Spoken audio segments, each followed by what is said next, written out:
radio is pretty bad. It's pretty stoned. Some AM radio. Good time. Windy. They even have AM radio in your Tesla. Not in my car. They're like turning gears. Brian and his master. So we were on the show a couple days ago. We did all that. We saw Wisconsin. We drove to Chicago, which is the largest skyscrapers in the world. Are you telling people what Chicago looks like? What the fuck is happening right now? Chicago, you never see anything on skyscrapers as tall as you're gonna AM radio. AM radio with great fucking idiot. Fucking come down to Chicago. Like that's what's funny about Chicago. Chicago is basically Canadian Bahamas. Like it's like let's go somewhere warmer with better and taller skyscrapers. I've never been in a city so big and hot. Nothing. Tellus Lake is the whole nothing in there. Enough about your white pussy. I mean, how long did it take you to do all the coke? We haven't found any yet. We're going to Sure. Grateful Dead at Wrigley, or what's left of them down there. Here in the parking lot. Fuck. Yeah. Fuck the sun. Man.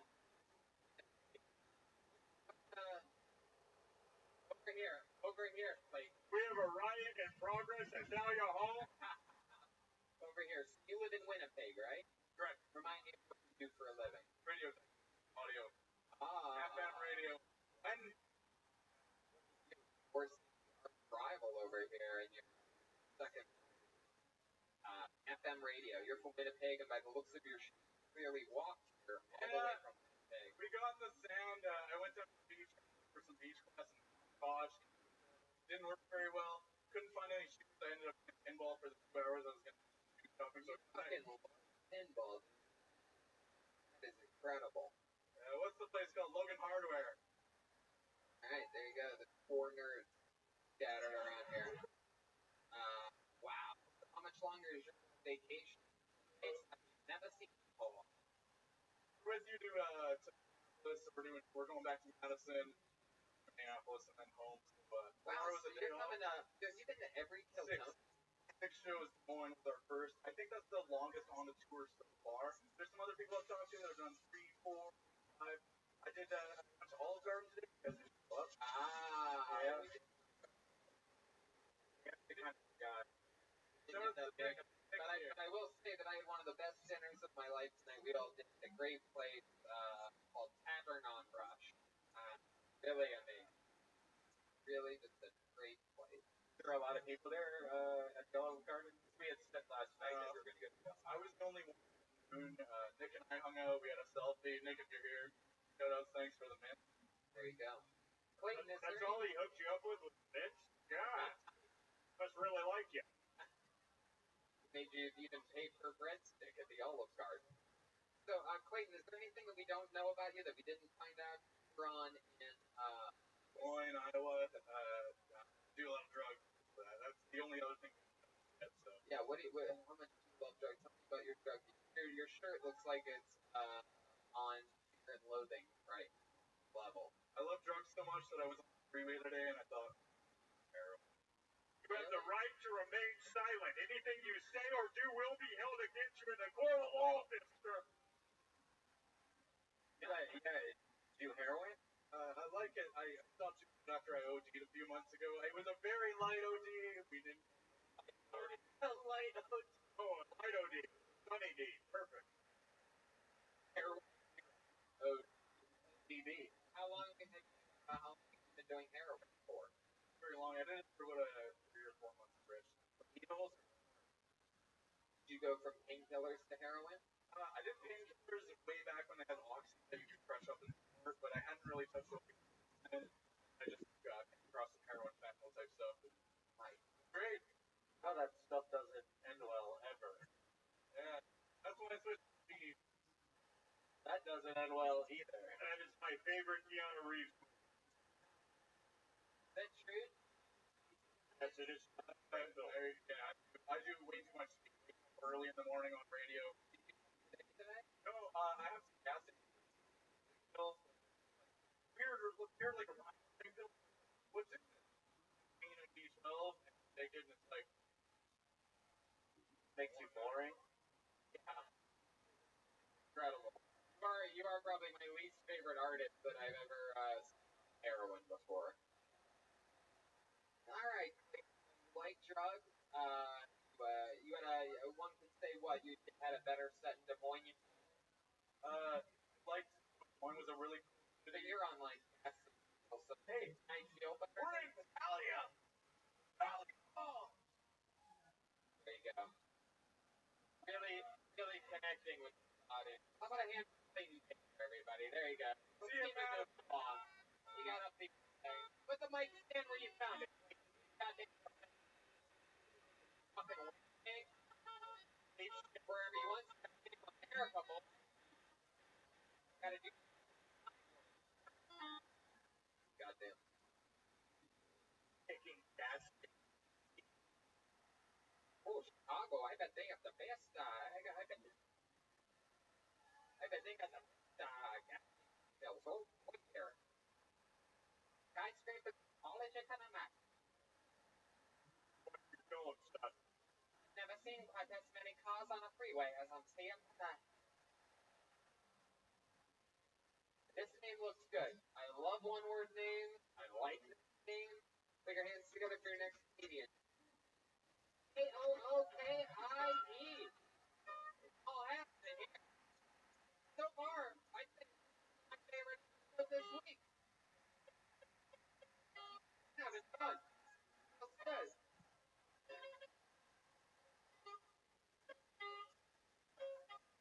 That's the rough rider.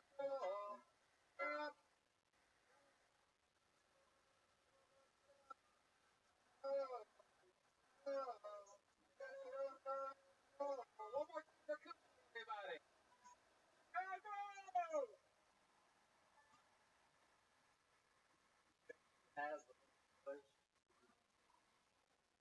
Well, luckily for me, my wife and I, our mothers are. The best part about it is both Orthodox. So unless you're familiar about it, you're going to bring your fucking lunch. That service is 3 hours long.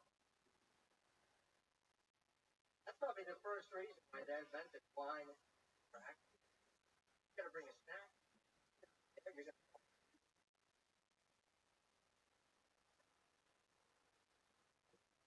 So, my wife and I went to appease her mother's go to church twice a year, Christmas and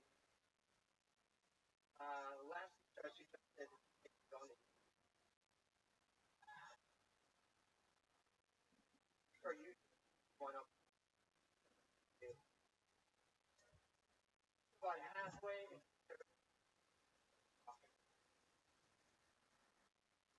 as the sermon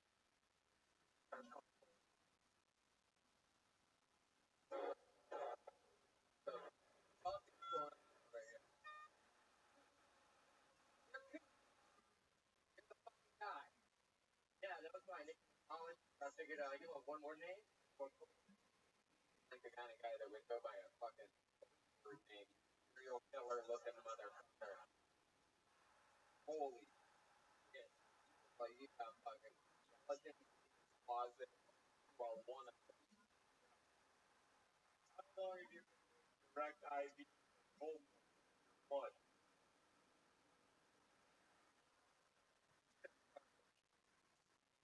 Also, phone in a theater. 1 minute. Like 30 cops. What my cover? Former somebody so much like Neil Patrick Harris. Right?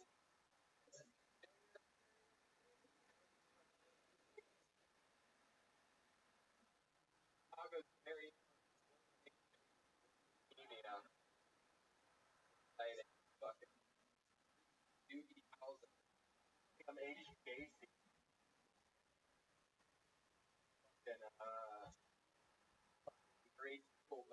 Alton over here. Aaron's actually one of the league alone. Self-supported. Like you belong. Alright. Talk about it. First ever doing correct? Yeah, that's correct. Very good. How old are you? I'm 20. 20. You fucking here, so that never happened. For work. Architect? An architect. Surprised you didn't design better too. Yeah. I'm done on paper.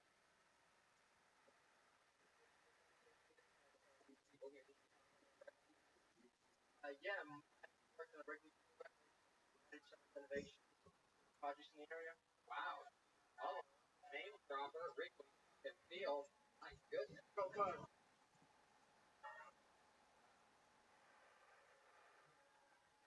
Great bearing the Wow. Why the name? Why are you called? So that's in car, and then college, and I was hammered and cooking. That's it. Whoa. Hey, can I say that real quick? Oh my lord. Oh my god. Wow. That gets girls wet. Yeah. I'm married. Yeah. Yo, girl. The street. What the fuck? Yeah. Creep. Tell us more about you. What's fun? Area. Like now, like I picture your like big, high apartment, just like very simple, like drawing, working on a room. One's allowed to go into. But laughing really hard at that. Do you have a room that no one's allowed to go into? I do have an office. Ah, that's what you call it.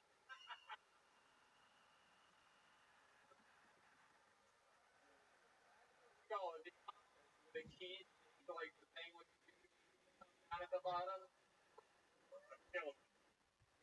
Very good. Yes. Anyway, I like that. You know, a long thing with like the two teeth on the bottom of them. by the way, You know, and like they're using a lot of horror movies and stuff like that. Jiggle the handles, you know, one of those long ring kind of things. it worked on the two part. Had a big laugh and started moving on. Yeah, tell me more about you. What do you do? Sometimes an old wears it, a lantern in the middle of a fog. What's it called? 50?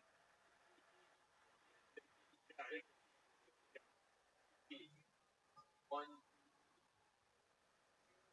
as a few.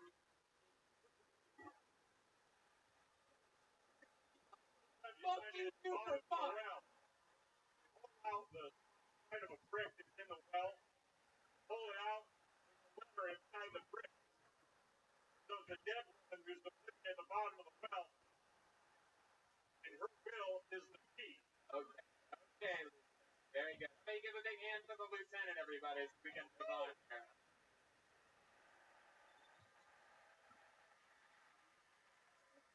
Your mustache at some point in the show?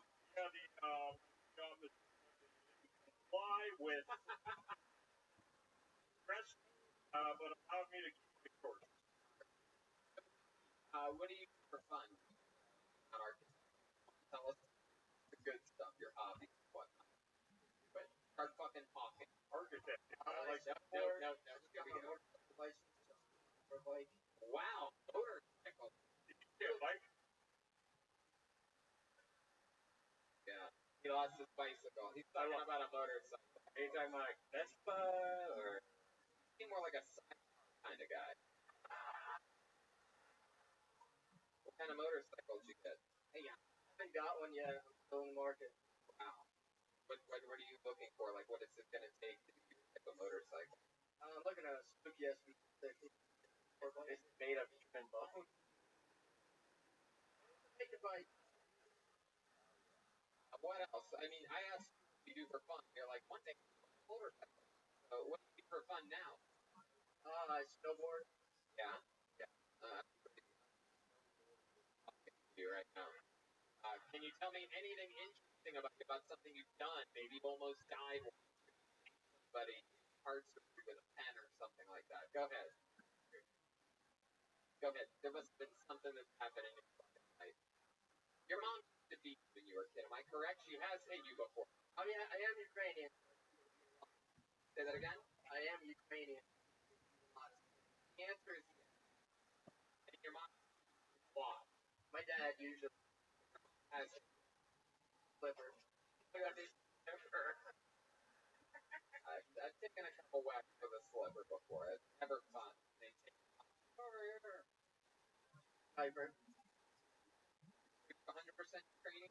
Right. Did they ever stop beating you strong? Keep the Ukrainian line all the way? Like, this month you have no food, little cookies. No cookies for you. You're going to be like your father and your father's father and your father's father. Ukrainian, we go months without eating sometimes because we're in between more powerful countries that want to dominate us. They're basically Milwaukee.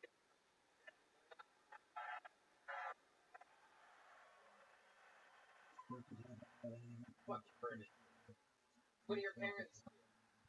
They're in construction. Yep. They would have built the more interesting.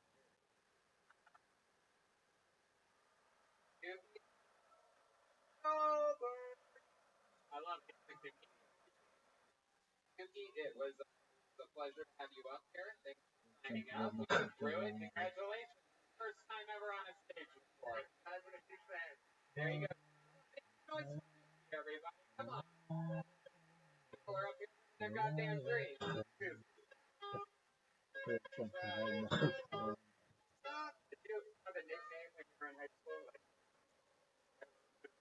I was twins for a very long time. Yeah, because I looked just like twins from the spot when I was growing up, and I'm not at all anymore. Wow. And All the little kids in second grade called me horsecock stroganoff. really? Yeah. Because anytime I went to the urinal, they would look around and be like, oh, there's big old horsecock stroganoff again. Oh. Dip into the little kitty water in the urinal. I actually know this man. Know him. I know him quite well. I met him after a show one time. I was here at Lee Zaney's Comedy Club, and I was having fun riffing with the crowd and material a little bit. I noticed this young man in the very front row. Out of nowhere, I noticed that he was young, and he was clearly with his dad. And I'm pretty sure he applied to the club in order to sneak in that.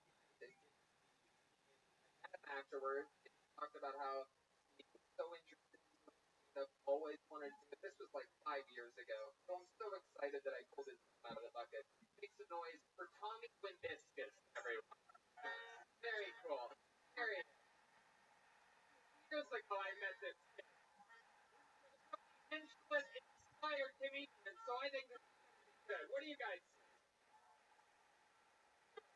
say? I've had Tommy open for me once. Come on, one more time, good and loud for Tommy Wimbiscus.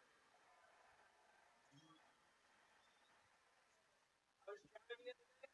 Aside from book. You guys remember how lit book fairs would get? Okay, out of the like it was a full holiday. Bro, kids showing up dressed real fancy. Hair gel, you know? And an hour earlier, these were at school and hated it. Now all of a sudden you're at the book fair, it's the only thing that matters.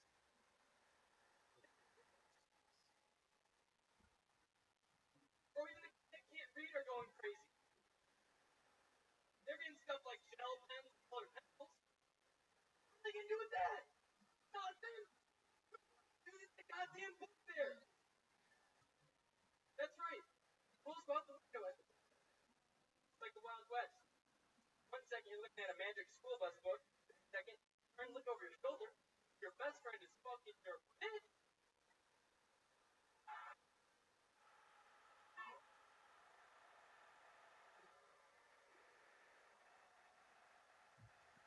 Hey, it's the right move. It's good. Great. Tommy Smith, he did it, buddy. He did it. It always scares me when people look like they want to say one more thing. It's like, ooh, you gotta get out on that big laugh. You did it. Tommy motherfucking Wimbiscus. How old were you when we met you? How long ago was that? How old are you now? 8? How old were you when you snuck into that fucking Tony Netflix show with your dad? Is your dad here? No, he said you were gonna ask him. Yeah. He's always like, Right? He knows I'm a good fucking guy. Yeah. Your dad fucking parents love hear him. Parents love Bill. You ever want to do something? Hey, what would happen with Jimmy himself? But if you don't think they would like it, you think you have a fucking good Christian parent. Okay. So, how old were you when I met you? Wow. junior year of high school. That is frightening. How long have you been doing stand-up comedy? Approaching 2 years. Oh, great. 2 years. Hey, 2 years at 18 years old. That's fucking Murphy right there. Are you aware of that? That's Dave Chappelle shit. That's when those guys started. Highly considered the 3 best comedians of all time. You've been doing it 2 years, and you already look like a healthy Neil Brennan. Very hard to pull off. We've always wondered what a healthy Neil Brennan would look like. Have you been getting up a lot? During the school year, it's tough. It's living in the suburbs. Yeah, what suburb do you live in? Northbrook. Northbrook known for it. People up there? Yeah, Yeah. but Yeah. Wow. Fuck Chicago. I mean, oh, it's not Chicago. It's not Chicago. Guy doesn't have fucking Cookie Monster tattooed on his chest, alright? He's acting like it's a movie. I'm trying to claim Chicago. Alright, just because you're from the fucking south side. Let this kid fucking relax, alright? got enough 4 times this week. Oh. I have no idea what's going on right now. Officer, Lieutenant. Oh, live show. What was that? It's the Family Matters theme song. Oh, there you go. Very good. What were you saying? The suburbs of Chicago. Love it. Everything's okay. No one thinks you're claiming Chicago. Sorry, the alderman. Fucking free Lightfoot over here. Fucking mark your territory. What were you saying? I was saying now that it's I just graduated, I have a lot more time for my time this week so far. Oh yeah. Very cool. Heck yeah. You're 18 years old. What does an 18-year-old do for fun when you're not doing comedy and you're not doing fucking homework? What are we talking about? What do you like to do? You ever go down to fucking Niagara Triangle, jerk off, or pick up a dirty hooker? I play basketball with my friends. Run the Niagara Triangle offense while you're doing that? How does it feel to always be big glass? You're doing it right. You look like a fucking point guard, right? Bring the ball down, pass it to the big black kid. Tyrone, here you go. Chuck, yo, wait, this. Real last name is Wimbiscus. It's like you were written in a comedy writer's room. What's the name of that? I don't know, fucking Wimbiscus? Basketball nickname over here.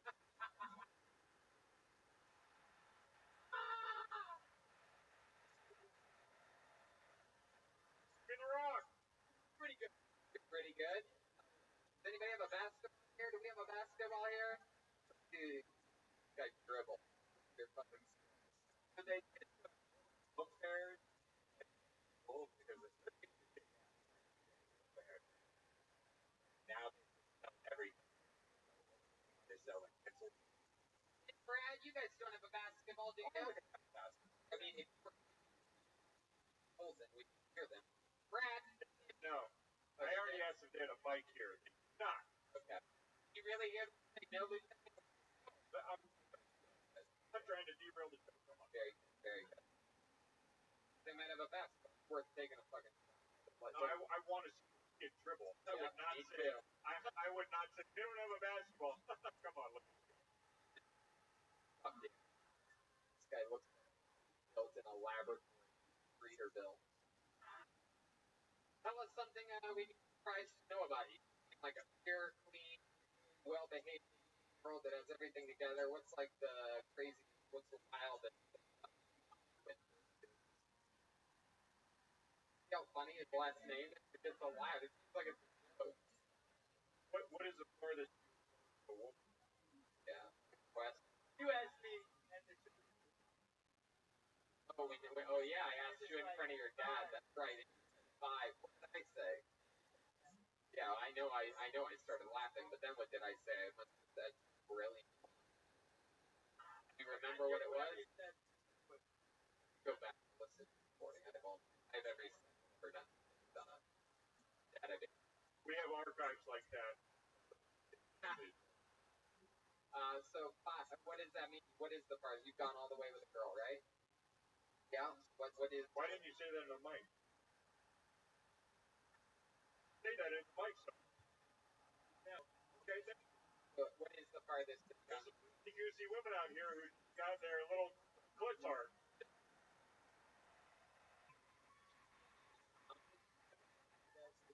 Gotten ahead. That's it. You finished. And my he got head is caress the back of his head one time. You finished the girl's mouth. No, you pulled out or did you not? Pulled out. Where'd you finish? What was your math notebook? Finished in walk. How? Romantic or sexy? Oh yeah. Keep sucking. Oh, keep sucking. Oh, keep sucking. Oh, it's gonna come. Where's the? I imagine him like telling her before he started, like, all right, this is an awkward request, but can I put a towel on top of your head while you're going down there, and I'm just gonna quickly. It was an Arab girl that his dick. That's how the towel is so acceptable. Chicago makes it well. Yeah. No, not a single fucking groan here tonight. I like you guys. Have you gone down on the girl yet? No. How would you like to? I've got a sister. She's a 350. She's a large woman, has not been with a man in 12 years, and she's correct. Her name is Cindy Stroganoff. Smells like this batter. It is not allowed within a school district. 3,000 yards. If you're 18 years old of age, it will be legal. Going down on the girl side. Looking forward to it. Why is that? Hold on. Hold on. Everybody relax. I got to ask you. Why is aren't really looking forward to? Tell us the truth. Tommy, over here.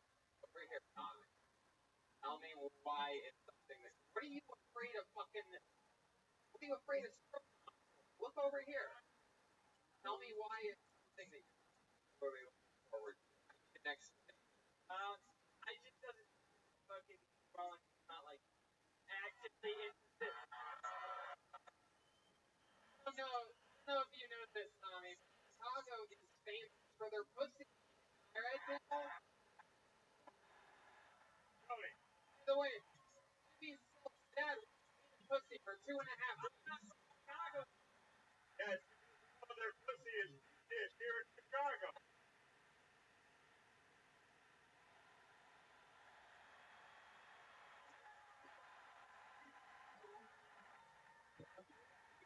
Into a big slice of that malnati. You know what I'm saying? Some of that. Okay. Cardano. Hiring heard stories.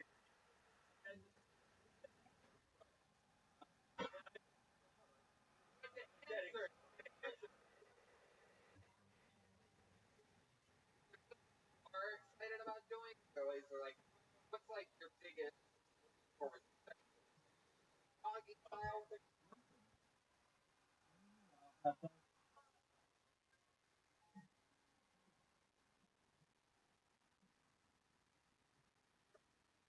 Regular sex missionary position? Gotta go step by step. Step by step. What is it? TGIF? ABC Friday night. And Amen. All right, I'd like to perform on the future with this band right now. Hey, I like this. I will play the woman, play the man, whatever you would like. Here we go. Tommy's first this segment called, and it's starting right here. Here we go. Tommy, I want you to treat him like a real woman. This is the one and only. Lieutenant Stroganoff. Tommy. Let me show you how this works. Sit down. Sit down. Then, okay, there you go. I mean, let's say this is a girl. All right. I want you so bad right now. Get this. Okay, he says it's okay, but what Joel does with it. No, Stroganoff. Joel's gonna show you how to do it. Oh my lord! Oh my goodness! Oh my goodness! What? Wow.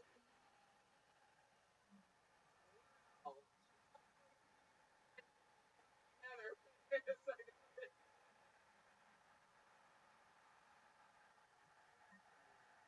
Like a tombstone file style. This is wait. Colton started there. What officer are you? Wow, Tommy. You're from Chicago. You're better than There's us. a rape in progress. What the fuck is live? Okay, so I have a question for you. Since you're not really looking forward to, going down there on a lady's parts, let's say hypothetically, if there was it right in front of you, what would you do with your mouth down there since you've never... Yeah, show us what you can do. Look out there and show us what you can do. How would you start? And don't make me get all senior up here to do it. Because I fucking will. So right. Hey, face the audience. Face the audience. Right out Face there. the audience. Give it a little bit more. Going, Tom. Fucking pussy, dude. What are you doing? Yeah, get in there, bro. You're not listening. He's got his tongue full time. Wiggle it. Oh my god. Oh my god. Ever since you started talking about pussy, you started looking like actual Neil Brennan. Before you were so moving all god. Is there a woman out there that'll let this 18-year-old boy eat her pussy right now? Oh yeah, look at this. What do you think? You want to go to the green room and eat this girl's food? Look at that fucking. There's some in the back. There's some god in the back. Looks like a meat lover if I've ever seen one. Oh yeah. Let's here in Chicago. Well, I bet your luck changes really soon. Still some fan girls get a hold of you out there. They're gonna great like a toothpick. How about one man from 18 years old? You're gonna see this guy probably for a very long time. Saw him here tonight on Tommy. Remember that.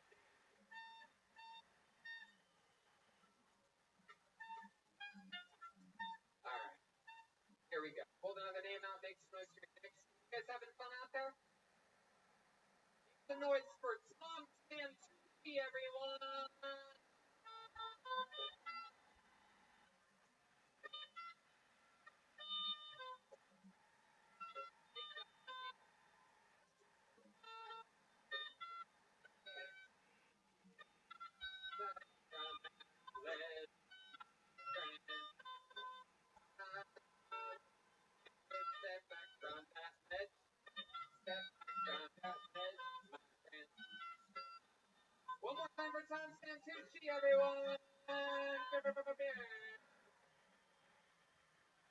Because, yeah, I do a lot of comedy. Oh.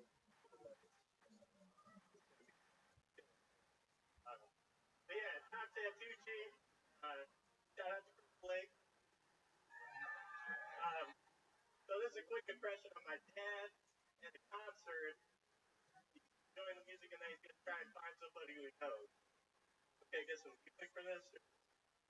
Gets used. Yeah.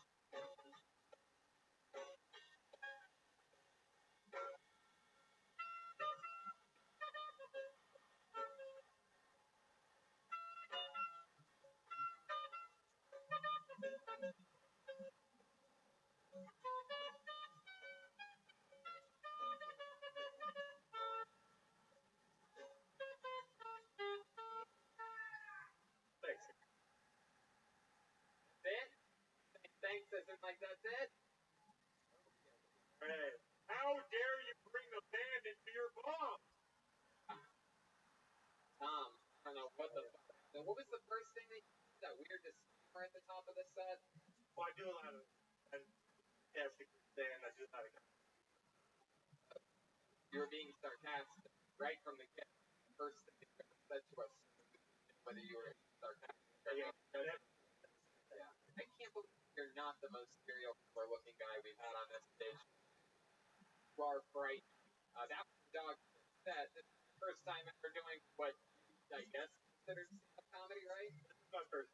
I've always wondered what Will Forte is funny at all. No, Freaky looking.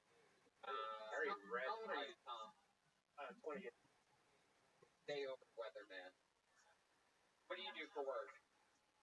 Work at a company that makes screws, bolts. What? Screws, fasteners, bolts. Screws, fasteners, and bolts. Which really shows momentum. He didn't even have the proper nuts and bolts for stand-up set. Something else. Stand up something you've always wanted to know? No, it's something I've always said. Huh? I don't even know what the fuck you're saying, dude. I said I've always respected stand-up. You guys are great. Well, I would say the same about you. What made you sign up there? Well, I was told to sign up, so I did. Told you to sign up. My friend Dario, What's his name? Dario Romero. Take it away. Get him out of here. Sorry, everyone. We have a Mexican man on foot, suspect, 5'9". I'll tell you what, Tom. There's a lot of people that signed up, waiting for this. I'm gonna go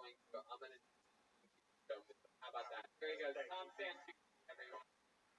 The new. How many people like it good on this show? How many like it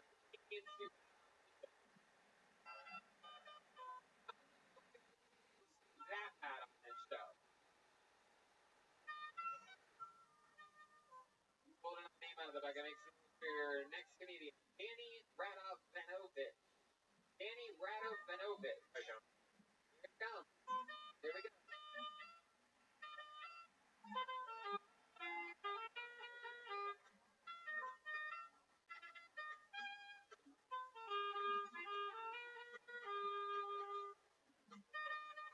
Chicago, how about one more hand for the band? Reagan and Watkins, Sol Jimenez here. Right out the new. Hello, everybody. That was like a Price is Right for college dropouts.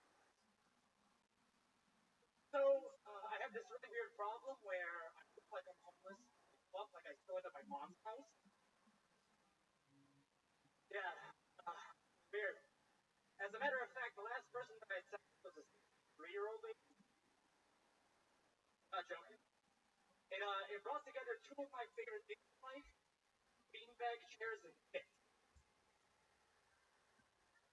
Sadly, it also brought back my childhood motion sickness. So, every time I see a body of water, I can't help but throw up and poop at the exact same time. So, Mother's Day dinner on the lake was a bad idea.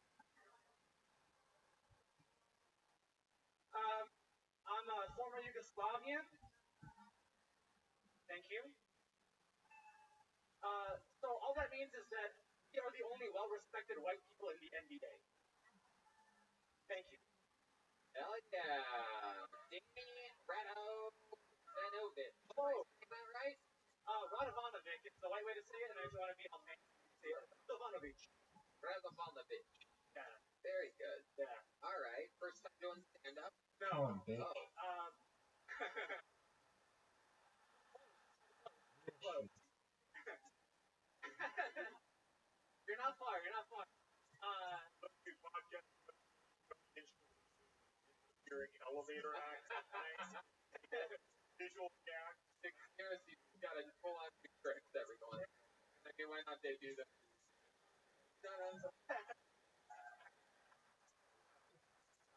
So, how long did it Only honestly months.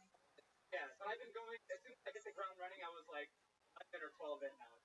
Only a month. Like 12. Oh, that's cool. What made you start this month? Anything happening tonight? You're like, I'm gonna fucking do it today, but I'm gonna start. It was one of those weird New Year's that lasted 5 years. So I was like, fuck it, I got nothing else going with me in my life. Why not just do everything I've been thinking about the last 4 years? You have nothing going on in your life. Did you like have a breakup or something like No, that? no, that was about 4 months. Big breakup? Yeah, a big breakup. How old are you? 28. Yeah. That big breakup. You done yet? No. No. No. How did it end? You cheated on her? No. How did it end? The funny thing is, like I said, I'm from former Yugoslavia. I'm Serbian. So she's Albanian and Bosnian. Ah. And that doesn't really mix, so her parents hated me. So, We have a terrorist threat in progress. yeah. So, and also amongst other things, her Guys, that crazy that. yeah, it was You guys ever Gaza Strip video?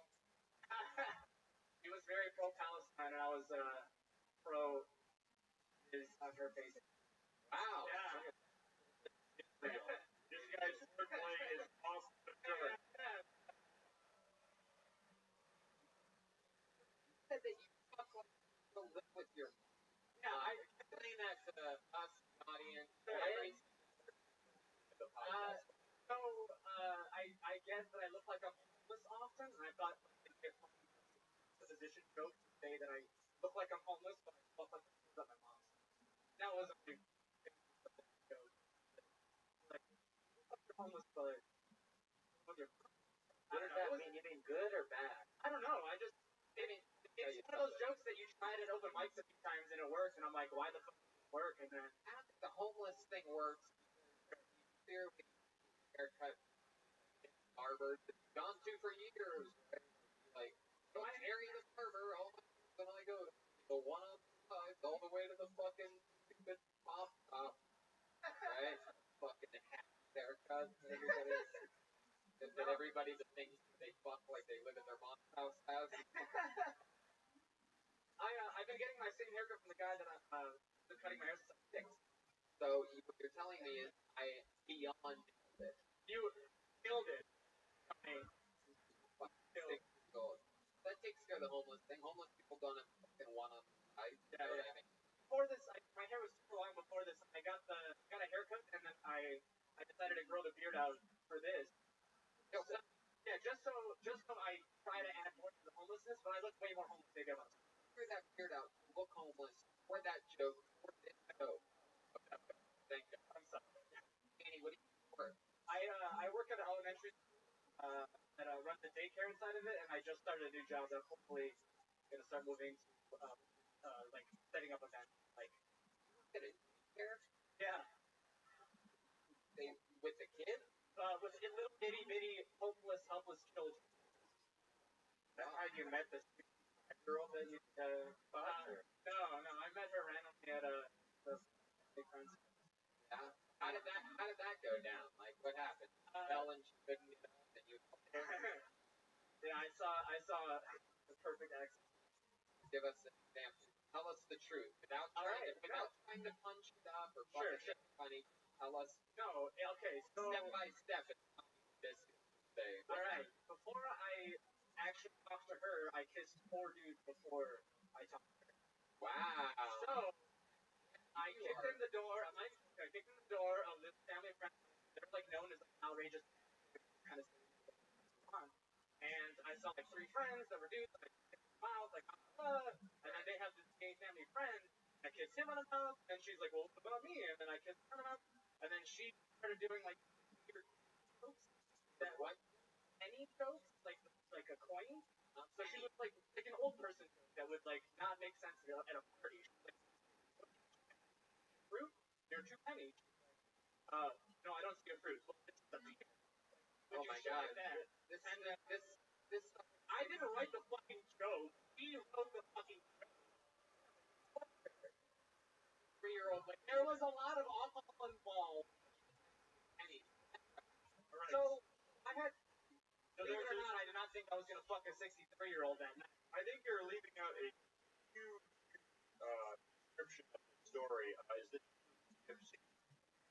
Alright. Archie, Danny, for the love of God, beyond the what happened fucking okay, no, that's something I was starting with.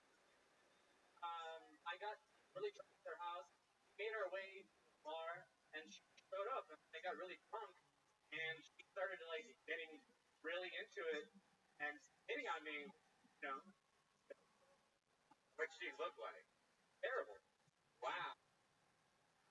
Did you sleep with her? Wake up in the morning with her? No, we went to a Motel 6. Oh. And That decision one night did you make?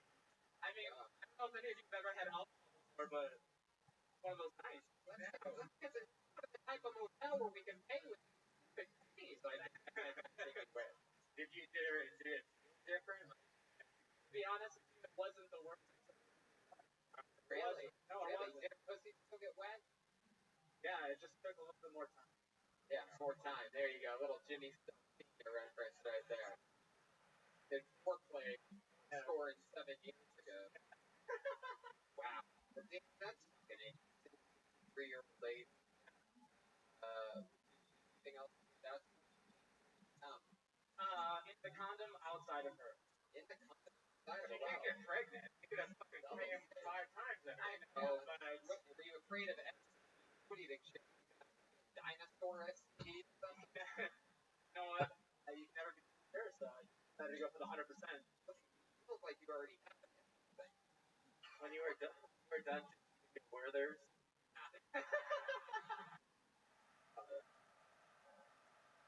Alright. It's an interesting stuff. Congratulations on starting. Everybody, let's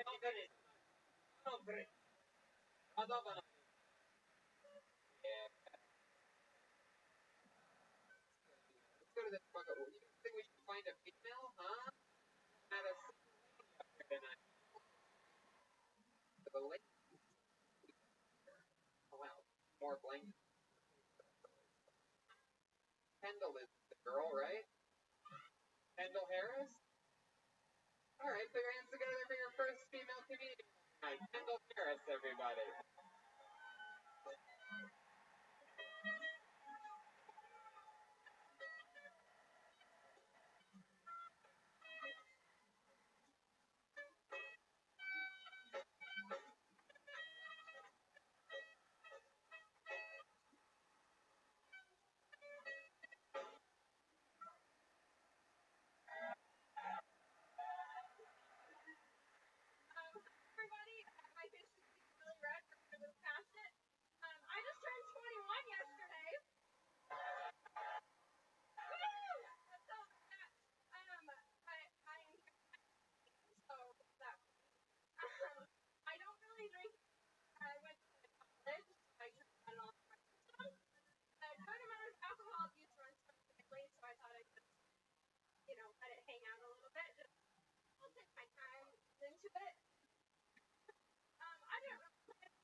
Oh, yeah, Kendall Harris.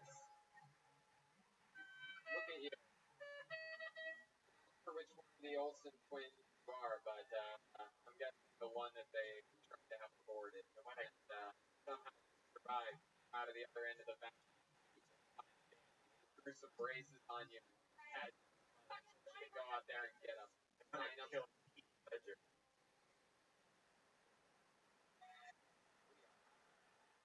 On topic today. Kendall, how old are you? Turned 21 yesterday. Look at that. Single? Oh, okay, that's fucking creep. How old is he? Okay, yeah, sorry. How old is he? He's also 21. Sure he is, yeah. Looks like she's still dead. How long have you been dating? High school? Wow, made out at a frat party. First time you guys met, you almost went cargo to Tommy Meniscus after your entire life. That's incredible. My goodness. What I just imagine Tommy Meniscus were laid up in his race car bed. So you're 21, what do you do for work?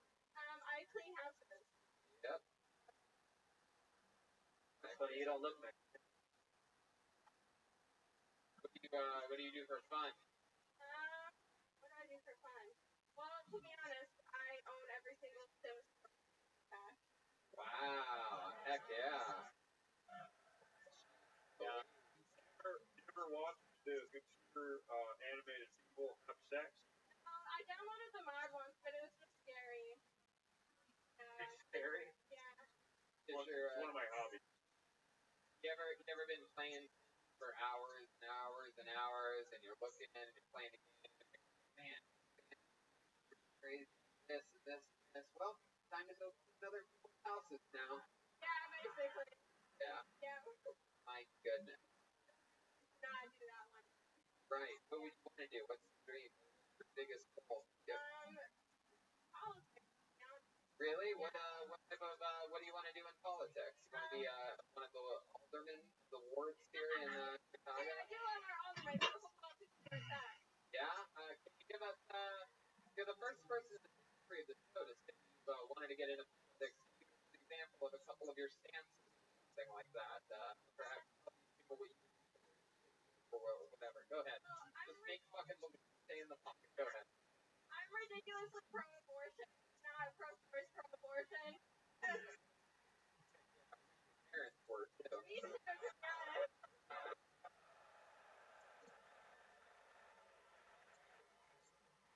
Go ahead. How do you go throw at a kind of like we're amateur, but how do you throw? Faster. Right. You have to work your way up as an adventure. Wow. But pro-abortion, what else? That's good. I think we're all pro-abortion here, right? I can't imagine an anti-abortion Kill Tony fan, but who knows? Well, I like care a lot about the planet, but I don't really think it's gonna matter in like 20 years. Why? Why do you think it's not mattering? Climate change is gonna kill us all before I can go into politics anyway. Really believe that? Yeah. You really believe that? Do you only watch CNN? What like I don't understand. That's a crazy theory. That's scarier than anti-vax people. That's what's frightening. It's not going to be 20 years. I'm not going to chase my hope. It's like that. There's not anywhere that the planet's going to be on it. Are you aware of that? Making shit up already. Which makes me believe that. Which makes me believe you're going to be great in politics. Is there anything about you that you need to know? That put you in a position for that. Something embarrassing about you that you'd like to admit to all these people right now as redemption for her making you sign up here? Anything weird about her pussy or anything like that? Like she has lips or something like that or something? Has dreadlocks white, isn't that enough?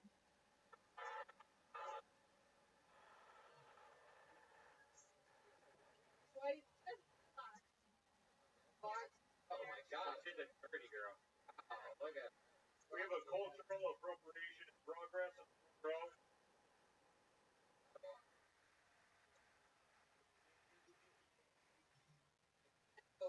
that I can't believe this girl with dreadlocks in the front row here and not Grateful Dead or Wrigley Field right now.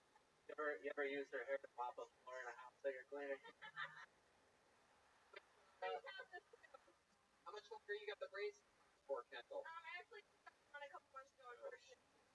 Your boyfriend shredded? I mean, yeah, you guys did the outside of your teeth ever scrape up against his dick? I tried my best. oh gosh. Huh? I tried my best. Try your best. Yes. Alright, you little fucking 21-year-old innocent victim. I think we're just gonna keep it on. There you go, Kendall Harris. You guys think we should go to the bucket one more time? Huh? Not a time. William Montgomery looking motherfucker. Jeez, there's some scary looking people out there. Alright, Taylor Adams, here we go. Motherfucking Taylor Adams. So Taylor Adams,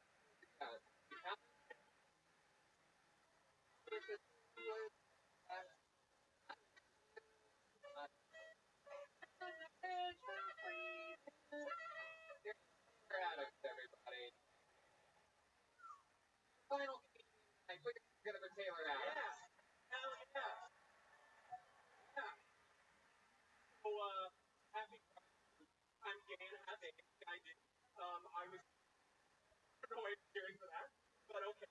I was diagnosed with HIV for 2013. Shortly after that, I got your medical record. And people always ask, find out I have HIV. Big morally cock. And then they want to know, like, who knows David? Why you? Like, you think this is me? And I did find out. I was reminded by I'm 99% not making this. The guy who gave me his name, Austin, Texas, name. Yeah. Or I got the hammer. Out of all the Avengers, probably the best. He's the only one that makes any sense. The whole if you dirty dead, bigger than Captain America gets black and it would syphilis. It's not a joke. That's the United States government gave black people syphilis.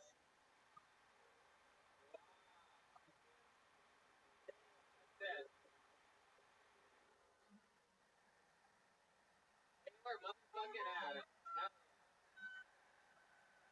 Hell yeah. That's it. I'm going to donate some of my white blood cells. Okay. Right, yeah. The white blood cells are good. It's the black blood cells that we're worried about. A lot of the white blood cells are. I heard there's like some pretty good medication now that they help it. Stuff like that. Yeah, I'm really perfect. How long have you been stand up? Like thanks. Pockets, like pockets for the past couple of years. Like Well, putting your dick in pockets is how you get AIDS at first. Yeah. Well, yeah, the other. But how long ago was it that you went from Dallas Fire to the comedy club? Is what I'm at. Like years ago. Working. And how long have you had? 2013. The North back up or something like that? I mean, I knew I was like it. So yeah. I was really done some risky. Like, can you give us an example of like what risky shit you did? Like Austin, Texas. Like, I mean, what happened? What was up with Thor? Now I know that, but like, yes, I know that. That's okay. Be careful. I don't know if you saw what those two police officers did to each other earlier, but I like their getup. Big Lots Dangle. How's it going? Stroganoff. yeah. Yeah, horseback. Right. Yeah. Oh my God. Taylor is like a twinkle in his eye right now. I'm very interested in this because people have thought that I've had AIDS for years, so I have more questions. Yeah, this guy's like your spirit animal. Yeah, really. Everything he's asked for the age is like, and what exactly was the first? Right. Exactly. Well, that's the frantic. So were you doing riskier stuff than usual, or is it my question is? Yeah, I mean, kind of a I mean, I've been from call for like most had a couple drinks, thanks a lot. But I was doing I'm not gonna I mean I was doing that's My favorite game. never ends well. Yeah. You're doing Hoppers. Yeah, I've done riskiest that you've ever done sexually. Like craziest, did you ever do like a big gay orgy or something like that? there's been like a couple people. Wow. Do you have any tips for like anal and how to make it easier? The fuck? Maybe not hurt as bad. Do you have any tips? I think he has one tip, and he'll probably show you Big. Get all the broken glass out of there, but okay. alright. Breathe. Wow. Yeah. Time. Good advice. My goodness. So what do you do for work? You were born and raised here in Chicago? I'm from Central Illinois. Before I go out of state, people are like, yeah. What are we Boston. What are we talking about? Skokie? What are we talking about here? I'm from Charleston. Wow. The home, the original. What the fuck are you excited about? You're from Naperville. Shut the fuck up. Alright. What do you do for work? I work at a restaurant. Yeah, what do you do at a restaurant other than not and sneeze in your food? Did you come up with a time machine from like 94? I fucking knew he was gonna do that. I knew he was gonna fucking do that. You can make those jokes for other guys. We have a buddy with HIV back in LA. He's house at the comedy store for 20 years. Jeff Scott, and the thing we've learned is people with HIV grades get extra fucking. Oh, you don't know? You can't get it that way. Yeah. Put it in a time machine. Oh, the spit's coming in. Kidding.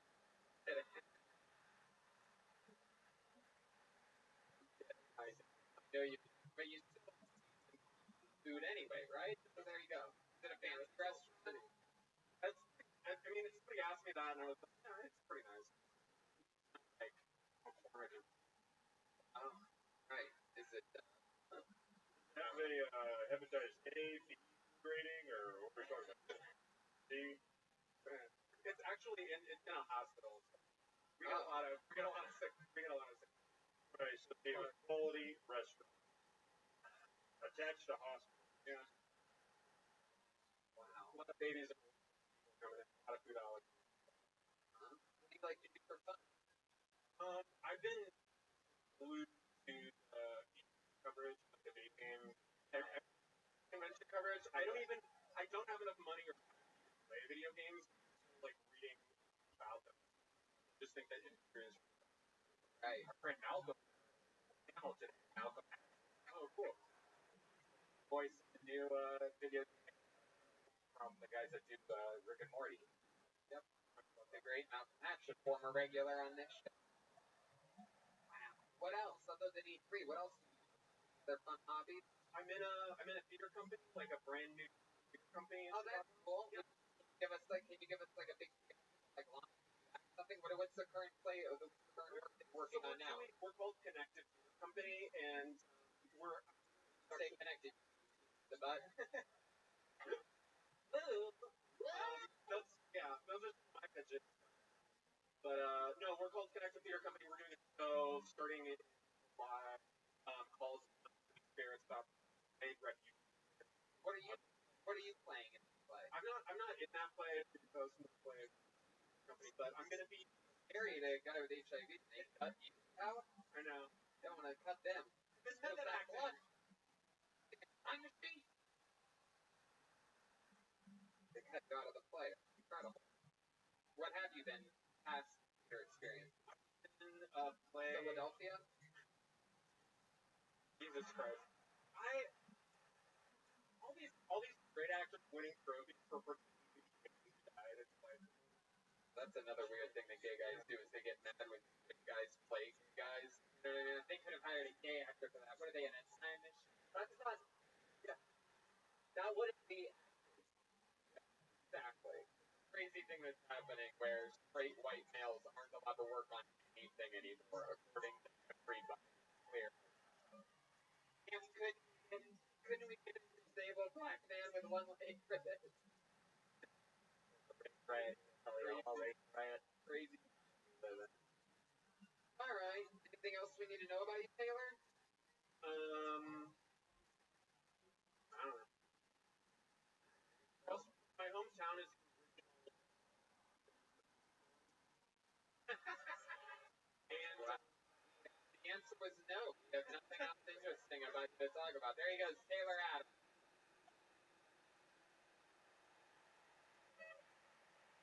Okay.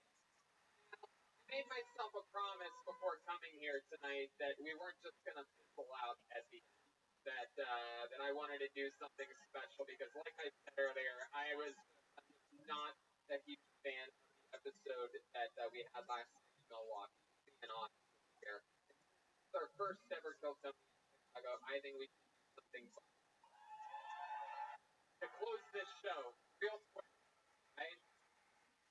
So I'm gonna ask this, and I want after I say it, I want the audience to respond calmly and coolly and naturally. Is there anyone that signed up already in this bucket that knows how to play drums? You did?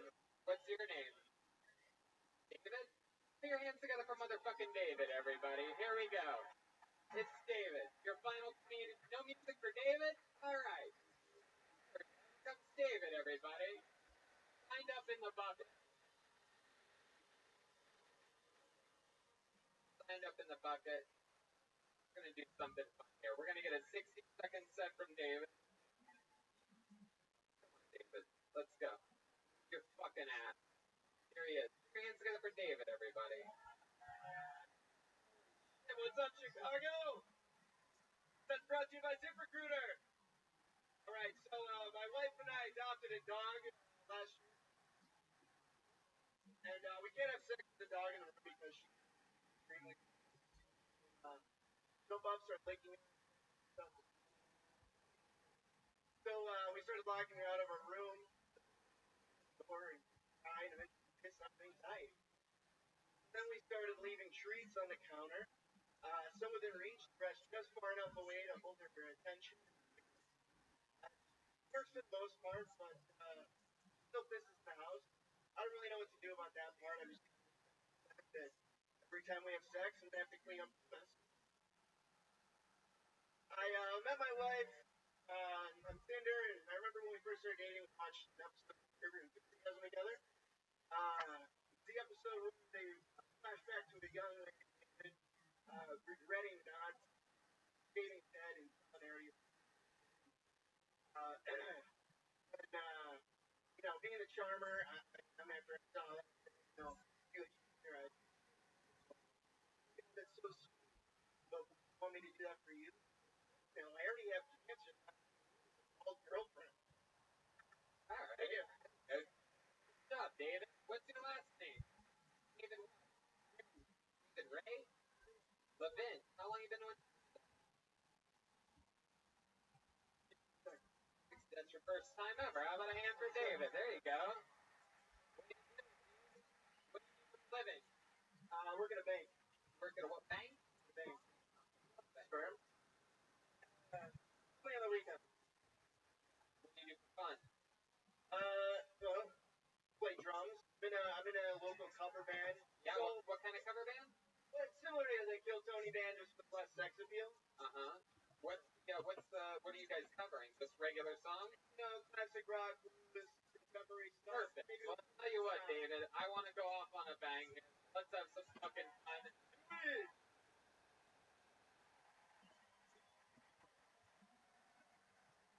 What do you guys think we live from Chicago. What do you guys say we do a little, what do you think about a Mexican drama? Huh?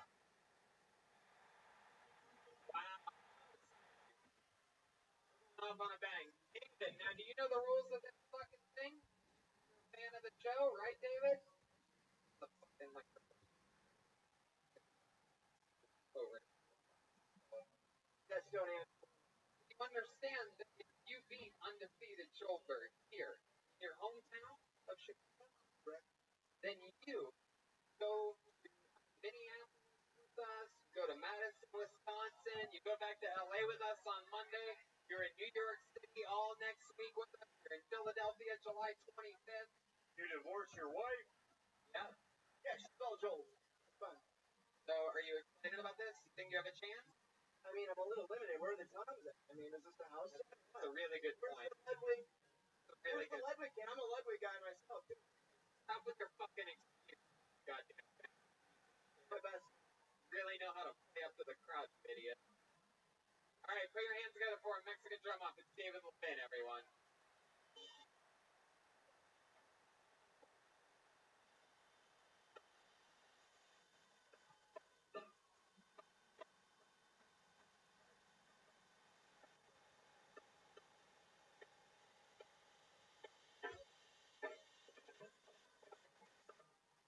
Wow. I feel like I'm in the lobby of a Guitar Center right now. Wow. Great. Goodness. Very good. Very good combination. Anyone ever told you played drums like a stepdad? It's incredible. Good job, David. What's the name of the band that you're in? Missing. There you go. I didn't come up with David, are you sure there's anything else you want to, is that it? That's your whole performance, right? You know it's all about, you know that it has to do with drums and overall showmanship, right? There you go. You locked it in. That's David Levin. Right. Get up, David. Go stand next to Lieutenant Stroganoff. And now, I present to you the reigning, defending, undefeated drummer of this band. If he loses here tonight, he has to start fucking that guy's life. Make some noise for him as loud as you can. It's over. Joel Jimenez.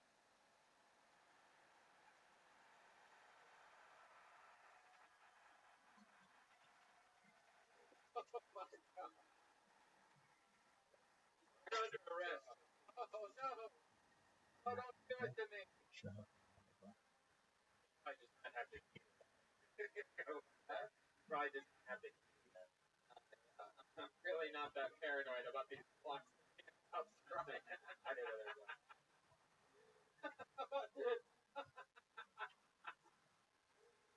Come on, people, you gotta fucking do it. You ready for this shit? This is a Mexican drama, and this is Silver Joel Jimenez.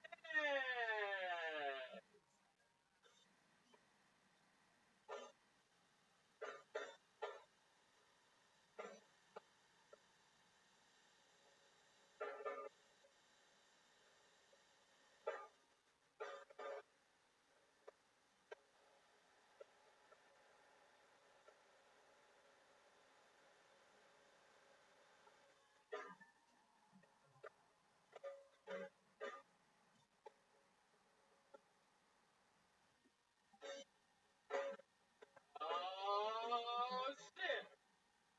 Woo! Hey, oh!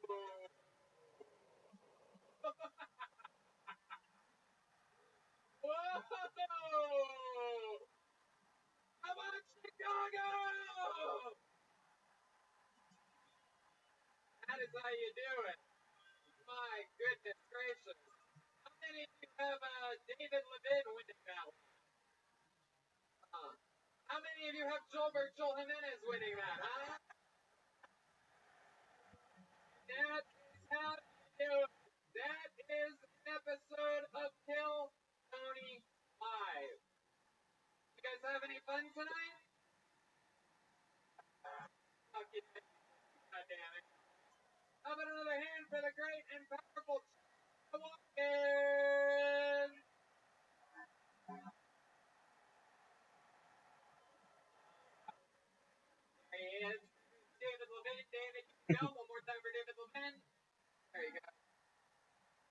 How long can this place sit for the great and powerful Joelberg Joel Jimenez, huh?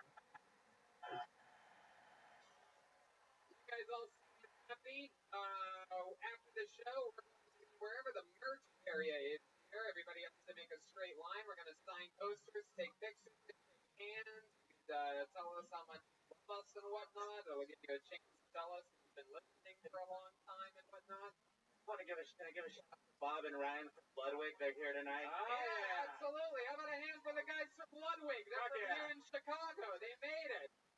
Come on, guys. They sponsor Joel. Make some noise for the Ludwig guys. What's wrong with you? Jeremiah's got Reagan Watkins. The new Jeremiah Wonders of Pete Holmes is on YouTube. Jeremiah Watkins. So Jeremiah stand up. He's got dates coming up. He's going to tell you about them really quickly. Yeah, June 28th, Reagan and Watkins headlining in San Diego, and June 18th for Stand Up Live in. There you go. Joelberg's on social media, mostly sorry. I had much fucking fun here tonight. Love you guys. Definitely come back soon. It's not going to be another 6 years. You guys were fucking awesome. Thank you everybody at Dahlia Hall here. Tim, Brad, Haley on lights. Fucking awesome. Red Bands? Thanks on Chicago. See you later. Thank you guys. We love you.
Minneapolis.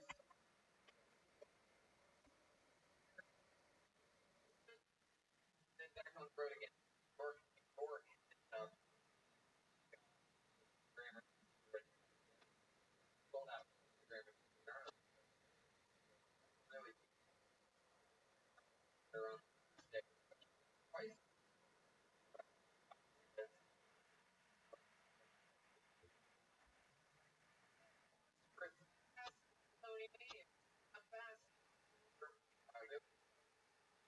Philadelphia, 25th, our largest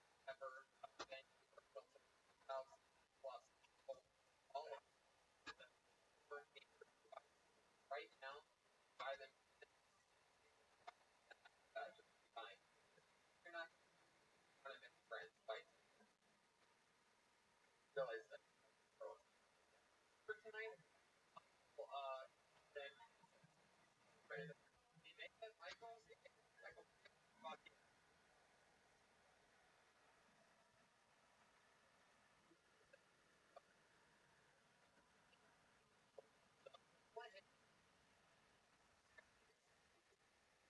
course, right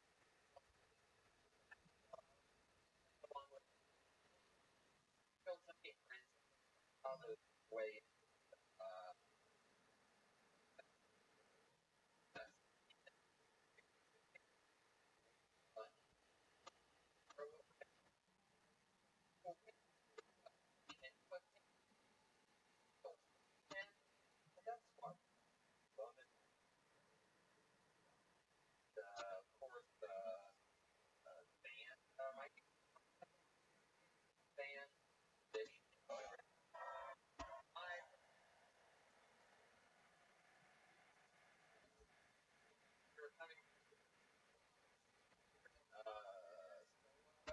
But every single episode, being a different character, brand character, never forming character. You never know. Forming. Jeremiah Watkins, over. Oh, I did it. They are not. Oh, what? Wow. This is crazy. Look like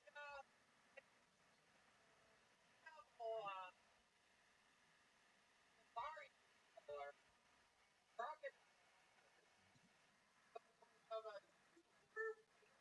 word is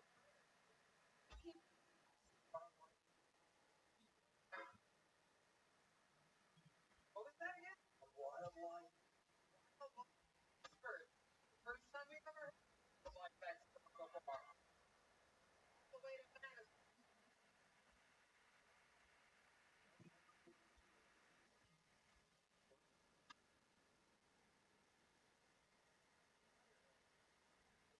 stuff.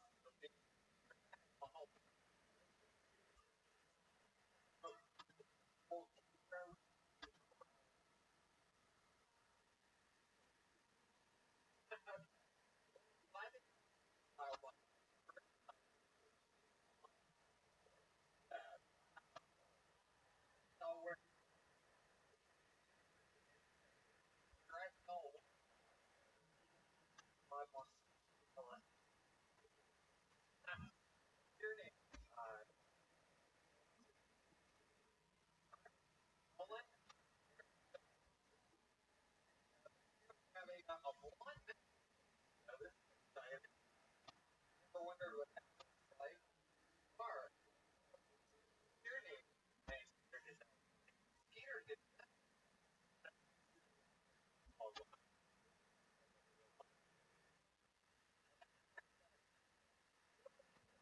why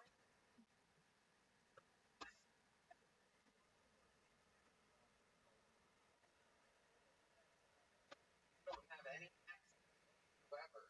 I'm American. And I moved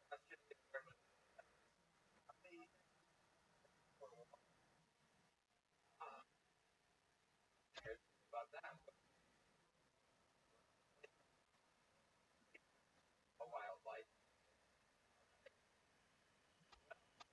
So there's a bunch of them that signed up for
Yeah.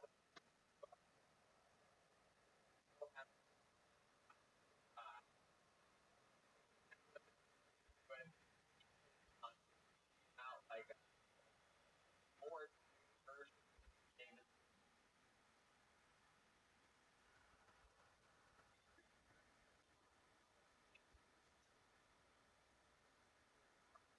form of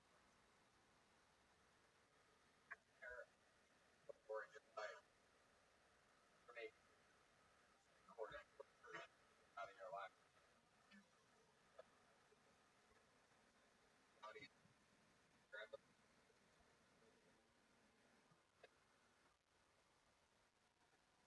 Yeah.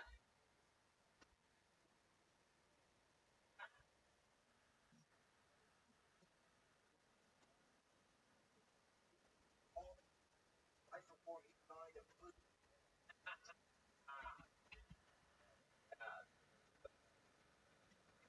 Struggling more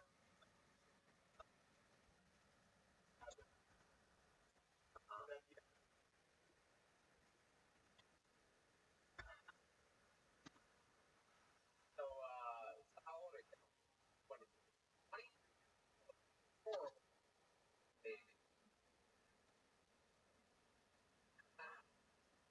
Born and raised.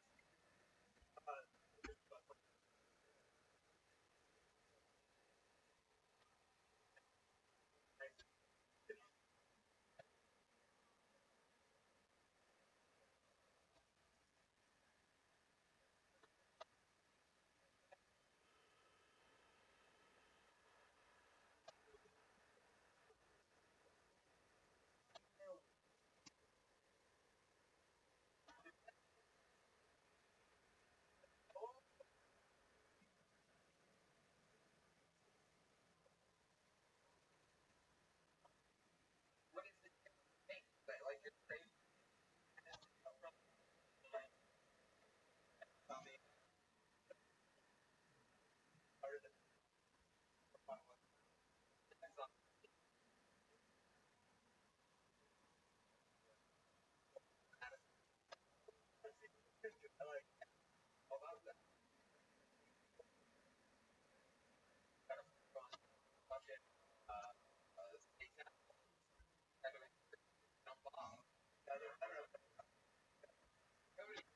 Years old when you work. Daughter, wife. Daughter, I.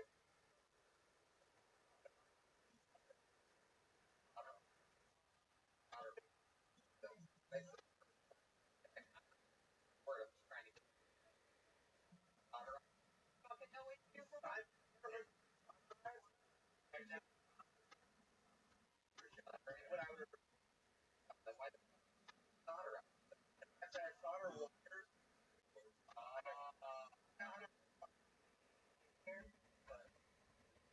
Uh,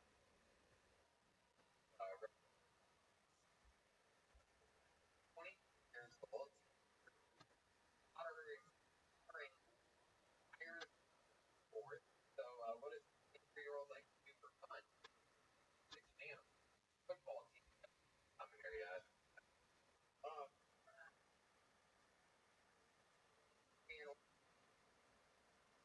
The young male tries to like the point.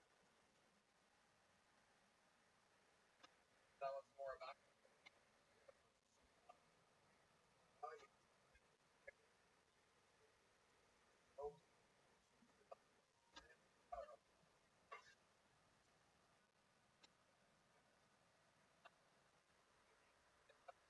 dog. A lot. I go, where are you?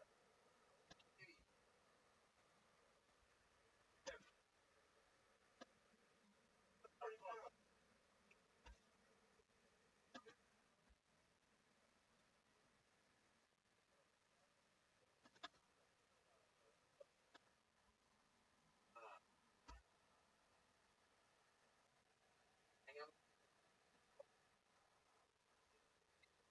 Close. 10 minutes before. About I'm go on walks, play a little tug of war. nothing.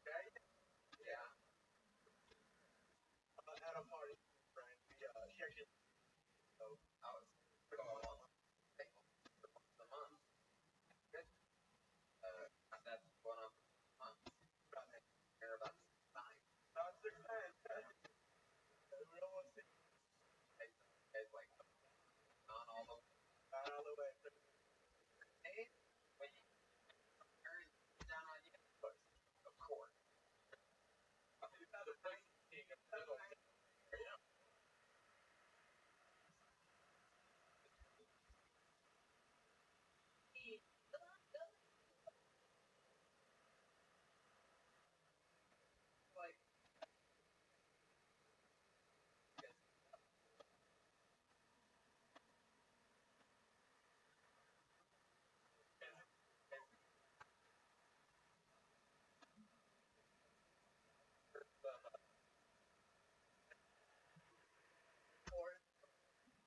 pick her up at an airport, she flies. Yeah, flies it.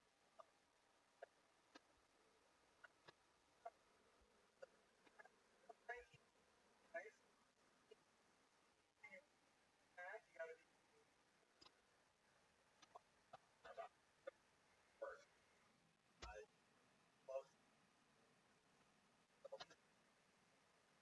So where do you guys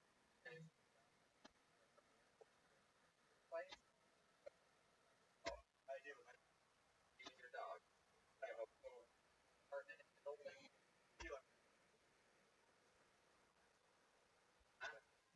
About 5 Human. They support him and trying about you. very well.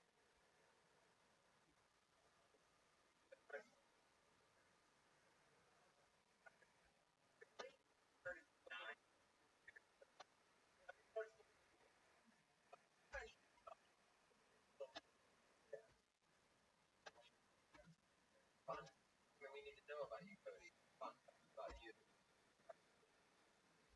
Like that. Walk around. Nice.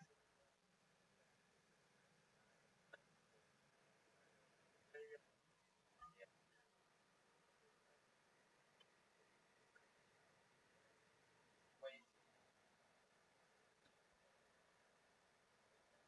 Started for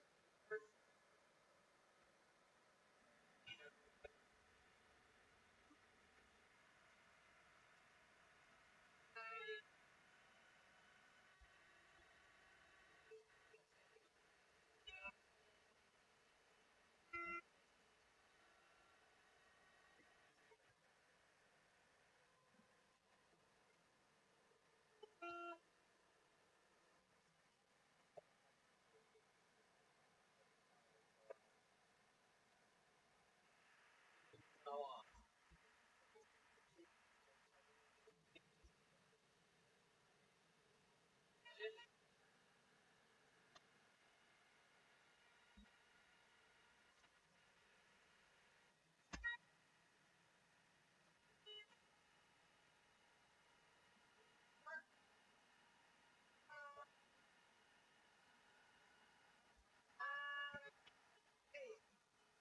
Oh my goodness.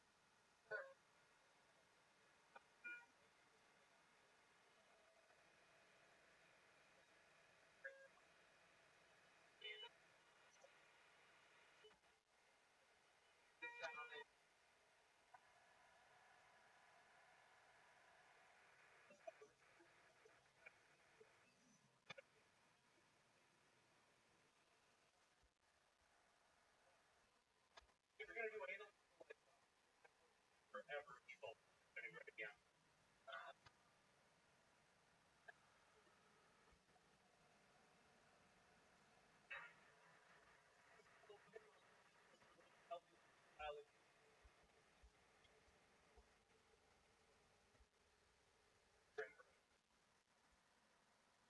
A while, there's 600. My wife was personal. I say before we met, things that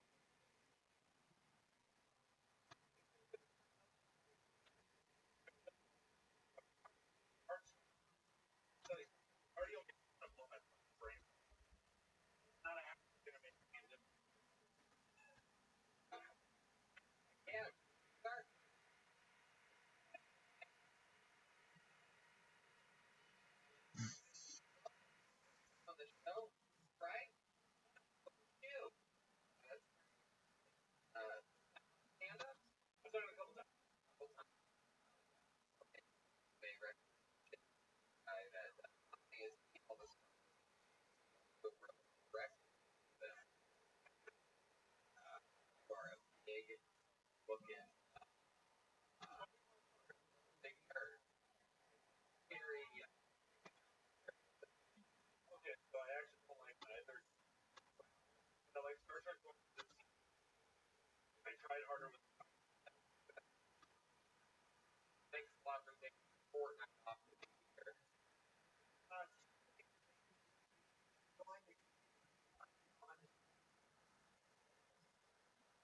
Like a bench. Wow.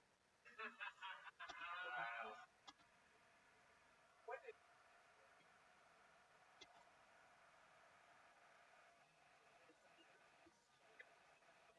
for a while. I wow. Are you it's on a web. Wheel file. Motherfucker. Wow. Oh, he's married. Rings. What Bowie. Tim, how long you been married for? 3 years. 3 years. How long you been 6 of them. 6? So what does she do? Currently, She's a baker. Ah. Good for you. I have no idea.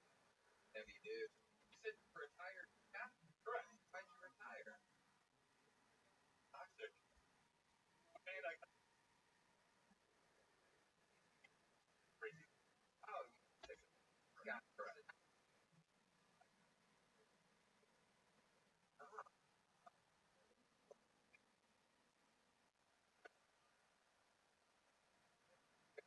Oh, but that's what's your favorite favorite?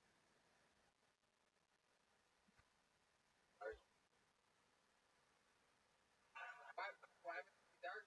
I just Where it's all day long, right? I just Boy, very you like super fun. Not custody. What? fucking yeah. Yeah, you 70 ready? That you have like the Best.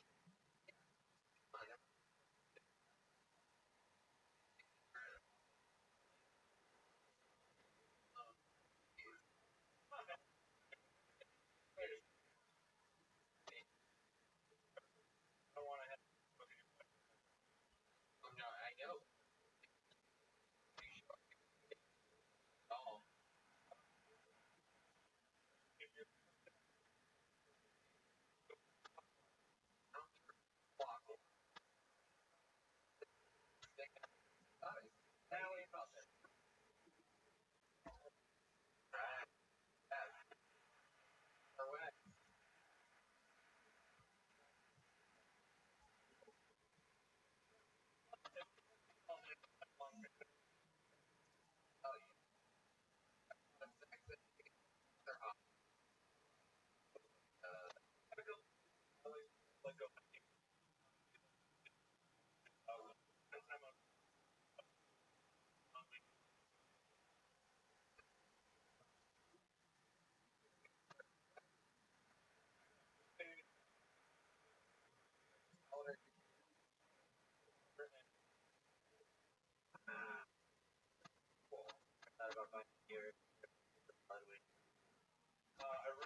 Like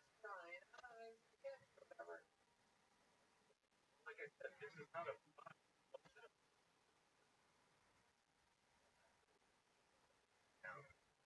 obvious, like, but it's gotta be. That's I look at it. Really? How long have you for Adderall or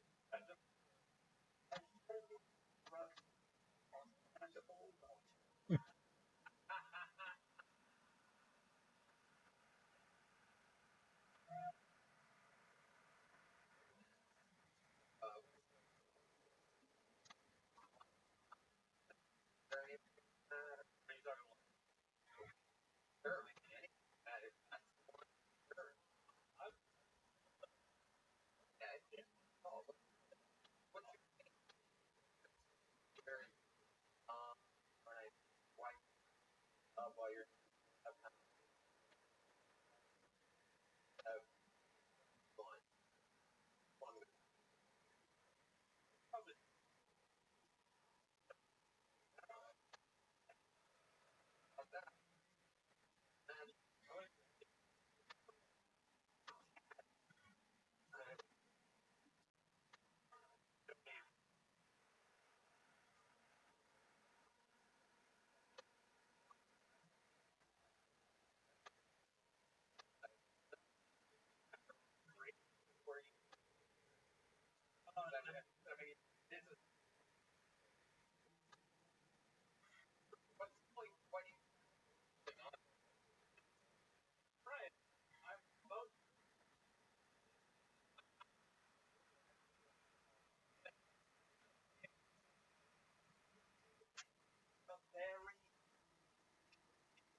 the most important lesson in life is to cherish what you have left. Life is short, time is precious, and you should cherish it. Sometimes you don't know what you have until it's gone. You know it now. I only had 8.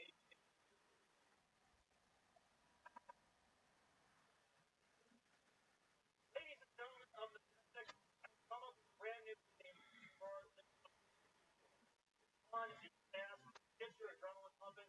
I call it Porn Olympics. What you do? You go on the internet, look at all over the world, and you see which country. I did it as sort of and last. The bronze medal went to Sweden, the silver medal went to the United States, and the gold was tied to 7 countries.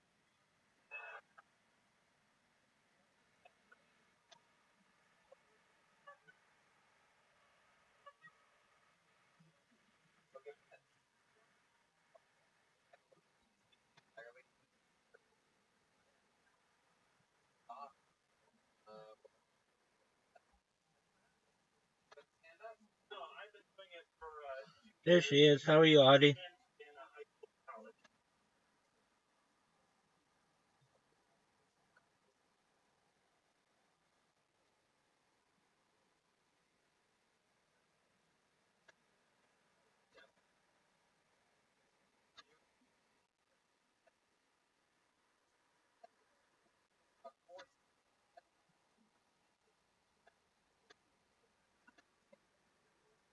I don't at all.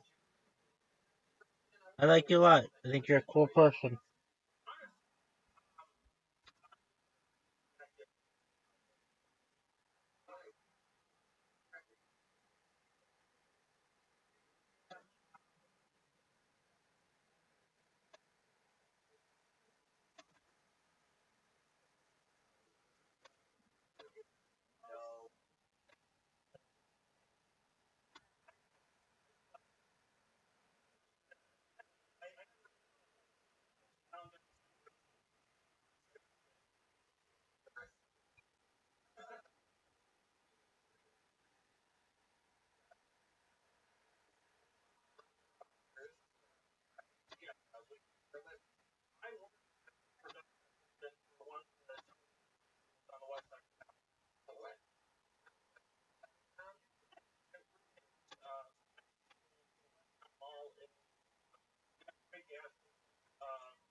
You were mentioning about when I was little, I was at the bottom of the spectrum, like because I didn't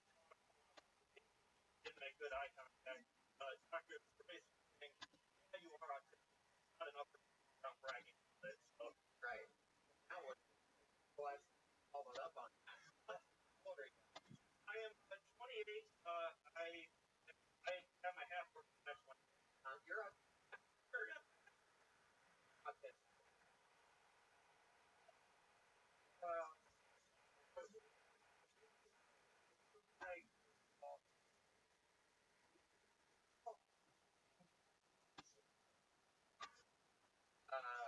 what's the how much about you? We're going. I'm not the guy. Like is like, oh, that's a How much time do we have? thing.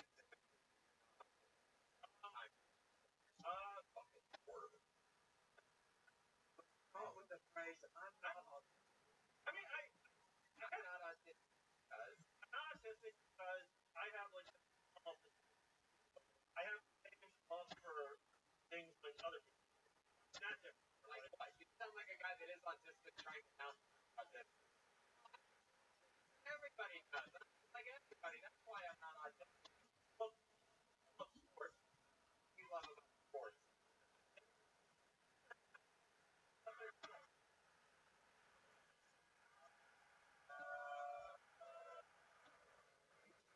Not what I'm for you.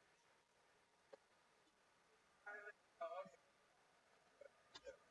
Like sports because I'm not a um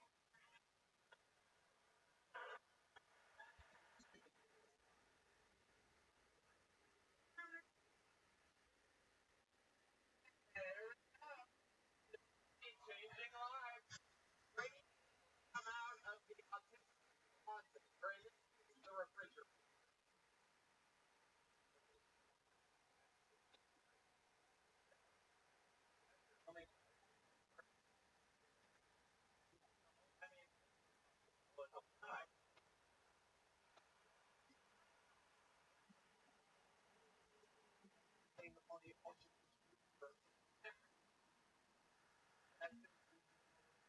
Taco Bell.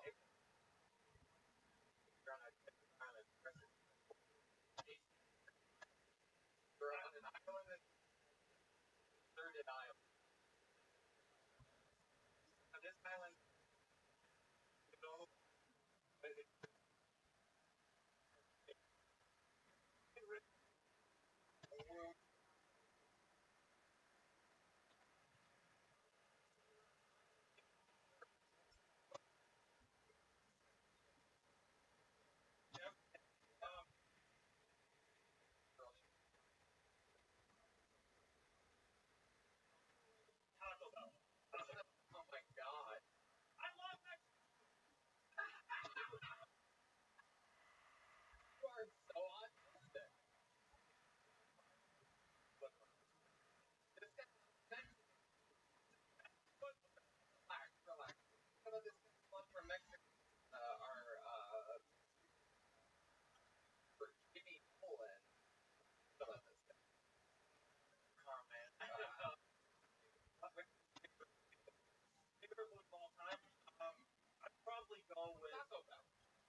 I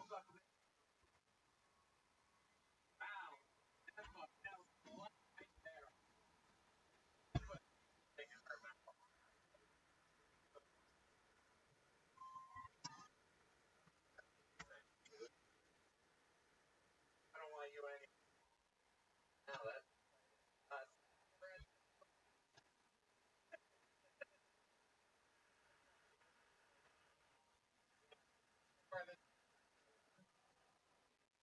have you ever kissed a girl before? Well, everybody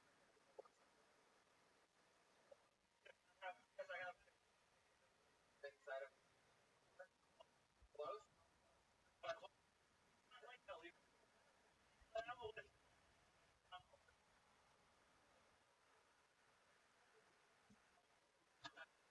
The front part, the thing, where the are. There we go. Over the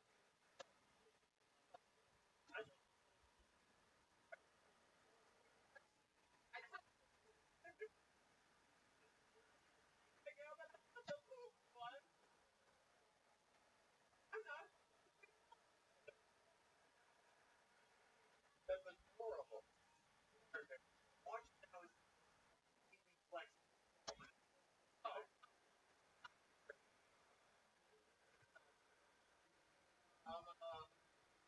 is there anything else about you that you were able to night properly? More one girl. I know. Yeah, hey, you know, You have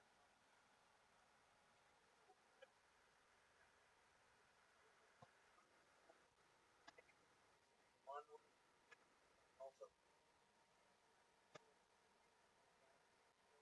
Well, you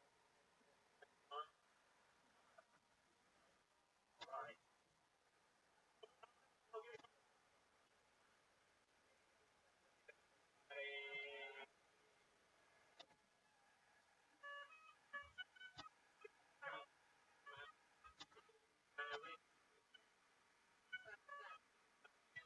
If I was gay, then you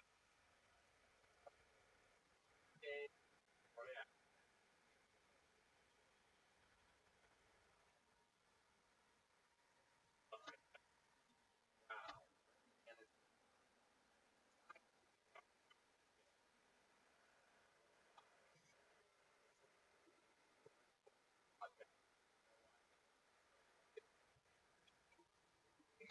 Wow. And it's great. But I can divide it. I'm looking at this girl. About that. I can move it along. Get it for round everybody.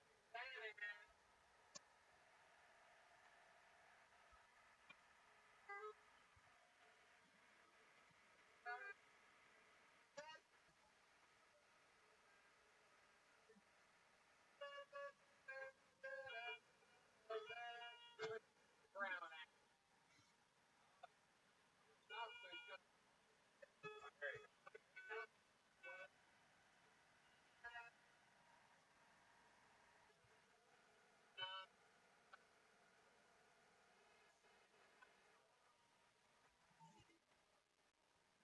Hey guys, Catholic, it's Catholics, or Catholics, Catholic.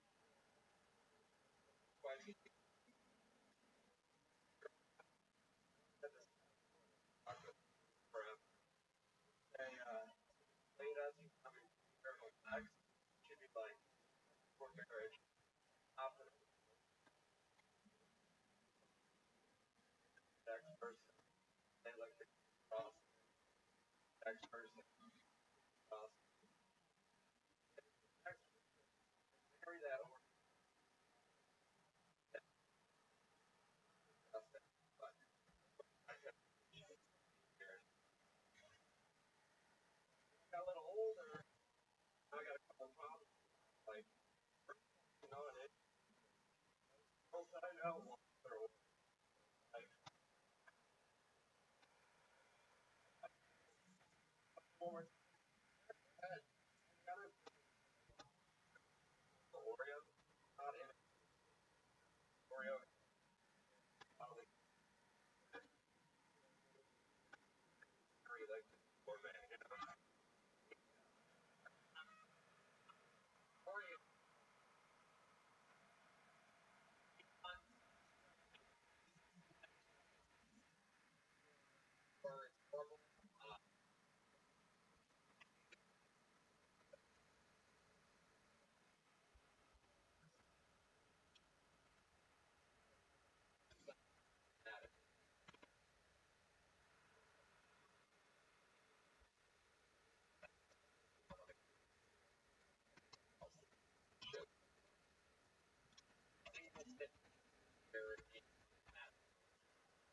What'd you say?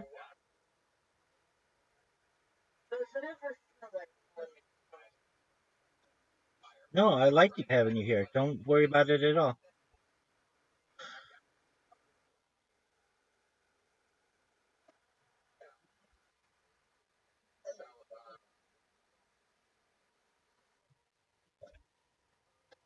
You're good.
accomplished.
There he goes, Kenneth Brown, ladies and gentlemen. He's on Twitter. It's cool for kids. Today you for kids.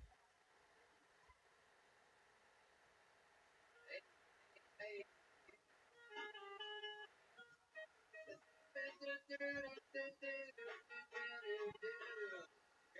He goes to Trevor Cook. Make some noise for Trevor, ladies and gentlemen. Oh, he's high-fiving and Frank's style. We have a lot today. More time for Trevor Cook. What in top Madison, Wisconsin? March, first month. The girl of my dreams left. I said, yeah. The girl of my dreams. My best friend. Yeah, the house I was living in. And I lost her to myself. And it's all because I was bad luck. I look like a cross between Bobby Hill and run version of Tommy. I recently found out my ex-wife is pregnant. I met her, I was like, hey, Destiny, I heard you're pregnant. Like, well, yeah. What happened? That you... I often get told that I look like a school shooter.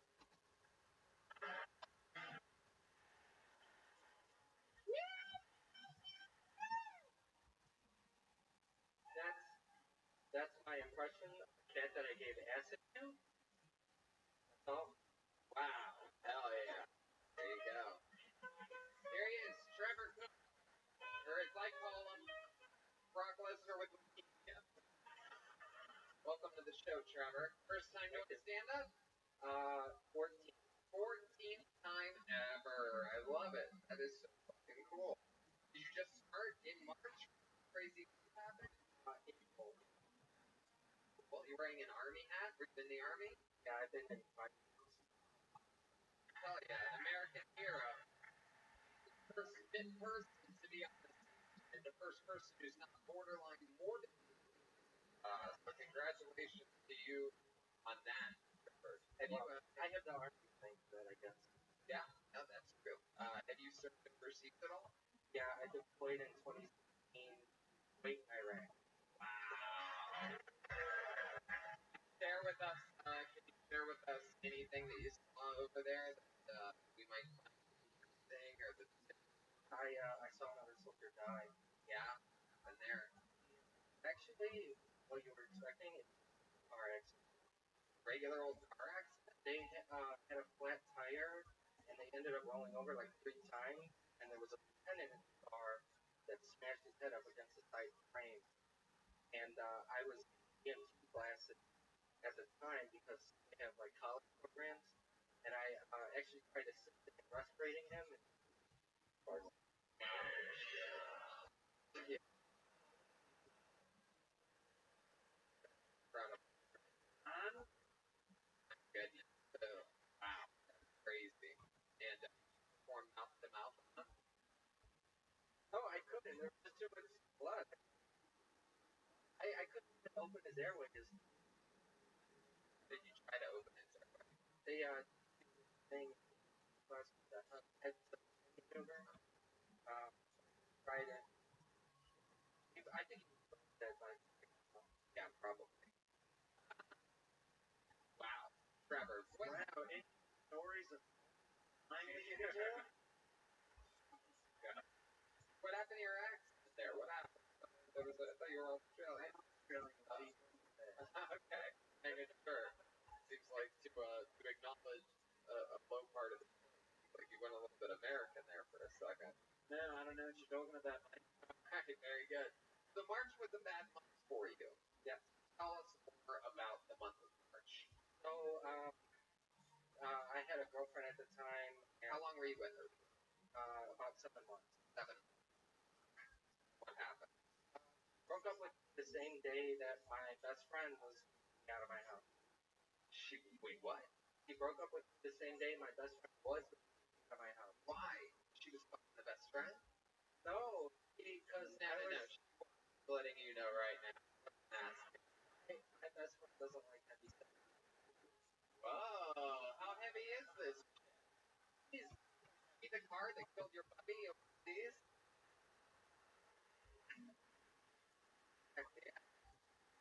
One over there, huh? You can hook up with your own tank? Right. No, she wasn't. Welcome. How are you?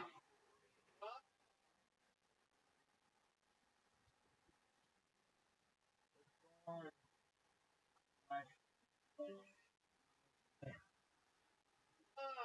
hell yeah, look at you. Fucking. What about your probably Pretty much. These very common in a lot of species that the males smaller than the female. is there a reason do you think? You're like is your mom a bigger lady? Because, I don't know, maybe I could. My mom is. Your mom is a bigger lady. Yes, that's exactly. But also, they can make it through the winters out here. Yeah, exactly. Just trying to survive. Guys like ladies that remind them of. Are you aware of that? True. I heard about it. How did you had to guess how much your mom weighs? What would you guess? If you were working at a circus and your mom walked up and you're like, I will guess your weight. What would you? Yeah, you're damn right. There you go. You had one that was 300, one that was 200. You see what's happening here? You're splitting the difference. You're like a half size penis. I just never had a chance to listen. There's that creature in the middle of the cover up. I'd say that you find out.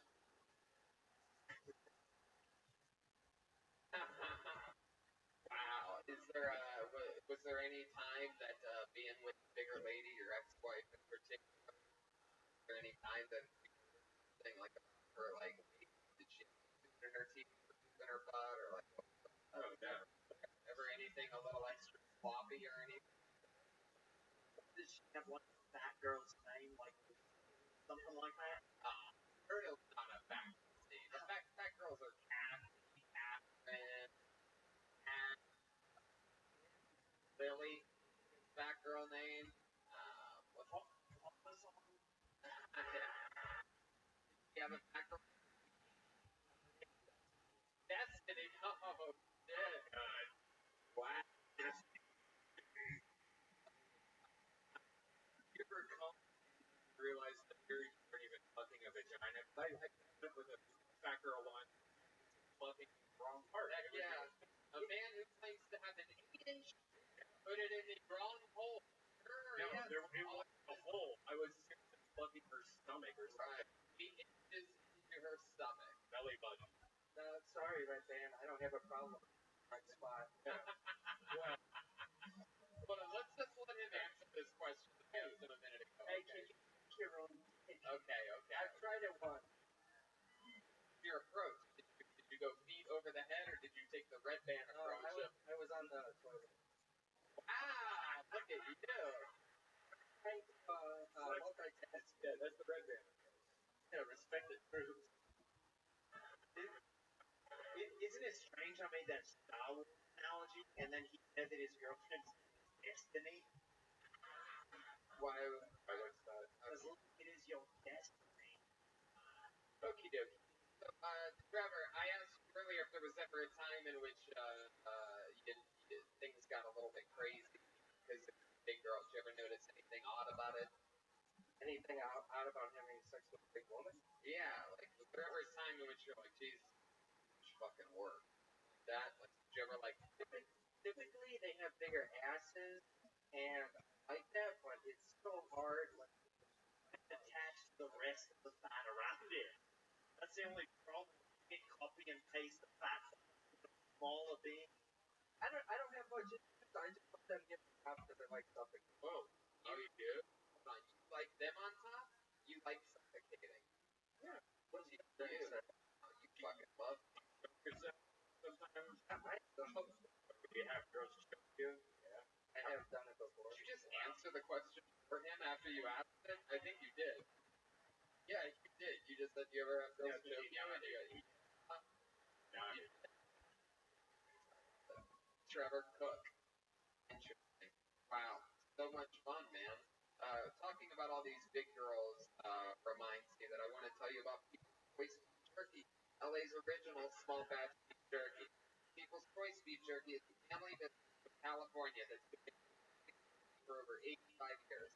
Unlike mass-produced choice beef jerky, marinated, spiced, and cooked by hand.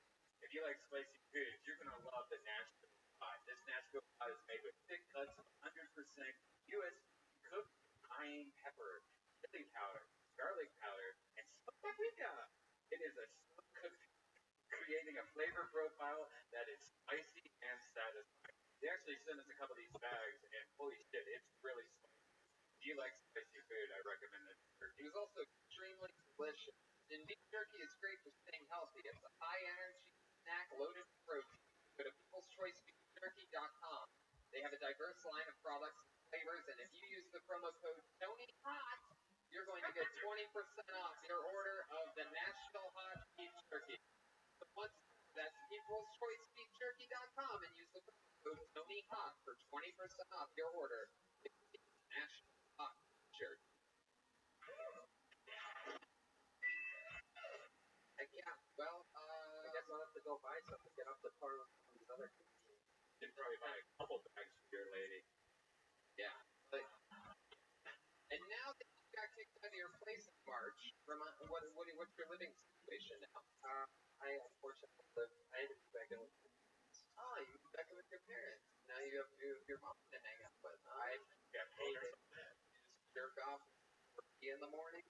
I did the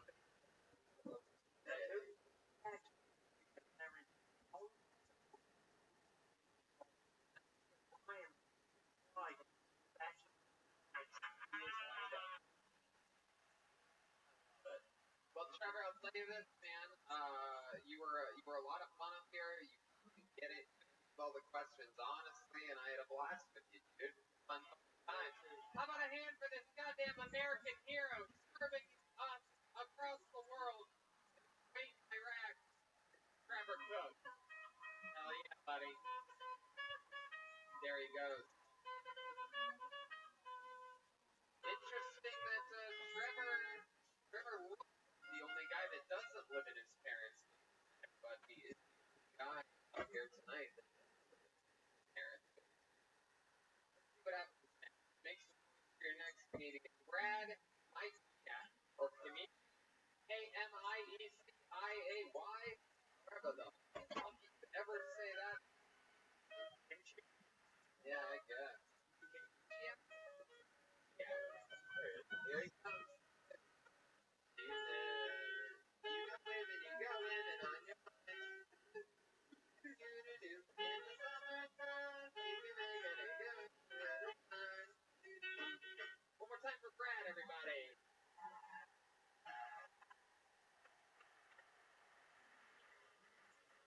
What's going on, Madison? This isn't a popular opinion, but some races are not as good as other races. I was watching the Kentucky Derby the other day. It's a big build-up shit race.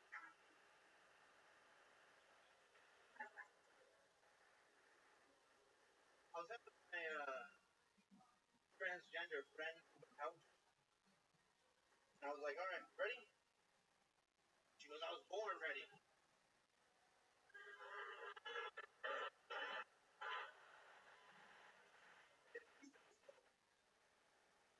Absolutely.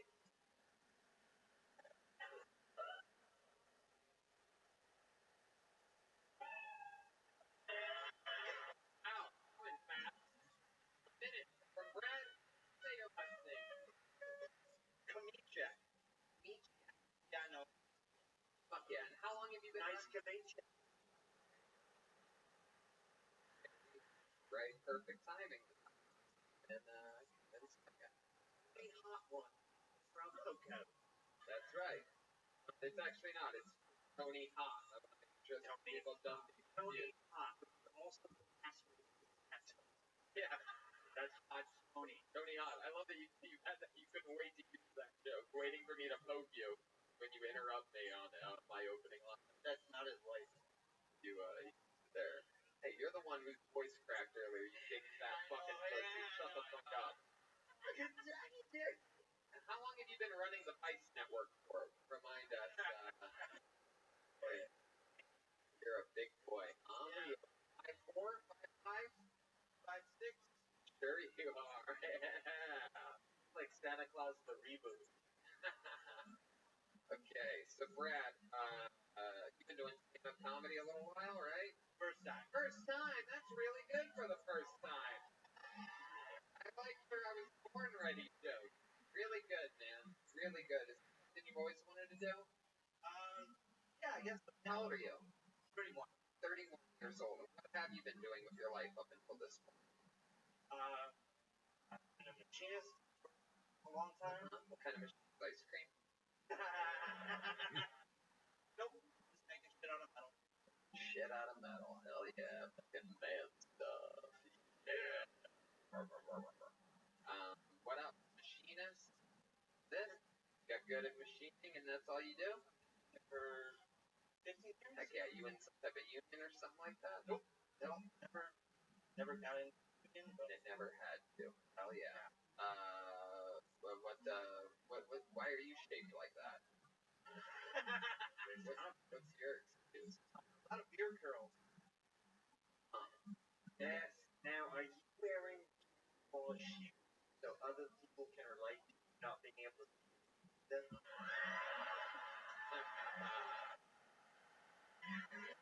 That's great. Said, No one needs to see what's going on, though. well, soon after the diabetes hits, you won't have to worry about that at all. Brad, what do you do when you're not machining? When you're not being a machinist? The guy shaped like the machine, Bert Kreischer. God, you keep your shirt on. We wish he would take a hint sometime. Yes. What? What? I don't even know what you. Don't worry. Okay, I won't worry about it. I was just about to start worrying. What do you do when you're not machine? Bow hunting. Bow hunting. Yeah. Wow. But you hunt? Yeah. And you kill? Yes, I do. You ever dry it out and get like beef jerky? I want to tell you about beef jerky. Plays original small batch Right. jerky. Nashville hot. You can from a package 20% off your order. What do you like to hunt? You ever hunt any bison? No. You never went bison hunting? Never went up to Idaho on your way from Salt Lake City to Boise and you saw bison on the side of the road and you're like, I'm gonna fucking kill this bison and eat it, and then you kill it and it's just a great cow? Yeah. No, I've never bison hunted. That's never been my thing. Right. White-tailed deer. What happened? The deer? White-tailed deer. Yeah. White-tailed. Yeah. Do you ever feel bad? Do you get where you don't give a shit? No, I mean it's not like just an easy thing. It's not something you just. There you go. Right here. Yeah. No. Get in the back of my truck. You respect the animal if you're really into it. Yeah. You've even made love to one of them, correct? Now let's check if Jimmy's pulling over there. And typically have a ceremony or anything after you right. Go over there, kneel down, and take a moment. Do you ever do that? Do you ever take a selfie? Not a moment. No. Just kind of. You just said a moment ago. But if you kill it, you're like, I'm ready to eat. Papa's ready. Despite the way I look, no, I drag it out of the woods. I got it. Sometimes I butcher it. Sometimes I take it in to get it butchered. Something like that. Do you ever feel bad? That I. No. Yeah. No, I don't. Wow. All right. Remind me, how long have you been one of the punks from the hit show? What else do you do for fun? You're not hunting. What's the sitch? Do you have a girlfriend? Yeah, I do. Yeah. How long have you been with her? 9 months. Couple of years. Yeah. How long did you have to hunt her before she agreed? Where'd you meet her at? We met through friends. Yeah. First time you hung out with you? We hooked up. Yeah, you just went straight to the hookup? Yeah. Just like, hey, wow, looks like we just catched each other. Let's do this anyway. Straight to the hookup? We did actually match on Tinder ahead of time. Wow. Before I met her through the friends. Yeah. Do you have a special kind of Tinder for people that look like lumberjacks, like Timber or something like that? I think it's a fucking wish. Regular human Tinder? I think it's called Tinder. Yeah. Like jugglerstate.com. What was the mating ritual like? Yeah. What was your first hookup like? Did anything stand out to you? Did you laugh? Come pretty quickly? You seem like the guy that would come pretty quickly. Be like, oh, that never happened. No, it happens a lot. Yeah, you would lie about it. I know it happens a lot, but you would lie. No. The first time, though, I was. Yeah. Really? Yeah. The first job is gotta. Yeah, the first time is. That's how you get the call back. 40 minutes. Yeah, exactly. Yeah, I like your style, man. Do you keep your shirt on when you have sex? First time? No. Now, how about when you go swimming? Your shirt on when you go swimming? Seem like you would keep your shirt on when you go. No, I don't give a shit. Really? Goodness, I like your style. Do you have any tattoos or anything like that? Shitty ones, yeah. Really? What's the shittiest tattoo that you have? Wow! Did you see it? Look at that. Somebody look at that one. I didn't get to see that one. That one, but not that one. Oh, it's huge dick. I like that. That's a dick. Oh my god. Look at that. Incredible. The back door to a strip club. Back of a Yeah, for you podcast listeners, it's a silhouette of mud flaps truck. That's what the two tattoos of his stuff. Dude, it could be a lot worse, man. You could have like the Counting Crows on there or something like that. You could have one of Red Band's tattoos. I get the feeling that none of the women you hooked up with are shaped like the women on your chest, though. Am I right? A little bit bigger? Incorrect. Really? You like them skinnier, so it's like a reverse Well, no, philosophy. It's just all over. Oh, all over. Yeah, like an autistic guy's order, it's Taco Bell. All over it. Yeah. Up there. Yeah, you could say the whole spectrum. Well, Brad, what did we talk? Did we get answer out of you? You've done this a few times? Never before. First time ever. And you did it here on Kill Tony in Madison, Wisconsin. You're born and raised here? I'm actually from Milwaukee. From Milwaukee. Look at that. Little fact about you. We don't like Milwaukee. Yeah, no shit. Yeah, we were there a few days ago. We didn't like it. We didn't like the episode. We didn't like the hotel. We didn't like the people out of the bucket. So you're just going to have to face the facts, Milwaukee, that you might like us. We don't have to like you. Can I just say? Go ahead, yes. I can tell something's brewing I over went to that show, and I was like, okay, I'm going to take Madison. Until I get up to semi-redeemed my cabin. You didn't like it either, right? Well, I mean, there were some people that got up, but We all, a lot of wet blankets. yes, we were all literally depressed after that show. And if you're wondering how often that happens in the history of this show, never not once have we been depressed. I guess Manchester, England, but we all had full-blown food poisoning that we had to go to we should have gone to a hospital for it. But think about that, Milwaukee was worse than that. After the show, Tony Cruz does and goes, hey, you guys maybe just want to go back and go to bed or something? Like, you say it like I went us all to sleep in the same bed together. Hey, you guys want to maybe just all go take a nap or something? That night, each other's body parts. And survived the depression it was walking. Survived again and came to Madison late that week. Yeah. I love it. Greg, Kamichak, there he goes. First time ever on Kill Tony. His first time ever on stage. He went to Milwaukee. He saw what happened. He made the trip, and he fucking did it. Come on, make some noise for Brad.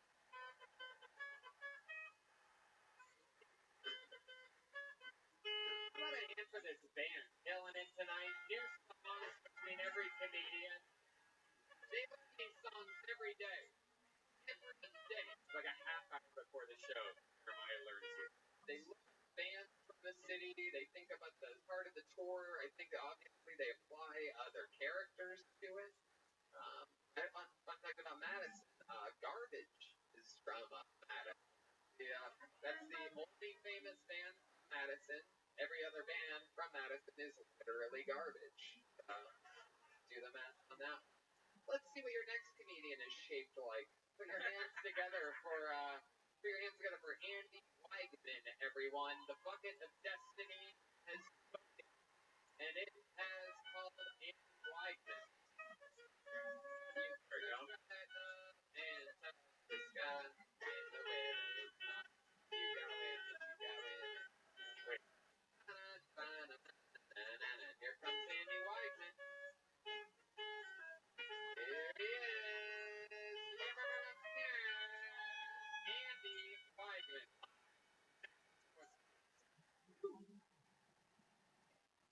I just say woo a lot times. Woo woo.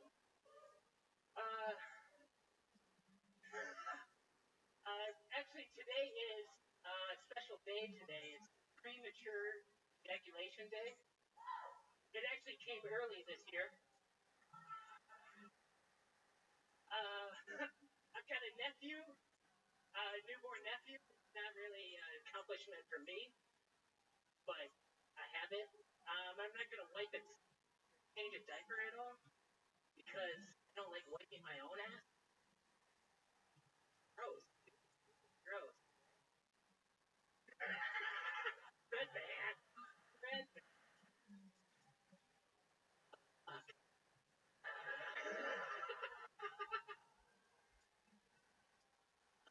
Try harder. I hear that a lot. My Weigman. You got through a little bit of that? Yeah. Andy Weigman, for those of you listening to the podcast, looks like Tom Segura's attorney. Andy, first time ever on stage, correct? Yes. Hell yeah, there you go. The go to first time. Congratulations. Heck yeah. Welcome to the show, Andy. Thank you. More people. I would have to come up here. Look at you making excuses already. I bet that's worked for you up until this point in your life, but it's not going to save you here. Welcome, Andy. How old are you? I am 36 years old, and you just had your first time ever on stage. You have a kid? No kids. Baby, well, what baby's ass were you talking about wiping? I've got a nephew. Oh, a nephew. Yeah. There you go. Okay, that makes sense. Those jobs to wipe the nephew's ass. In white culture, yes, Joel, yes. The nephew is the person responsible. The uncle is responsible for wiping the nephew's ass. They wipe around circumcised penis, too, and they just keep wiping away. By the way, you looked at Red Band when you said poop is gross. Never gonna agree with you. Yeah. Yeah, why? That's a gross. You used to love it when you ate it. What happens in 6 hours? Yeah, what's the deal with that? Andy, what do you do for work? I'm a dental technician. Hey, you're a dental assistant. Technician. No, you're an assistant. You're an assistant. You know what it is. You said it's the same thing. You see that? I used the fucking Jedi Force on him right then. It's the same thing. Yes, it is the same thing.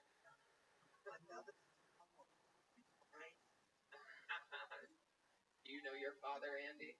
Yes, I do. Yeah, what does he do? He's a police officer. No. No? What's he? He works at a hardware store. He works at a hardware store. Huh. That's interesting. Ace True Value. Wow. It's a friendly hardware place. Yep. You know, if you go to Ace hardware store and you use the code TINYHOT, you get a free Allen wrench in your butt. Yeah, in your butt. They could have cut the butthole. See about the butthole. Can I just say too, in the middle of your set, you got the saddest thing to ever happen. Just keep trying. Yeah, it really was. The young lady in the audience thought that you were going to kill yourself halfway through your set. Wow. Andy, you're a dental technician. How long have you been doing that for? 8 years. Years. Dentist that you work with, is he a nice guy? Yeah. Pretty nice. You're a dentist? I don't work with a dentist. I work for a dentist. Oh. What do you do exactly? I make implants. Oh. We just had someone on last night's show in Chicago that did that. May have even been Milwaukee. But anyway, a lot of people in their teeth block. So that's something to think about. Do you have implants? Or these fake teeth that I'm looking at right I've now? got one thing. Yeah, what happened to yours? It was an old injury. Mine too. I once, when I was a little kid, we had this street right next to where I lived called Thornton Avenue, which was a very steep hill. And me and my friends thought that we were being smart because we were like little rascals. Those movies, they like build their own go-karts. So we're like, yeah, we're going to build our own fucking go-kart and take it down this hill. But all we were really able to do was we took one piece of like plywood and we put it on the floor of one of those scooters. Right? I basically sat down on the scooter and the handlebars are up here, and I went down a hill. I don't know what the fuck was going to happen, but it wasn't really picked up speed. It was in a street too. So I tried to go off the curb, like I tried to like get off the street to slow down because I was eventually going to die. And when I things went like that, ow! And cut it in half. Yeah, same here. That's your front teeth are fake. Front teeth. Oh, I thought you were Princeton. Man, I realized that's a great reduction. Like just a dental implant. I was white. Still love it. Andy, how did you break your tooth? I jumped off an air tube. Yeah. The snow? No, it wasn't snow. It was Water. in the yard during In the the yard. summer. Now, this is a species of American people white trash. Yeah. It's just an inner tube in the front yard, like on the grass. On the grass. On the inner tube, and you Like jump. the inside, yeah, the inner tube, you blow them up, shit inside of the tire. Where you gonna say it? You know what the fucking inner tube is. Thanks, You Gilbert. jumped off, you jumped on the grass, hit your mouth on the grass, The ground, yeah. Knocked the tooth out. the front yard. Yeah, So weird. Here. Wow, that's interesting. Expecting maybe a rock perhaps be in the yard or something like that, but no. You got a little fucking I don't really remember. Oh, you probably got concussed. Yeah. Look at that. So you're 36 years old. You're a dental technician. What else? Tell us more about you, Andy. I DJ wedding receptions. Get the fuck out of here, really? Can you give us a little example of what you sound like in between songs? Like, what would you say? Like, Put your hands together for the bride and groom. that's it? And then their names. Wow. For the bride, put your hands together for the bride and groom. What risk you take artistically at your job, Andy? That is incredible. Do you ever do something at your job? Start like announcing things and taking people's stuff like that? Could you give us an example of that? I'm trying to help you out here, mate. Open up your mouth real wide. We're coming in hot. Hell yeah. Sounds like the kind of guy that's about to jump off an inner tube in his front yard. Wow. Andy, for some of your comedic favorites, for some of your favorites. I listen to your mom's house a lot, Tom Segura. Yeah. I mean, has anyone ever told you literally have a face like him? Like, if you shaved your head down to a 3, you would basically be, you would at least be like the Tom Segura that is like the Instagram filter over Garth Brooks, basically. Like, you'd at least pass for that. It is incredible. You have a very Segura-like face. What's the best toothpaste you recommend? Well, I go with Oral B. Why? Love oral. Yeah. Oh, yeah.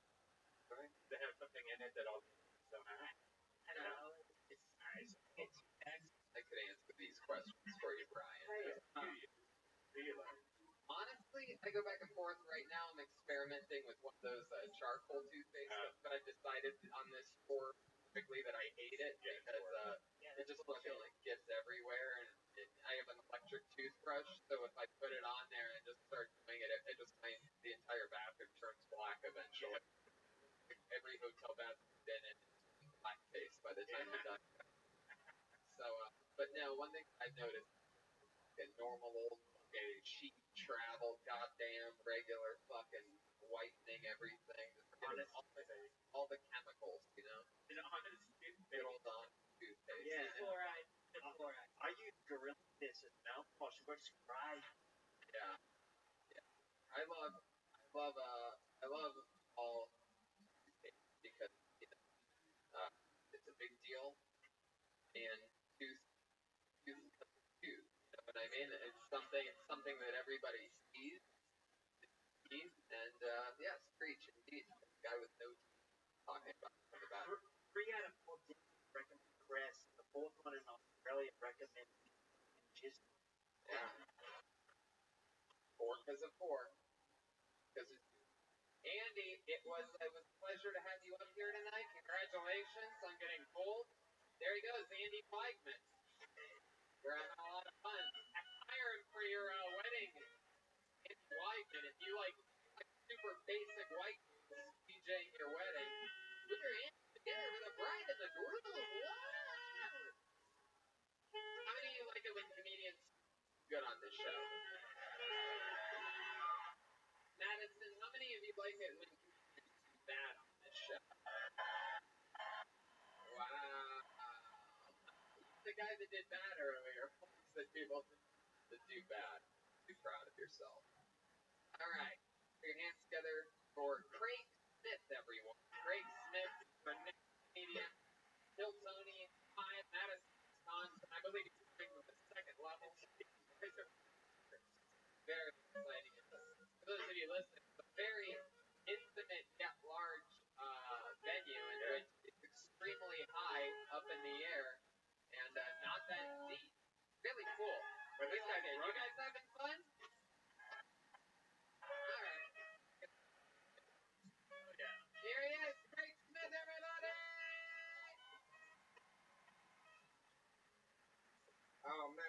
what's up? As y'all can see, I'm the first black dude to come up here. Appreciate it. Sometimes it's hard to find stuff to do out here in Madison. One thing I like to do is I like to go to tanning salons to ask for refunds. Just one of the only few things you can do in Madison if you got some melanin. Um, one of my friends, like one thing I had to realize, like I need to get my hair cut now, but I used to have an afro, right? And one of my friends had like long, luxurious hair, and then he cut it, showed up bald. Like, damn, why did you do that? He's like, well, they're thinking about their cancer. Damn, I want to do something like that, get some good karma on my side, you know? So I cut my hair and I bag it up, take it down to the place. Turns out they don't take afro hair at these places. And the cancer patient, a bag of afro hair, they just think you're giving them a bag of pubes. Nobody really wants that. Now I got a bunch of angry cancer patients looking at me all mad in the face. Well, at least what I can only assume is saying that they didn't have hair on their eyebrows, could really read their facial expression, you know? Yeah, great. Man, coming in hot. Yeah. Very great. You doing stand-up a little while? I rap for way longer, but I've been doing stand-up for 2 years. 2 years? God damn, you got the set of the night so far tonight. Oh, shit, appreciate it, man. So exciting. Representing the Legion of Skanks with the shirt. We are so excited. We're rolling into Skankfest Hot next week, New York City, with a fucking show at the Gramercy Theater. Tickets to I wish. I submitted, but they didn't take me, so. Oh yeah, well, I mean, you know, this is exactly how you get into things like that. You fucking grind it out, make an imprint here, and we'll put in a word for you with Lewis. Next time you see the name Craig Smith, fucking take it from Wisconsin. Literally tell him. We'll go, this guy's the only black guy in Wisconsin. Help him, please. Help him. I need the help, man. Appreciate it. Is that true about the hair? I never even thought about that. But like, yeah, sure. I never really tried, but I would assume so. You ever seen afro hair bagged up? yeah. No. I saw something on that ground the other day in Milwaukee. Yeah, it looked like you, bro. No. The afro hair I've ever seen bagged up was in a body bag after the Wisconsin police had to have a top one. Yeah, that sounds about right. So, Craig, tell us what it's like being you. Are you born and raised in Madison? No, I'm from Chicago. I moved up here when I was 20. You moved up here. Why'd you move from Chicago to here? Well, I don't know if you heard, but there's a lot of bad stuff happening in Chicago to people like me. I'm from the South Side, so my uncle moved up. Yeah. I was gonna say it's like a buffet out here for thick white women. That's why. That's another plug. But Heck yeah. We were literally having a blast in the South Side of Chicago last night. We went to the White Sox game where they beat the Yankees 10-2. We represented the White Sox. We got asked right before the game and rolled in there wearing all black like thugs. We just mixed in with I even did blackface for the occasion. It was very exciting. but nobody knows. Yeah, no, it was perfect. So now what? Now that you moved up here when you were 20, now what do you do up here? But now I work out in Deerfield. I put the AEDs together, so kind of what together? automatic external defibrillator. Somebody have a heart attack, they hit the emergency thing. I put it on, call the ambulance. Look at you. And you rap.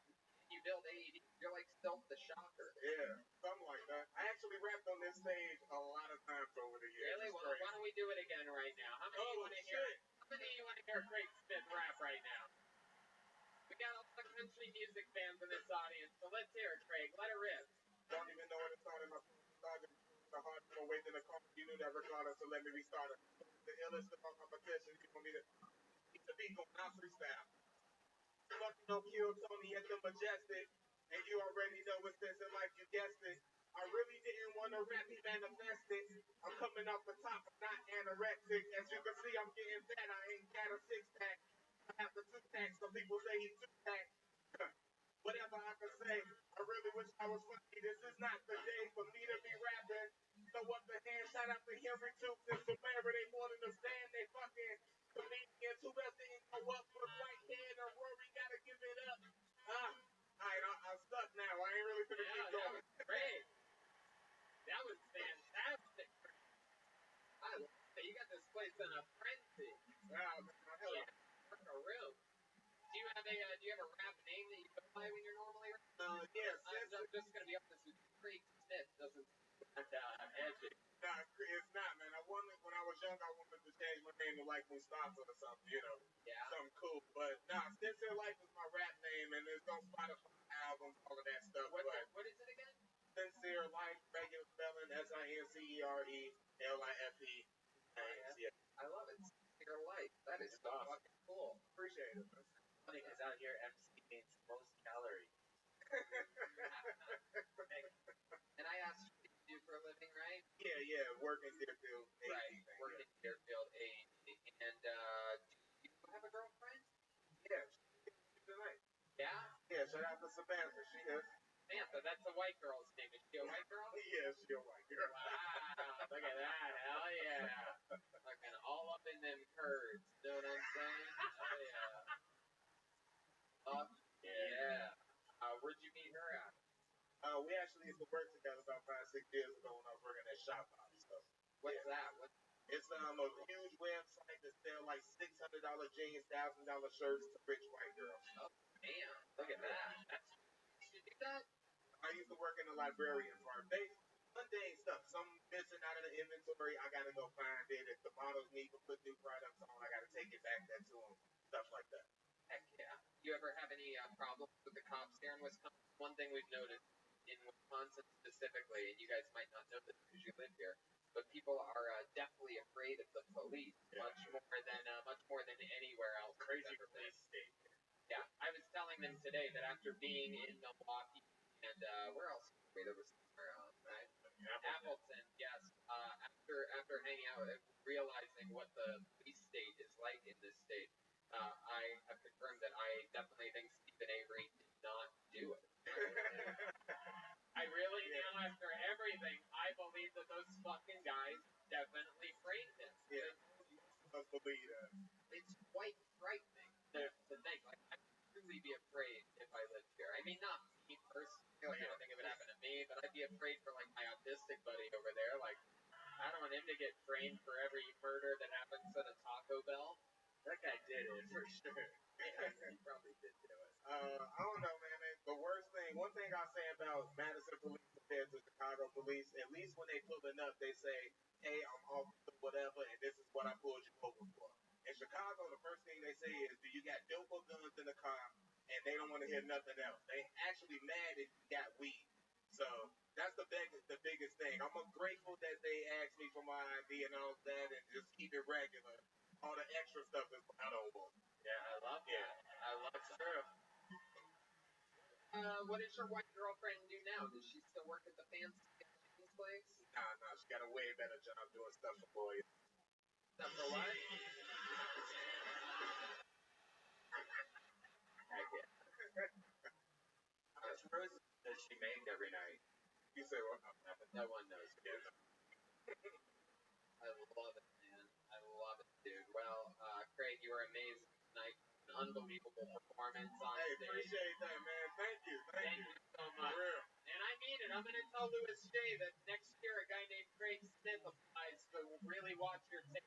I swear to God, I'm going to do it. Craig Smith, appreciate it. Thank you, He's on social media at Sincere7. Yep.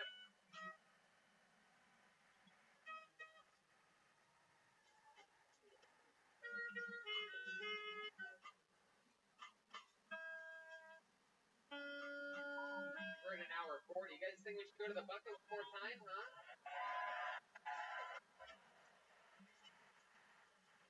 Okay, let's see what happens here. Put your hands together for Joe Malloy, everyone. Joe Malloy.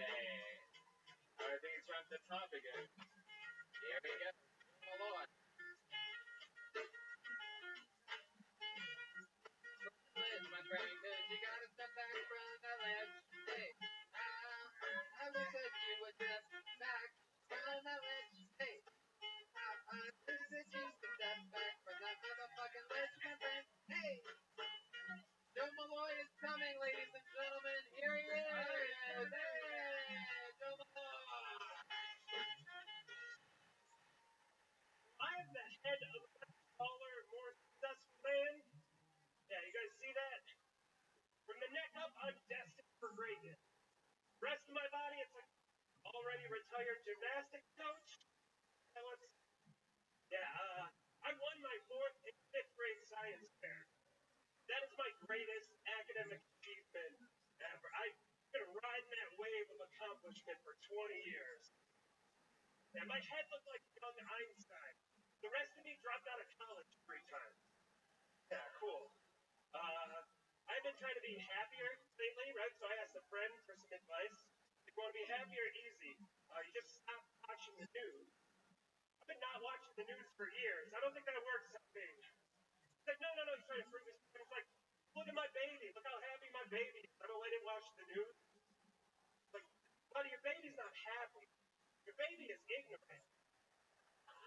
Teach it things. It'll get sad. It's happened to every other baby.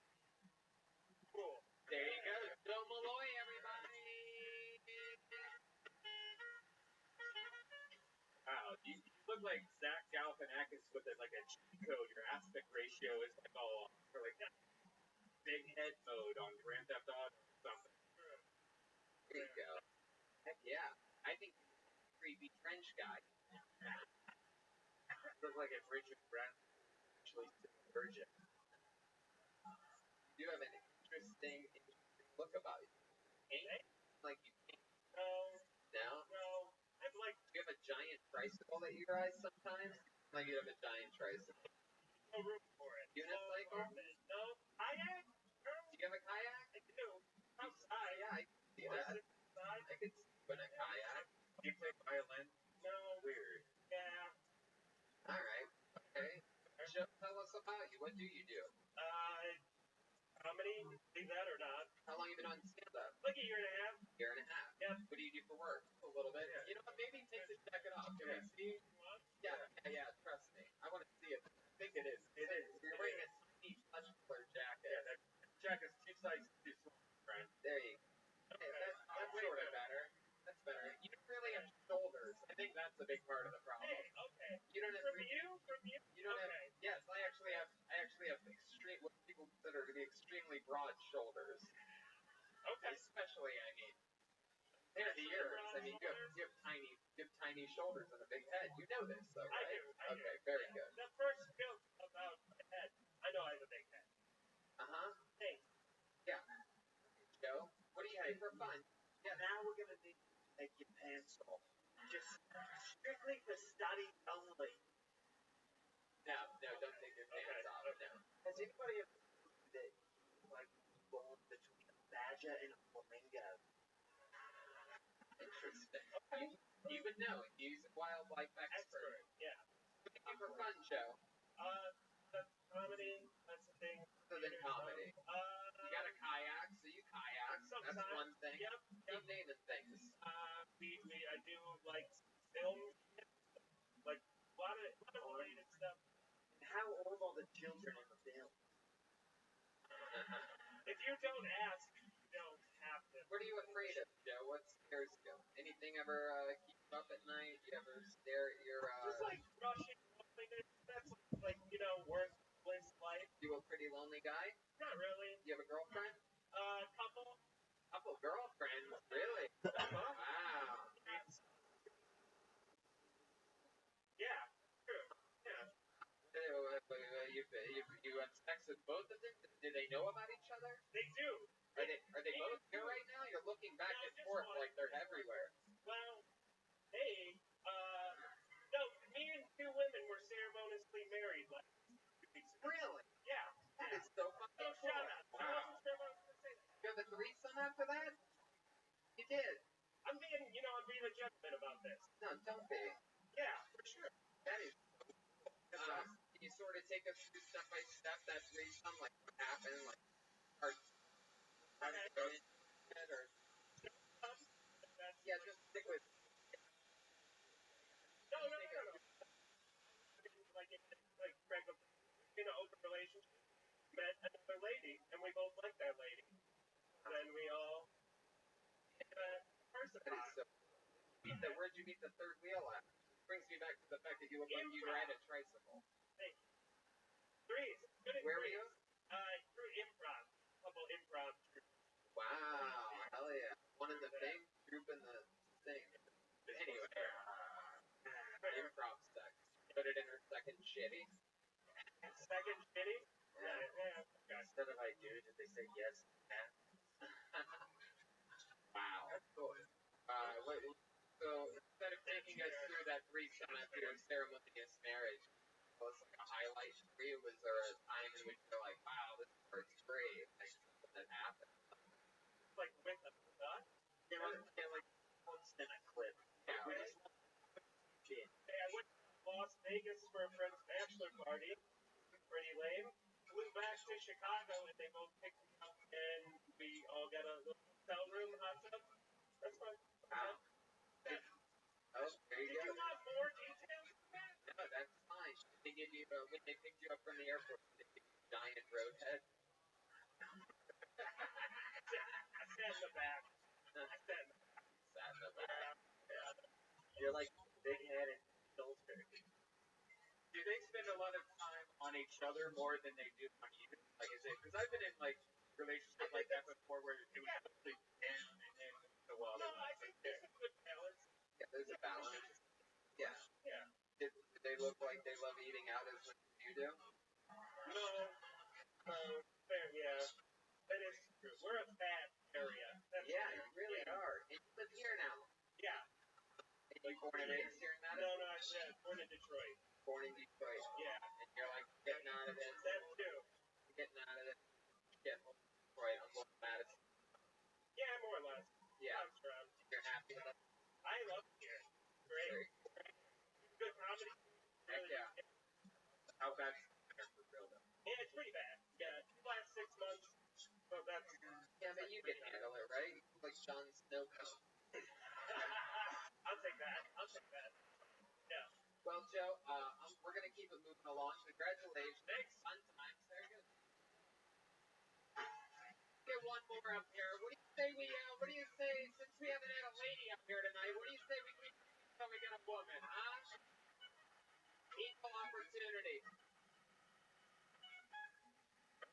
Not gonna be Matt, it's not gonna be Dylan, it's not gonna be Dirk, it's not gonna be Tyler Baggins, it's not gonna be Clint, it's not going to be Austin, it's not. Oh, well. Sweet Betty, my Freddie, wow. Put your hands together for Nicole Spaghetti, everybody. Here we go. Coming up here, my favorite food in the world, spaghetti. Here's when I was a little boy. I would fall asleep on my plate of spaghetti, every day as a kid.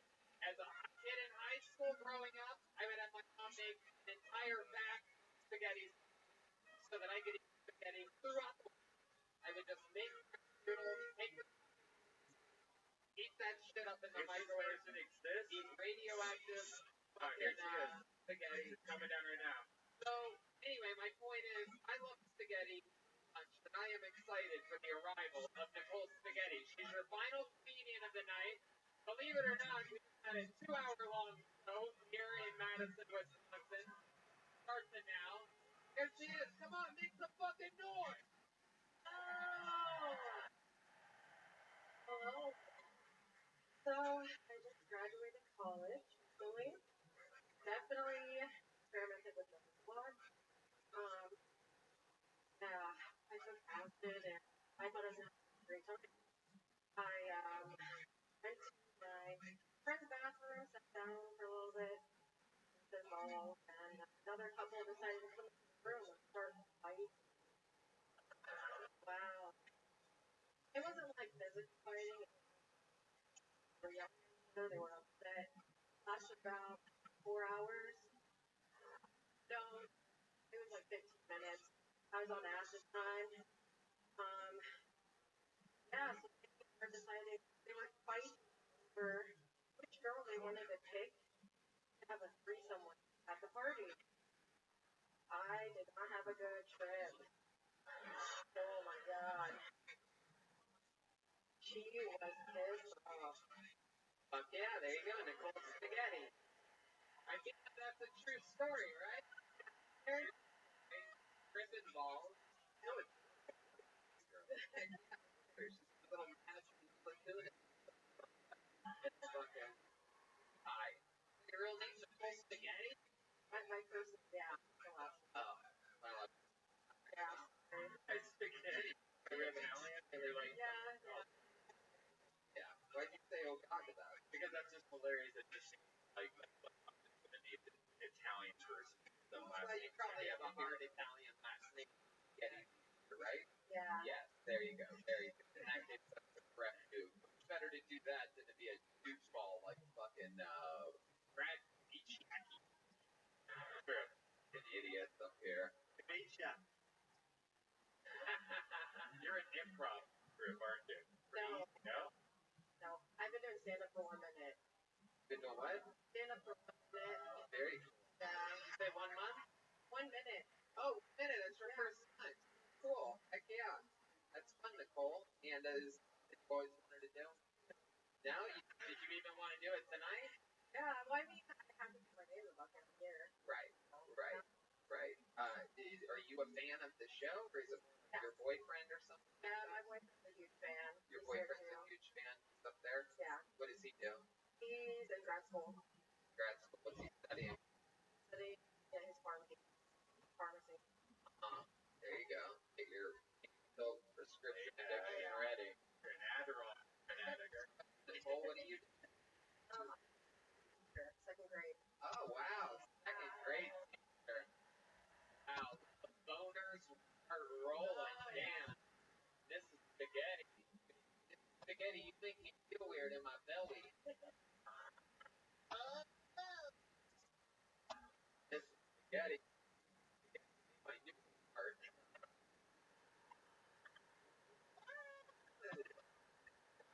My God, are you excited? You realize that these kids, they're all going to have their first boners, do you? Yeah. I mean, No. all 4 of us on this boners right now, we're not even in second grade. We're just end of a long course. Just kidding. We wouldn't objectify a woman like that. Just kidding. In 2019, we can admit it. We all have boners right now. No. Did you say second grade or seventh? Second. Alright, never mind. I was going to say a joke, but never mind. Great. Heck yeah. That is just about to start that. Yeah, in September. Wow. You a little bit nervous? Not really. Are you gonna have a certain name? Your last name to pronounce? You can be like Miss or something Yeah, like I that. spell my first letter. Is that A. A? Yeah. A. Holy, so much auto with this abbreviation. Yeah. Miss A. Yeah. Welcome. How are you? Oh Hello. my goodness. Trust How are me, you? I don't think they put it in a lot of people's age here in Madison.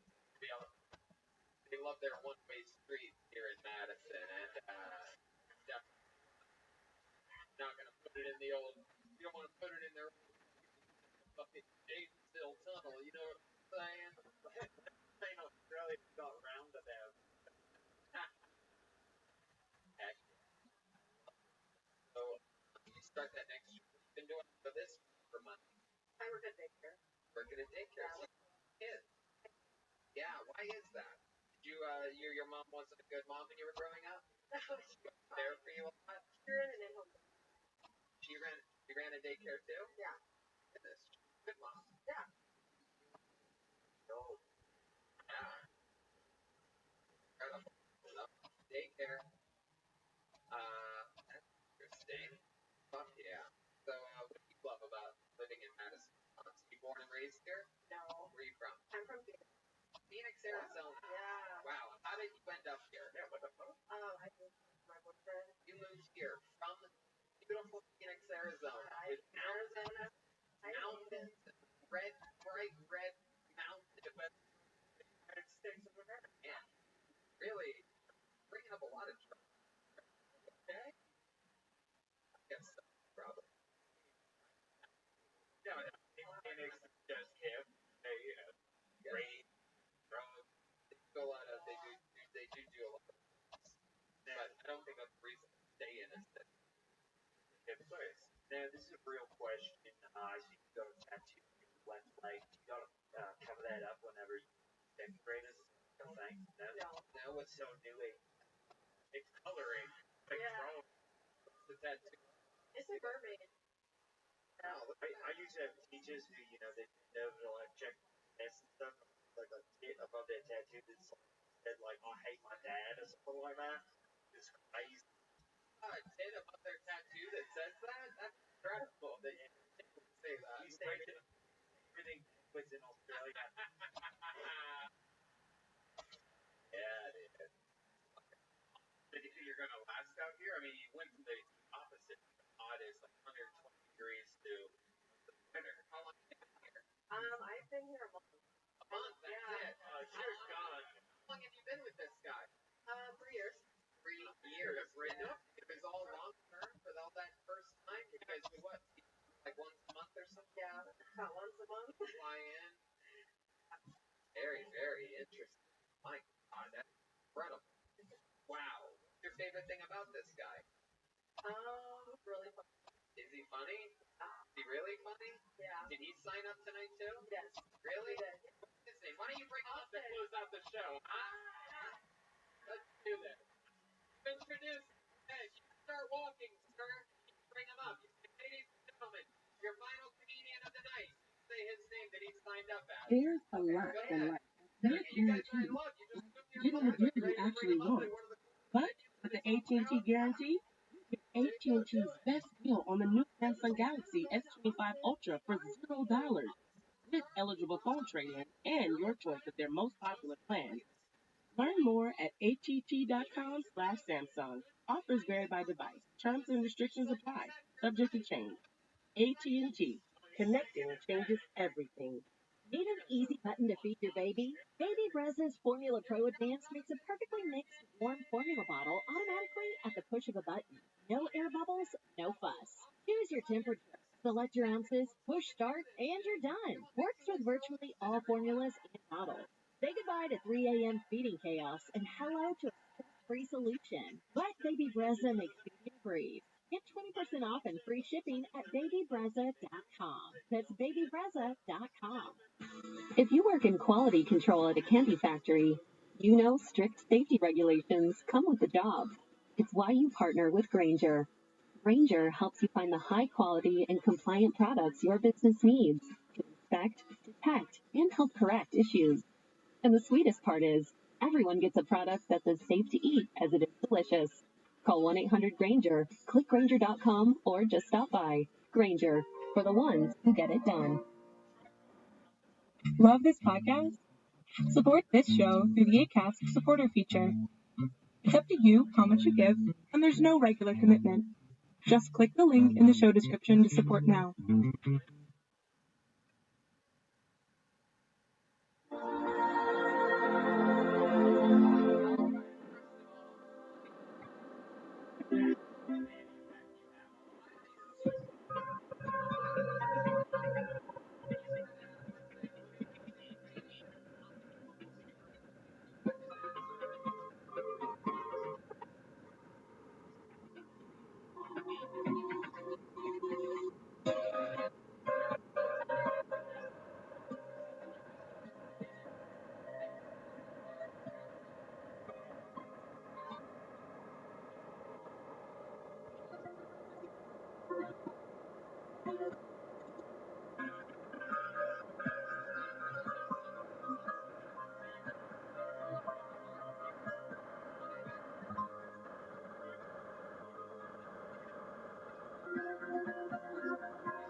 Hello and welcome to another episode of Thursday, where I'll take you on a wild ride into the unknown, the strange, and the mysterious.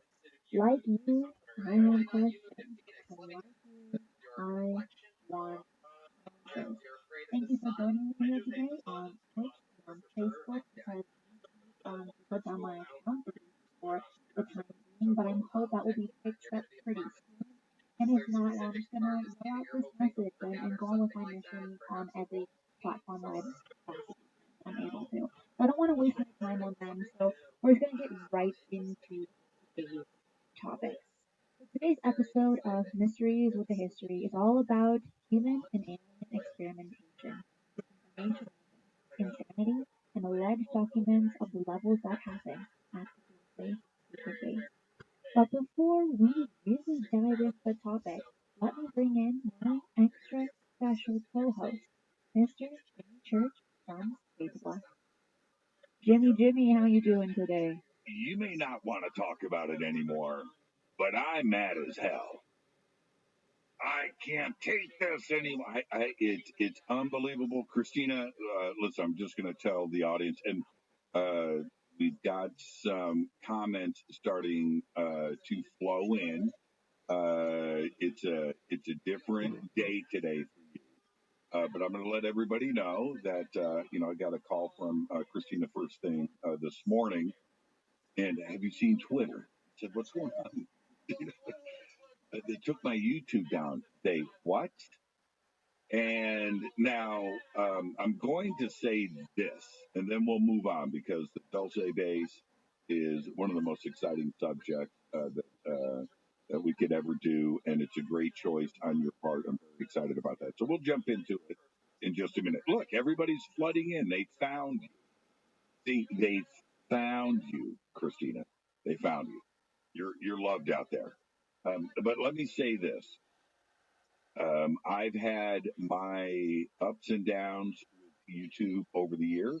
I've had to fight the good fight. I've been demonetized a couple of times, and really had to go toe to toe with it. That being said, what they chose to do to me, without explanation, by the way, um, I had to fight that. I got it back, and it took about 2 weeks. But I also took a year off of YouTube after that. I was like, I'm done. And I just let the channel sit there. I wasn't going to let them make money off of me. I just wasn't going to do it. So I took a year off. But your case is different. You've got no community strikes, no violations, a clean channel, and everything positive, and your content isn't violating any standards. So, but this is what happened to me, and I'm sure it's the same thing with you. It's an automation system. So they have got millions of videos that are being uploaded every hour from around the world. And they have software that looks at all of that content, all of the existing content, and it's looking for stuff, automated. And when that automation system gets triggered, they could have found something in your content that had nothing to do with the content. It was a false trigger. Okay, and you have to get a human being involved to go and look at your channel to make sure, and that, but that's the problem. That automation system is messing with people's lives, their content, in some cases income, and without any consideration of anything, and the software pulls the trigger, and there isn't anybody there to double check before the channel gets pulled out. And that's a problem. That's a problem with censorship and everything else, where you're guilty first, and then you've got to prove you're innocent. And that's not what this country is based on. But I am sure that is the case with your YouTube channel. You've got to get a human being involved, and once you do, you'll run clean. Your decisions for the future are your own. Do you want to continue YouTube, or not, and find another way to go? Unfortunately, YouTube is one of the biggest platforms in the history of mankind, and it's really tough.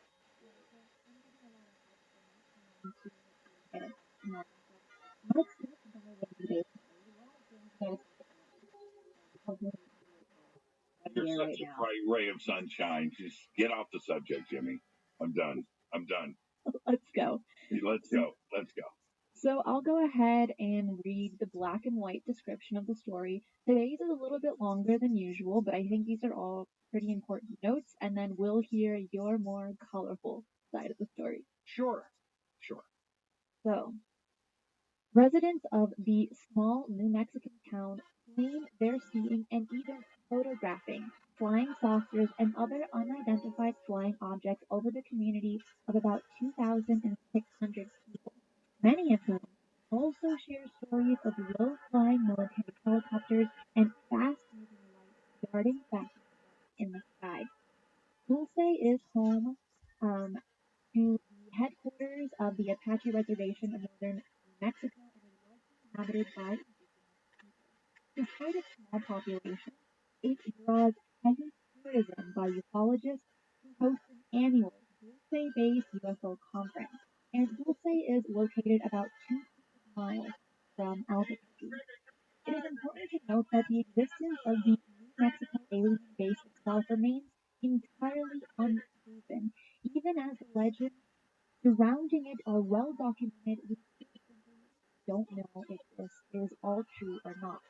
Stories arose in the late 1970s with the New Mexico State Trooper Gabriel Valdez reporting a series of disturbing cattle mutilations, and this is according to the Michael Birkin's A Culture of Conspiracy. Okay, and then it also states that detritus surrounding the cattle mutilation suggested to Valdez that the government was involved and that the cattle were not ravaged by wild animals. One resident that even claimed to have tracked Bigfoot in the area as well. So there's a lot of weird things happening around the Dulce base. And then, of course, the story brings in the infamous Paul Benowitz, claiming he had infiltrated electronic communications with aliens in 1979, along with taking pictures and videos of craft near the Kirkland Air Force Base. So we have a lot to dive into today and a lot of people to talk about when it comes to the Dulce base. Tasty. And now, and that's a great overview. There's a couple of things. Now let's back up. Let's go before the modern stuff. The the tribes, the indigenous cultures around there. It's a very sacred area, and they have been talking about for hundreds of years sightings, lights, and things that happen in and around this area. And I have talked to numerous tribe members that literally sit outside of the Best Western Hotel and look across at the mountain, and they see stuff just right there, and they just gather and watch the action in the hills there. So that's been going on for a very, very long time. Then researcher and author Leonard Stringfield started to make a couple of comments about this area and doing some research. Some of it was taken out of context, and I think that Leonard Stringfield had to step in and say, "Look, there's strange things going on," but I didn't say, and things were taken out of context, at least in his point of view. And he's a great researcher and was a great researcher, and we have to take him at face value. But even he was intrigued with this area. The cattle mutilation. Valdez wrote an excellent book, by the way, on what was going on up there. Many ranchers in the area reported black helicopters and coming in and sightings of cattle being not only taken but replaced in the area too as well. And I think that some of the questions started to come up. This was aside from the UFO issue, but were the cattle being tested with chemicals or radiation, and there was some testing of that in the area. And were they taking the cattle to see the effects of the radiation on them, then replacing them back, maybe removing body parts to look at the inside? All of that is sinister in of itself. And if you're not reporting it and letting the local ranchers and the community know what is going on, then that leads to some pretty shifty stuff. So we have that going on at the same time. Enter Paul Benowitz. So Paul Benowitz starts to hear rumors. Now, Paul, as we know, with Richard Doty and William Moore and his very, very infamous, it's not famous, it's an infamous sad case. But Paul had a lot of resources available to him with his company that had Air Force contracts right there at Kirkland Air Force Base. And but he had the ability to get into private aircraft and fly up and in and around in that area looking for this alien base that was reported to be there. Now, from Paul himself and his reports back to others, he found a craft. He found something that was interesting in that area that looked like a crashed flying saucer of some kind, and he knew he was on the case. Well, those reports, combined with the lights in the area and what the Indians were seeing in the area, and going back to Leonard Stringfield, and now these reports coming out from Paul Benowitz, things seem to be in action there at the Dulce base. Now, before we circle back and discuss all of this, was there an alien base, tunnels, and things? There were a lot of underground Air Force installations there. There were. There were. And missile silos, the tunnels for that. You have the structures on the surface for the Air Force buildings and things and fences that need to, you have to have that infrastructure. But stuff was going on underground for sure, and there was tunnels going on underground for sure. The urban legend part of this is that all of this was done because ET arrived here a long time ago and found that area to be special and established an underground base, and that's where they resided. And that was that. And that the Air Force knew about this, and there were agreements and things working together with ET and our government for a very long time. Now, that's part of the urban legend. And if you look at some of the maps that have been generated over the years of tunneling efforts across the United States and maglev trains and things right through Dulce, there were other reports of Sandia Labs and things that were happening in Albuquerque and Kirkland, that there were tunneling systems between there and Dulce, and those existed. Now, has it been proven?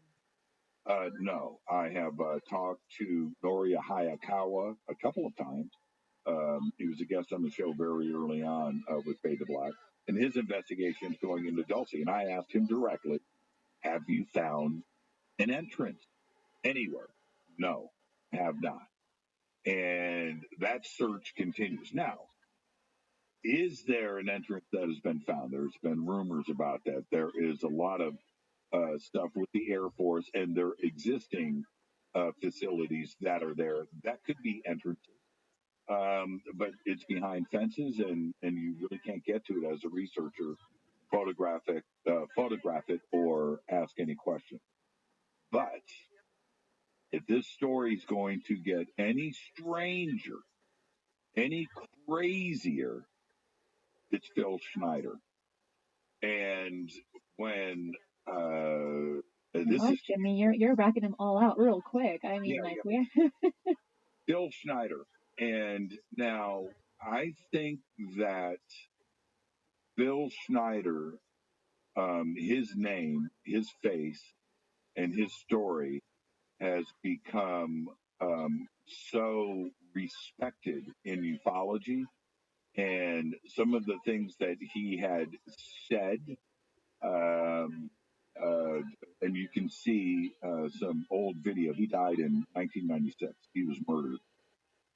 Some say assassinated. in 1996 in Oregon. I'll come back to that in just a second.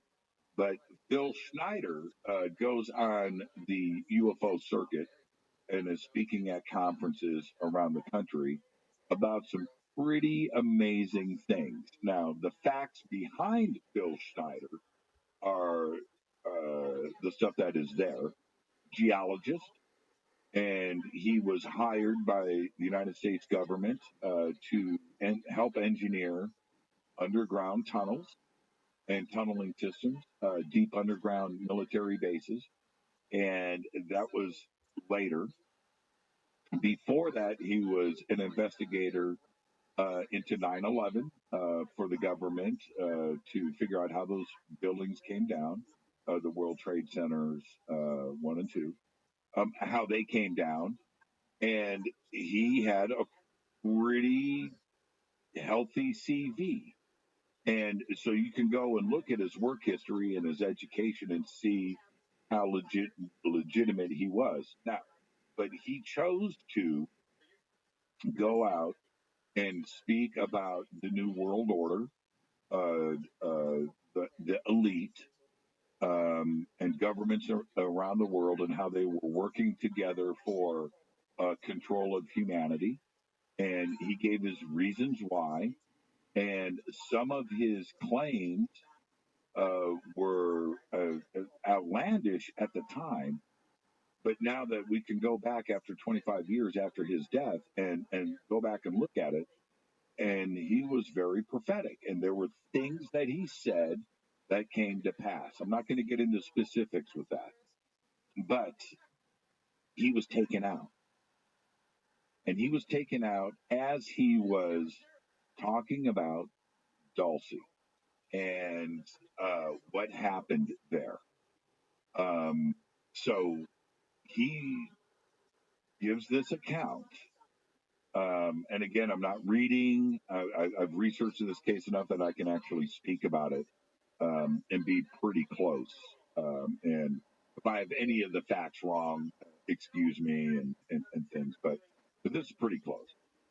His account that Human Island spoke about, and you can check out the videos for Phil Schneider online, that he was in a tunneling effort, digging down at Dulcie, and got to a certain level. They're blasting through the rock, and they're digging, and they're boring, and he's going down, and he's got his tool belt, and I'll come back to that in a second. But anyway, so they reach a certain level, and they break through the rock, and this stench comes through. This is at Dulcie, and it was unbelievable. And they continued to bore through, and they opened this up, and they broke into the alien base, and he's looking straight at an alien being standing there in front of him, and he freaks out, and one thing leads to another, but there's a gunfight, there's a shootout, and an explosion, and he gets blasted in his chest. And this is I mean, it's sad, but this is part of the facts of the case. He gets blasted in his chest, and by some alien technology, gun, ray gun, photon weapon, whatever you want to call it, phaser. He gets blasted in the chest. He loses some fingers. He gets burned. He gets this gnarly injury to his chest and the scars and everything that, and it was debilitating to the point where when he was murdered, I'm going to come back to the gunfight, but when he was murdered in Oregon, where he was speaking at a conference, he was in a wheelchair. He didn't have any fingers. Well, he had a couple of fingers on each hand, but he was very sick. He couldn't walk. He was in a very bad situation, and he's in a motel room in Phoenix where his body is found with surgical tubing wrapped around his neck and tied, and they said that he committed suicide. Now, first off, he had no fingers, right? He had no way of tying or wrapping and killing himself with surgical tubing, like was stated in the police report. And when you read the police report, you realize Doesn't make any sense. that somebody killed him, right? Okay. So, but he was out there speaking about the New World Order, governments, 9/11, uh, uh, dark parts of different world governments, including the United States, and maglev trains and tunneling and what was going on across the country and these alien bases, Dulcie, the shootout, and his injuries. And he was out there very publicly speaking about this stuff. And then he dies with surgical tubing around his throat in a hotel in Oregon. And so when you look at Dulcie in total, is there something to this area? You have Paul Benowitz, dead. Bill Schneider, dead. Cattle mutilations and reports, all factual. Black helicopters, and a culture that has been there for hundreds of years. And talking Thomas about Costello also goes missing as well. yes, yes. And it's a very, very interesting case, Christina. And when I look at Phil Schneider, and I go back and I watch those videos and his presentations over the years, and those that knew him, I had a lot of people on the show, and some that were with him in Portland when he died, and I don't want to get into that, but one of his roommates on that last speaking tour was on the show and spoke very candidly about those last days and what was going on and how happy he was in life to start getting his health together, his relationship with his family, and he had goals and things were great. He wasn't suicidal, and the way that he spoke in public, he was a true whistleblower, and it just adds to the mystery at Dulce, New Mexico. So in everything that you said, there were a lot of things that you kind of touched on, and I want to go a little bit more in depth. The first person that you mentioned was Gabriel Valdez. And just to go into a little bit more in depth about him, for those that might not know the story or know who he is, he was a police officer and a researcher. And this man, when he was looking at these cattle mutilations, because he's a police officer, he gets called in to see these things. He also found gas masks nearby, glow sticks, and human equipment. He also found, which is incredibly bizarre, is that he found a human monkey frog fetus in a cow uterus that was dead. Now that sounds terrifying, and he took pictures of it, and you can find that online.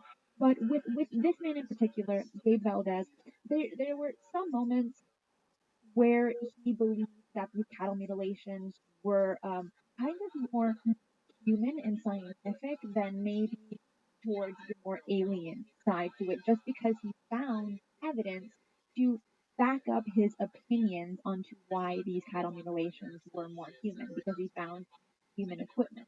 Um, but he did an interview for the California UFO magazine. This is volume 4, number 2 paper in 1989. And he stated that he believed that 80% of what Paul Benowitz was saying was accurate when it came to aspects of the military activity around the mesa. And because he also stated that he saw dark green Chinook helicopters flying around the mesa at that time as well. And he knows that there's a lot of military activity happening, but he just doesn't know if it's related to the UFO phenomena. Then he says that there's about 20% of what Benowitz is saying that is kind of more theorized. It doesn't really have any factual evidence, and it's not necessarily accurate. And these are his words in an interview. But Gabe does say that other people also came out talking to him that had very similar stories as Benowitz stories. Now, he wasn't sure, Valdez wasn't sure if these people were just attempting to fabricate false stories or if they were genuine. So I feel like a man doing civil service, right, being a policeman and also a researcher, it's very hard to know who to believe, who not to believe, and where to get your information, just like how it is for us today. So, Yeah, and there's another part to this because Valdez, and in his book, we're talking about a law enforcement a person who is going on the record, but he was in that area. Law enforcement is not like Los Angeles or New York or Chicago or Miami. It's different. And New Mexico, and I've been there, is a very uh, sparsely populated, remote area. And there are reasons why we did our atomic testing there, and we have missile ranges and things because there's nothing there. Things are spread out, and the Dulce base and that mesa is uh, very remote, very difficult to get to. Benowitz had to fly to it. And it's not like you can go on the Indian reservation part and go up to the edges of it, but what goes on beyond the fences and beyond the mountains, that is hundreds of square miles of remote nothing. And so one law enforcement officer trying to chase these details down, or the sightings of craft, or the things that happen that you're not around, or the decision to build a deep underground military base that Phil Schneider was referring to, that Paul Benowitz was doing. That's a location where you're going to do that. And the other part is, I mean, nobody's going to know what you're doing. But the other part is, it's a pretty cool place for ET to make camp and to go unnoticed for until you do get found. And that's exactly what we're talking about here. I when you speak to researchers and those that have investigated the tunneling system, I've got maps and things that have been sent to me. When you look at that, it is absolutely remote, and so for a researcher to choose to go and investigate and go up there, it's nearly impossible to do. It'd be easier to get onto Area 51. You know where it is. Here in New Mexico, it is wide open. There's the flat desert areas, and then there's the mountain regions, and it is very, very rough terrain. So for me to go to somebody like Norio Hayakawa and go, dude, man, where's the entrance? Well, I don't know, but you go and check it out. It's impossible to do. There's no roads. You can't walk. It's not about that. You can fly over it if you can afford a helicopter and go and start poking around. But what is it that you're going to see? What is it that you're going to find? It's what a are you looking for? yeah. Dulce is a fascinating case. Absolutely fascinating. It is. And talking about what things to look for, there is some people say that in one part of the mesa, there is just kind of a circular section where trees don't grow. It's as if it got kind of like cut in half. And there is two theories behind this on top of the mesa. Some people believe that it was a UFO doing an emergency landing, crashed, caught fire, and it caused fire amongst the trees. There's another theory saying that it was not actually a UFO, but a plane that crashed and then burned all the trees as well. But the weird thing about this crash in particular is what we know about nature, when something burns, within time it grows back. But in this case, this little patch of area on top of the mesa, there has been no vegetation since. Nothing has grown since that crash in the late 70s. And so I guess if you're looking up from a helicopter, you better look for that specific area. Maybe Well, that could be an entrance. and Yeah. that was always what was put on Paul Benowitz when he did his flyover, that he found a plane crash. that happened up there, and Benowitz was pretty specific, and I would think, and he lives outside of Kirkland Air Force Base. You have Albuquerque's commercial airfield there to airport there as well, and he's in the business. He works with the Air Force. He knows what an airplane is, and you're going to know an airplane crash when you're flying over it. I'm not so sure that I buy into that narrative. I think Paul saw what he saw, and he was convinced that it was a crashed alien craft. I don't think, and especially at that point, I think his mind was still there. So I'm not so sure that maybe there was a civilian plane crash up there, but that's not what Paul saw. Let's dive in a little bit more about Paul because there's a lot to his story in particular. So we briefly talked about him, but we're just gonna dive into a little bit deeper. So he made his claim to fame in 1979 when he saw several UFOs taking off and landing in the vicinity of the Manzana weapon system next to his home, and he stated that he caught it on video and even pictures of the craft. With the pictures and the video of this craft, he alerted officials at the Kirkland Air Force Base who interviewed him at his home and also on the base. Later on, he had electronic equipment pointed towards the base and attempted to record high-frequency electrical beam pulses, believing that it was alien craft communication. And I'm not really sure how he was able to decipher that and believing that what he was catching was alien communication.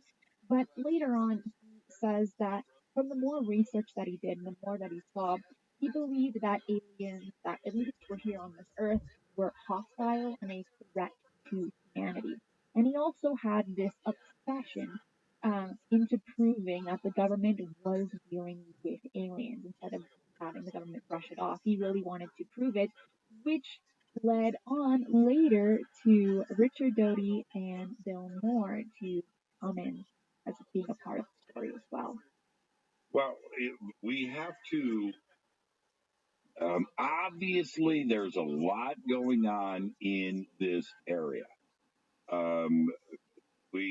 Without even bringing up Roswell, right, or Aztec, or Corona, Trinity, without bringing up any of that, there's a lot going on in this area, and there is probably, even to this day, with Sandia National Labs there, probably some of the smartest people in the world live and work there, number one. Number two, it is the most advanced technology and concepts anywhere in the world being developed right there. This is not Area 51. This is the most advanced research. With all of this, we have the UFO and the ET connection. Is that something that is being developed there? Well, let's talk about Paul Benowitz for a second. Paul focuses his cameras, and he's got stuff on the roof of his house. He's shooting from inside of the house, but he's shooting at this very specific spot where he said UFOs were landing and taking off.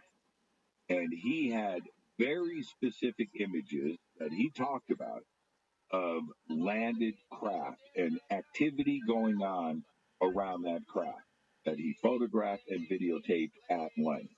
I asked Richard Doty if he had seen those images. Rick Doty, a little evasive on those answers, and Rick may be listening right now. He knows what I'm talking about. A little evasive on those answers.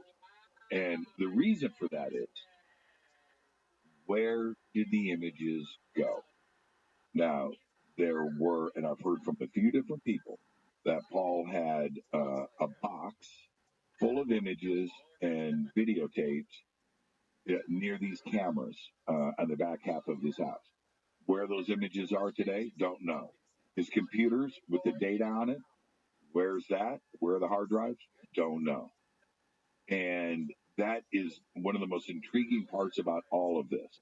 Now, I understand that Kirkland was developing technology to block Soviet satellites and imaging, and they were doing that with a lot of different things. They also had to block what was going on at Kirkland. They were developing drones, and especially back then, drones were a very, very big deal and very secret projects. Okay, I get all of that. But Paul Benowitz would have known the difference. And his planes and what he saw landing and taking off from this section of the base raised his eyebrows. And he had the evidence of this. The other part was you just mentioned this. He was recording radio transmissions, and he was convinced it was E.T., either talking to Kirkland or talking amongst themselves, but he was getting that. And he would sit and listen to and try to translate, try to figure out what these transmissions were. Rick Doty says, well, that was, secret Air Force radio communications. We didn't need that knowledge to get out. Not really buying that so much.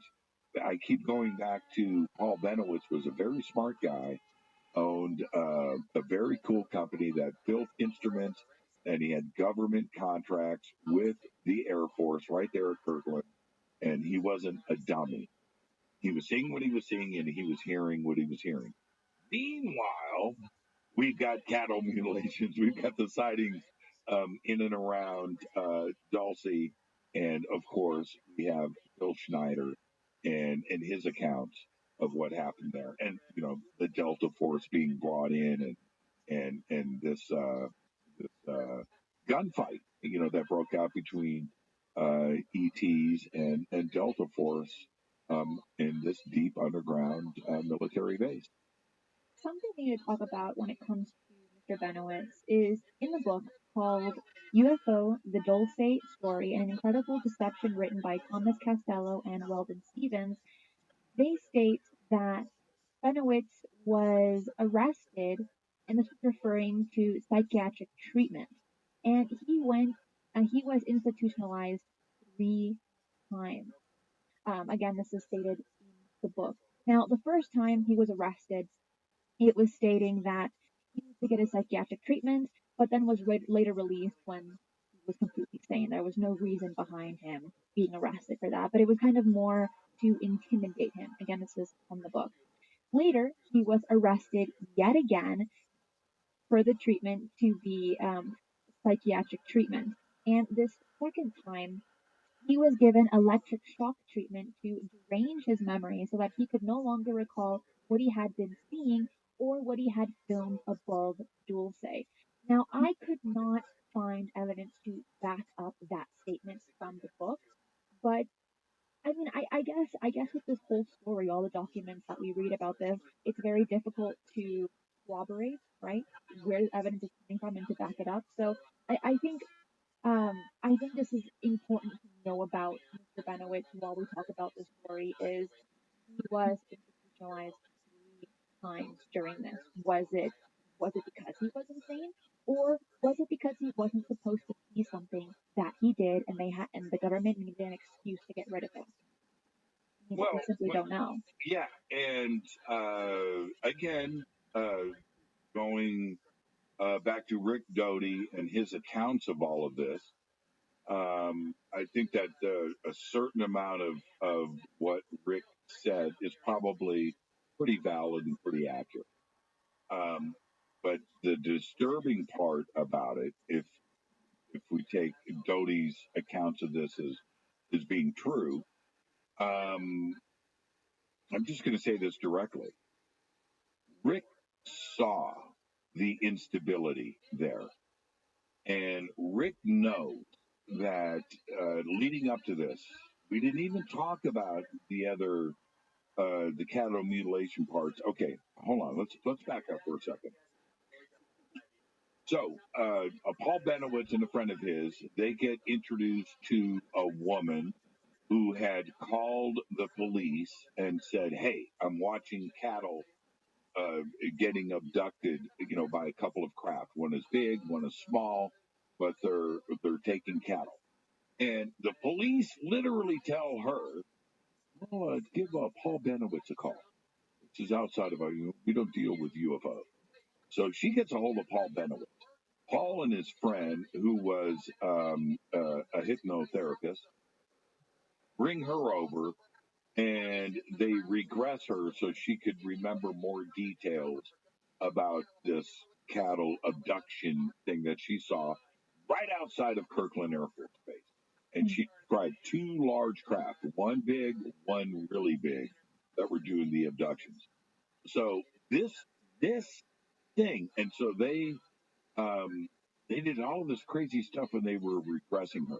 I'm talking about like literally tinfoil hats, and they would take her into Paul's like Lincoln town car that he lined the inside of this with like 3 layers of tinfoil. I'm not making any of this up. I hate to say it, but it was tinfoil. And they would do these regression things but they were getting more and more information out of her about what was going on. This combined with what Paul was doing at his house, he's going to conferences. Um, uh, he's feeling pretty strange. This UFO thing is happening. He calls the security at the base, right? I think something is going on there. Rick Doty comes into play. Now, meanwhile, he's still doing the regression with this lady and his friend. And the details are starting to get really sensational that is coming out of her. Was it factual? Don't know. Was it made up? Don't know. Was it leading questions with the hypnotherapy? We don't have any of those answers. But it was inside of Paul's head. Now, bring in Rick Doty. Rick Doty goes, okay, yeah, these pictures are pretty interesting. Yeah, this is, and Rick is claiming that Paul Benowitz is on to secret government technology. So he's got to throw him off the case, right? He's got to throw him off the scent. So he tells Paul what? Dude, here's the secret. UFOs are real. And Paul's like, I knew it. I knew it. Well, that right there at that point, that was the mistake that Rick Doty made. Doesn't mean that UFOs are not real. What I'm saying is Rick knew that he was dealing with somebody that maybe couldn't handle this kind of information. Disinformation, real information, that part doesn't matter. The statement pushed Paul over the edge. And meanwhile, he's got the regression going on. He's got his cameras. He's got his audio. He's flying over Dulce. The whole community is seeing lights in the area. And Paul gets pushed over the edge. And Rick knew this. And now Rick will say, well, I was just taking orders. They told me to do this. We were protecting government secrets and secret government. You don't do that to somebody. You know, if somebody is a little bit unstable, and I think that Rick will say that Paul Benowitz was his friend. Okay. All right. Well, who does that to a friend? Number one. And Rick has defended himself. I've asked him these same questions directly. I'm not picking on Rick, and I'm not defending anybody. That's not where I'm going with this. But Paul Benowitz and his family is concerned now and everything else. But what did you expect? You know, you bring in Bill Moore and these documents and these things and these statements and the action that's going on outside of his home and in the skies and Dulce. And this lady that is doing this regression therapy that did see cattle being abducted, right? And this is what happened. And I don't know. The whole thing is just crazy to me. And looking back at Rick and his defending his actions, I think that he took a step too far. Today, does he know that? Yes, he definitely does. He's had enough time to analyze this. But Paul Benowitz was onto something, and it could have been ET related. And then he turn around and say, "What, man?" And he's, he's an Air Force, military personnel. And he's going to come at you and say, okay, here's the secret on UFOs are real. Well, that ultimately, that's what happened to Paul Benowitz. And for the man that conducted the hypnosis, it was Dr. Leo Sprinkle, and he Yep. was a professor of psychology at the University of Wyoming. And also, when he was hypnotizing the wife and son, and mom and son, not only did they mention about manipulation, they also talked about that they were exposed as well. And again, you know, when it comes to hypnosis, it's a very tricky job because you can have questions that kind of lead more your imagination than your actual memory. So asking them without biased words can be difficult, I guess, if you don't write them down. So again, yeah, we don't know if that's true or not. We don't know if that's imagination or memory, but regardless, that's a pretty wild story. Well, and like I said, this regression went on for a length of time, and they kept trying to develop. Okay, and it's such a dark world, and I just feel so strange talking about all of this. But they were convinced that ET was onto them, and they didn't want ET listening to the regression therapy. They didn't want ET to run radio interference and beam stuff into, so they're driving around. They wouldn't do it at Paul's house. They're driving to these private locations in the car that's lined with 3 layers of tinfoil, and would go into these therapies, and they kept and this is over time. The information started to stall. So they felt like it was the location that ET's running interference. Something else is going on. They would drive to another location, throw another layer of tinfoil onto the car, and try to get more information out of her. So you're right, and this is going back to the point that you just made. It went from cattle, the stuff outside of Kirkland, all the way to abductions and analysis and things, and we don't know. I think that there is a lot of speculation around the way that they did the therapy. It wasn't in a controlled environment. It wasn't in a medical office. It wasn't in a doctor's office. It's in the back seat of a Lincoln Town car, outside of Albuquerque in the desert with tinfoil, on the windows. It's crazy. So, how much of that was induced? How much of it was imagination? Well, we don't know. But Paul believed it. That's the whole point, and everything else was going on at the same time around Paul and his quest for UFOs, and that includes flying over Dulce, the sightings that were happening, his recordings, his audio, his images, his interaction with the Air Force directly. It's just an absolutely crazy case, and we're not even getting into Phil Schneider and everything. Not yet. But you know, with Paul, he took that obsession and his beliefs to his grave, and he ended up dying in June of 2003 after he took his own life. And then that makes you question because there are quite a few deaths in the story that are somewhat suspicious. So when it comes to Paul, it makes you question: was it really a suicide, or was it someone else doing it? And I don't think we'll ever know the answer to that one in particular. Are you Any of talking these. about Phil Schneider? No, I'm talking about Paul Benowitz. Oh, He died in 2003 and took his own life. yes. And let's go back to Phil Schneider for a second. Man, I always have one hair that just wants to come out and go, dude, I'm messing with you, man. I'm messing with Feel you. Okay, and back to this. Listen, I want to say this to everybody in the chat room. Thank you for sharing the petition. I know that Christina's like, she's distracted. She's got a lot on her mind. Can we talk about Dulcie in the chat? And then here it goes. There's the link. Oh, man. I'm going to sign that thing, though. I'm mad as hell. I'm mad as hell. We'll get back to that, everybody. But let's talk about those. So back to Phil Schneider. When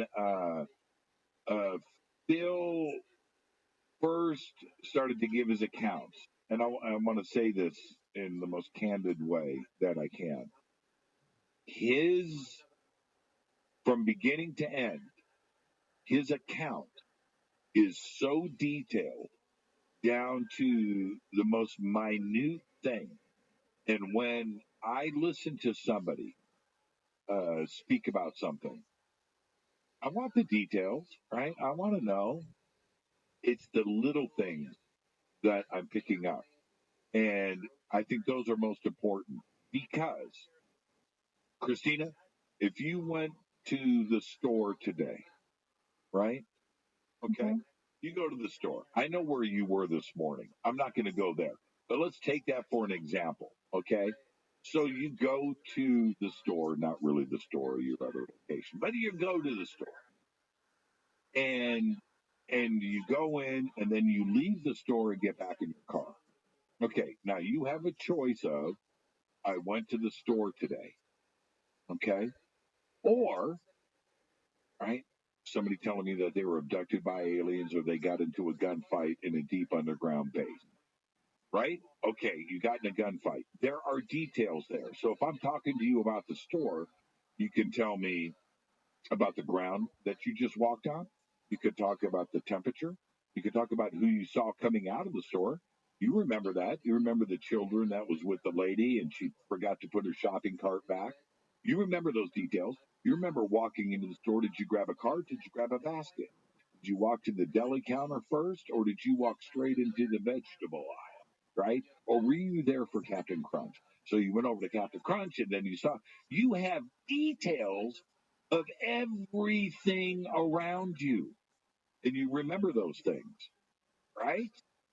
Bill Schneider had those details. He gave everything and he didn't hold back. And so you're listening to him recount the events of the day all the way through to him getting shot in the chest, having fingers blasted off his hands, which are all real, the physical disabilities that he is now living with today, and giving the account of everything leading up to that moment. He gives everything. He gives all the little, tiniest little details. That to me rings true. As crazy as it is that Delta Force go in and shoot them out with aliens at their underground base, as crazy as that sounds, that's not what he said.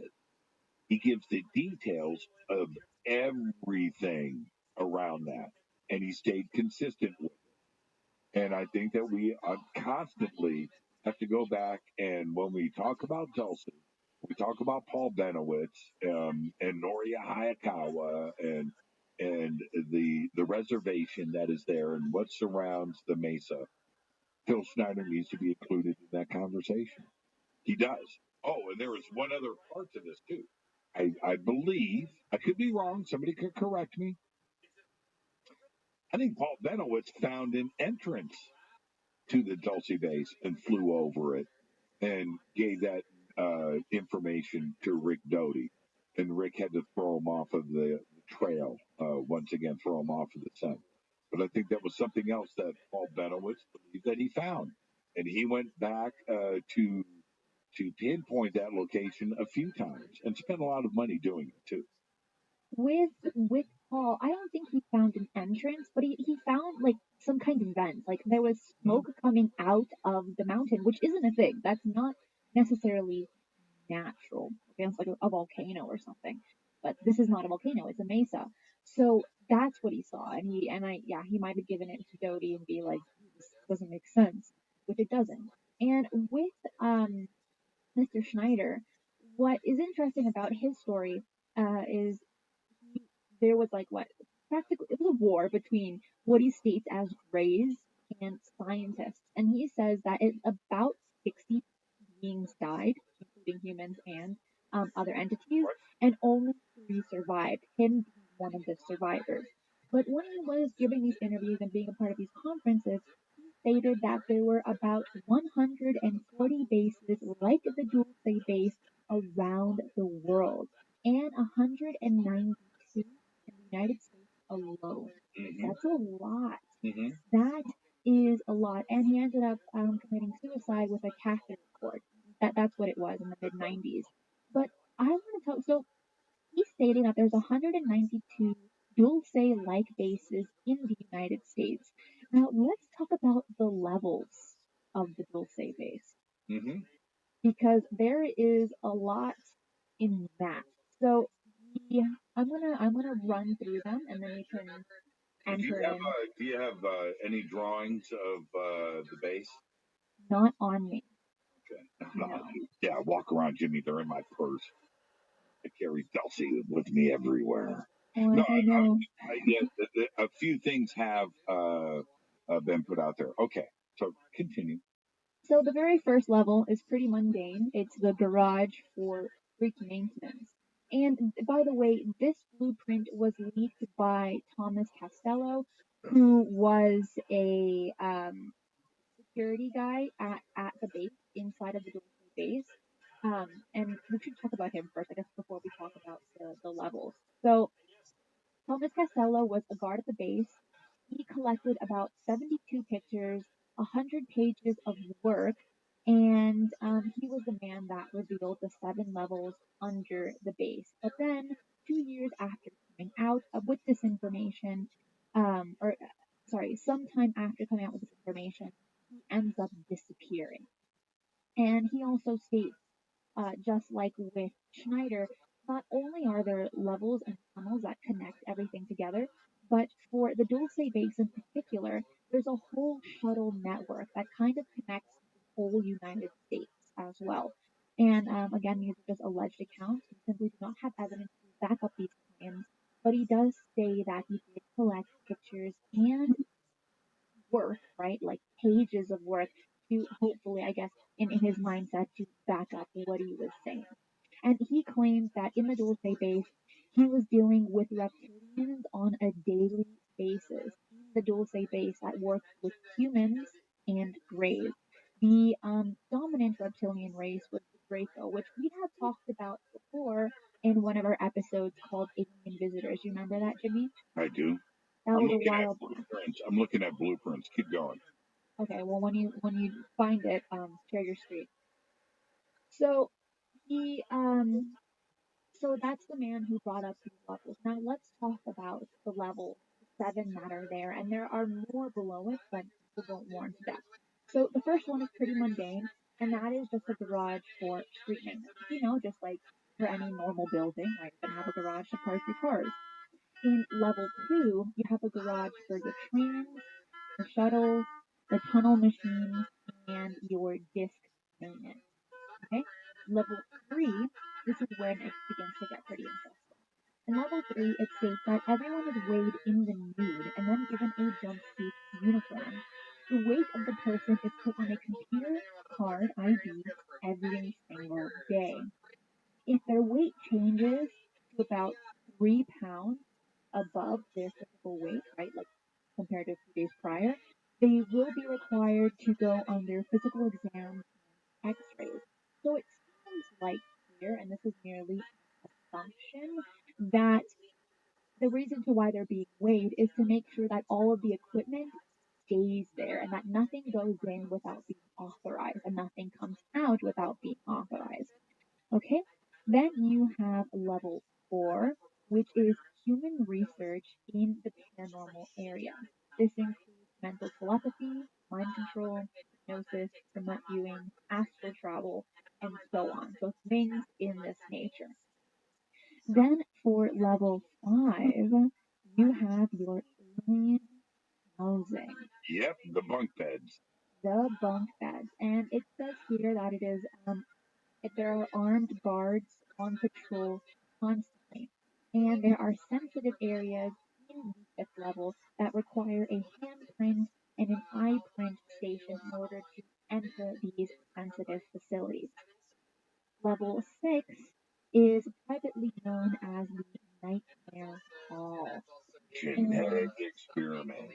That's exactly what it is. It is genetic labs where they experiment on fish, seals, birds, mice, and are vastly altered from their original forms. There are also multi-armed and multi-legged humans, and even humanoid bat-like creatures. But here's the thing, it gets even darker than that. It gets even darker than that. What, the baby seal experiment? How No, can it it get does. darker? You can't get darker than baby seals. But it does. But It it does. does. In level 7, you have humans in cages, usually drugged or dazed, and there are rows upon rows of thousands of humans and human mixtures that remain in a cold storage. Now, there are drawings of this that were collected by Mr. Thomas Castello that maybe Jimmy has found, and if not, I can look for it. But so those are your 7 levels. Now below level 7, it is unknown because humans are not allowed to explore below that. But it is suspected that there is possibly a huge alien culture area that connects the tunnels around Colorado, Arizona, and New Mexico, where the Draco are located. Um, and those are your levels. And just imagine, okay, so Schneider said that there are about 192 other bases like the Dulce base around the United States and 1,400 across the globe. I simply can't imagine humans, um, thousands of them, rows upon rows, practically in incubators. I don't know, that's very sci-fi, very like horror story. But for it to be true and in multiple locations, it's very, um, I guess, difficult to believe. And I think if you saw it, it might It's be not. traumatizing. It's not. It's not. Okay. I can only base things on my own experiences. Now, I just posted some pictures last month.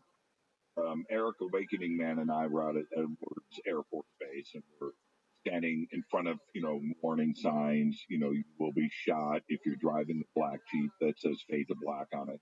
And I'm seeing the warning signs. I'm like, should we? I've got a black Jeep. Should we be here? Well, so we're driving, and I'm not making this up. So we're driving past all of these warning signs, and they're everywhere. And we thought it was funny. It literally says, "Do not take pictures." So we jump out and take pictures of the "Do not take pictures" sign, selfies, you know. And and I see off in the distance this structure. So we go out and we're coming back, and I'm like, man, I gotta find that thing out in the middle of the desert. It's on the other side of the fence. It's on Edward, and we find it, and it's a frigging building. It's surrounded by a fence in the middle of the desert. Now we're on this side of the fence, in the middle of the desert, Christina, out, surrounded by the things. Got a little parking lot, and it's a concrete building with steps going down underground with vents. And we took pictures. I published them. I'm like, what is it in the middle of the desert? Where's that going to? Right? Okay. So there's that. But let me back up. When I was a kid, lived down in Central America, lived in Panama, and I lived on, you can look it up, Fort Amador. Look it up. Look up Fort Amador. Fort Amador is a man-made extension of the mainland, virtually an island. As a matter of fact, there was 3 other man-made islands part of this, joined by a causeway. My house was on this. All right. One night I'm out. I might have been smoking weed. I was a kid. I'm out walking on this golf course that my house was a part of. The golf course was hiding an underground base, and I didn't know it. This is in my front frigging yard, not down the street, not a couple of miles away, my front yard. So I'm out there, and I hear something in the middle of the golf course at night. Like, what is that? And I come up to this air vent in the middle of coming out of the ground. And I bend down, I'm listening. What is that going to? Huh? And I keep watching, and I find another one. And I find another one. And then next to all of this is this trench. Now, it's big. So this trench is 30 yards across, and it's kind of a V shape, and it's a quarter mile long. But it's paved at the bottom of it. So I walk down, and I'm walking up this trench, and I come up to this giant door with and there's a truck parked there.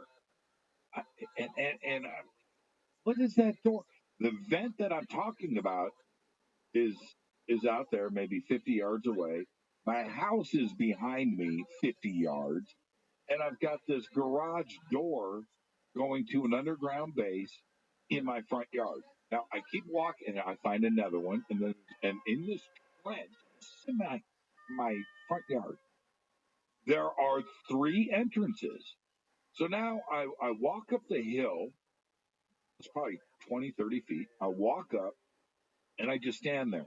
And I can see the 3 entrances, this huge trench with a road to get there.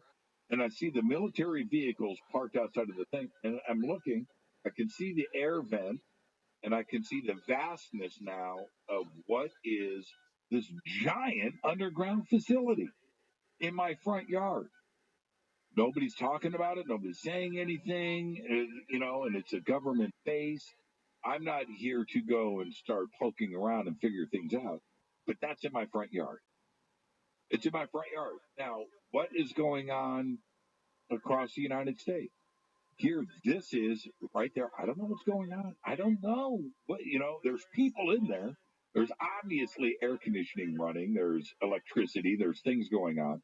I ended up finding dozens of these around Panama. Some abandoned, some live. There's this place called Ancon Hill. Not making this up. Artificial hill, hollow, giant, and we would sneak and walk up. We'd sneak around the guard shack and continue up the hill. Me and my friends, we're kids, and I could walk, and I could go these tunnels that were going into Ancon Hill. Look it up, people. Look up Ancon Hill. I would look in it, and I would see an MP with like a helmet on, says MP on it, at a desk. Deep inside the hill, I could see him. It was like right out of the movie. So, what is going on in the United States? We have bases all over the place. We have Army bases, we have Marine bases, we have Air Force bases, we have naval bases. And they can do whatever they want underground. And that includes adultery. And so you have to listen to what I'm saying. This is my own experience. This isn't some armchair I'm reading on the internet about deep underground military bases. I'm out there walking into these places and seeing them for myself. And I've got one a few miles from my home right now that I have seen. I told Awakening Man, and I'm crazy like this. I said to him, I hope he's listening. I go, dude, let's jump the fence. Let's go. It's right there. Let's go see where those stairs lead. Maybe it's an elevator. No, man. No, I've gone as far as I'm gonna go. It's right there. Fence isn't that high. We're not that old. Let's jump and run. What's that run from Area 51 with the arms out behind you? Naruto run. Yeah. Let's do that. It's right there, man. It's right there. Yeah. So, I don't. I'm just imagining it right now, Jimmy with his arms. I can do it. I'll go practice. But this stuff exists. It has to exist. I don't have a problem with this stuff existing. Our military does their thing, and we've got very bad actors out there that want to do us harm, and that's it, and it's a necessary evil. I get all of that. I just want to know where those stairs lead, and I want to know what's going on. When it gets to Dulce and other bases like this around the country, they exist. We've got the reports of this mountain in the Mojave Desert. You know, Anjali is going to establish contact. Oh, by the way, I've got a little Anjali announcement update. Can I do that on your show? Go for it, Jimmy. I'm going to do that here. You want me to? Well, you only have 2 minutes. You better start it now. Just joking. Everybody says I should do the Naruto running. Yeah, I'll videotape it. I'll do it for you guys. I'll do a selfie. Heck yeah. Can selfie that. Would everybody like me to give an Anjali update? Just tell it, Jimmy. Just tell it. Yeah. I got a text earlier, and there it is. Came in at 11:37 a.m. She would like to come on Fade to Black. Okay, so well, we had a cancellation with her last week, and you filled in. That was Christina doing her thing, taking one for the team. So I'm not going to flash all of this up and do any of that. I'm not going to do that. But I'll cover. There's her name. I'll do that. But so she kind of went underground for a little bit. I know that people were commenting that she hasn't been tweeting and things, and of course the cancellation of the show. But she did reach out, so we'll see. And maybe next week, we'll get this week behind us, and then we'll get to next week, and I'll have Anjali on the show. The reason why I bring that up is there's an alien base in a mountain, apparently, allegedly, in the Mojave. The similarities from her description of what's going on in the Mojave is very similar to Dulce. So there you go. Now, the strange part about this is I don't hear a military connection with this base with Anjali, and the military doesn't know where it is at this point. But we're going to get an update next week, and we'll find out. I mean, well, who doesn't want to go to an alien base? Let's do that. Would you? You know what? Let's talk about that for a second. Let's talk about that. If somebody invited you to go to an alien underground base in a mountain in Dulce, New Mexico, maybe a nice place like Scottsdale, Arizona, next to the Camelback Mountain Mall and the Four Seasons. Would you do it? I'll make sure to bring some snacks in case they're hostile. Would you do it? Absolutely. And I'm telling you, I gotta bring snacks just in case they're upset that I'm there. Everyone's happy when they receive food. Yeah, there are rumors. I was watching some of the comments out there that YouTube is upset about ramen. And see, that I think that was the line that you crossed. You went shrimp. You should have never said shrimp. I never said shrimp. I don't even like shrimp ramen, Jimmy. It is YouTube, and that's the problem. That's the problem. You can't say shrimp ramen on a YouTube stream. That's an instant flag. Instant flag. Instant. Ban. Man, I'm gonna get me some ramen after the show. No, I'm not playing. I will post pictures. I am going to get ramen. There you go. Well then, if you're gonna do that, I'll reciprocate that, and I will make hot chocolate coffee today for the first time from your recipe. Yeah, always good. But I don't know. One of the things when I talk to different researchers about Dulcie that one of the disappointments for me is the dead end that everybody had, right?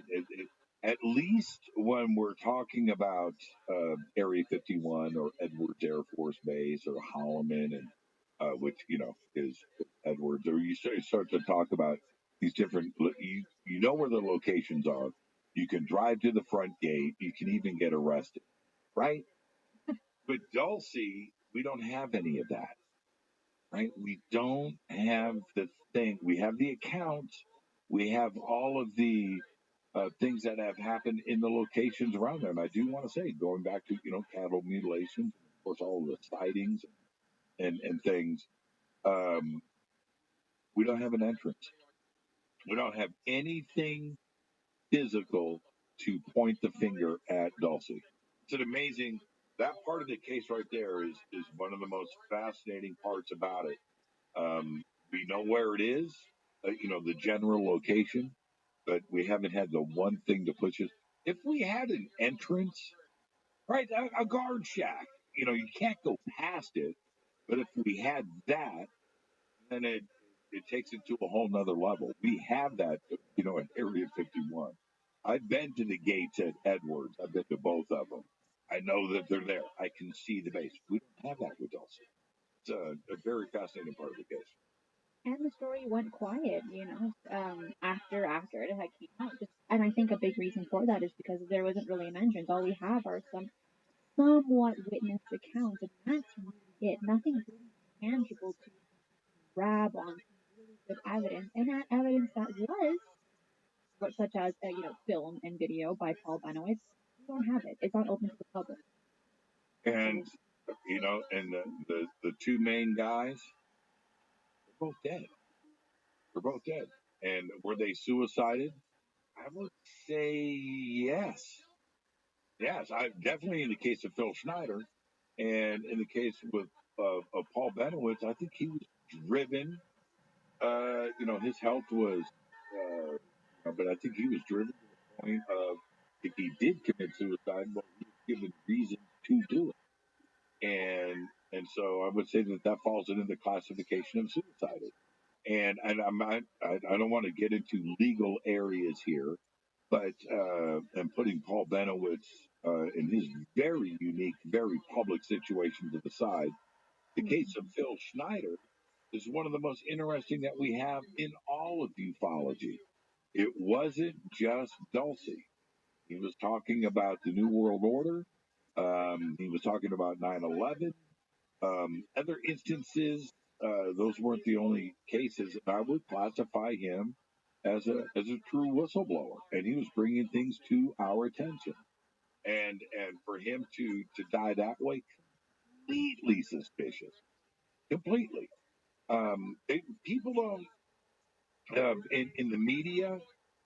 They just treated him as a guy that committed suicide in a hotel room in outside of Portland, Oregon. That was it. They don't bring up the fact that he was missing digits. They don't bring up the fact that he was ill, that he had a wheelchair. They didn't bring up any of his physical thing, the scarring and the deep tissue damage all over his body, and the fact that he was out there speaking about UFOs and government secrecy and cover up. They don't bring up that part. He's just a guy that committed suicide. And I'm telling you, the Phil Schneider case, when you look at Dulcie, in the overarching sense, Christine, in the overarching sense, he's a big piece to this puzzle. It's just not the Apache. It's not just the sighting. It's not just Paul Benowitz. It's not the cattle mutilations. It's the big picture. And Phil Schneider fills a huge hole there. Right, and if you give him power, and instead of making him a statistic, right, of just a suicide, but giving him power of the stories that he brings, having this things of this nature, yes, it does add a lot more weight to the story. Now, if you take him out of the equation, right, just a guy that casually died, and you have Paul Benowitz as your main meat and potatoes for the story, yeah, it is definitely a little bit harder to believe just because we know, and it's public information, from my understanding, that Paul Benowitz was institutionalized 3 times due to mental health issues. So with that, regardless if it's true or not, it really brings down the story of like, it's not a big deal. It's probably not even true. We'll just kind of brush it under the rug and live our lives like normal human beings. Right, But right. And here's the other part to that. We're in the middle of disclosure right now, and we have everything that is happening. I'm not going to go down that list once again. I'll do it tonight on the show. Sure. But with everything that is going on, now let's just say we kind of crossed the Rubicon right now. We have. But if things go one step further, it's going to be cases like Paul Benowitz and Phil Schneider that are going to come back, and we, not only the UFO community, but journalists and mass media are going to go back and go, hey, okay, so then what about this case? What about Phil Schneider? What about Paul Benowitz? Are you saying that they weren't crazy? That Phil Schneider wasn't nuts? That Paul Benowitz was institutionalized for no reason? That their interactions were real? That there is an alien base in Dulce, New Mexico? And Phil Schneider was suicided for talking about it? And it's going to be things like that, Christina, that are going to bubble back up to the surface and are going to get reinvestigated. And I think there's going to be a certain amount of outrage there, where we were lied to, and I think that the government, for sure, is going to have to go back and answer so many questions that, so many families and people and individuals that were ridiculed and not only laughed at, lost their jobs, maybe that death happened in the family, and we have to go back and take a look at all of this. And I think that is one of the biggest problems with disclosure are cases like Paul Benowitz and Dulce, New Mexico, where the hard questions are going to come back at them. Travis Walton, right? The Rendlesham, and just going back to these different Calvin Parker, and going back to these different cases, Debbie Cobble in Indianapolis, and the work of Bud Hopkins, and going back. Wait a minute here. All of these experiencers and these people that have come forward have been very courageous to speak about this, have been telling the truth the whole time. And the government has to answer for an awful lot, including Dulcie. Well, the biggest thing is being educated in these topics. Otherwise, you don't know what you're fighting for, and you don't know what questions to ask, especially when it comes to disclosure, in this case, UFO disclosure. Knowing these historical cases, knowing about even the science behind it, and the at least public military projects that have been done. If we're not educated in these things, if you and I don't talk about it or other people don't talk about it, no one's gonna care. It'll just be another story that doesn't really matter to people, and then we will never get that disclosure. The more we talk about it, the better we are pushing forward to get exactly what we want. And what is that? The truth. That's what we're here for. That's what we're fighting for, and that's what we want. And we're gonna end up getting it at some point in time, and hopefully, it's very soon. I'm here for shrimp ramen. I mean, shrimp ramen has rights too. I mean, shrimp ramen matters, and Almost as bad as pickles. oh, I don't do pickles. I mean, once in a while, no, not by themselves, but once in a while on the right burger at the right time. But for the most part, no. What's a really good burger for $1? Go to McDonald's, the double cheeseburger, right? It's $1. Double cheeseburger for $1. That's a bargain, but it's got those pickles on it. So you got to pull the pickles out.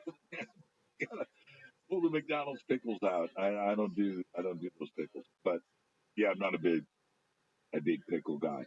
I am going to do ramen today though, and I like ramen with chili. So I think that's what I'm going to do, and I will post pictures. all for it. Well, that is all the time we have for today. I think we got a lot covered. I'm honestly impressed. Great show. Okay. Great show. And I'm glad we got you off of this crazy day. I went through the same craziness. I don't know if everybody knows, but my show last night, which has never happened before, the interview screen, that software goes blank. I had John Warner the fourth on last night, son of Senator John Warner the third. His mom was stepmom was Catherine Mellon, so he's a Mellon, and his stepmom was Elizabeth Taylor, and his wife worked for the CIA. Right, so great show, big stuff being dropped. Boom, screen goes blank, and as I look at that, I kind of freak.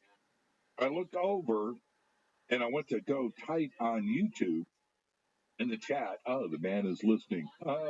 YouTube goes blank, and my YouTube feed dies. And so I had to go to a commercial break and come back and get everything reset. I did, but YouTube never came back. Never got that back live. And so I woke up today. Christina's lost her YouTube channel. And so I'm on the phone with Christina. I'm like, I need to go check my YouTube channel. I'll talk to you later, Christina. Sorry to hear about that. I wonder what happened to mine. And I was like, I had to come in, refreshing the screen. Oh man, thank goodness. All right. Now, yesterday was scary for sure. It was For a your weird. live. It was What a weird. happened? You're going to be fine. You're going to get your channel back, but now you're going to have your channel back and you can relax. But now you're going to go and explore your other options. Vimeo is out there. There's some other YouTube alternatives, and you can do that in addition to YouTube. And Twitch is great. And are we doing Twitch today? We are doing Twitch and Facebook today. That is where we are. Oh, very cool. So we're into the Zoomer crowd, right? Twitch. Those gamers, right? They're doing Call of Duty and Dulcie at the same time. They got the split screen going on. It's pretty cool. It's a lot more in depth than that now. It's not just for gamers; it's for a lot more people. But Jimmy, who do you have on today for your guest on Facebook Live? This is a big show tonight. I've got Roger R. Richards on, the director of his new movie, which is called The Observers. Which you're in. I'm in, and I got to produce the film and help everybody. So it's a team effort, and I'm one of the producers on the film. But this is Roger's baby. He's one of the most talented, gifted directors out there. There's no question about that. And a couple of big films he has released this year as well that have just made people angry. And I love that about Roger. Well, anyway, so The Observers, which is launching November 18th. I've got Roger on the show tonight. Very excited. I've been working with and friends with Roger for a number of years. But this film is a work of love. It's done. It's finished. It launches November 18th. So Roger is on the show tonight to talk all about that. It's going to be great. 2 weeks. I'm ready. I'll be watching it. Jimmy, thank you so much for joining me here today, as you do every Tuesday for Mysteries with the History. I will catch you later. Ramen. That is it for today's show. I want to say thank you for everyone in the live chat and for being able to find me here on Twitch and on Facebook. I know it's not as easy as YouTube for some, but I will keep all of you posted on how it goes with YouTube if they release the ban and I'm able to go back to streaming on there. As of next Tuesday, I will be airing my very first show on DX with Mr. Ray Hobbs, Jimmy Church, Micah Hanks, Ryan Sprague, and so many others, including Whitley Strieber. So I'm really excited for that. And my guest will be Mr. Tim McMillan, one of the co-founders of the Brief, which is going to be awesome. Make sure to like this video wherever you are, to share and subscribe to Twitch. I'm still kind of new to Twitch. I don't really know how it works. I think it's like called following. Follow me on Twitch. That is it for today. And remember, your eyes on the sky.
If you work in quality control at a candy factory, you know strict safety regulations come with the job. It's why you partner with Granger. Granger helps you find the high quality and compliant products your business needs to inspect, detect, and help correct issues. And the sweetest part is, everyone gets a product that's as safe to eat as it is delicious. Call 1-800-GRANGER, click Granger.com, or just stop by. Granger, for the ones who get it done. Love this podcast? Support this show through the Acast supporter feature. It's up to you how much you give, and there's no regular commitment. Just click the link in the show description to support now.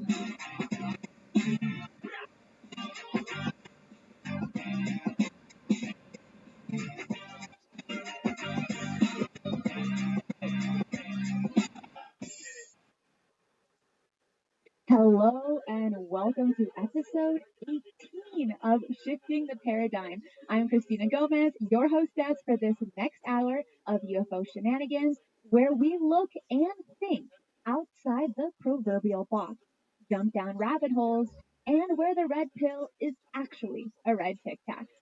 If you haven't had your paradigm shifted, get ready.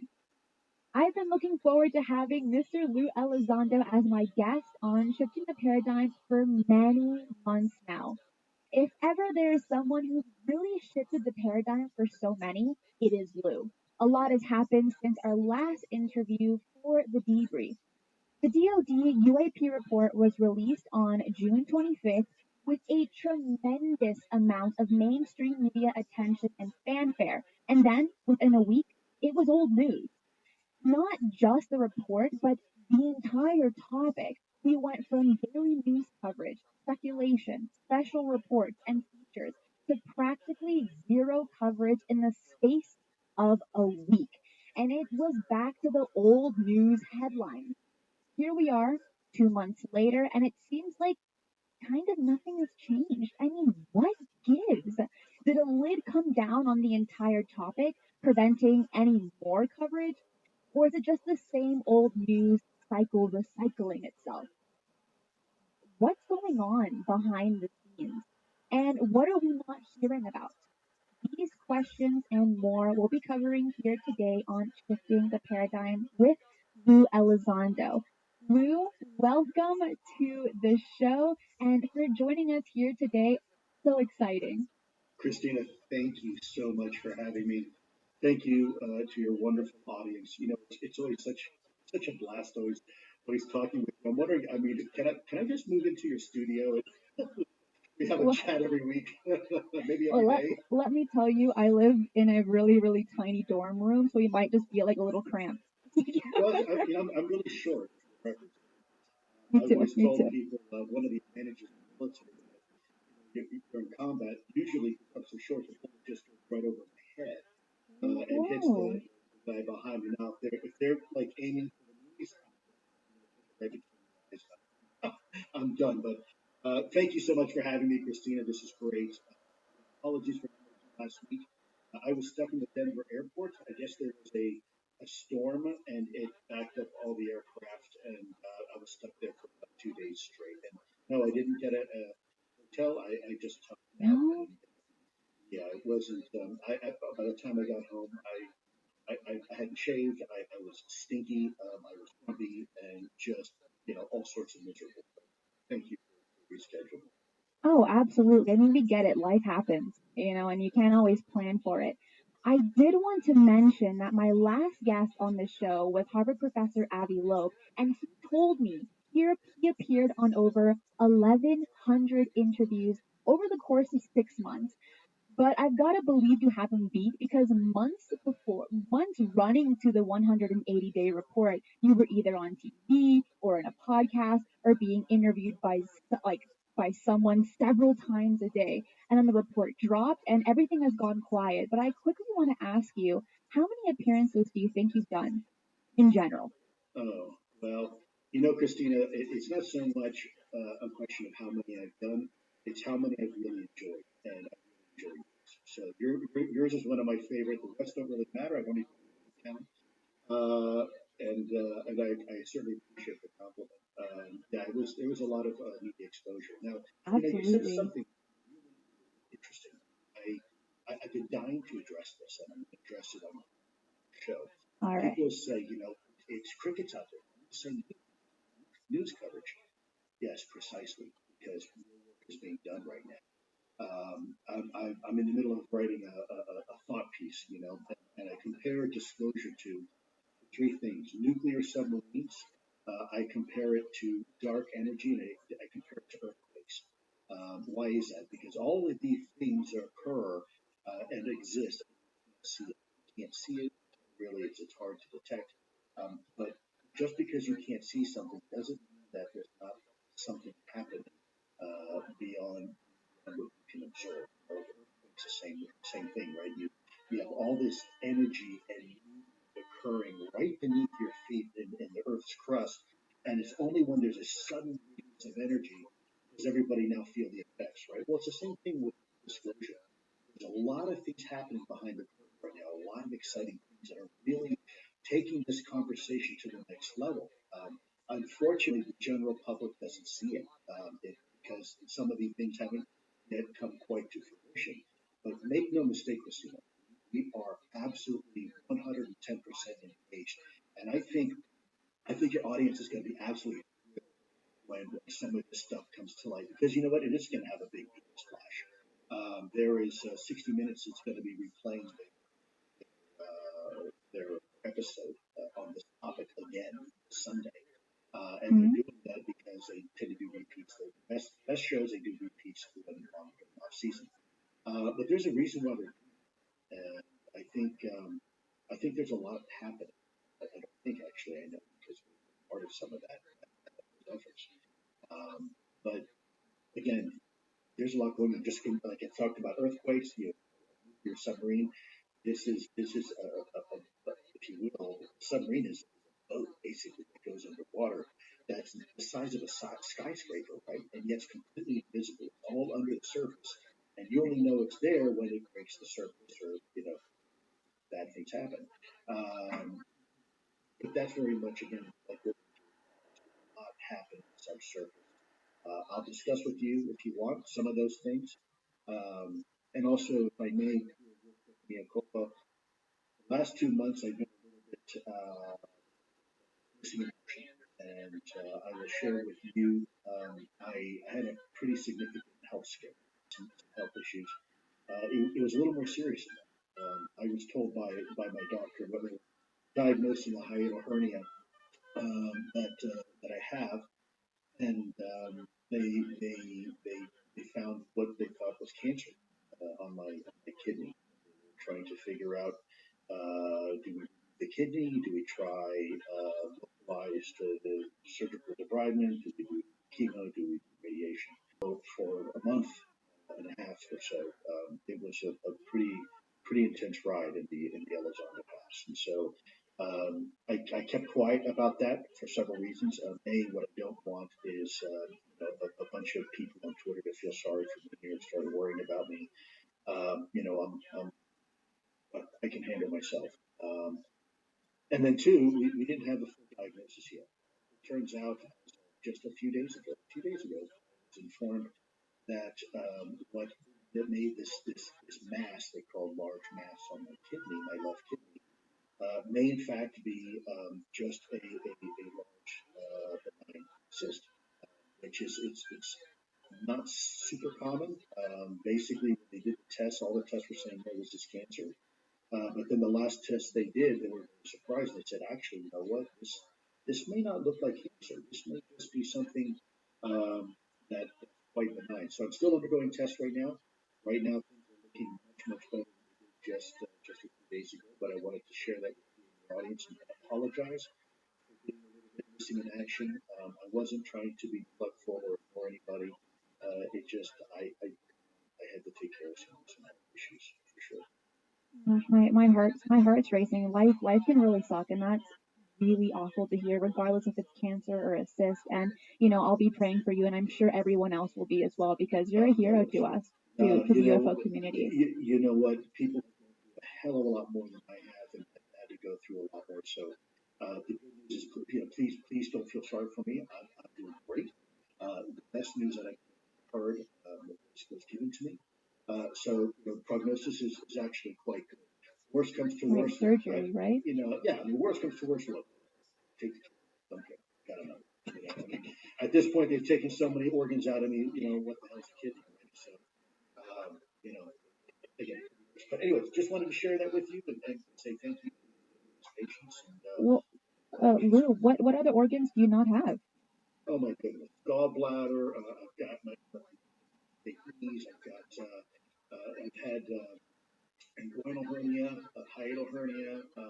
When I came back from, I can't remember if it was Afghanistan or Iraq, one of these wonderful garden spots that I went to. But when I came back, I was suffering terminal, something like that. They went in and they were repairing the inguinal hernia. The surgeon, she said to me when I woke up, she said, "Look, I don't know what happened, but it looked. Forgive me for kind of colorful here, but she said, looked like a rat had chewed inside of you." And I said, "What?" She said, "Yeah, but we saw some scar tissue, so we're presuming that whatever had some sort of parasitic infection that was really doing some damage in there. But it appears that whatever it was, you beat it, but it's caused, quite a bit of havoc inside." So I was dealing with that. I had tuberculosis for years on medication. We got exposed to anthrax, Cipro. So I think over time that kind of takes an effect on the body. Yeah, absolutely. That's insane.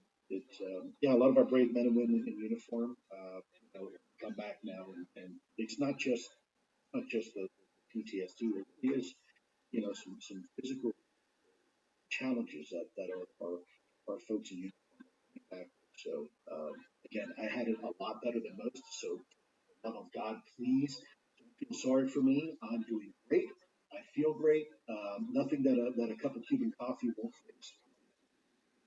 There you go. It's always the coffee. It always helps out. I quickly want to say to everyone in the chat that I have received over 200 questions via Reddit. Reddit. Answer every one of them.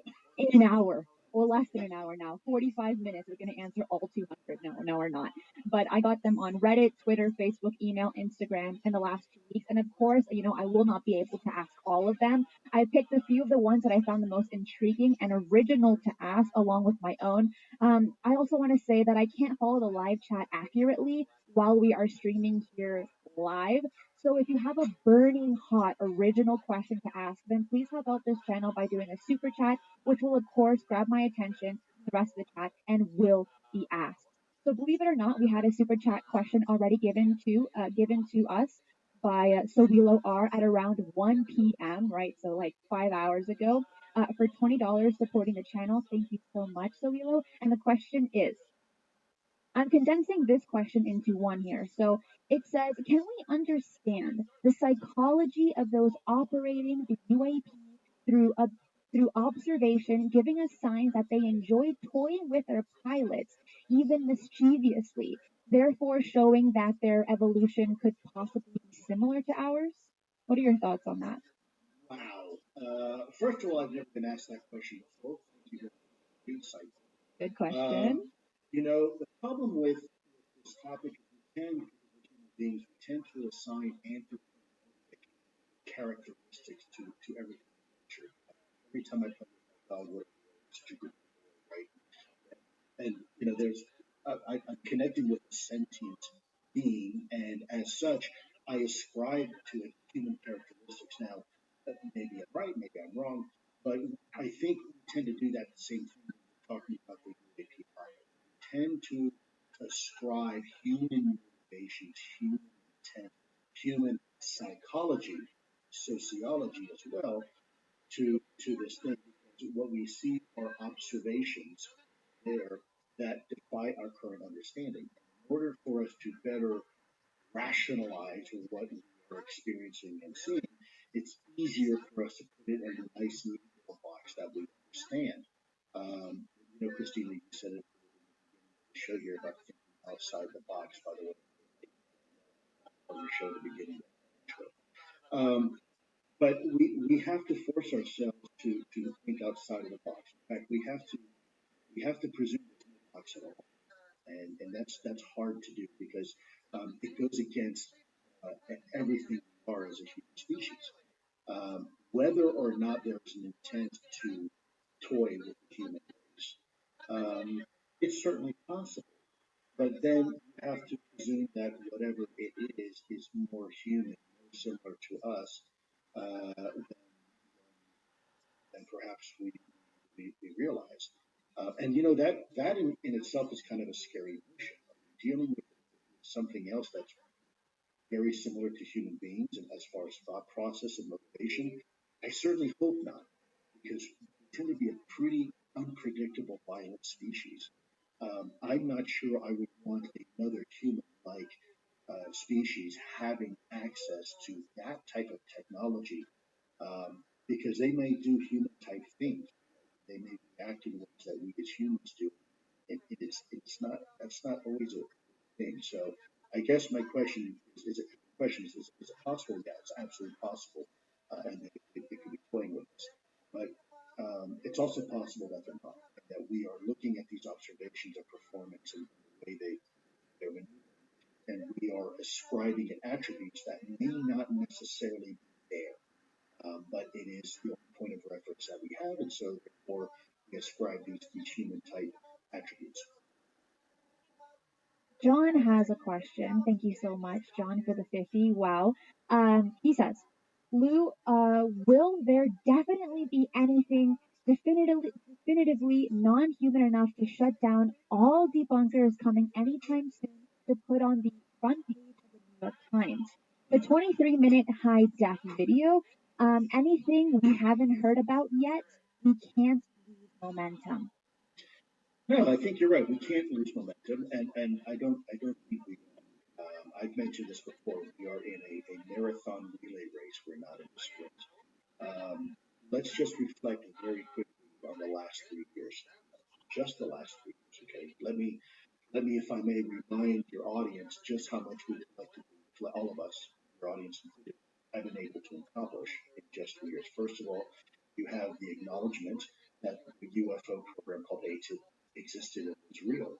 You also have the acknowledgement that those 3 videos were absolutely real and they were taken from DoD weapon systems. You also have the acknowledgement that we have no idea what they are, that they are truly unidentified aerial phenomena. You have the establishment of the UAP task force, not unidentified aerial balloons or drones, but unidentified aerial phenomena. Classified briefings being provided to Congress. Then, on top of that, you have briefings being provided to the President of the United States, and the President admitting that he received briefings on this topic. Then, on top of that, you have a 180-day report, which I suspect we'll talk about today, and what that means. And on top of that, you have a signed document by the DepSec that came out and said, hey, look, Hicks saying, we need to develop a strategy, a long-term strategy, not just something to answer this 100 report, but long-term going into the future, we need to provide resources, assets, talent behind it. Then you have recently this legislation language saying that not only do we now want a 180-day report, but we want to report every 90 days. And oh, by the way, that includes anything that you haven't reported to us before. So get ready because there's a lot of information coming out. And then, on top of that, you have an IG evaluation and an IG investigation on the handling of this topic within the Department of Defense and the intelligence community. So that has all happened in the last 3 years. In the last 3 years, you have countries like Japan coming out and establishing a bilateral relationship with the United States government for the sole purpose of sharing UAP-related information. You know, that ain't a bad track record, folks. And you all made that happen. So, yeah, I get it. We're itchy for we're waiting for that next dopamine. But let's not lose sight of how far we really have come and where we need to go. Last thing we want to do is prematurely do something that is not quite ready in time and winds up working counter to it. So the good news is it's happen. I said we're firm right now, and we are. There's some things in the next 2 to 3 months that I'm personally involved with, and my colleagues like Chris Mellon, that I think, if the public were to find out, they would be surprised and extremely excited. We're moving right along. Jeremiah's got the new Reagan and Watkins album. Folks, I just want to tell people that are listening because we have quite an audience today, and I want to say some super chats are actually falling off my list. So if your question gets skipped, please just post it again as a reminder without the super chat and copy in the moderator name, just because we're getting a lot of things happening right now. So Russell has a question, and before I get to Russell, Charles says, "Tell Lou I love him. Stay strong and stay somber." Thank you, Charles, and also a big thank you to someone, I guess, who put on Twitter an artist rendition of Far Too Kind. Thank you so much.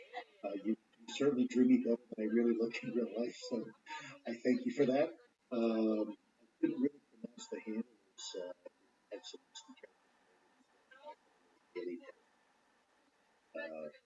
anyways, just wanted to say thanks. Oh, that's cute. You have some really big fans. You have people rooting for you. John Russell asks, also, thank you so much for the 50. That's amazing. What has been your most memorable or dramatic UFO, UAP, paranormal experience?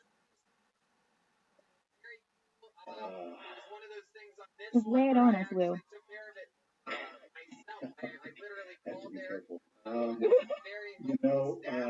Great question. Should I pass some drinks over to you? I think that's a question that needs to be answered probably its own podcast where you're going to dedicate the entire time to it. Look, I've lived an extraordinary life. I told people I'm an extraordinary times.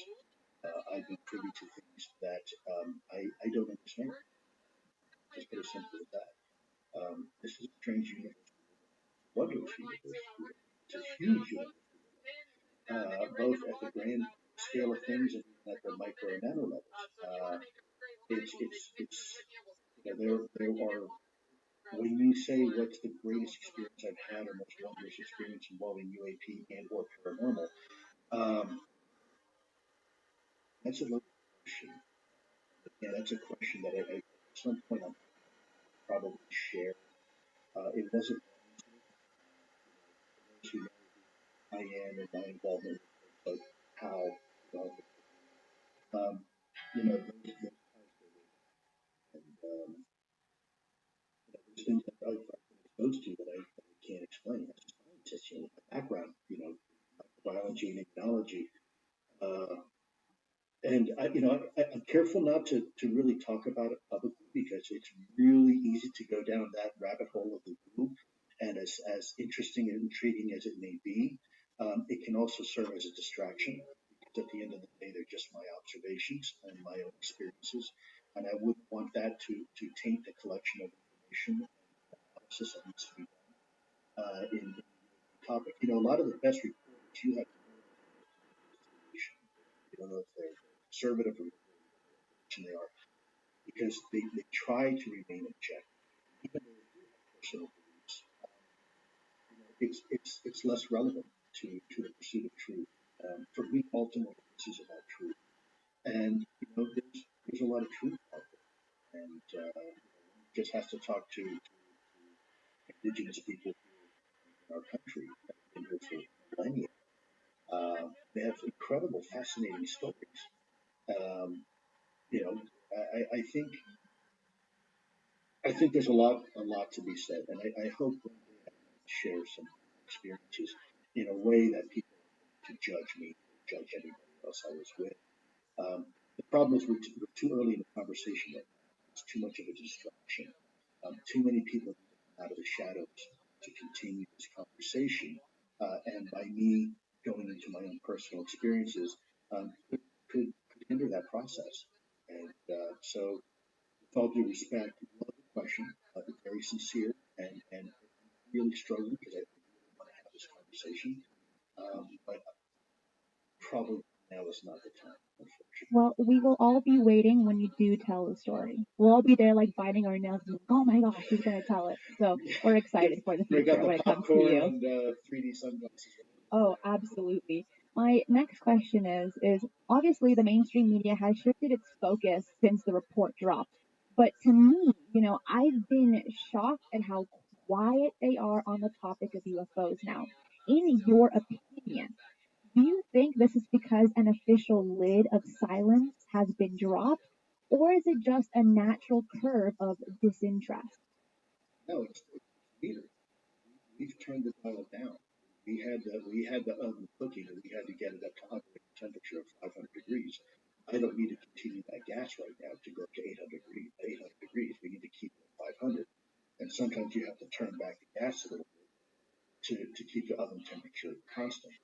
Remember, this is a long game. You don't want to waste all your magic bullets, your rounds, prematurely. Everything has to be very strategic. This is a long term campaign, and this isn't just this isn't the Super Bowl where you have a halftime show and you have pyrotechnics and whatnot. This is real life.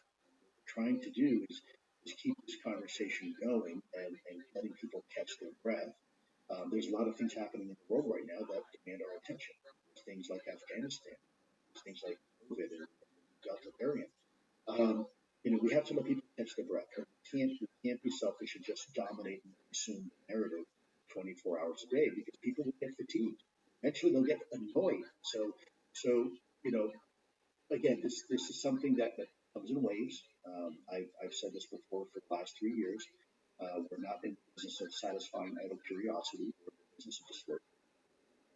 And to do disclosure right, you have to be very methodical about it, very strategic about it.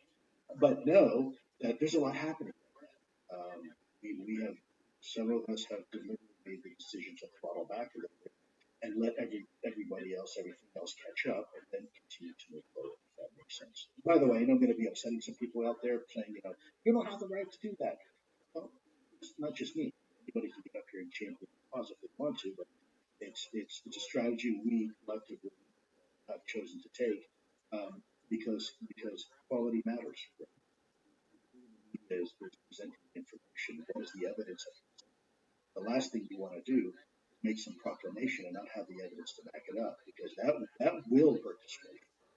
Oh yeah, and all of us definitely want quality over quantity. Do you want to have a McDonald's burger or do you want to have a really good burger? Yeah, do you want Ruth's Chris or do you want John has another question, and he says, Lou, your thoughts on Sam Harris saying he and his science colleagues are getting classified better videos from the CIA that show it's non-human, and he says they need his advice for how to break the truth to the public. Sam Harris, let me ask. That's a serious question. Hopefully John can clarify that. Well, because I also don't know. If you're receiving briefings from the CIA, then you're obviously in the scattered castles of Jay Wood's database, right? So I should be able to you up and see if you have absolute reason where your tickets are being held, and see that you're having these meetings with these individuals like you claim you have. If you do, great, welcome to the party. It's about time. But if you're just talking crap and full of crap and just making nonsensical claims without evidence, then you know, I don't know what to tell you. I don't know who Mr. Harris is, but that doesn't mean necessarily that he's not telling the truth. I just personally don't know him. I can certainly find out. This person's having briefings, CIA. I can't imagine that they're going to be asking somebody who's not connected to the National Security Council or a think tank on how to have this conversation with the American people.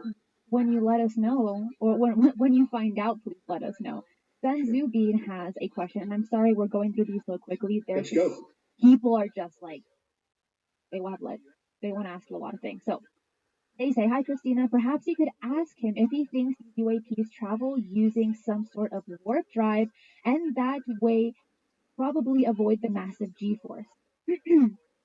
Wow. Sen Zubin, is that how you pronounce that?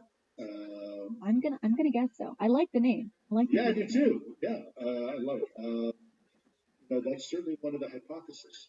Say probably at this point more than even a hypothesis. There's a lot of mathematical equations. In fact, wait, give me a second. Let me show you something. Hold on. All right. Guys, I want to say thank you for everyone that is watching, that has questions, that even sent in questions through the emails, Reddit, Twitter, through everything. He's a great guy to ask questions too. One of the books that we had at ATIP that I bought is this book here, Frontiers of Information Science. See it there. You might recognize it. And when you open this book up, it's really just a huge amount of mathematical equations,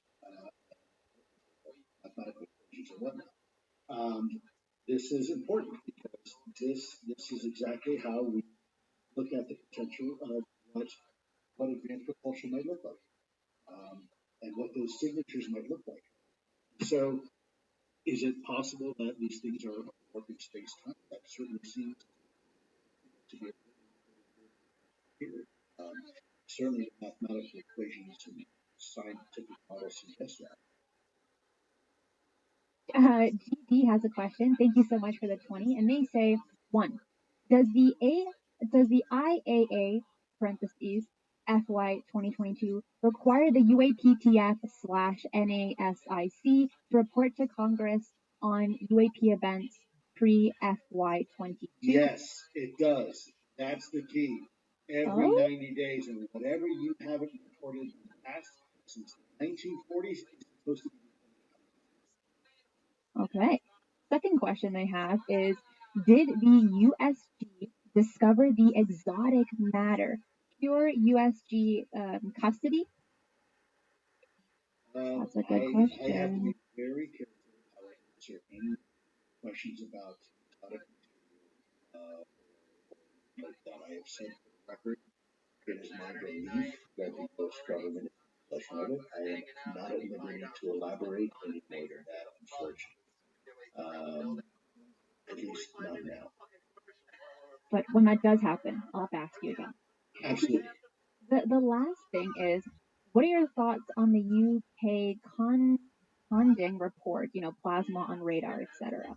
Yeah, Condon report. Well, look, there's a lot of prosaic explanations for a lot of things, and at the end of the day, the report that we had to Congress, 180-day report, 134 incidents, and only one of them was solved. One. And I think more importantly, that of the 144 incidents, 142 in the last year and a half alone by the Navy only. So that's important because in a year and a half, we're just involving the Navy out of 142 incidents. And oh, by the way, we only figured one of those out. And then furthermore, in the report, it says specifically that most of the reporting never went reported because of fear of stigma and retribution, professional retribution, which was actually no, it is real. So if you look at that, just do the simple math, and let's just say 10% of these incidents reported. That means the U.S. U.S. Navy experienced over 1,400 incidents in the last year and a half alone, and most of them went unreported. We have no idea what they are, and that's just the Navy. So what about the Air Force? What about everybody else? And not just the last year and a half, but what about the last decade? What about the last 3 decades? What about the last 7 years? So great. Chuck has a question. Thank you so much. Also, your profile pic makes me smile. He says, Christina, Jimmy had a guest on Wednesday on Jolly. Excuse me. She is ex-military and recently did a press conference in DC announcing her intentions to revisit an alien base in the Mojave Desert. Can you ask Lou about this? Sounds amazing. You know, great. You know, extraordinary claims require extraordinary evidence. All I got to say is good. You know, I hope she's right. But I probably wouldn't quit my day job just right now to go, run into the desert and try to find an alien base somewhere in the Mojave Desert.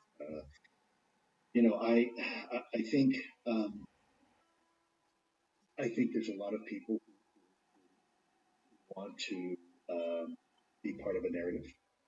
I don't know Anjali, just like I don't know, the other individual from Area 51, Bob Lazar. Everybody asks me what Lazar. I can't. I never met the gentleman. I don't have an opinion. I don't have an opinion of Anjali. I think it's very careful when you look at someone's career. You have to look at the nuances. As a government employee, you have a rank and you have authority. As a contractor, you provide services to the government and the customer.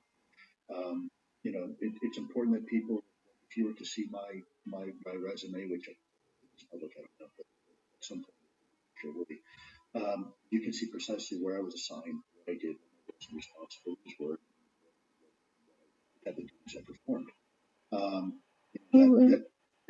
We are going to go actually on a quick break, and then we're going to come right back into some more questions. So everyone hang tight, and let's play the clip. Hi, I'm Micah Hanks, and let me tell you something. I support Christina Gomez as a Patreon subscriber.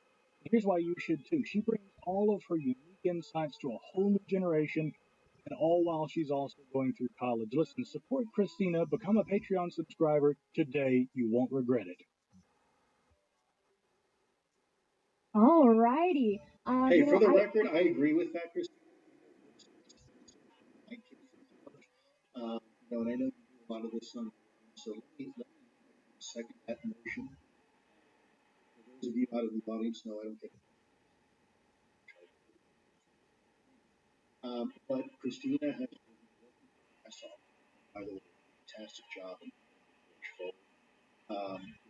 I think that's a pretty simple task. If you like to have access to this information and this material, it takes time. It takes for a way to do things that you could otherwise be doing to put food on the table and pay the rent. She could be working somewhere and not doing this for us. So I agree with that, because you can help out and you're helping the team. Thank you. And I have so much more planned for this channel. I have so many projects planned. So if you become a Patreon, you'll become a partner with me, and you'll be able to have access with so many behind the scenes videos and pictures and so many extra goodies like the graphics I make for my channel. I can do that for you as well, for those that are watching. So it's going to go a long way. It's going to go an absolutely long way. Now let's jump back into the questions. So let me find it. So now I'm getting lost. But CJ says, thank you so much, by the way. He says, I'm a huge fan of Lou. Same. And you were my introduction to UFOs, and I still can't get enough. Thanks. Do you have any UFO books you recommend? Boy, that's a loaded question. A good question. I hate making recommendations because different people are going to read different books and take the information differently. There was a book that was given to me by a gentleman, Johnson, in Washington, D.C. when I was there with Chris Mellon. And, we've had the privilege of speaking with him a few times. He shared with me a book. People share with me a lot of books all the time. read this, you got to read this. Suggested one. It's a little science fiction novella. So it's about 3 stories in this little tiny book. It's called Chains of the Sea. Not Chains in the Sea, Chains of the Sea. And it is the second story in that book. It's a short story.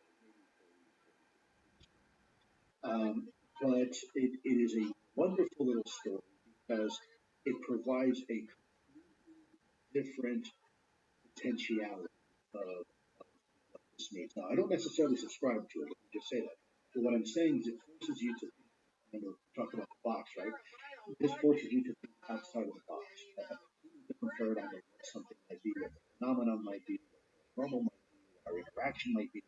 And I found it really original, and it really forced me to think and reconsider and calibrate my own position on the topic of UAP. So, if there was a book I would recommend, that I don't make a penny from it. I couldn't tell you. Probably not very much money. Probably download it for free, I imagine. But it's again, it's I think it's a unique perspective that's certainly worth at least just reading because it forces you to think about things in a slightly different way. NMUAP has a question. Thank you so much for the 50. That's amazing.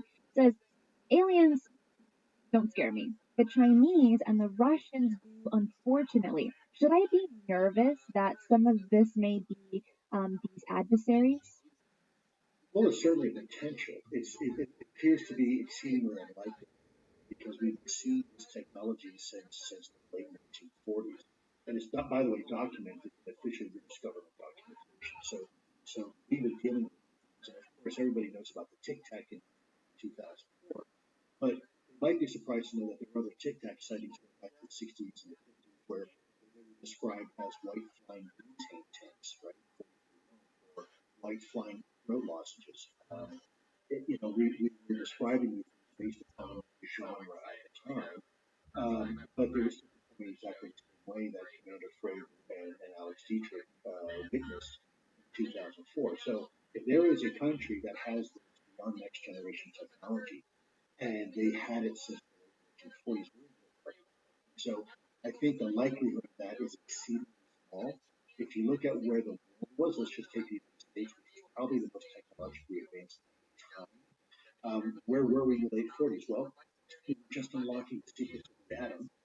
We were just entering the jet age, and we were still decades away from space. That's a pretty big pill to swallow. If you consider that some country at the time that had the technology of horse and ox pulling buggies, it's really unlikely.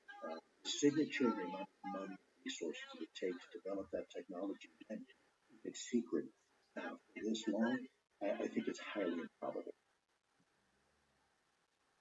We have another question, and it says, and I don't know if I'm showing it, but I'll end up showing it. But the question is, the devastation effects of climate change seem to be upon us as a species, and if not dealt with, may lead to mass extinction events in the near future. Has the connection between the UAP and climate change been discussed or considered at all? Great question. Yeah, that's really interesting. No, not in an official sense.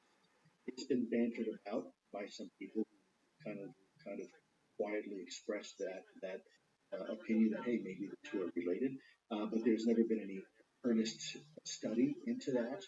Not that I'm aware of, certainly. But it's interesting. It really is an interesting question, and maybe that's something that maybe we should consider. I think why not? And that was somewhat of a popular question when I had posted it online. I did get a few questions on something in between those lines. John has another question, thank you, and says, Lou, some high-level people have said that the public should not know the truth, can't handle it, but they're already been way more than enough to admit by higher-ups to admit it's non-human. What are your thoughts? Well, I hate back and forth on this stuff because I think that the American people deserve the truth. You know, whether you can handle it or not is irrelevant. Handle a lot of things. The fact that there's countries I want to know, there's countries out there that you know involve themselves in terrorism and their way of life. You know, we can handle a lot. We're about to handle a hurricane that's barreling down right now on New Orleans, as terrible as it is. So we can handle it. But then, of course, I turn to social media and you see sometimes the comments I get against me, and you know, I scratch my head and say, well, maybe you know they're shooting the messenger, just trying to give them what they wanted, and you know now I'm the bad guy and the enemy, and I can't tell you how many times I slam the computer shut and say, you know what, screw them, they can't handle the truth, they don't deserve the truth, let them live in darkness, and, you know, maybe in 100 years everybody. I'm being honest with you. But then of course, you know, I'll have a chance to kind of sit down for a second, breath, thoughts. You know, enough of the pity party. Let's get back to the core, sleep up, and let's continue to have this conversation. So I get it. I do think that people can handle the truth. I'm committed to the truth. In fact, I don't think you can have without truth. Two different things in a free society. If you don't pursue the truth and you don't provide the truth to your citizens, just at that point, propagate activity. UAP has a question, and it says, did Lou ever visit Skinwalker Ranch? And if he did he experience anything unusual? You know, I'm going to let somebody else. You know, Skinwalker Ranch is a fascinating place, and I will tell you, there's definitely, in my opinion, a bump in the night.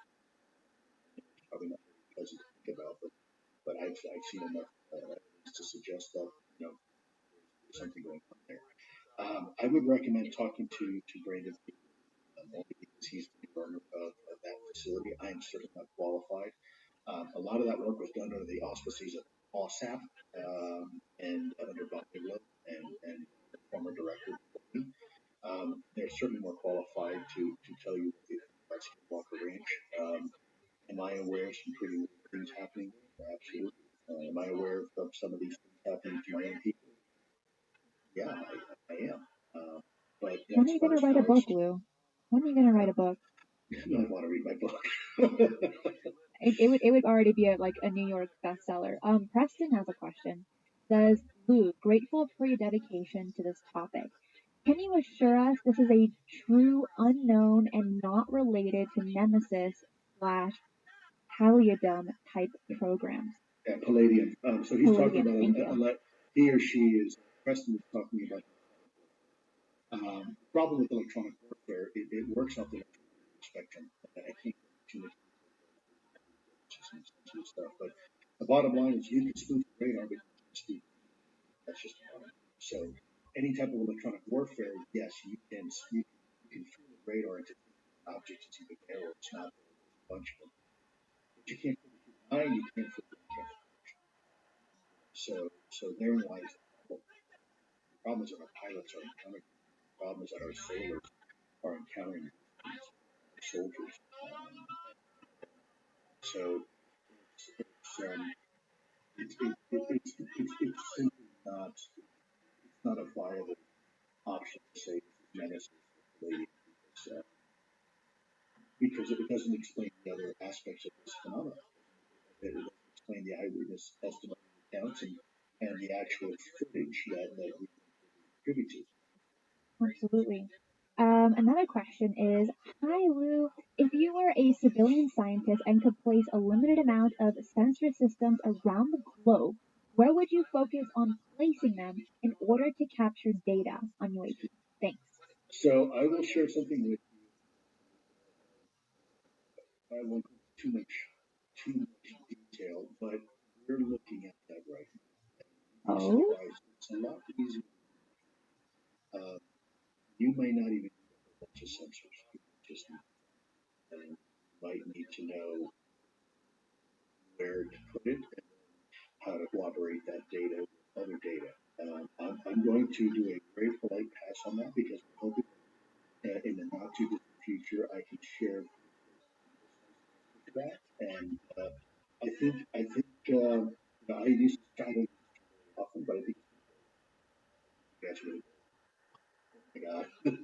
It's been there all along. It's so cute when you have like a good question but you can't answer it. They'll do like this really cute little smirk, and you're like, I know, and I want to say it, but I can't. And it's Which is adorable. really why I wasn't a good intelligence officer. I just, I get really excited because some of these questions are so like, but again, we gotta make sure we do this right. Rich says, and thank you everyone for the super chat. I know I'm not saying thank you, but thank you all so much. Rich says, has Lou ever been in the presence of some washing? Sorry, I said washing. Some machine / Yes, a craft washing of machine. I try to avoid it as much as possible. Yes, I've been washing machines before. because another question was playing in my head that someone else asked, but some machine / craft of non-human origin. Let me go back to the question that I answered before. Possession of I can't go. As I said, I cannot elaborate anymore. Specifically, and then I have to honor and acknowledge those reasons and those requests. So for the time being, I'm going to do a polite pass on that question, and one question that I hope to be able to discuss a bit further at some point. I want to mention to everyone we have about 10 minutes for the show. There is going to be an extra 15 minutes for all my Patreon supporters. So this question here by Red Panda Koala is going to be our last question for the day. But I also want to mention, if you had one that you want to ask, what's the answer to that? So here we go. I don't think what I said made sense, but it'll make more sense if we go on. Red Panda Koala says, Lou, do you think Havana syndrome is related to UAP? It sounds like A-tip, slide 9.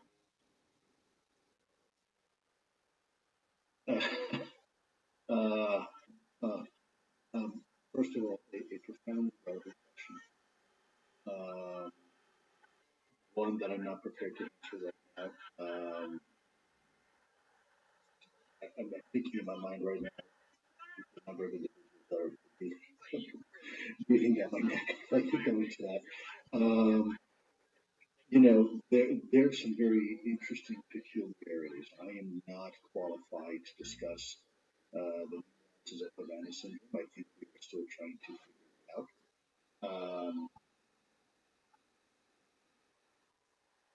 That's all I can say.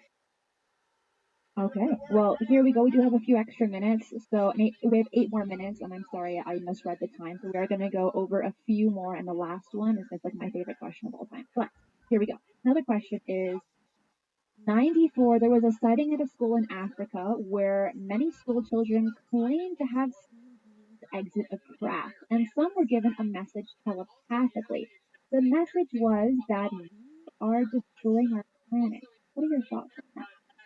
And thank you. Quite possible. You can't disprove it. It's interesting anecdotal data, but at the end of the day, you can't quantify and qualify it. It is personal perception, and that's based on human psychology. I'm not saying it's not relevant. The problem is there's no way to objectively take that data and employ the scientific method to determine the veracity of that information. And so, as a result of that, we didn't really include that type of data into our efforts. I was part of the because from a DoD perspective, Department of Defense perspective, there was no way to go to a leader in the government and say, "Hey, sir, hey, man, these kids claim to have telepathic communication with beings, whatever it may be." That doesn't do anything for the conversation. Doesn't help the leader make a decision one way or the other. So we kept everything that we could, that kept the conversation to that data that can be measured, tabulated, if you will, compared to other data that we had. Signature data is very important. Everything has a signature. This pen, if I throw it in the air, will have a signature. There will be small, discrete changes in the air around it that can be measured. And when you talk about potential telepathic communication, between species. There's no real signature there. You can have a hold. There is a signature. It's beyond our technology to really do anything with. So it's certainly interesting, but it wasn't the purpose of us agent. Therefore, I can't really elaborate. Is it possible? Sure. True. Is it just human interpretation of something? Yeah, there could be that too. Therefore, it's probably best that I don't provide my opinion because it's at the end of the day, it's unqualified. Another question is Christopher Mellon has mentioned in several past interviews that UAP activity has been increasing and getting bolder. Is this something you can corroborate? And if so, are you able to share any examples with us today? It does appear certainly that that the UAP activity seems more provocative. It seems less afraid, less elusive, more willing to defy our controlled airspace. That I agree with wholeheartedly. That's a concern. But the question with metrics, you always have to be careful because now we have more people, with these little devices in their hands that have, better technology in them than our best gun camera footage did 15 years ago, right? ClearPod. So we have to be careful because there's more people now looking into. It's like saying for example, a big city, have crime rates have gone up 5%. Well, what does that mean? Really, that there's more criminals on the street, or does it mean that we have more cops on the street that are catching criminals, or does it mean that we have now a more aggressive DA that's prosecuting criminals, right? So you have to be careful with numbers because numbers can mean a lot of things. So that's why I'm always careful to make a statement that the UAP activity is increasing. What we can say is that technology is more proliferated, so more people have these devices in their hands and are able to collect. More people are aware of things in our skies, and more people are looking into the skies. Which, by the way, means more people are going to misidentify things. So before we all rush to the conclusion and say, "Hey, this is great," more UFO activity, see what well. Yeah, but we're also going to see a lot more misses as well. More opportunities. So Starlink is up there. I was sitting on an early and watched satellites in time cross over the horizon. Just 5 years ago, that would have been shocking. And yet, here it is. It's just starting. And I think it's very normal that people are misidentifying these things, especially now more than ever. And I quickly want to say, Gene, thank you so much. They say no question, just a thank you for a great show that I'll enjoy listening to a few couple more times. Sorry about that, but I agree. For people that have watched his interviews, he always drops little things here and there, and you have to listen to it a few times to really catch it. So I agree with you, Gene. My next question is, given everything you've learned, in your opinion, has the intelligence behind the UAP phenomenon already been designated behind closed doors as as an external threat, an existing threat? I think there's two schools of thought. Definitely from a national security perspective, it's viewed as a potential threat. But let's not confuse potential threat with hostile intent, right? So I've said this before. If I go to an airport and jump on a 737, Southwest flight, there's not much of a threat there. But if I go onto the runway, the tarmac of that same airport, get on that same airplane, put my head behind the engine while it's throttling up, well, now there's a threat. There's a threat to my hearing. There's a threat to I'm going to get burned. There's an environmental threat. Is it intentional? Not necessarily. It's just part of technology. So I think there's two schools of thoughts on it. I government, my focus had to be that this is a potential national security threat. But now that I'm outside the government, I need to express my own opinion more. I think with every challenge comes opportunity. One only has to look at the Apollo mission in the 1960s, the space race against the Soviet Union. Over 6,200 life-changing technologies in industry came out of the result of that little space race. A decade in time, where now we have things like the LED light bulb, we have CAT scan, things that are improving humanity's well-being on this planet and have long outlived their original intent and purpose. So, I tend to be a little bit more optimistic. I don't think everything that's necessarily a threat is an intentional threat. And I think there's always opportunity. You just need to know how to look for it. And right now, everyone's asking about the 23-minute video. Can you talk about that? I can't. What I can say is that I was privy to it. Many videos. I have to let the government try to do its due diligence. And let's not forget that the Pentagon claimed to erase and destroy all my emails, despite there being a court protective order that restricted that. So they've got some questions they have to answer. And I want to give the U.S. government, the Pentagon, the time necessary to figure that out. There's videos and I've said before that the 3 minutes that come out are probably the least compelling. As compelling as they may be, and it's not up to me to listen and talk until some government decides to first of all locate them, second of all provide them.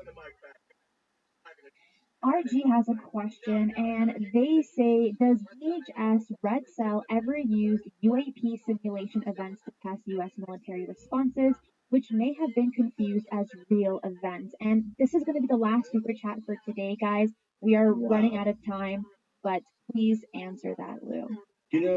I got to tell you, I've never been asked that before. That's a fascinating question to colleagues about, Chris and some other people back in D.C. That's certainly a possibility. I personally have never considered that. Why not do this? Because your audience is always great questions. And I can't tell you how many times like these questions will come up, and I will run right back to hey guys, we got to talk. That's great. That's great. I'm not avoiding the question. I simply don't know. I promise. I will ask the question, and I will report back what I find. And here is our last question for the show. What is one question you haven't been asked, but wish you had been? What is it? What's the answer?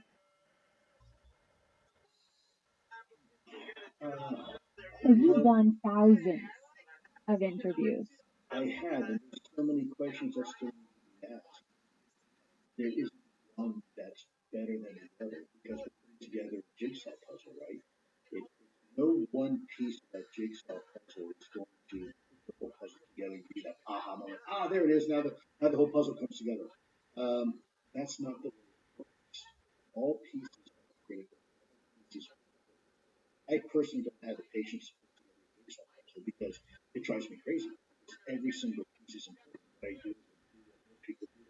Kind of categorize them according to shape and straight and color. Okay, this is probably part of that scene and whatnot.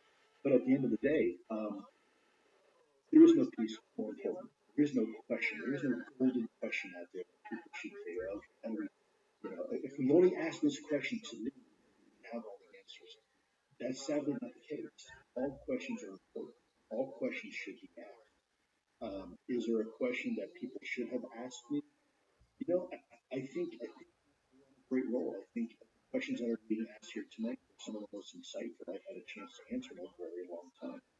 In fact, I'm kind of surprised because every single one of the questions aren't questions from your audience. Usually when it first came out, people were asking all sorts of stuff, and some of the questions were probably a bit more basic than others.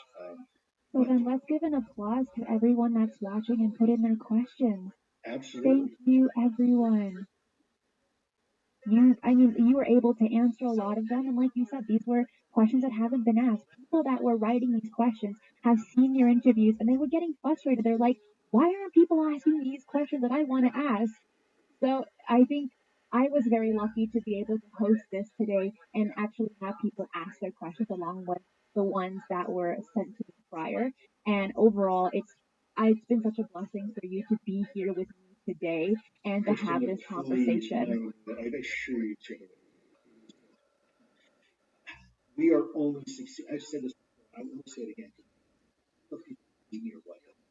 We're only where we are today. This conversation. The only reason why you can do it is because you have an audience that's listening, that's interested, and that's the only reason why I can come out and I can have the conversation I'm having. So at the end of the day, we're only here because it's incredible. It's not. I don't know how to emphasize that enough. A lot of people kind of look up to me in a way that I frankly don't deserve. I really don't deserve it. Credit goes to your audience, folks like you, that I've foot stomped at 1,000 times. People are just being gracious. But it's true. It's absolutely true. We achieved this collectively over the last 3 years because of the hard efforts of everyone right now that's listening. And I can't overstate that enough. I have conversations with DC. They're watching Twitter. They're watching your show. They're dialing in the pseudo because they don't want to expose themselves. But make no mistake, they're watching your videos. I can't remember who it was, but very recently I got an email from a very, very, very sweet person, and said very 3 times. They are very sweet. And they said, hey, I saw that interview on this podcast. And you know what? The podcast was yours. It wasn't CNN or Fox. See, it was your podcast. They said, hey, man. So, you guys are making a difference. This is it. This is the future. This is how we have this conversation with everyone. And it's not going to be done by a politician. I assure you. Disclosure is only going to happen by the people. Yep. By the people. And I want to say again, thank you for you, Lou, for being here, for all of the super chats, for everyone participating, for all of my Patreon supporters. I do want to let you know that we are going to have an extra 15-minute segment just for the Patreon supporters that will be uploaded later today. So keep an eye out for those that are, or if you want to be one, it really supports my channel, and you get to see all the guests, or I think almost all of them, get like an exclusive 15 minutes as well. And I also want to say, don't forget to like this video, to share it with people that have the same interest, because it wouldn't be possible. This conversation wouldn't be possible if we had a collective mind. And lastly, don't forget to keep your eyes on the skies.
Sage Dental's comprehensive care is now available near you. Our new patient package is a free exam and x-rays, $100 off every $400 of general treatment, plus a free Sonic Pro Clean toothbrush for caring for your smile at home. At Sage Dental, we're committed to your family's health with the latest technology for all your dental needs in one place. Visit mysagedental.com today to book an appointment. That's mysagedental.com. Offer valid at participating locations. Terms and conditions apply. See website for details. Legends, the greatest social casino and sportsbook experience, has arrived at Legends.com. Thousands of the best free-to-play casino-style games, chances to earn millions of bonus coins and win real money. Legends is revolutionizing the Vegas experience wherever you are. If you love winning, then you'll love playing at LEGENDZ.com. Legends is a free-to-play social casino. Void where prohibited. Play responsibly. Visit Legends.com for more information. Legends with a Z.com is legendary fun. Sage Dental's comprehensive care is now available near you. Our new patient package is a free exam and x-rays, $100 off every $400 of general treatment, plus a free Sonic Pro Clean toothbrush for caring for your smile at home. At Sage Dental, we're committed to your family's health with the latest technology for all your dental needs in one place. Visit mysagedental.com today to book an appointment. That's mysagedental.com. Offer valid at participating locations. Terms and conditions apply. See website for details. Love this podcast? Support this show through the Acast supporter feature. It's up to you how much you give, and there's no regular commitment. Just click the link in the show description to support now.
Welcome to another episode with Mysteries with a History, where I'll take you into the wild ride, the unknown, the strange, and the mysterious. Like you, I have questions, and like you, I want answers. Today, we're going to be going into the murky and disturbing topic of alleged human abduction by entities either from another world or another dimension. It's a topic with quite a history and has been the unwelcome thread that has partnered alongside the UFO research community in general. I would like to say hi to everyone that's in the live chat today, along with my moderators, such as Zenza Bill and Curious George, Akashi Chris. Hi, how's everyone doing? Today, I am joined by my awesome co-host. He's no longer my guest. He is my co-host, Mr. Jimmy Church from Fade to Black. Hi, Jimmy. Are you snacking? Oh man, caught me off guard. You know, I almost thought about snacking for this show too, so I'll just vicariously live through you on this one. Oh, some good taste. Classy.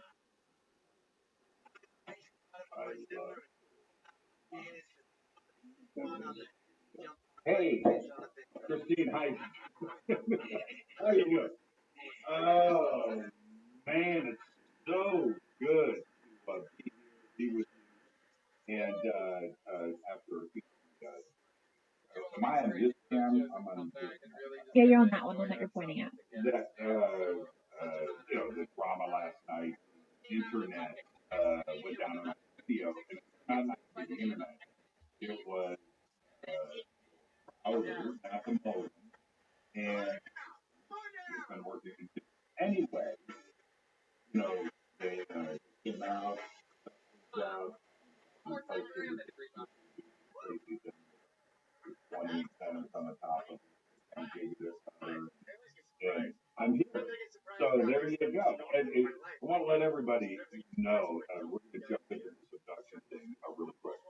But Christine, I'm just going to tell everybody what happened last night. Please And do. I'm going to mention the PJs too as well.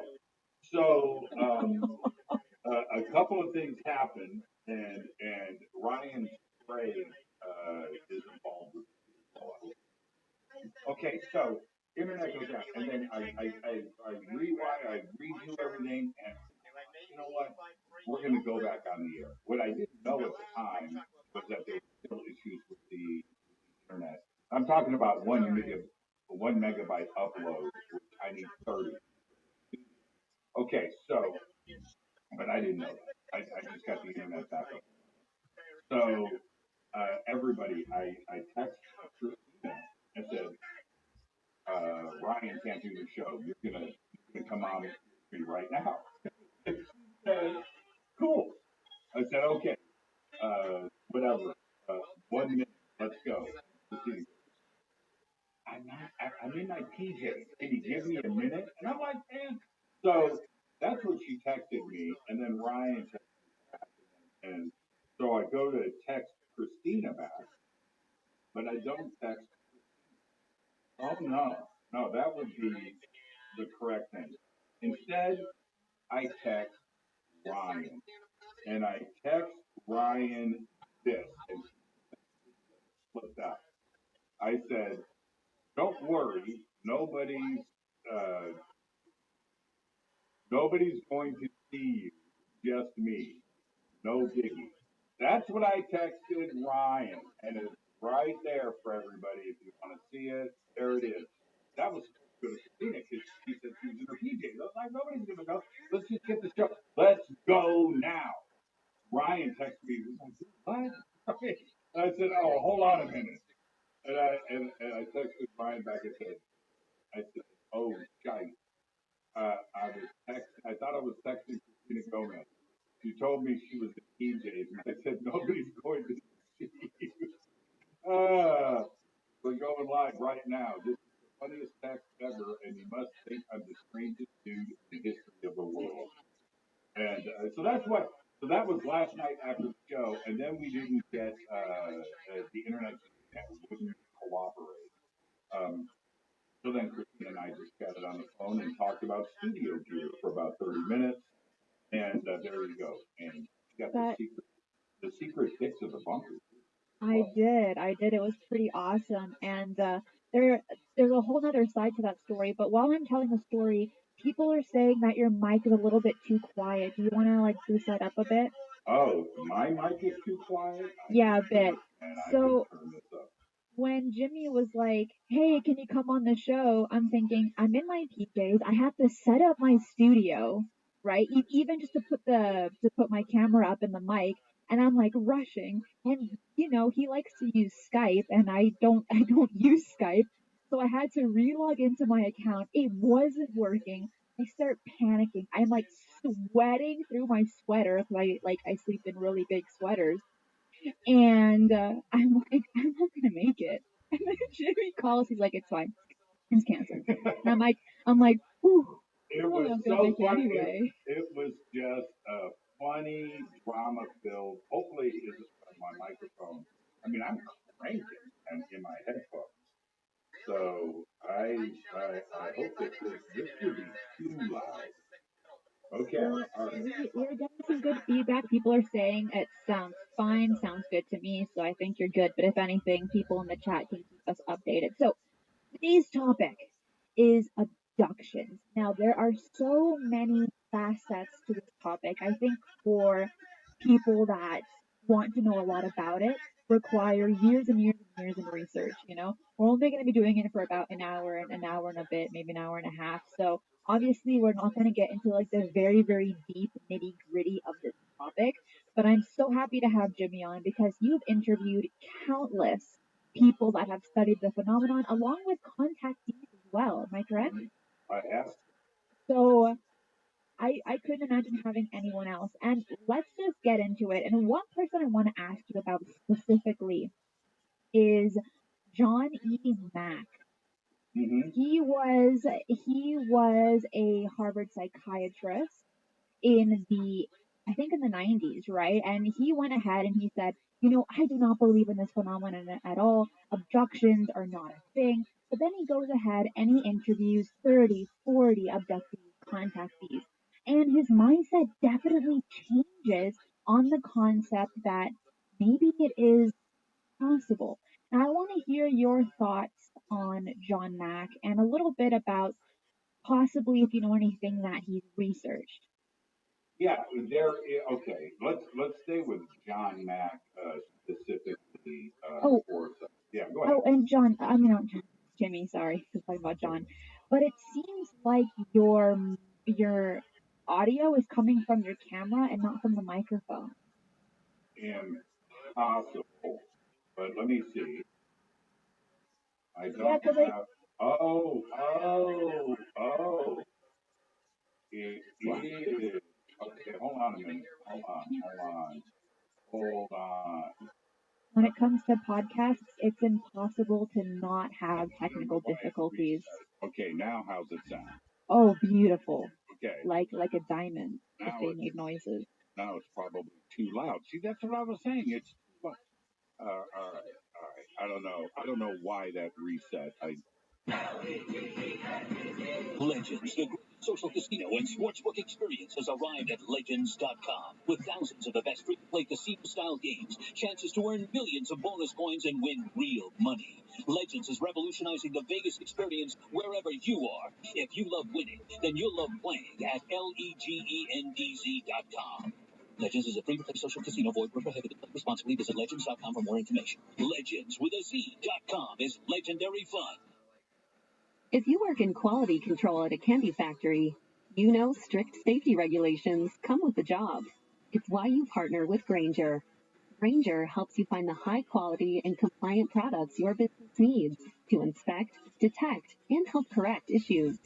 And the sweetest part is, everyone gets a product that's as safe to eat as it is delicious. Call 1-800-GRAINGER, click Grainger.com, or just stop by. Grainger, for the ones who get it done.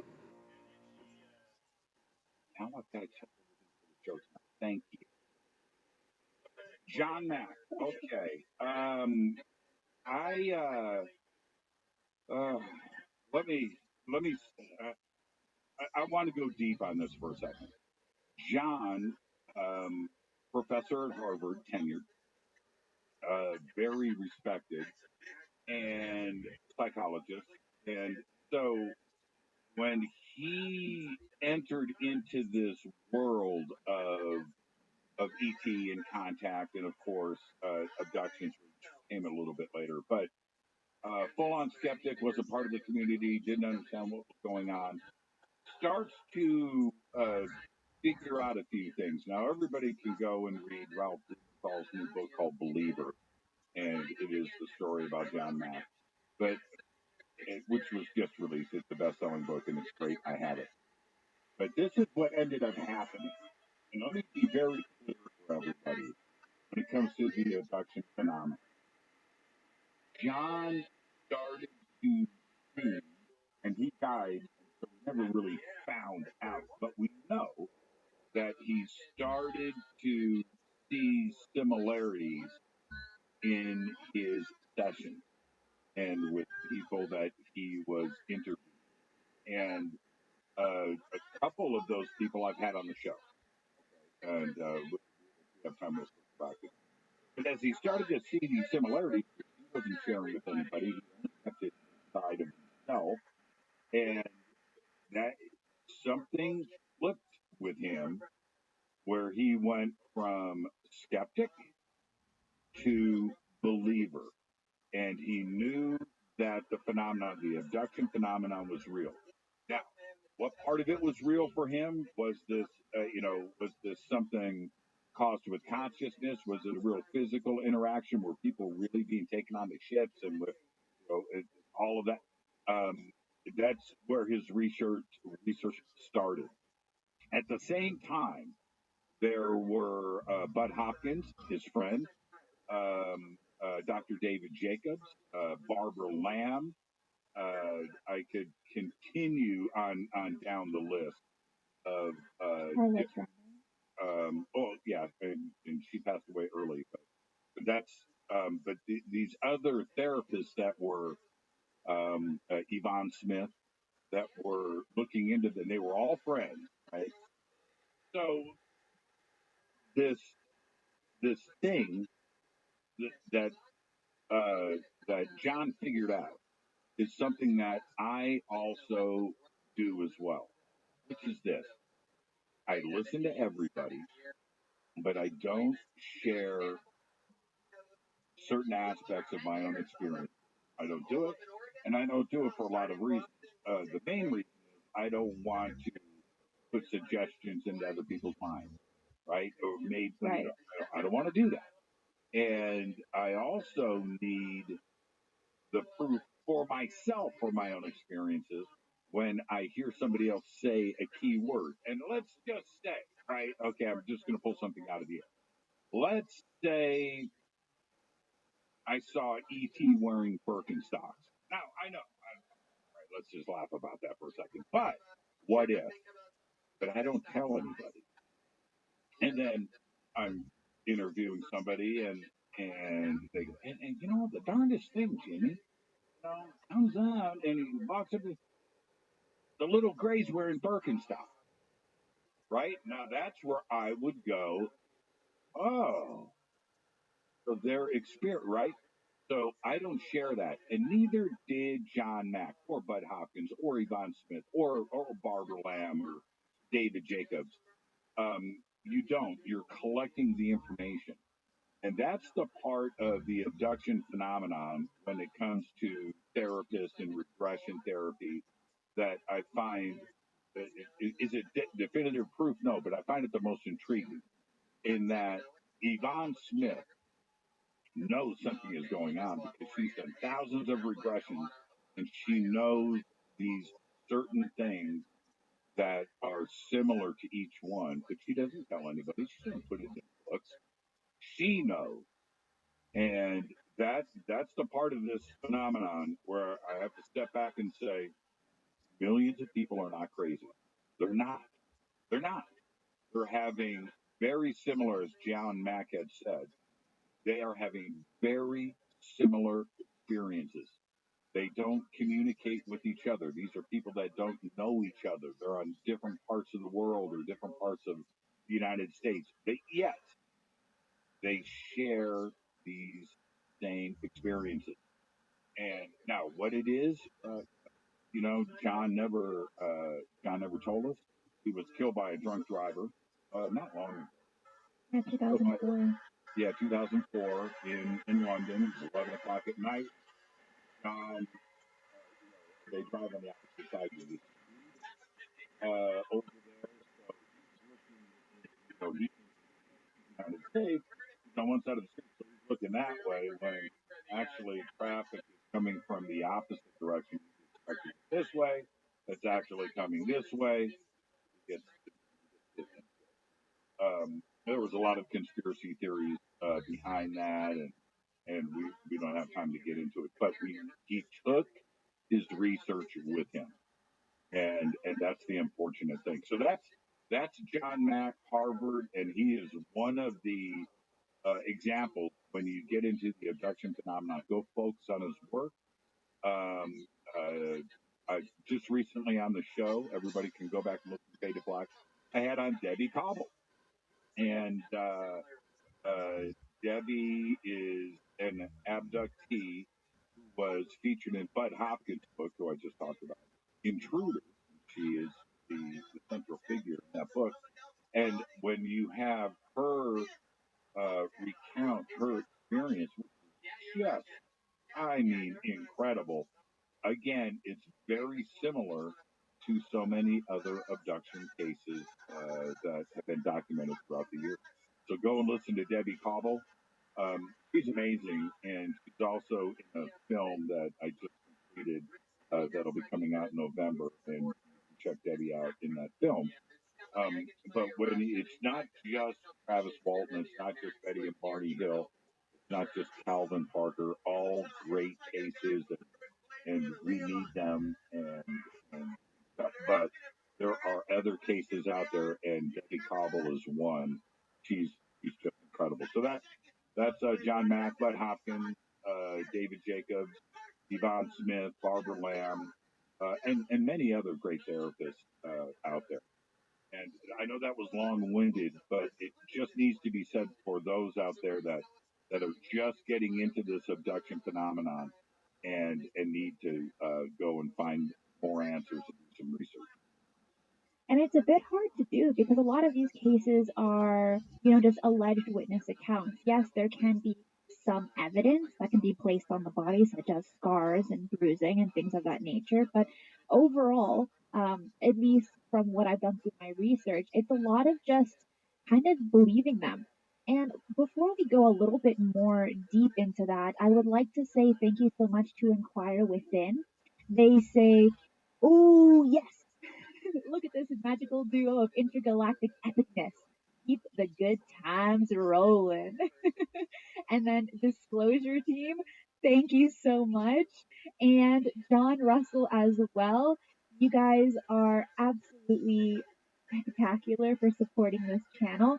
John says, and thank you, he says, would be so cool to have Dave Politis on the show. Do you guys agree his research proves not all the entities are malevolent?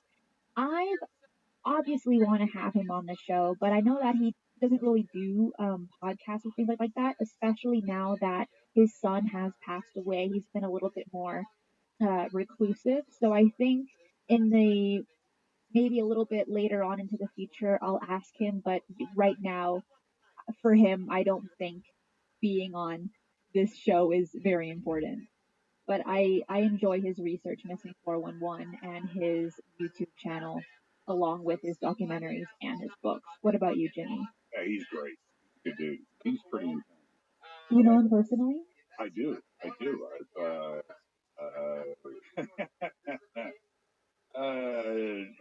I one year at a conference, his table was next to mine.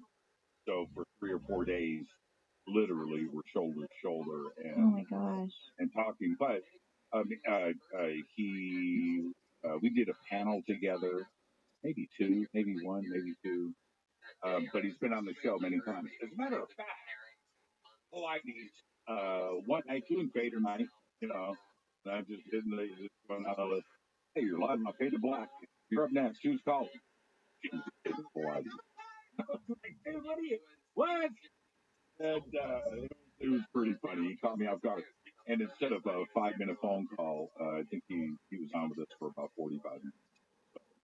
Yeah, he's a good dude. He's tall, intimidating, big. He is intimidating. He is. He's got intimidating eyes. He's a big guy, right? Okay, so he looks like a Fed. Looks like a cop. If you ever have bad news knocking at your front door and you open it up, it's going to be David Politis standing there, somebody that looks like him. And that's the truth. And then you get to know him, and he is intense, but he's very compassionate. He has the ability to crack jokes, but he doesn't want people to know that. And I say that sort of in jest, but he's just an intense individual. And then you get to talk to him, so you just find out how cool he actually is. So there you go. Yeah, get him on the show. I don't want to give you his number. I would love to at some point. I will definitely get him on sometime in the future. So a thing that I had mentioned was when people are doing their research, there are kind of two standpoints when it comes to alien abductions. You have half the people saying these alien abductions are great, they're trying to heal us, they're trying to warn Earth about nuclear weapons, war, pollution, and they want to help us evolve. Then you have another section of the population saying these aliens are awful, they're malicious, they're very predatorial, and overall they are abducting humans for their own gain. And I was thinking, I've covered quite a few abduction stories, and I've interviewed someone such as Preston Dennett, who has done extensive research when it comes to abductions, and he said on the show that overall, abduction shouldn't be seen as a bad thing because they're trying to help us, and in many cases they heal you, this, that, and the other. And then I started kind of digging deep into Carla Turner's research, and her standpoint was completely different from what I had read previously. And she stated, like I had just mentioned a little while ago, that alien abductions are terrible. These are very malicious creatures who, in a sense, are pretending like they are siding with humans, saying that they want to help us, this, that, and the other, but they're actually lying and they're doing it for their own gain. I found that really interesting, and I 100% want to hear your thoughts on that take on it. Yeah, the and Carla Turner was amazing, and everybody should go back and look at some of her presentations over there. She was about this tall, and it was really great to see her at the podium, holding on to the edge of the podium, just speaking. She was great. She's fresh. Anyway, Carla, very smart, and now um, I'm gonna put it to everybody this way: being abducted can't be fun, right? Now, I'm sure it can be, but the experience itself is just going to be terrifying. Just as terrifying as a dog catcher chasing down a dog. Dog doesn't want to have a noose around his neck. A dog doesn't want to be taken. A dog doesn't want to be abducted, right? And that dog is panicking, and it would have to be very similar to. You don't want to be kidnapped. Who wants to be kidnapped? Who wants to be thrown in the back of a van and driven away, and you don't know what's happening? You're going to panic. They may be taking you to Magic Mountain, but you don't know that, right? you don't know. You don't know. You're going to panic. It's not a good experience. You throw in ET and aliens into this, some completely foreign and strange experience. It's got to be terrifying. Nothing may happen, you know, injuries or, whatever, a dissection, an autopsy, right? You don't know a live autopsy, right? You, okay, but the experience itself has to be terrifying.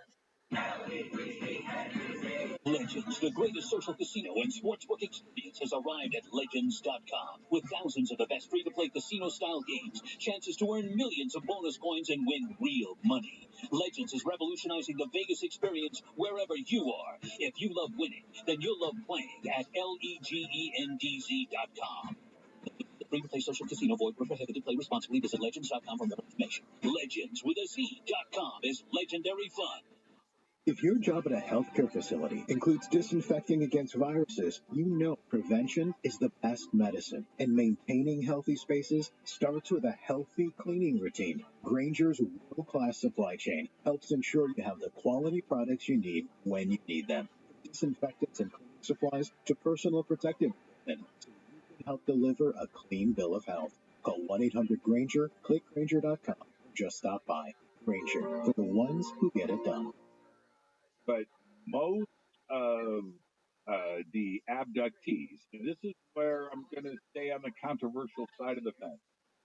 I think most abductees, no matter how terrified they were, no matter how scary the experience was, would not want it to have happened to them. Right? Okay, I'm really wouldn't happy you brought that up, Jimmy. I'm sorry, keep going. they wouldn't change the past, right? I mean, they wouldn't. Would they do it again? Probably most of them would. Absolutely. And who wouldn't? Come and take me. Go. Let me see what this is all about. But now there are the other experiences. When you talk to Whitley Strieber, I'll be on Whitley's show this Thursday, speaking about the stuff. So being a guest on it is that Whitley's experience. It's a terrifying movie. The book is pretty scary, and he certainly has been very forward about his experiences. But he has had continued contact and with what he calls the others, and I think he's okay with it. he's found a way to deal with it.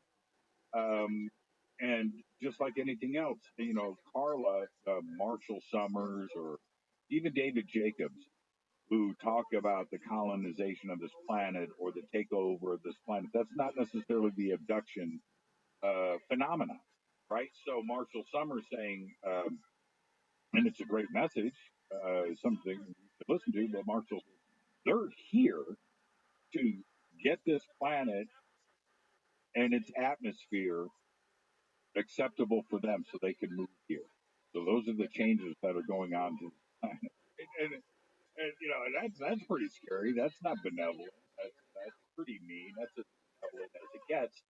And David Jacobs and his take on this, and Carla Turner. Well, okay, that's fine, but I don't necessarily agree with that. If there was anything violent or mean or just wrong, I think we would know about it. There would be another conversation right now. I think that the abduction phenomenon is real, and those experiences are real. But I think in a general sense, it's been a very positive one. Scary, yes. Mean, right? Is it that? No, I don't think it's that. But scary, certainly. So I don't necessarily prescribe a negative approach by ET with it. Well, I'm really happy you brought that up because there's something that I read in a book called Dealing with UFOs, Aliens, and Higher Dimensions by Laura. And she used to be friends with Carla Turner. And she mentioned something relating to the alien abductions and clarifying it kind of as the Stockholm Syndrome. Before we get into that, I want to say thank you so much to Akashi Chris for the super sticker.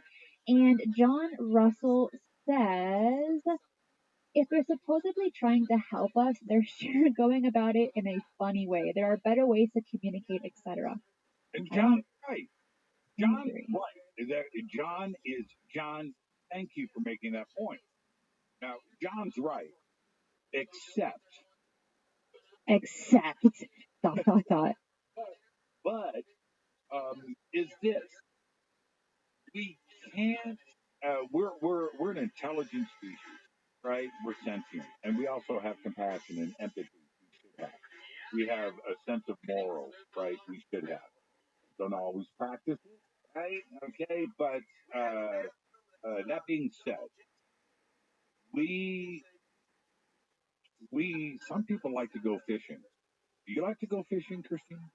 I actually have a huge fear of where I put the reel back and then I catch someone's eye and it goes into the ocean. I don't know why. It's like the weirdest fear. So no, I don't like fishing. Or your own eye. So, maybe. So, but people fish, right? People fish. Having that fish out of the water, but you just grab somebody's mom and you pulled somebody's mom out of the water. Now the baby fish are done. Where mom's right here a second ago, and in a few minutes, that fish is going to be gutted, clean, and fried in a pan. Now, I don't think, as far as the fish go, that they're cool with that. Okay? All right? Now, that may be a crazy analogy, but we go all the time into the rainforest of Brazil and we're looking for new species. And we find a new species that's never been discovered. And maybe it's a cute little furry mammal rodent thing, and wow, it looks like a rat, but it's not a rat. It's kind of cute. It looks more like a hedgehog. Wow, this is a hedgehog rat. This is a new species. Boom, grab it, throw it in the bag, put it on your backpack, and you head back out of the jungle. And you just took, mom away from her kids. And this hedgehog rodent is going back to the United States where it's going to be thrown in a cage and dissected. Is that cool? Well, no, but we do it. Now, if a species out there that is a million years ahead of us, how would they look at us? Right? How would they look at us? Are they looking at us as these brilliant inventors of the internet, this passionate sentient species that no, no, they wouldn't. In fact, they wouldn't really have but maybe they would want to learn, right? And they need to bag and tag. So they grab Christina Gomez, throw her on the ship, and check you out, right? That's and hopefully it's a catch and release, right? Hopefully, Yeah, unless hopefully unless they provide us noodles, then I would be somewhat okay with it. you I know have what? to say. I thought about you today. I bought a case of ramen from Costco, and I wrote Christine on it, and the black Sharpie, and so. But is that wrong? Is that a dark way of looking at this? No, it's not. It simply isn't.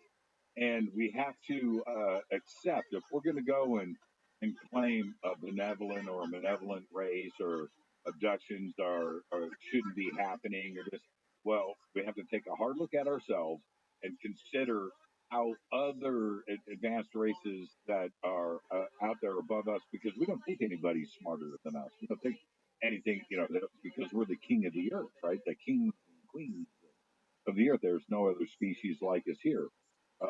But there are more intelligent species out there. Now, if they wanted to come over and take over this planet and be mean and abduct everybody and take us back and make this into a slave trade in data reticuli, I think that would have already been done. Maybe it has. I don't know. But I think by and large that most abductees are cool with it, and given the chance, they would do it again. Thanks. Zofa says, thank you so much for the super chat. They say, I, Zofa of Earth, hereby give my consent to be taken aboard a transmedium craft for scientific and or political purposes by non-human intelligences. I am all for it. And it sounds kind of like the Carl Higdon case, all honesty. Diego Flores, thank you. They say, that is not how things are done anymore. That is the model from the 50s. Now it is photos and videos, how they document animals in the wild.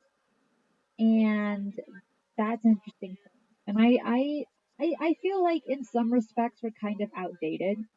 And in other respects, we don't know what we're talking about. Charles then says also thank you. When Chris Bledsoe. So I actually don't know anything about Chris Bledsoe, so I haven't done my research and I might have to figure out a little bit on who he is. But I think we briefly talked about him, right, Jimmy? I think like once. I'm sure we have. I don't think Chris has been abducted. Maybe. I don't think we've ever talked about it.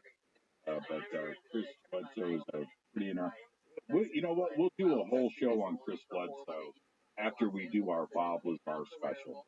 Okay, I need to do more research on him because there's a lot of thoughts on him. And then Akashi Chris says, if we are no different than a bug to them, why not mutilate us? Let's say manipulate, that's not it. If we were nothing, why not crush us? Legends, the greatest social casino and sportsbook experience, has arrived at Legends.com. With thousands of the best free-to-play casino-style games, chances to earn millions of bonus coins and win real money. Legends is revolutionizing the Vegas experience wherever you are. If you love winning, then you'll love playing at LEGENDZ.com. Legends is a free-to-play social casino. Void where prohibited. Responsibly. Visit Legends.com for more information. Legends with a Z.com is legendary fun.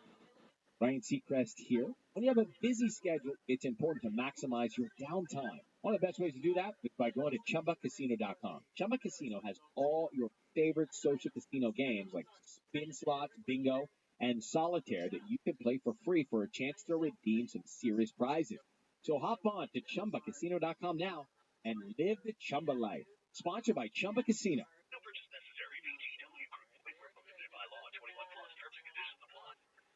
Okay, let's go back to that because I want to. You just put it up. John Russell says he has to disagree. Seems like many more are traumatized. I'm going to disagree with John. But John, this is just debate and conversation. I appreciate that because although you are right, and in certain cases where he says, their abduction experiences, they benefit from them and fear that they will happen again. Talking about the abductees. Yes, but how many abductees have said over and over again that it's a message of peace, that we are ruining this planet, that we are not ready to have a seat at the table. And as soon as we grow up and learn how to love each other and accept one another, until that happens, but the way forward is peace and love. And that's what runs the universe. What about that message? Is that a message of fear? And those abductees that have and you hear it repeated over and over again that they were chosen to share this message. I'm talking about the abductees, and they've given this message of love and how to move forward, how to take care of our planet, how to love one another, and how to be accepting of everybody. What about that message? But and those abductees, that's not out of fear, and those abductees can't wait for the next trip. So, John, your point is well taken, and certainly there are some that are afraid, and it was a terrifying experience. No question about it. But I think if we took a poll, I would say that I would go 95. I'm not going to say 99. I hate it when people say that. I'm going to go 95%. 95% of abductees are cool with it. They may have been scared, but they would do it again, and they certainly wouldn't change the past. There you go. So then, do you think because maybe these experiences are somewhat pleasant, even though when they're under hypnosis, it obviously wasn't, they really were probed, bad things that end up happening to them, do you think it's possible that they're affected? Say probed? Probed. Probed.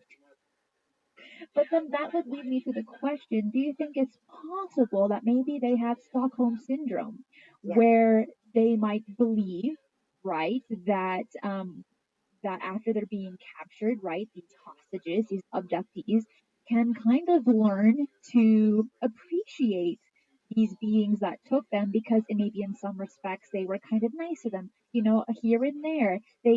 We know from abduction stories that they say, okay, now look into my eyes, you're going to calm down, you're going to relax, and you're going to end up falling asleep. Or they put suggestive memories when they come back to Earth. So I found that when I was researching Carla Turner on that book, I was like, I didn't really think about that. That's a really interesting statement. Either if it's correct or incorrect, I think it's a very nice thing to debate on and hear people's input on that. Yeah, you're right about that. And Stockholm syndrome, which is an example generality of what is Stockholm syndrome. You get kidnapped and then you end up liking your cat. Like Beauty and the Beast. Yeah. Maybe falling in love. And okay, I don't normally do this. In fact, I've never done this before. It's the first time on this show. When I was abducted, I took one of the alien probes. You want to see it? Sure. I'm so excited. All right, I'm ready. Maybe traumatizing for some, but here it is. You ready? Mm-hmm.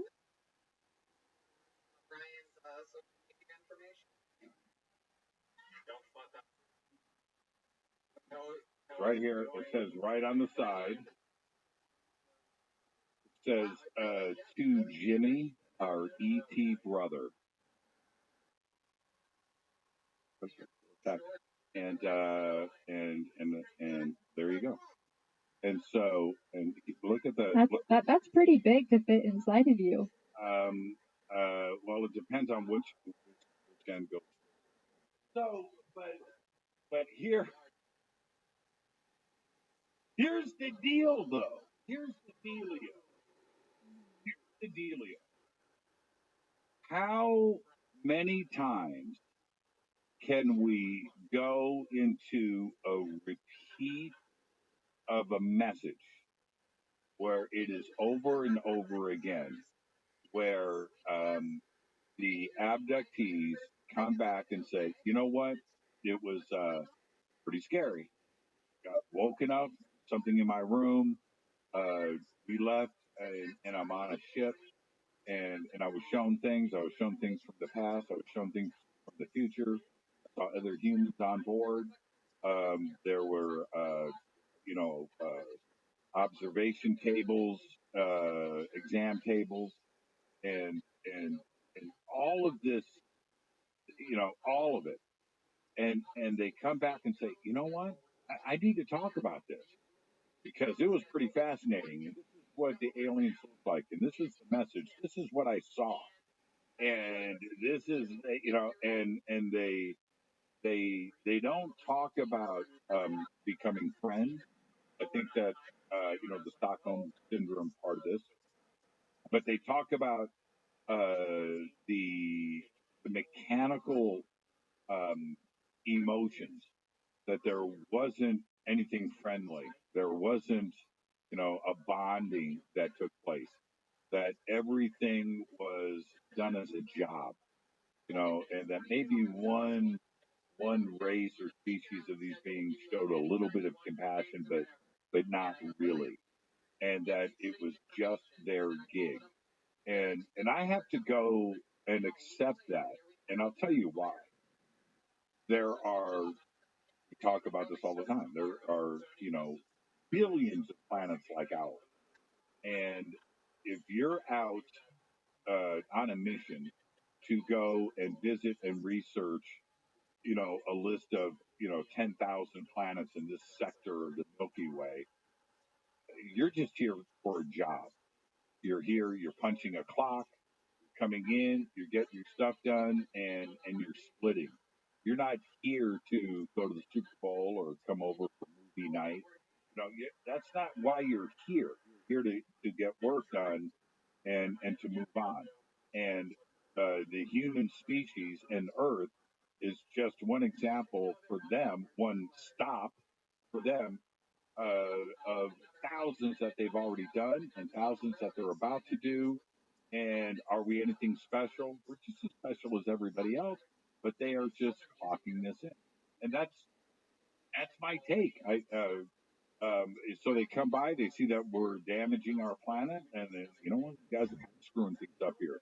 You might want to get that in order. And this bullets and guns and wars and stuff, that's not the future. You guys need to put that stuff away, and nuclear bombs are bad.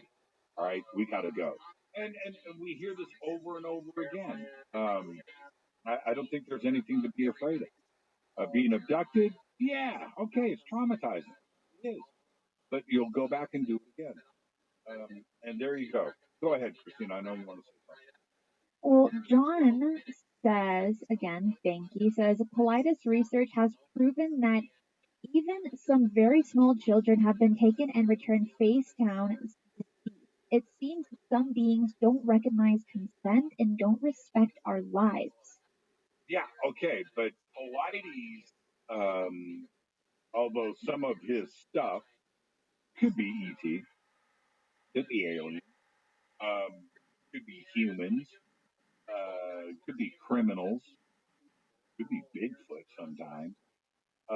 But his research is so compelling, and so when you and what John is referring to there were a few cases, and they're hard to talk about when they deal with children, and it's very difficult for me to do, and anybody else. Children are off limits. Yeah, they're the most pure beings, the most innocent. They Yeah. don't deserve those kinds of things. They are. And so when you hear about a child that is, like John says, found face down with his shoes, a half a mile away and in a weird position, and his clothes folded up neatly next to him, and and no signs of trauma. Whatever it may, it's just like weird and it's strange. Legends, the greatest social casino and sportsbook experience, has arrived at Legends.com. With thousands of the best free-to-play casino-style games, chances to earn millions of bonus coins and win real money. Legends is revolutionizing the Vegas experience wherever you are. If you love winning, then you'll love playing at LEGENDZ.com. Legends is a free-to-play social casino. Void where prohibited. Play responsibly. Visit Legends.com for more information. Legends with a Z.com is legendary fun. Hello, it is Ryan, and I was on a flight the other day playing one of my favorite social spin slot games on ChumbaCasino.com. I looked over at the person sitting next to me, and you know what they were doing? They were also playing Chumba Casino. Coincidence? I think not. Everybody's loving having fun with it. Chumba Casino is home to hundreds of casino-style games that you can play for free anytime, anywhere, even at 30,000 feet. So sign up now at ChumbaCasino.com to claim your free welcome bonus. That's ChumbaCasino.com and live the Chumba life. So, but that doesn't necessarily mean ET. We're talking about the abduction phenomena here, John, and we could do a whole show on Pilates, no doubt about it. But I don't think that the majority of Pilates and his cases deal with ET. I think there's something else going on there, and it could be Bigfoot. Maybe. When we talk about Bigfoot, we've got to have Mike on when that time comes. Yeah. But one story that I found maybe one of the most interesting and possibly currently one of my favorite stories when it comes to abductions, because again, there are countless stories. There are hundreds and hundreds of stories you can find in books and online. But one that I want to talk about that I've actually mentioned before in another episode is the Carl Higdon case. And I feel like his experience was so positive. He gets invited by an ET to come onto a ship and be like, hey, you want to come to our home planet and check it out? And also, here's a pill you don't have to eat for 4 days. I think it's so bizarre. It's so insane. Yeah, that whole pill thing kind of bummed me out because food is too important when you're dealing with interstellar travel.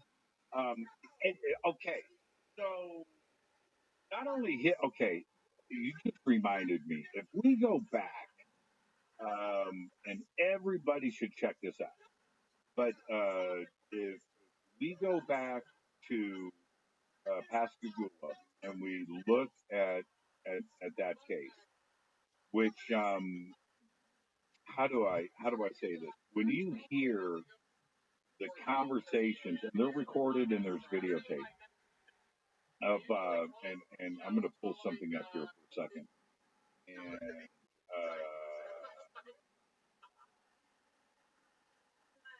just hang on, everybody, hang on. I have the internet now, and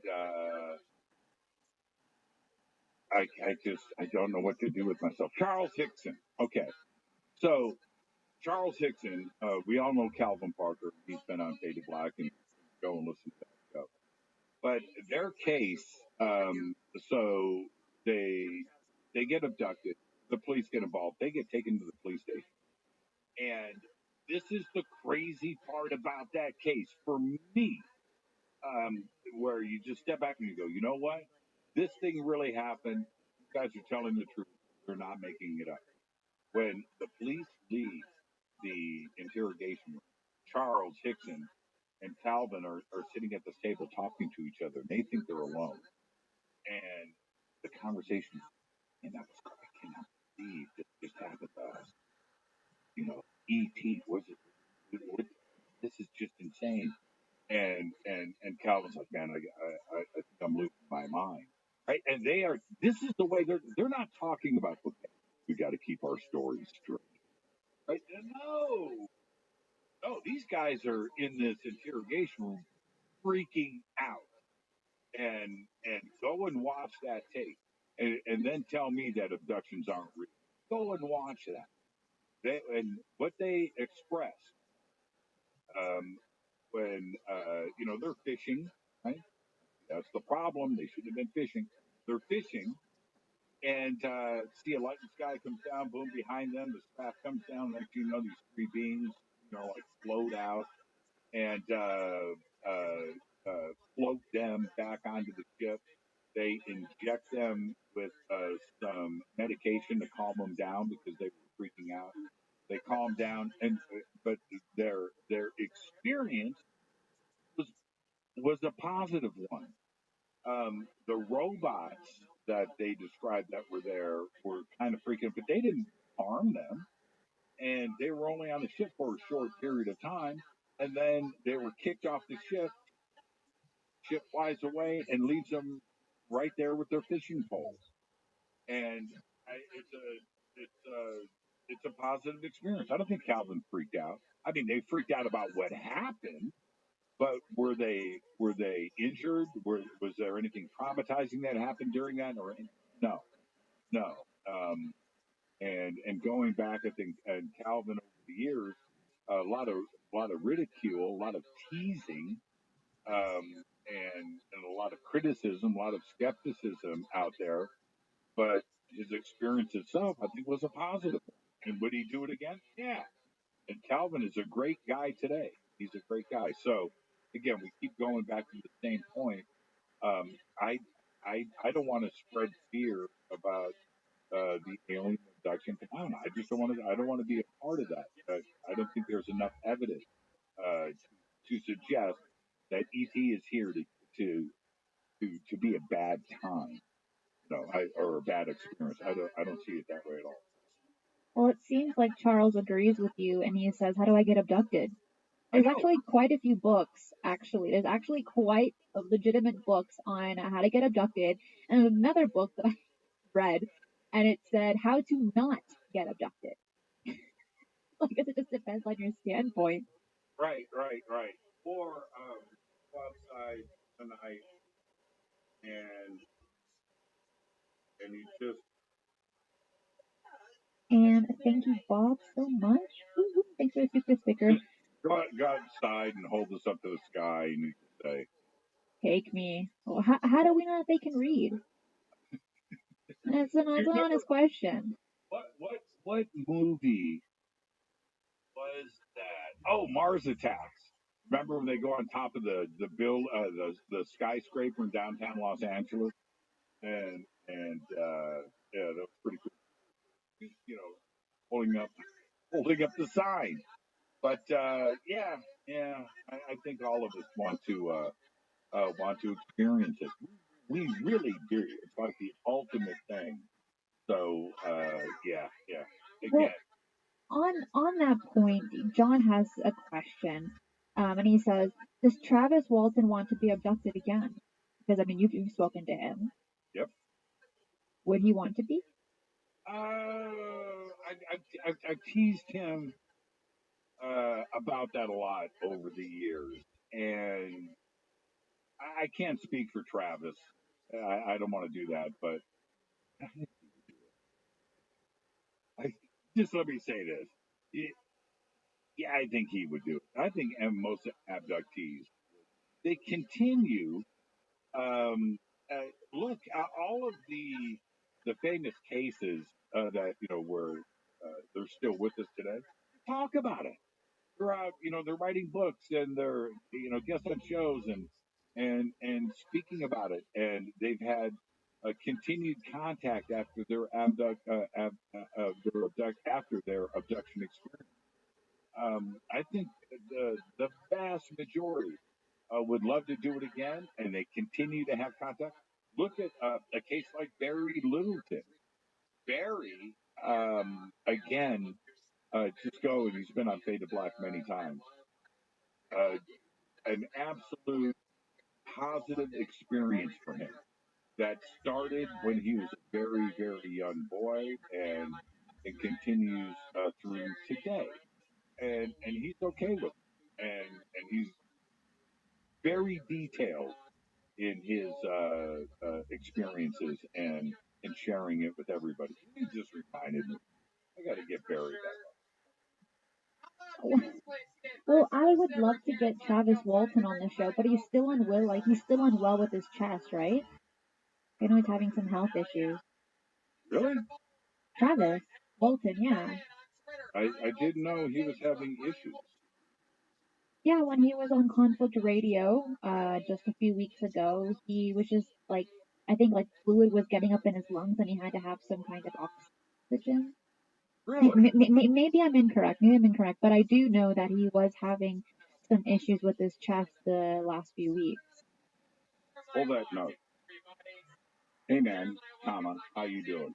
Question mark. Got to get you back on SAP. Exclamation point. Give me a call. Barry Littleton is great. That's how you do it. Yeah. No, I didn't know that about Travis. I didn't know. I was one of the things that I talk about a lot, and I think that most of us lose sight of it. I certainly do. If you go back, we have to remember that we're 2021. So there was a case that you were following in 1975, and you were 15, 20 years old, and you're following somebody that was abducted at the age of 30. Legends, the greatest social casino and sportsbook experience has arrived at Legends.com. With thousands of the best free-to-play casino-style games, chances to earn millions of bonus points and win real money. Legends is revolutionizing the Vegas experience wherever you are. If you love winning, then you'll love playing at LEGENDZ.com. The free social casino void where prohibited. Play responsibly. Visit Legends.com for more information. Legends with a Z.com is legendary fun. Looking for excitement? Chumba Casino is here. Play anytime, play anywhere. Play on the train, play at the store, play at home, play when you're bored. Play today for your chance to win and get daily bonuses when you log in. So what are you waiting for? Don't delay. Chumba Casino is free to play. Experience social gameplay like never before. Go to Chumba Casino right now to play hundreds of games, including online slots, bingo, Slingo, and more. Live the Chumba life at ChumbaCasino.com.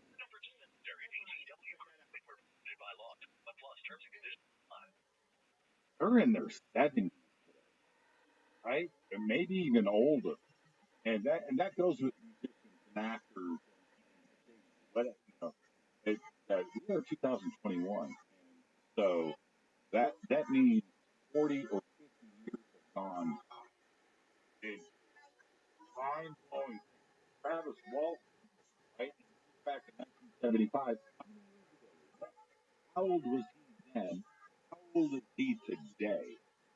And we need to continue. I talked to Don Schmidt about this. We need to continue to talk, collect information from all of these people, get inside their memories of this, and try to get all of the data that we can, because we just assume that everybody's going to be around forever, and that's clearly not the case. So we need to do that. Just like Roswell, very quickly, Roswell was 1947, and when everything came to light in 1980, that was 33 years later. So that means most of the people that were involved with Roswell, they were in the Army at the age of 30, right? And now in 2021, all of them are dead. Right? There's nobody left. Did we collect everything? Well, it doesn't matter. Now we are interviewing the grandchildren of the witnesses to Roswell. It's just like anything else. The abduction cases and these phenomenal experiences.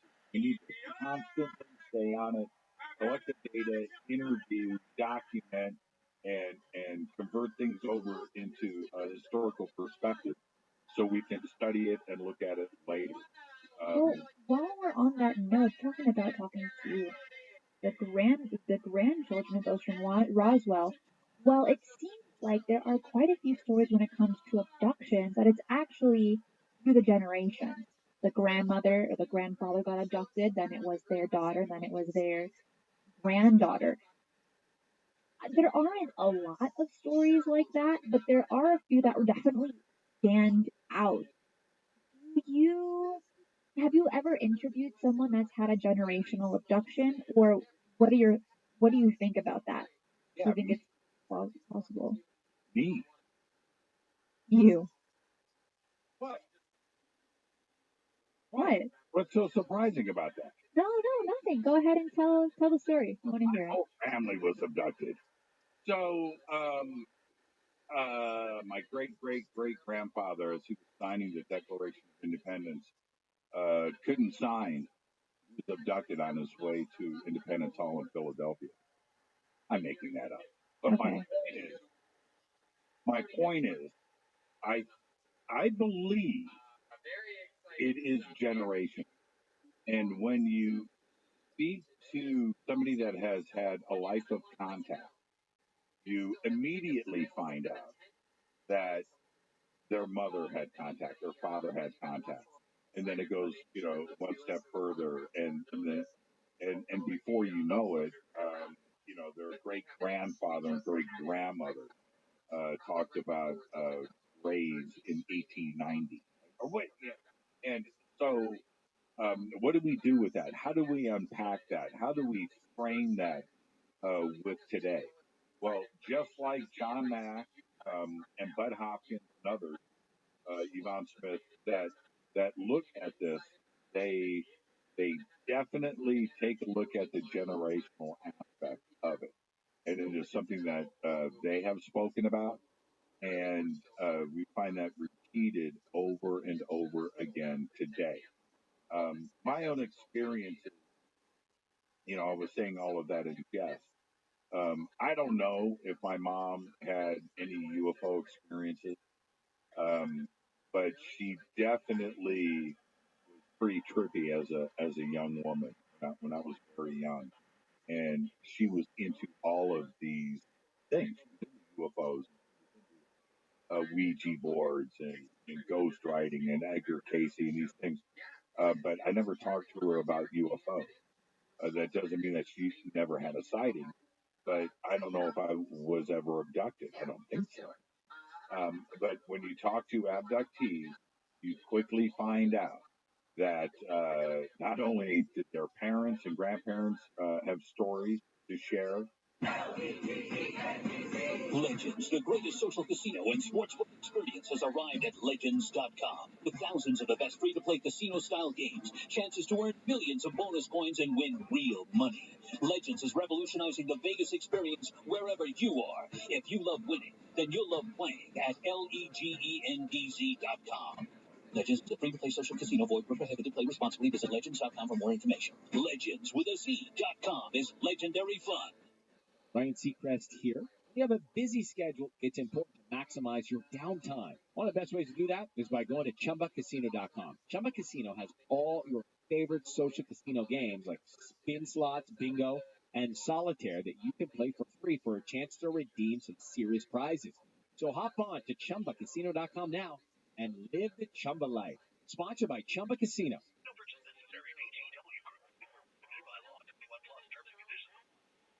Other children of abductees are having experiences. So yeah, I think it's generational, and why not? But my question is, so if they're generational abductions, do you think there may be some kind of tinkering going on with the genetics? Like, why do you think they're being watched one after the other? Yeah, why not? I mean, why not? I think that's one of the best points. Oh, I just got a text back from Barry. That's how you see. Are you learning? Are you learning, Christina? That's how you book a guest. Go on somebody else's show and just pick up your cell phone and book a guest live on the air. Barry Littleton is going to be on Fade Block again. Everybody needs to check out Barry. You need to get Barry on here with you. Well, then pass me his number. It's right here. I need your whole contact list. Pass them all over. Everybody wants what's in this phone. Everybody. Now, okay, so what was the question again? About generations and when it comes to abduction. Right. But is it because of genetic tinkering, or why do you think that is? Yeah. Okay.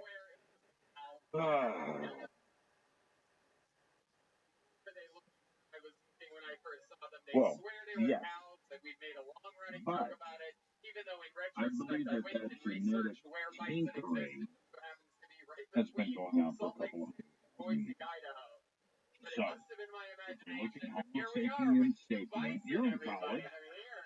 Go chase down an anthropologist, some crazy professor in biology, and go up to him and go,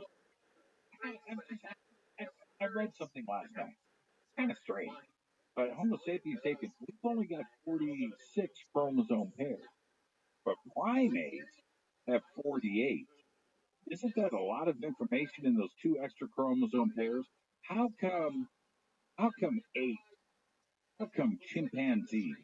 How come little baby spider monkeys are not designing their own cell phones and building condos in Africa? Just ask it. Because it doesn't make any sense. How did this miracle of a change in our chromosome count and our DNA just happen? How did this just suddenly, Homo sapiens sapien appears here 200,000 years ago with 46 chromosome pairs? We're supposed to be related to primates, right? What's up with Cro-Magnon and what's up with Neanderthal and their chromosome counts? It doesn't make any sense unless somebody did the snip 200,000 years ago. So back to your point. Today, you come by Earth and you check out a family's DNA and you look and you did something 200,000 years ago, and now you're going around the planet checking out DNA, possibly altering DNA, maybe in a family tree, looking at it, changing things. It could have to do with diseases. It could have to do with your height. It could have to do with your hair color, whatever it may be, your intelligence, whatever it may be. And you're going and looking and modifying because we were modified 200,000 years ago. Somebody did it, and it wasn't by accident. And so the question of with the family and the abduction phenomenon and DNA and research going through the family tree generational, is that a possibility? I think it's been going on for 200,000 years. So And I think if we can do it to plants, modified plants, dog species, cats, and so forth, I don't see why other entities can't do it as well. we're doing it ourselves today. CRISPR technology, the modification of DNA in this country, what actually goes on ethically or unethically, legally or illegally, I don't know. I don't have those answers. I can tell you right now in China, you want a disease-free kid, and you want to choose the height and intelligence and body type, and you know what? They're doing it over there. So yeah.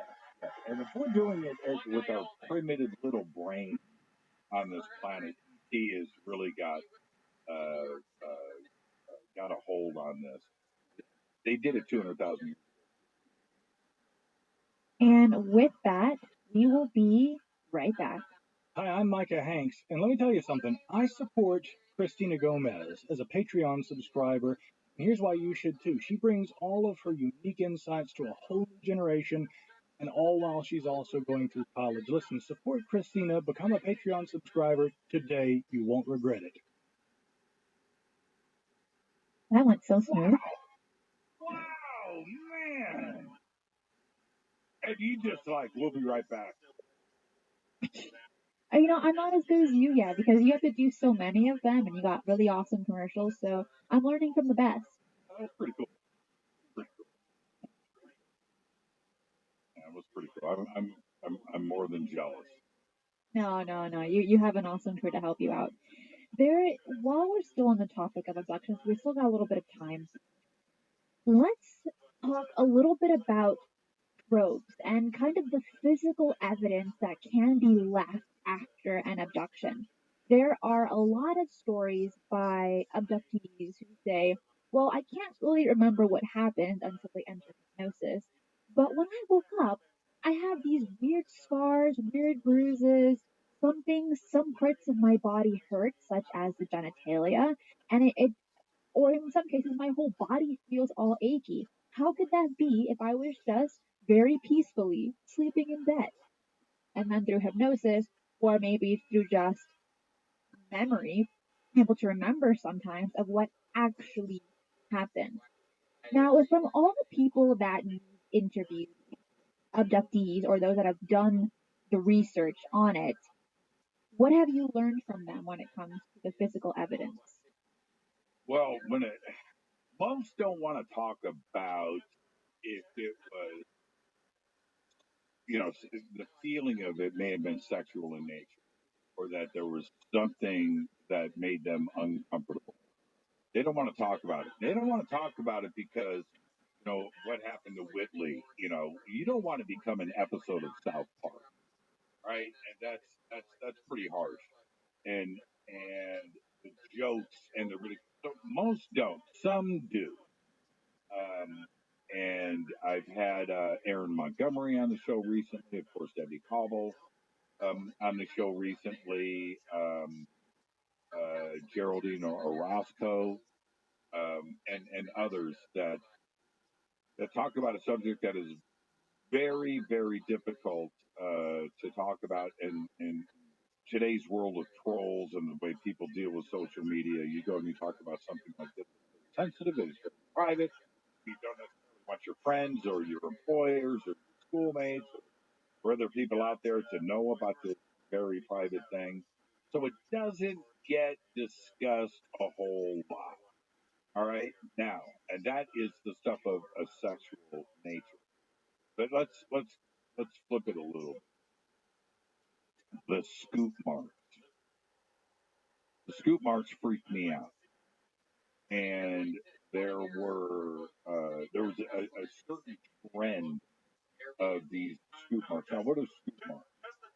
Scoop marks are, and it just sounds painful. It's certainly not cool.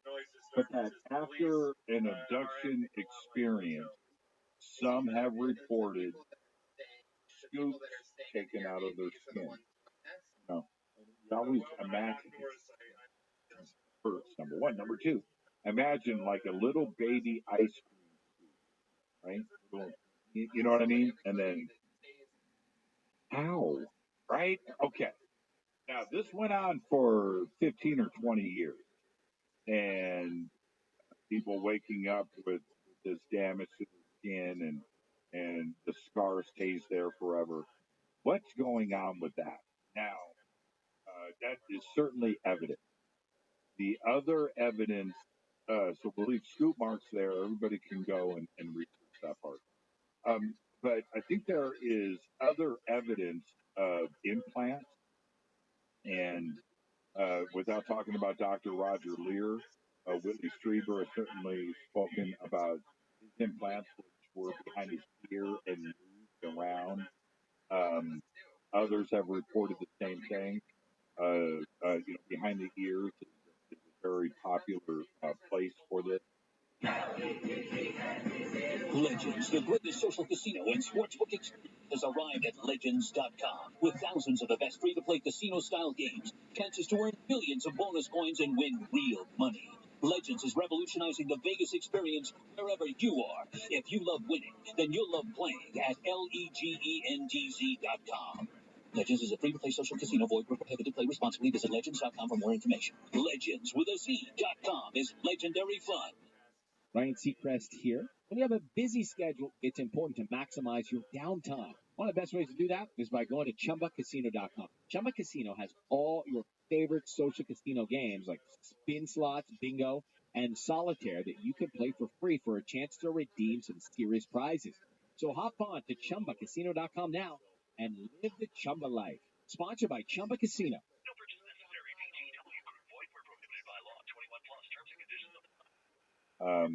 I'm always checking, by the way. I am. I'm always. No, I'm cool. Yeah, okay, I'm cool. I'm always checking. You never know. But other parts of the body too, as well. Neck, legs, arms. Yeah, feet. Now, feet. Okay, can I say this? Let's get off of the UFO subject for just 2 seconds. I've been seen small children and babies that are so much smarter and with larger eyes than their parents. Genetic manipulation is more evident lately. Yeah. I have bigger eyes than my parents. You are your full alien. Hey, you know what? Everybody should go and watch the movie Alienated. And when you look at the movie poster, it's two people holding hands, a man and a woman. Go watch Alienated. It's an ET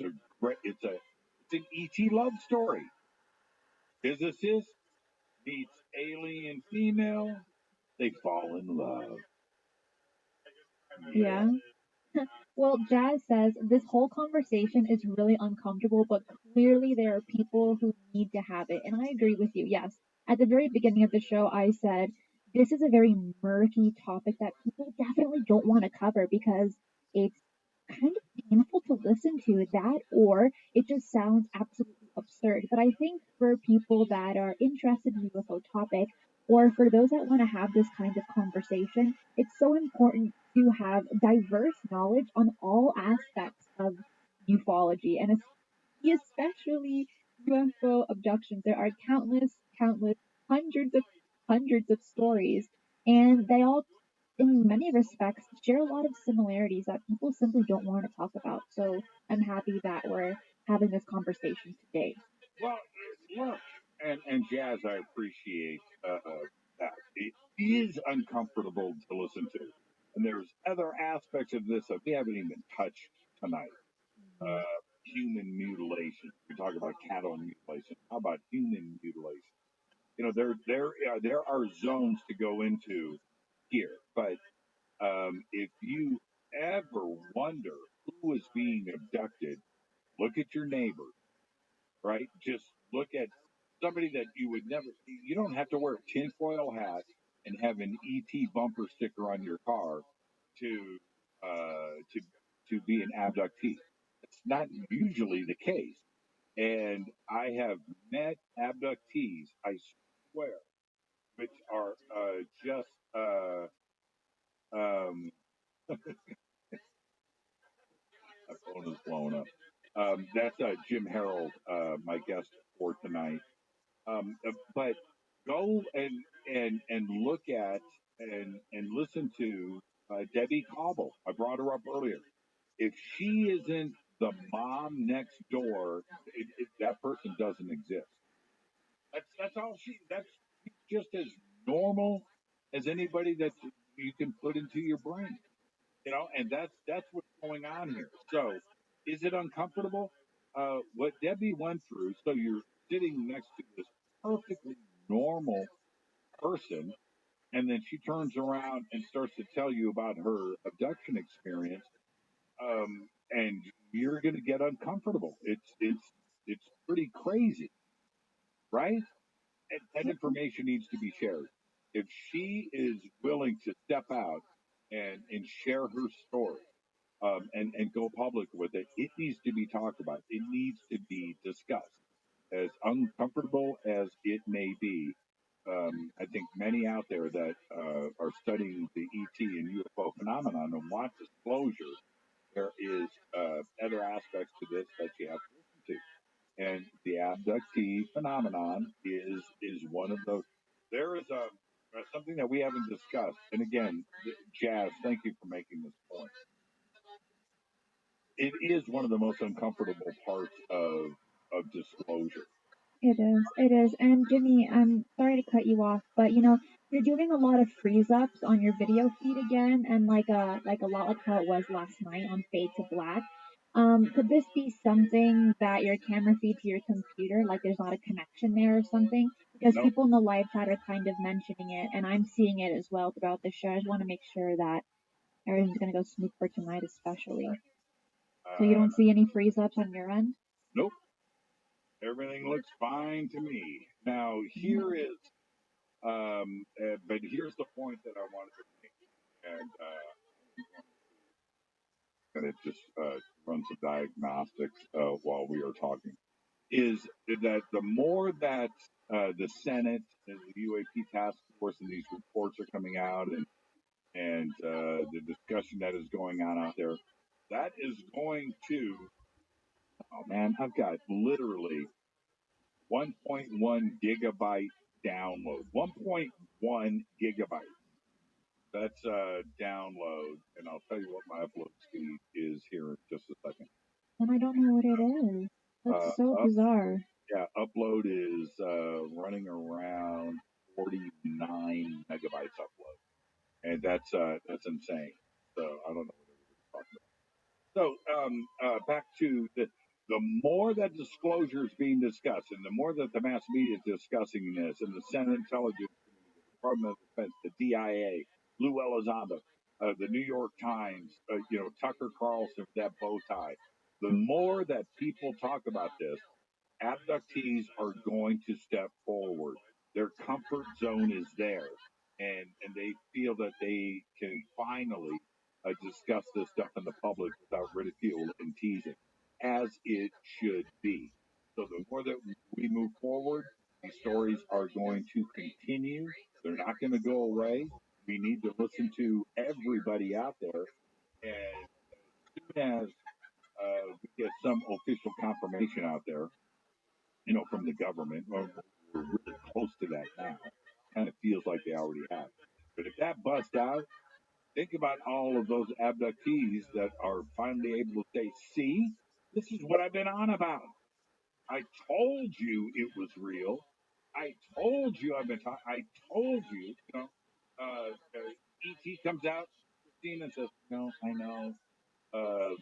This might be a little bit sensitive, but yeah, we've been borrowing a few million people from planet Earth and hanging out with them over the last 5,000 years. And everything that they said was probably true. Well, okay. All right. I'm cool with that. And it's probably going to happen. I have a question for you. We know that these stories are becoming more prevalent, but they're also, in some respects, stories that simply aren't true, where people said they were abducted, but they really weren't. For someone that has heard thousands of people speak, you've interviewed thousands of guests from all aspects of life, how would you be able to decipher when someone is telling the truth about their abduction and when they might be fabricating it or when it might not be true altogether? Well, how do you do that? I mean, lie detector. But I'm saying you, like if you were like you are a human lie detector, for example. Right. Okay, how would you decipher it? Yeah, it's okay, Christina. Here is broadcasting 101. It's not my job to be judge or jury. It's not. It's simply not.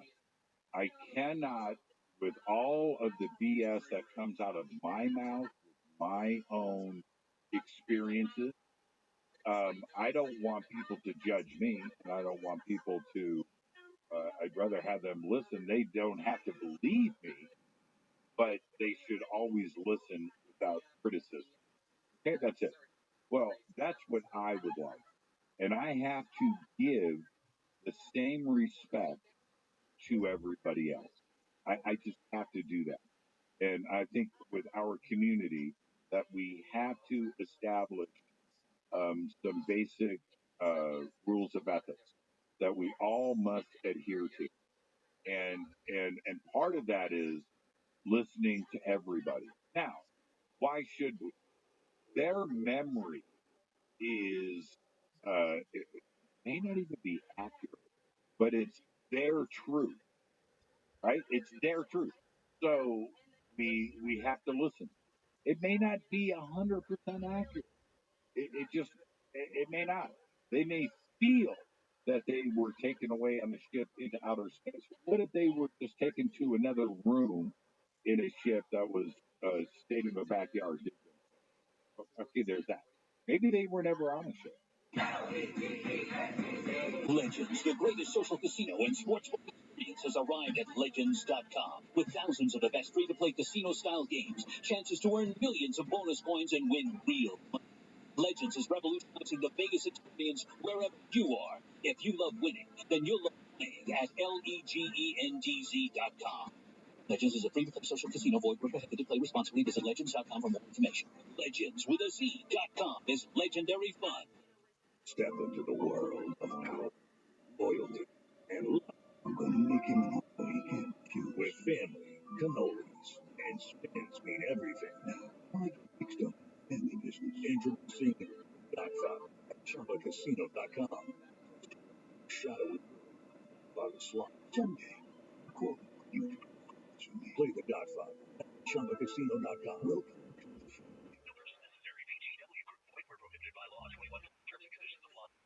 Maybe this was projected to them, and they thought that they were taken somewhere else, but this was visual. But it's their memory is that something else happened. Okay, I don't know the truth to any of this, but it's not my job to not only be judgmental, but to call somebody out or to be a skeptic. My job is to remain objective. This community has a very good way of policing itself and are able to, a lot of smart people that will take a look at something or an individual or a case or the facts and figure things out. Some of it happens very quickly, like in a matter of seconds. Some takes a little bit longer. But our community in general is accepting of everything. Why? Well, we're talking about UFOs here. And if you can't, the UFO community is like the barber shop. And it has to be that way. You have to be able to come in and go, hey, last night, 3 chicks from Venus came into my room, kidnapped me, and we went around Saturn, and I and they brought me, and it, all right, you need to be able to say that. And now that's what the UFO community is. Whatever your experience is, come on in, share it with us, because your experience, crazy as it is, isn't as crazy as mine, or isn't as crazy as theirs. And that's the beautiful thing about the UFO community. And it should be that way all the time. It's not. It's certainly not. And these days things, have gotten a little, I think animosity is the right word. There's a lot of that goes on, but using discernment, using the ability to go squinty-eyed, that's fine. Discernment is the other big T. You have disclosure and you have discernment, but a judge and jury with me, nah. I listen to everybody and I give them the same courtesy that I extend to them, and that's what we should always do. And I think that makes a lot of sense. I'm the exact same. I don't judge. I don't want to judge. And I don't like to give my opinions, really. I just want to stick to the facts. And overall, respect is so important, regardless in what field you're in, regardless who you're talking to, even if you don't like them. Respect over everything is the absolute most important. Now, hold on. This guy Michael just says the community rarely polices itself. It's a business. Michael, you are wrong. Now, I'm going to call out Michael right here, and I'm going to give an example of this. Okay? Thank you for popping that up there. So good. So I don't know Michael. Don't know who he is. This isn't anything personal. But a statement like this is completely wrong. I have got 1,000 examples of the community policing itself in rapid fire order. And let me just pull up one. Okay, here we go. And we've only got a few minutes, and I got to run. We have to run, everybody. Is this 2015, 2014, 2015, somewhere in there? These photographs surfaced. I mean, Hassan. These photographs surfaced showing an alien body. Okay? Don't know how big it is. It's black and white. It looks like it's on display. Feeling a little medical. So Jaime goes down to Mexico. Oh, he's from Mexico. Mexico City sells 15,000 tickets in this arena, invites anthropologists and scientists, experts from around Mexico. Richard Dolan flies down from New York. He's there. And I get sent these high-res images. Don Schmidt is involved and some others. And without going into the details, but these pictures are there, but they're small. I get sent the high-res, and as these pictures, the high-res versions go out now, they reveal it in Mexico City. By the end of the night, the community jumped all over this. Very smart people went in, deciphered the cards, deciphered the words, looked at this, found out where the location where this was photographed, which turned out to be a roadside museum, that it was an indigenous mummy of a baby, and they deciphered the writing on the card. That was a print that was always blurry in the past, nobody could read it. And in a matter of, I'm going to say, an hour. It might have been 2 hours. An hour, 2 hours. The entire case debunked. 15,000 people buying tickets in Mexico City all wasted their money. I don't think Jaime gave any of that money back. But that's an example of the community policing itself, Michael. And this community does it constantly. There are a bunch of very bright people that will take a photograph, that will take a story, that will take a location, that will take a video, get it broken down, look into somebody's past, look at there's a name that's involved, and find out whatever it is, and they will get on it and police ourselves. Nobody else is going to do it for us, and this community is used to it, and that's the way that this community runs. It polices itself beautifully. And the hucksters, the hoaxers, the shysters, all of that stuff are going to get found out, and usually in pretty short order. Well, we've come to the end of our show. Jimmy, tell us again who is your guest tonight for the show. Jim Harold. Jim Harold, who for 16, 17 years has had the #1 show in all of paranormal, the Paranormal Podcast. He also has his Campfire Story series, the #1 downloaded podcast. And all of that, he's got golden pipes. I always call I call him the voice of the paranormal. The absolute very best, with a huge, dedicated audience and fan base out there. It's just an honor and a privilege to have somebody like Jim on the show. I've learned so much from him over the years, and so that's who's on the show tonight. Who do I have on tomorrow? Tomorrow is Christina. Who do I have on tomorrow? I'll have to use Twitter. Man, I can't remember. But on Thursday, it will be Ryan Sprague instead of having him yesterday. And that means Fader Nights on Friday. Oh, tomorrow night I have Darylenka Bashar. Yes, he's the director, he channels Bashar, and he's also the director of the movie Alienated that I keep talking about. Everybody needs to go and watch it.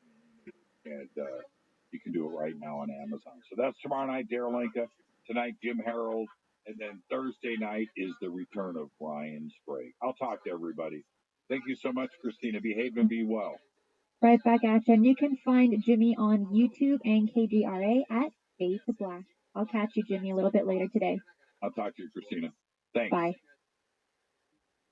Oh my gosh. I always said I love having him on. I really do love having him on. And don't forget to jump over to the Singularity Lab on YouTube with Michael Mataluni now at 4 p.m. PST. So jump in, say hi. I'll be there and I'll say hi to you. And I want to thank everyone who joined me in the live chat today. All those who supported the show with super chats, with stickers, and even just writing a ton of comments in the live chat.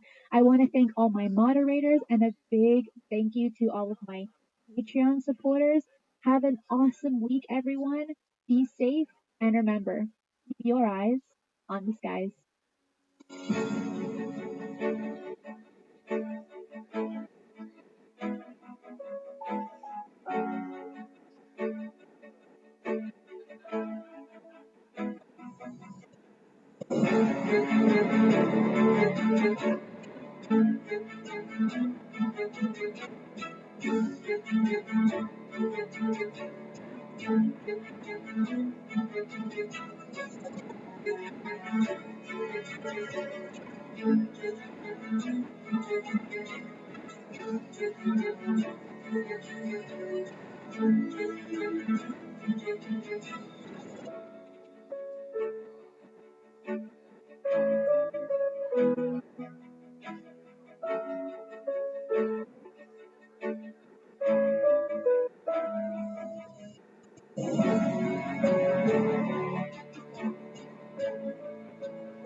Legends, the greatest social casino and sportsbook experience, has arrived at Legends.com. With thousands of the best free-to-play casino-style games, chances to earn millions of bonus coins and win real money. Legends is revolutionizing the Vegas experience wherever you are. If you love winning, then you'll love playing at LEGENDZ.com.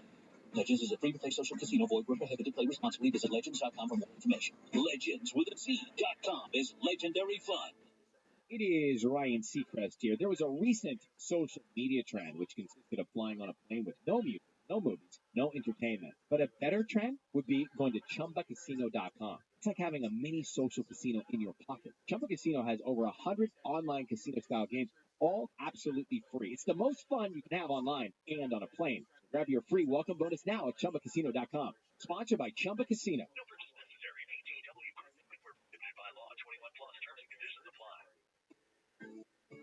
No matter where you live, work, or play in Miami-Dade County, your daily actions impact the marine wildlife and water quality of Biscayne Bay.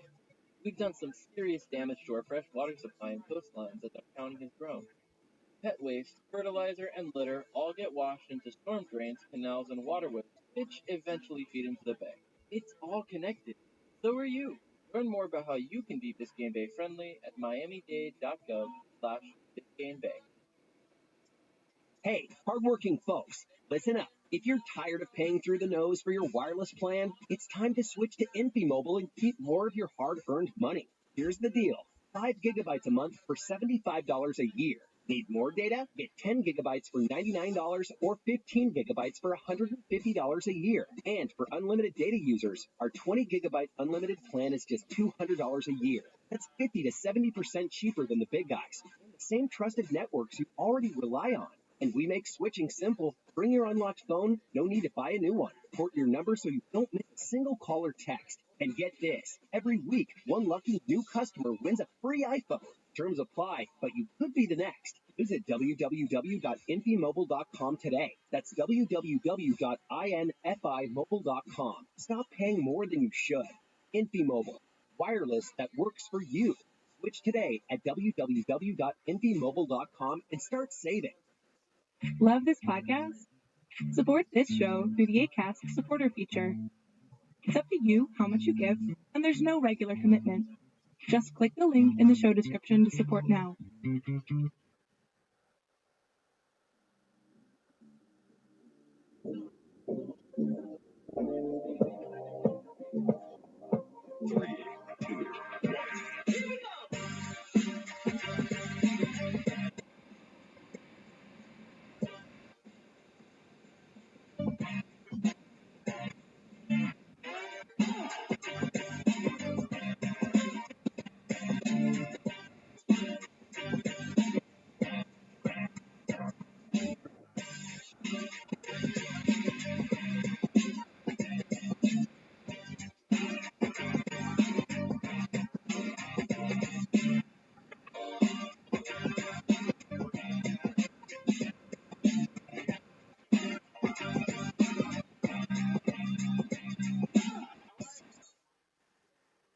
Hello and welcome to episode 19 of Shifting the Paradigm. While this intro was playing, no one else can see but me, but my guest was dancing and jamming to the music, and we're going to bring him in rather shortly. I am Christina Gomez, your hostess for this next hour of adventure and UFO shenanigans where we look and think outside the proverbial box, jump down rabbit holes, and where the red pill is actually a red tic tac. I would love to say hi to everyone in the live chat. Spaghetti Lee, Paul, Alien Girl, Zofa. How are all of you guys doing? Today I am so pumped to introduce my guest, my good friend and teammate from the debrief, Chris Plain. Chris is a fantasy and science fiction novelist, a stand-up comedian, and currently works as the head science writer at the debrief. Across his 30-year writing career, Chris has written hundreds of comedy sketches.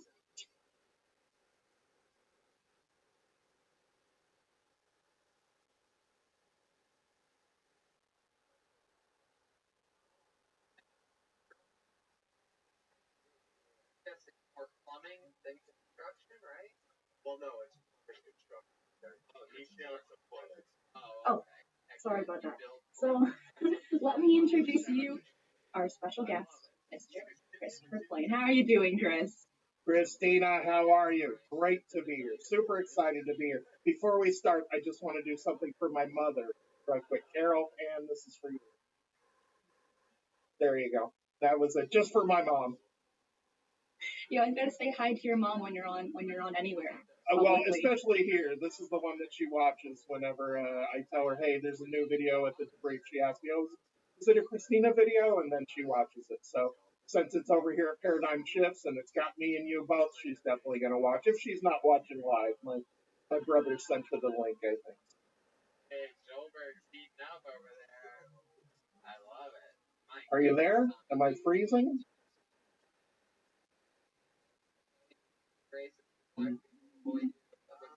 Chris? Yeah, I'm here. What's that me? Or is that you? I don't know. I hope it's not my internet. It's not. Usually it'll give me a low speed error on my screen if I freeze, but I'm seeing you freeze. Are you seeing me freeze? Yeah. I guess we're having a freezing party. Well, let's Probably see how Tim McMillan again out there messing with my internet connection so I don't give all the debrief secrets out. Yeah, you know what? I'm going to go out and come back in, Christina.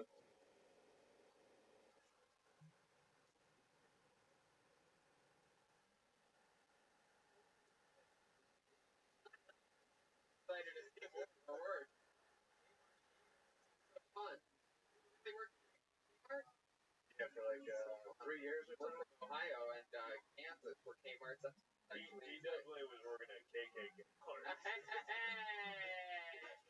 I love that. Heck yeah. So, how long's it been since you played with the other members of REM? Okay, I unplugged my Ethernet cable, so we're just gonna do the magic of the Wi-Fi and see how it goes from there. Let's hope it works. Yeah, I backed out of my connection and came all the way back in, so it says my Wi-Fi is good right now. So.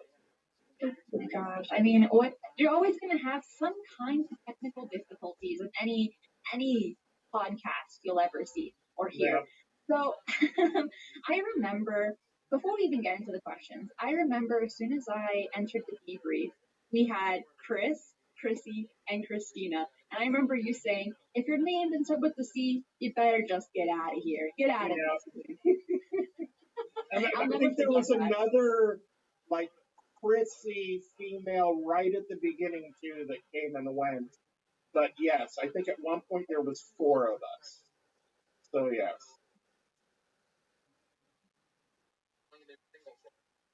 I can't hear you anymore. Gabby, are you there? Oh, she's going in and coming back out. Can you hear me now? I can. But I cannot see you. Okay. Well, there you are. Now you're back. It's just getting worse and worse. Okay, but let's go ahead and continue. So, before we even jump into a lot of the things that you write for the debrief, do you remember the very first article you ever wrote? And what was it about 30 years ago? Yeah, right. Well, the first article I wrote for the debrief was in December of last year. So MJ reached out to me and gave me an assignment. It was Purdue University was researching a new fabric called MXene fabric. and it was something. It's a two-dimensional material that can be used to block electromagnetic waves like a Faraday cage, and could actually be built right into clothing or anything. So that was my very first article, December 8th, 2020. But what's the very first article that you've ever written? So I was not really a story writer or an article writer. I've been writing, as you noted, I wrote stand-up starting back in the early 90s. I wrote sketch comedy. I wrote a few TV scripts, a couple of screenplays. My first article was a basketball article for a website called Inside Hoops back in 1998. And I got hired to write some articles for them because they were doing a solicitation online. It's a sport I follow. Seemed like something fun to do on the side. So I think that was my first article was 1998. I always feel like out of everything to write, probably sports might have to be the hardest. At least for me. Yeah, that was it wasn't a recap of a game or a play-by-play or anything like that. It was writing about free agency and salary caps, and it was a very mathematical article, but it was the type of thing I would read people getting it wrong all the time, and it would frustrate me. So I said, you know what, I'm going to go in and give an article to these folks that is actually accurate to how all the math in the league works. So it was well received, and it was fun to do. And I've written a number of basketball articles over the years. I write a bunch for Silver Screen and Roll, which is a Laker website here in Southern California. So. And when you've been working for the debrief, you've written on all things to do with space technology, and the UAP topic. How did you get started in writing about this kind of topic? So I think science in general, this is my first job writing about science, but I can tell you UAPs and UFOs is something I've been following my whole life. I tell people all the time that In Search Of ran their first episode on UFOs in 1977. And I was a little 8-year-old boy, and I saw it, and my father watched it with me, and we were completely blown away.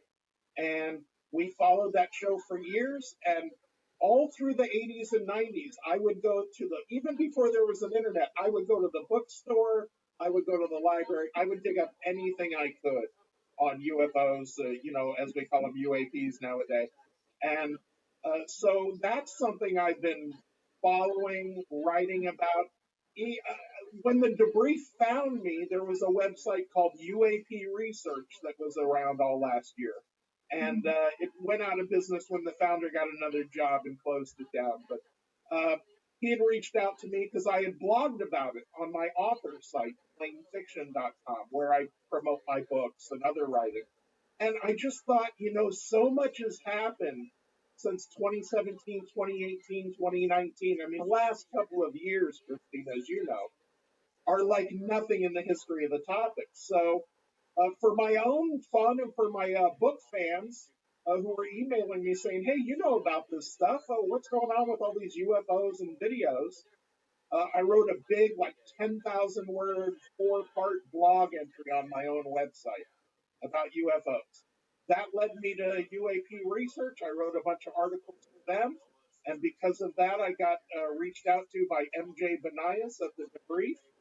And next thing I know, I was writing science articles over here. And he even told me at the time, I don't really need people to write about UAP. We have that covered. But we can use someone to write about science. And that's what I was more interested in writing about. So I do cover UFOs for sure. And I've had a few doozies in the last few months of exciting articles. But yeah, writing about science was the main attraction to the gig for me.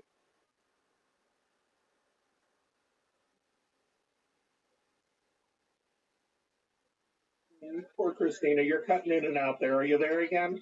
Yeah, I'm trying to type down the programs I'm having on my laptop. Hopefully that'll stop. Yeah, my clock is running clean and my own face is not jumping around, so I feel like my connection's okay. Yeah, I think it's my side. And you mentioned the TV show. It's called UFO. Is that what you said? Is that what it's called? TV. The one that you had watched in the 70s. Oh, in the 1970s, late 70s, there was a show called In Search of, and they did a later version of it where Zachary Quinto came back and hosted it. But it was basically the predecessor. The closest thing I would compare it to is Ancient Aliens. They had lost civilizations, Atlantis, mysteries of Egypt's pyramids, but they would do things like remote viewing and consciousness and shamans and ghosts, and they really did look into the things that people like you look into now. The things that are covered on Shifting the Paradigm are the type of things that you would see on In Search of. There just wasn't a Christina Gomez yet to host it, and there was only one version of it. But yeah, it was a prime time network show talking about, among other things, UFOs. And at the time in the 70s, was it a popular TV show? Yeah, it was really popular, and I can tell you, like I said, was very young, but there wasn't really anything else feeding it. You know, think about the interest you have in it. Think of this community you and I are part of that has all these people interested, and imagine there's no place to go for that information.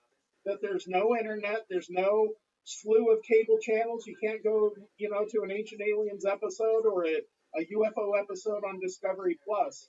So when they came out covering Atlantis and Lemuria and just all these hidden mysteries, I mean, it was the first time I had heard of the Loch Ness Monster. It was the first time I had heard of the Bermuda Triangle. A lot of these mysteries that still exist today. That's so exciting. Talking about the Loch Ness Monster, when I used to live in Europe, I had visited Scotland, and my dad and I went to go to the infamous lake where the Loch Ness Monster was. And let me just tell you how disappointed I was when I was 6 and never be able to see the Loch Ness Monster. It was just a lake, you're saying, basically. Just a very boring lake. There were no awesome creatures. Brought my camera and everything, and was that your doing? You were like 6, and you're like, Dad, I want to go see the Loch Ness Monster. Heck yeah! Oh my God! So you've been there forever? Yeah. And there was like a huge statue right next to the lake of the Loch Ness, and I was like, I'm pumped. I brought my snacks, my camera. I am ready to have a stakeout. And my dad was like, yeah, it's getting kind of late. We should probably just head back. We're not going to say anything today, sweetheart. I can see 6-year-old Gomez with your little camera around your neck, your binoculars on your hip. You've got a little map. You're like, okay, so the top 3 sightings were here, here, and here. So, yeah, I can see you totally. I love it. That was sweet your dad didn't indulge you. My dad was the same way. My mother was very Catholic and didn't love the UFO stuff and thought I was reading about demons or might join a cult or something. But my father was totally opposite, loved the mystery stuff. He and I would sit around and talk about things like Roswell. You know, that same show, In Search of, in 1980, was pretty much what broke that story. You know, Roswell had been in the paper back when it happened, and it had kind of existed very much in the background. And then researcher Stanton Friedman was able to interview Jesse Marcel, the first officer on the scene at Max Brazel's ranch in Corona, and that was this first, sometimes you see these famous clips of Jesse Marcel saying, we don't know what it was, and they sure know it wasn't a regular balloon, and this was the first guy on the scene. That was from that show. And my father and I, when the show would end, and we would discuss it in depth, and somehow in that living room, we were going to figure out if aliens were real or not, right there. I definitely feel when it comes to parents, they're some of the best foundations we have when we're children with our interests, our likes, and our dislikes. And I think it's amazing that you as a child and even other children are able to openly talk about these kinds of topics and have support on being able to talk about them and be like, you know what, I like that point, but I might disagree with this, this, and this. And I think without parents, we wouldn't have these kinds of interests. Absolutely. Like I said, it was a mixed bag because as far as my mother was concerned, she would prefer that I didn't ever talk about UFOs or Atlantis or all of that stuff because she was raised very strict Catholic, and in her upbringing, that was, not something that she was excited about. But she didn't stop me from doing it by any means. And she would still take me to the bookstore, and I would go over to the occult section where they kept the UFO stuff. And so I still got that support. And it went through my whole life. My parents, as I mentioned when I was in the green room, I'm lucky enough as a 52-year-old man to have two parents that are still alive and kicking. And they supported me at the dawn of my comedy career, which led to this career in writing that I have now. And my father would come down to open mics with me at 1 o'clock in the morning in La Jolla or in LA. And he would sit, and we would come home, and my mother would say, he's really good. He would tell my mother, he's really good. You don't understand. And, she'd rather I went to law school and became a lawyer and a senator, but would still have that support for sure. But you love doing comedy. I mean, wouldn't you prefer that more than being a law student? Look, I went to UCLA to become a lawyer. I started as a political science major. I really somehow thought, everyone had me convinced. I was a good debater and things like that, and won some awards in debating. And I tell people now, in hindsight, when I look back, I knew before that first college quarter was over that political science and ultimately the law was just not for me. And I didn't really feel at home at college until I joined the UCLA Comedy Club. I tell people that story all the time, but basically it was a student-run organization where you could write about, learn how to do stand-up, learn how to perform. And I made a bunch of friends there, friends I still have to this day, and a handful of them who work in show business, writing and producing, the skills that they picked up in that little comedy club. So, and skills that you will use for life. John has a question, and thank you so much. He says, he says, have you guys heard anything about what's going on behind the scenes with regards to any bug UAP news coming up soon? I think he means big UAP news. I'm going to go ahead and jump out on a limb there. I can tell you that, so I can't give anything specific away, but I can tell you this, and I've been telling people this the last couple of weeks. The most exciting thing about working at the debrief is hearing behind the scenes what those three partners are working on. When MJ Banias, Micah Hanks, and Tim McMillan are working on these sort of stories, I mean, sometimes it's just they'll send it to me and say, hey, we had given an editorial look over, and all of a sudden I'm reading an exclusive interview with Ryan Graves at 2 o'clock in the morning, So I can tell you that stuff is being worked on. I do think there is big news, and I do think there's exciting things. Christina, we have some events planned later in the year at the debrief here. And one coming up just on Sunday. Yep, at Sunday we'll be at the UFO Congress. And although our talk at the UFO Congress is titled A Year in Review, I'm also referring to it as What's Next, because I think that's what people want to hear. So yes, we will definitely review what's happened over this last year when appropriate. But yes, the answer to that question is things are happening. More is in motion now than has been in motion at any time. Just because that report came out in June doesn't mean we've hit a brick wall. If anything, stuff's happening. Oh, and Lou Elizondo said the exact same thing when I had him on last week. So we can expect some interesting things that all of us might be rather shocked hair from being Lou. If I would just narrow that down and put on the baseball cap, I would have like an Ellis. Maybe I'll be Lou for Halloween. I support it.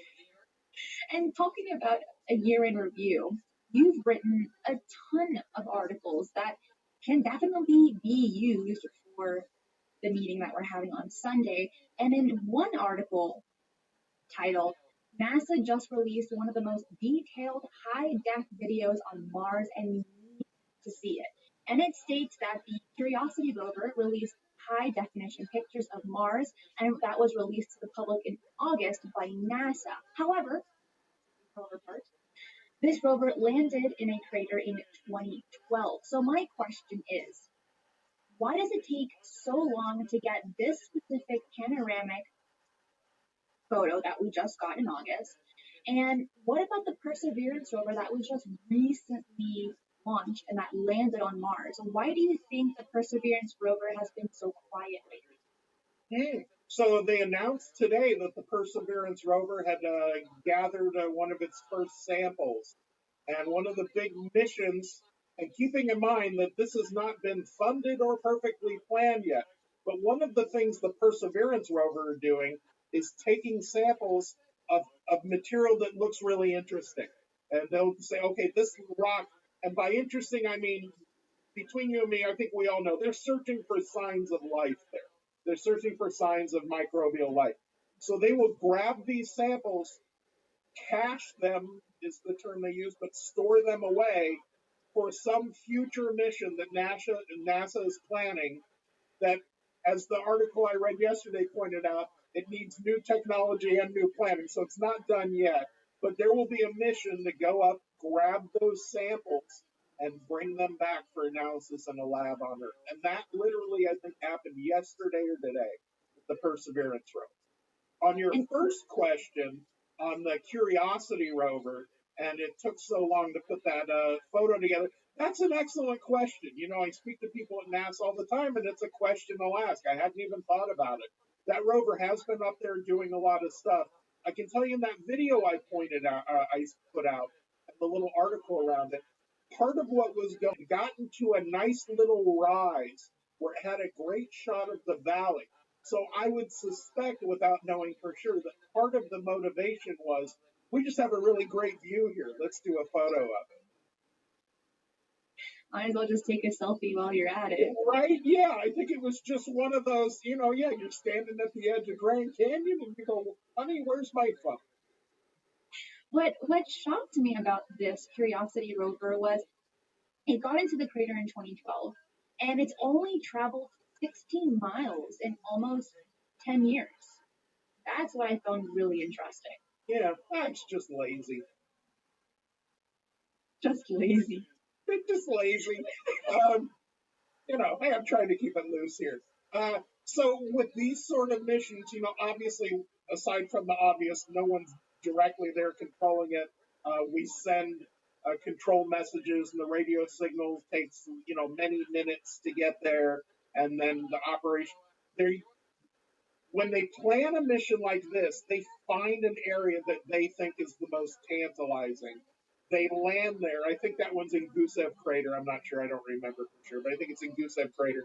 And it lands there, and it really is just analyzing that little area that it is. You know, it's not designed to traverse miles and miles, but basically to be a little localized lab that has the ability to move around and look for interesting.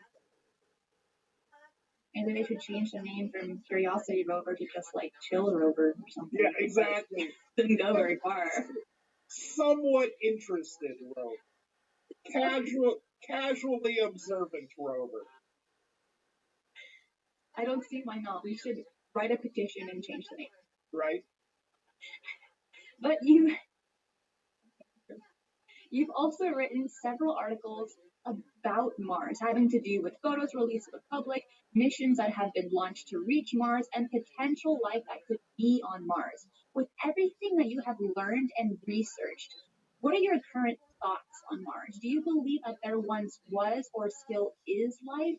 And do you believe that enough effort in research is being made on the planet Mars? Yes, and yes. So I do think there's a very good chance that microbial life will be found on Mars. I even think there's a chance that back when it was a very wet planet, that things more complex than microbial life, and we may find fossils of aquatic animals or small land animals. I don't think those things are off the table. In 1978, when I think it's the Viking mission went to Mars, they believe the scientists that worked on that mission, some of which are still alive today, believe they found life then.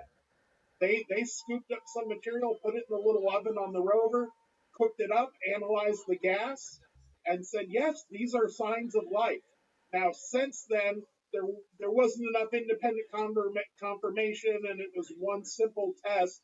But I can tell you that the NASA scientist who was in charge of the program, and I referenced him in one of those Mars articles, his name is not coming to me right now, but he believes to this day that they, that was a headline of the article he wrote for Scientific American about 3 years ago was, I believe we found life on Mars in 1978. And everything I have read has compelled me to feel that he's probably right. And all of these missions since, when you look at the rovers that Spirit and Opportunity, when they went up, they pretty much proved that went past. The Mars Reconnaissance Orbiter, they have pretty much proved full-size lakes, maybe even small oceans, and now these newest rovers are getting down to that nitty-gritty. I would not be the least bit surprised.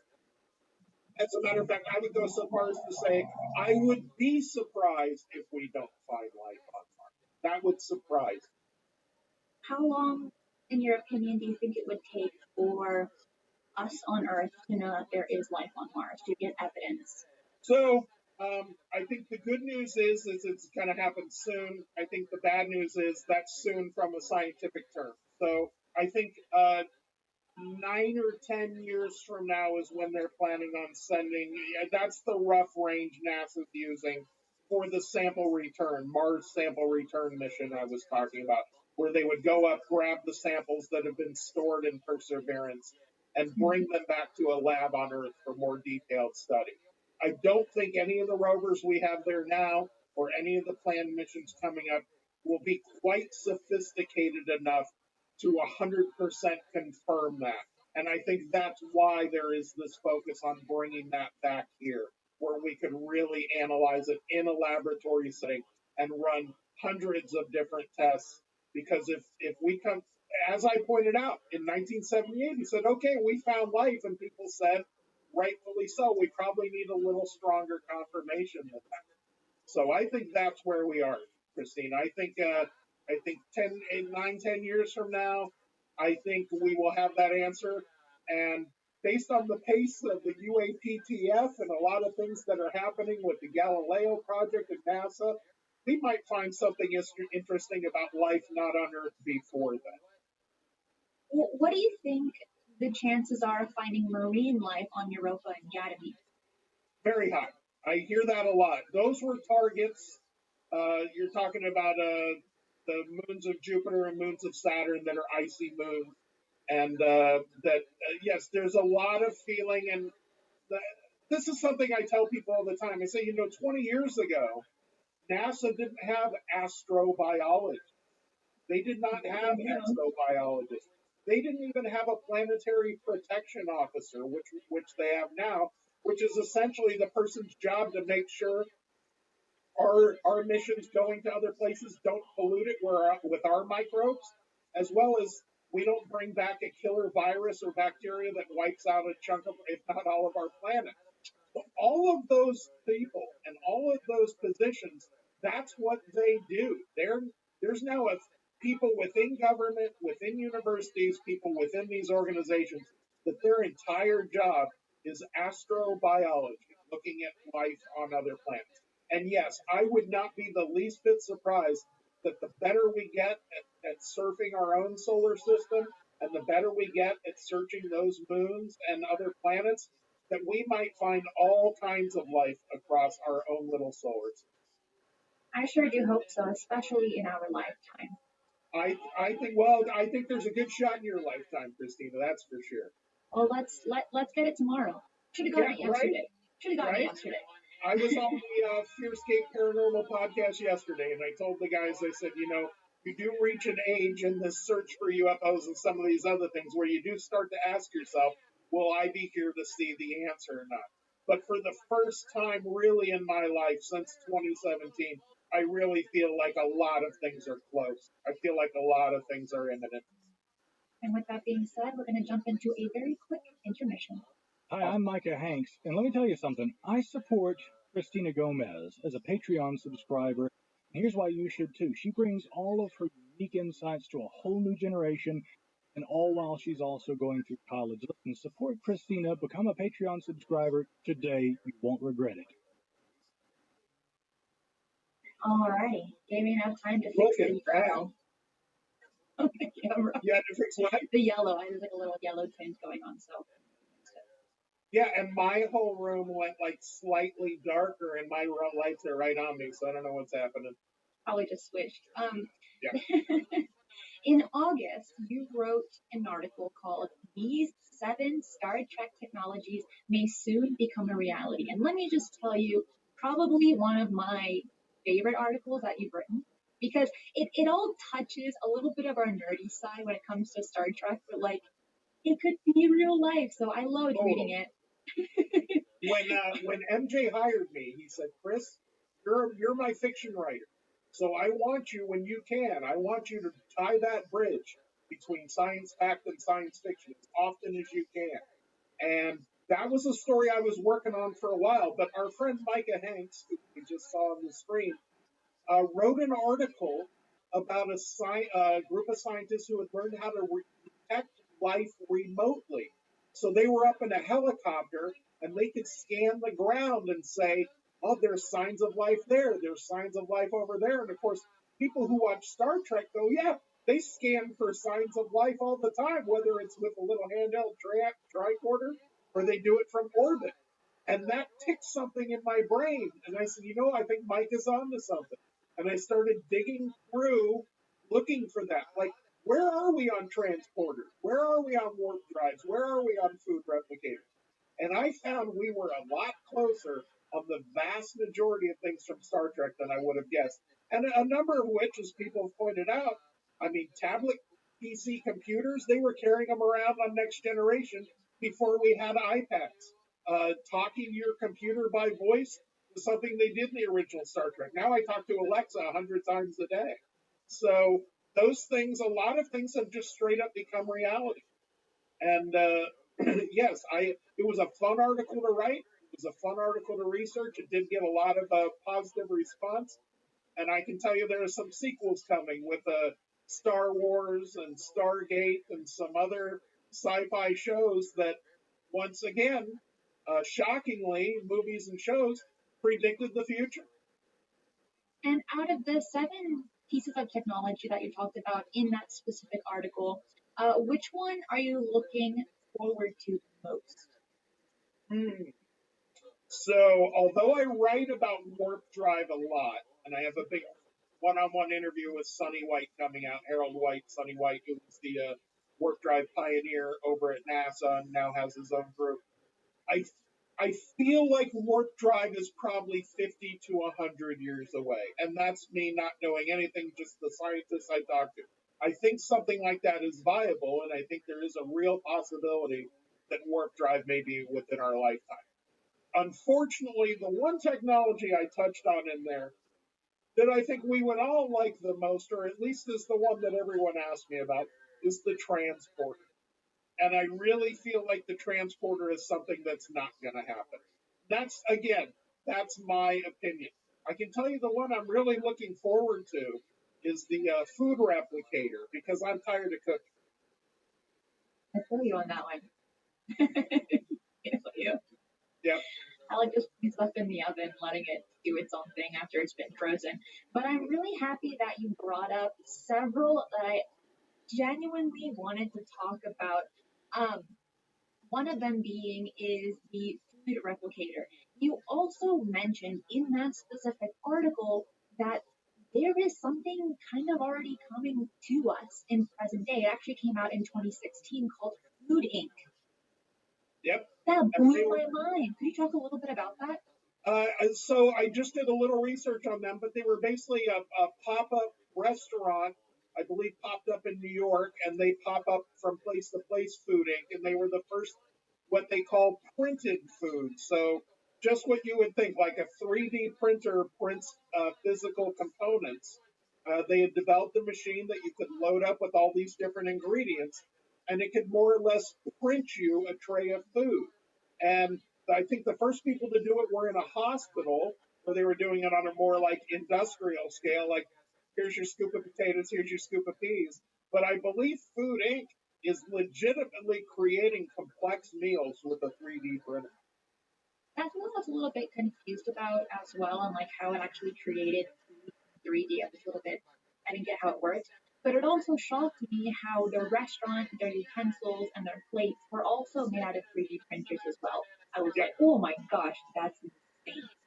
Yeah, really? You could rent a store space, bring in a materials printer and a 3D food printer, and print up the tables, chairs, plates, right? Just print up everything and put it all together right there. But yeah, they are printing food.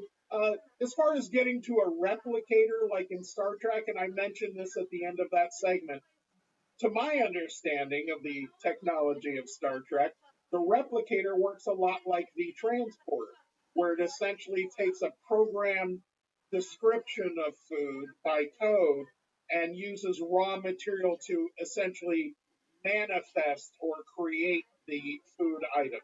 That's something that's probably, if it's a reality, again, it falls under that same issue with the transporter, which current technology has a hard time getting us there. Yeah, absolutely. And there was another movie, like I think in the early 2000s, called Spy Kids, and they had something very similar, but they used water molecules to create food. But apparently, it didn't taste very good. Very cool. Jack Frost has a question, and he says, now I lost it. I see he says, oh yeah, so what do you think about the Alcubierre drive? So that's a great question, and I can tell you this, and I mentioned it in that Star Trek article. A warp drive was just something that people dreamed of. It's just hey, it goes fast, and it goes faster than light. It was just this science fiction idea. And in 1994, Mexican physicist Mikel Alcubierre Moya, he basically sat down and said, is this viable in math? Is it mathematically viable to create something that can go faster than light speed without violating the laws of physics? And he did. He proved it. He laid out the basic math for how you would build a craft that someone could safely ride inside and go faster than the speed of light. Now, there were a bunch of limitations to his original design, and not the least of which he was using things called negative energy and exotic matter. And like multi-dimensions or some other things in physics, they're theoretical. So he had to use theoretical solutions to get to his answer, but he could still make it consistent. And honestly, it's a great question because it is the basis pretty much for warp drive mechanics and warp drive theory that have come since, whether it's Sonny White or the people I reported on out of Chicago that were trying to patent the warp drive, the group out of Switzerland who's building a not faster than light, but a nearly faster light warp drive, and a bunch of other, Dr. Eric Lentz has a warp drive concept. They all more or less fall back on the mathematics laid out by Miguel Alcubierre. Right, but now presently they're trying to focus away from using exotic matter. Do you know what they're using instead, or what they're putting in their math equations? That I don't know. I can tell you that the one that isn't going to go faster than the speed of light, the group, I can't think of their name. They are not using exotic matter, but at the same point, they're not proposing they can exceed light speed. I can tell you that Sonny White at NASA, or who was at NASA and is now at the Limitless Space Institute, and I have, like I said, some stories coming out on them. They are working on that, and they're working on one that still uses exotic matter, but uses significantly less. So Mikel Alcubierre's needed about a Jupiter-size amount of something highly theoretical, and Sonny White got it down to about, like a RV-size amount of exotic matter. So although we're not creating exotic matter, although scientists did recently lay eyeballs on it, and that's a story I have coming out. So it's not, it does exist. Exotic matter has moved into the feasible.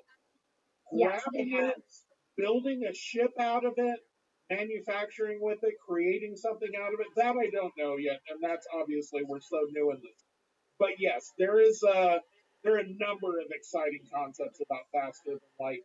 I have some, Christine, I have some coming on traversable wormholes, scientists that have worked out the math on that they feel those are viable. I have a couple of other concepts on Warp Drive. So although Dr. Alcubierre laid the groundwork for everybody, it created the opportunity for scientists to look at it legitimately, and they are, a lot of them.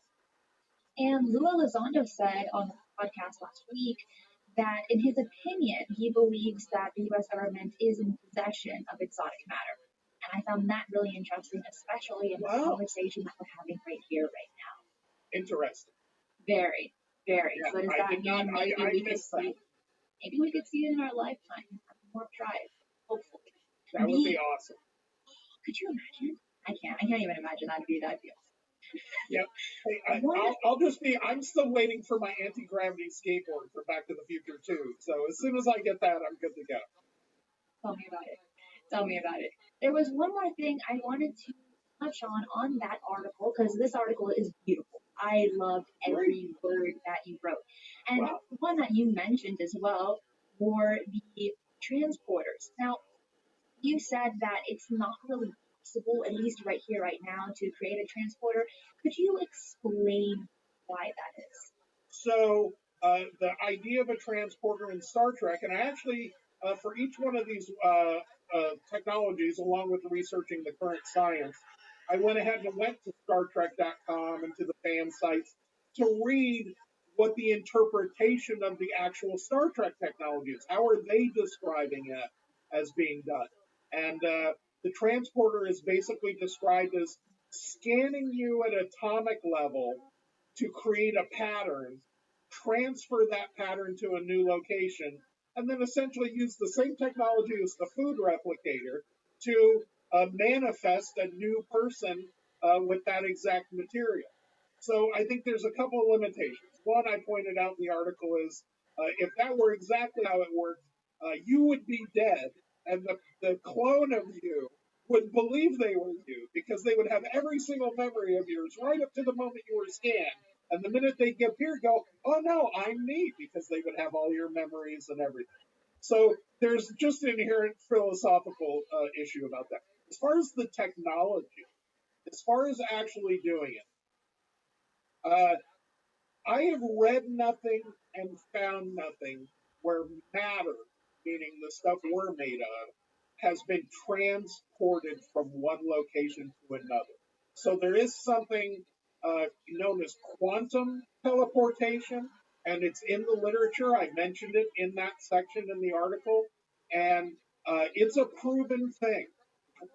Transfer of information at the quantum level, what Einstein called spooky action at a distance, or what we call quantum entanglement, is basically this idea that subatomic particles that are entangled with each other can be separated by a great distance, and whatever effect, primarily the spin, but whatever effect you make on one, is identical to the other one. So it is reflected in the other one. So there's this instantaneous, faster than light change.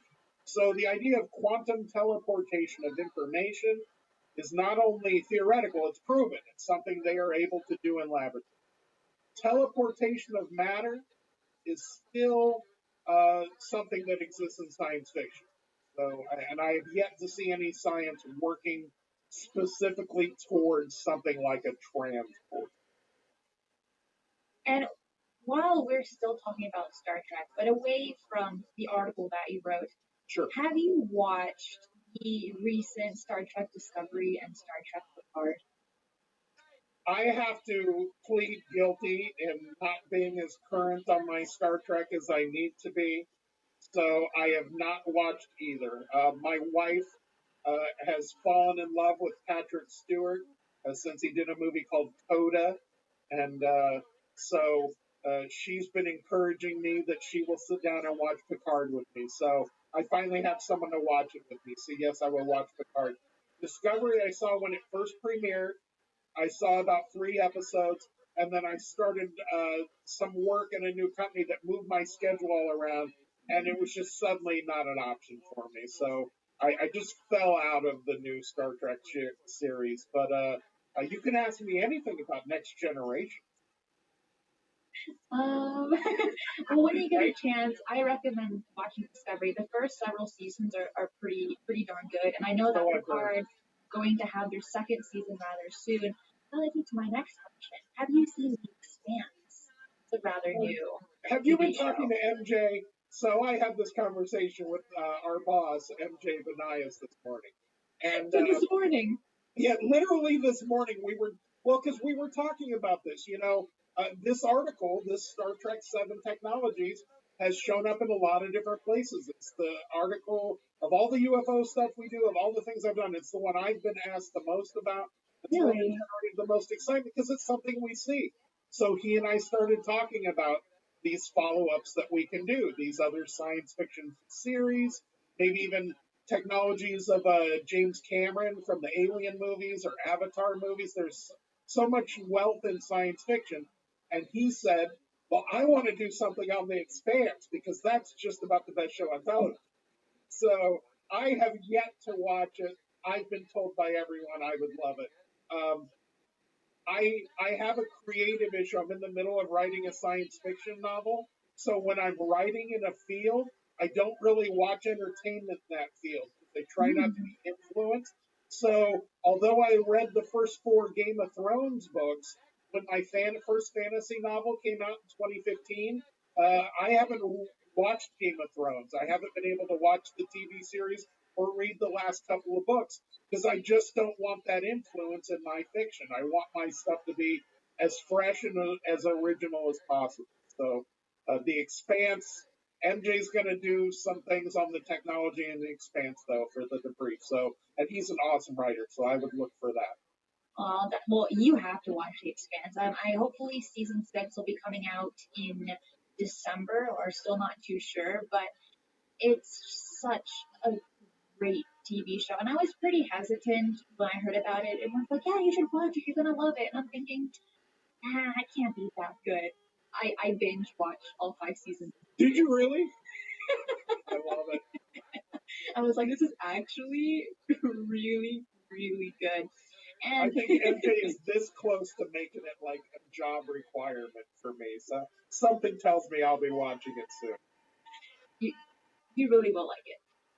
Talking about novels that you had just mentioned, sure. How long does it usually take you to write a novel? And what are some of the biggest challenges you have when you write a novel? I've written 3. I have my 4th one coming out. I have a manuscript done for a 5th novel. So they've all been different. The first novel I started writing in 2010, and I didn't put it out until 2015. So it was literally a 5-year process. It literally took me 3 years to get what I would call a first draft manuscript. What? Then another year of editing myself over and over, rereading the same book over and over till it sounds right in my head, which is what I do with articles. I'm very proud of my debrief stories. When you read that, that's something that I've reread 100 times to get it right. And so that's what happened with that first book. And then all of 2015, book came out at the end of that year. I spent the entire year working with an editor, a professional editor, to get it right. So that one took that long. Book 2 in that fantasy series, I wrote the first draft manuscript in 59 days. So something that had taken 4 years in the first book took 59 days in the second book. Now they're not all going to be that fast, but yes, they're definitely. It really comes down to time and rhythm and how much coffee. Noodles and vanilla ice cream. Coffee for you. What's your favorite food that you have to have when you're writing? What fuels you? So my wife has this stuff. We call it turbo tea. Now it doesn't have caffeine in it because caffeine makes me insane and I can't sleep for 3 days. But this stuff, I can drink a glass of this in the morning and I get that like fresh, clear energy and it can go for 12 hours. I can write all day. Now the next day, I'm a total effing mess.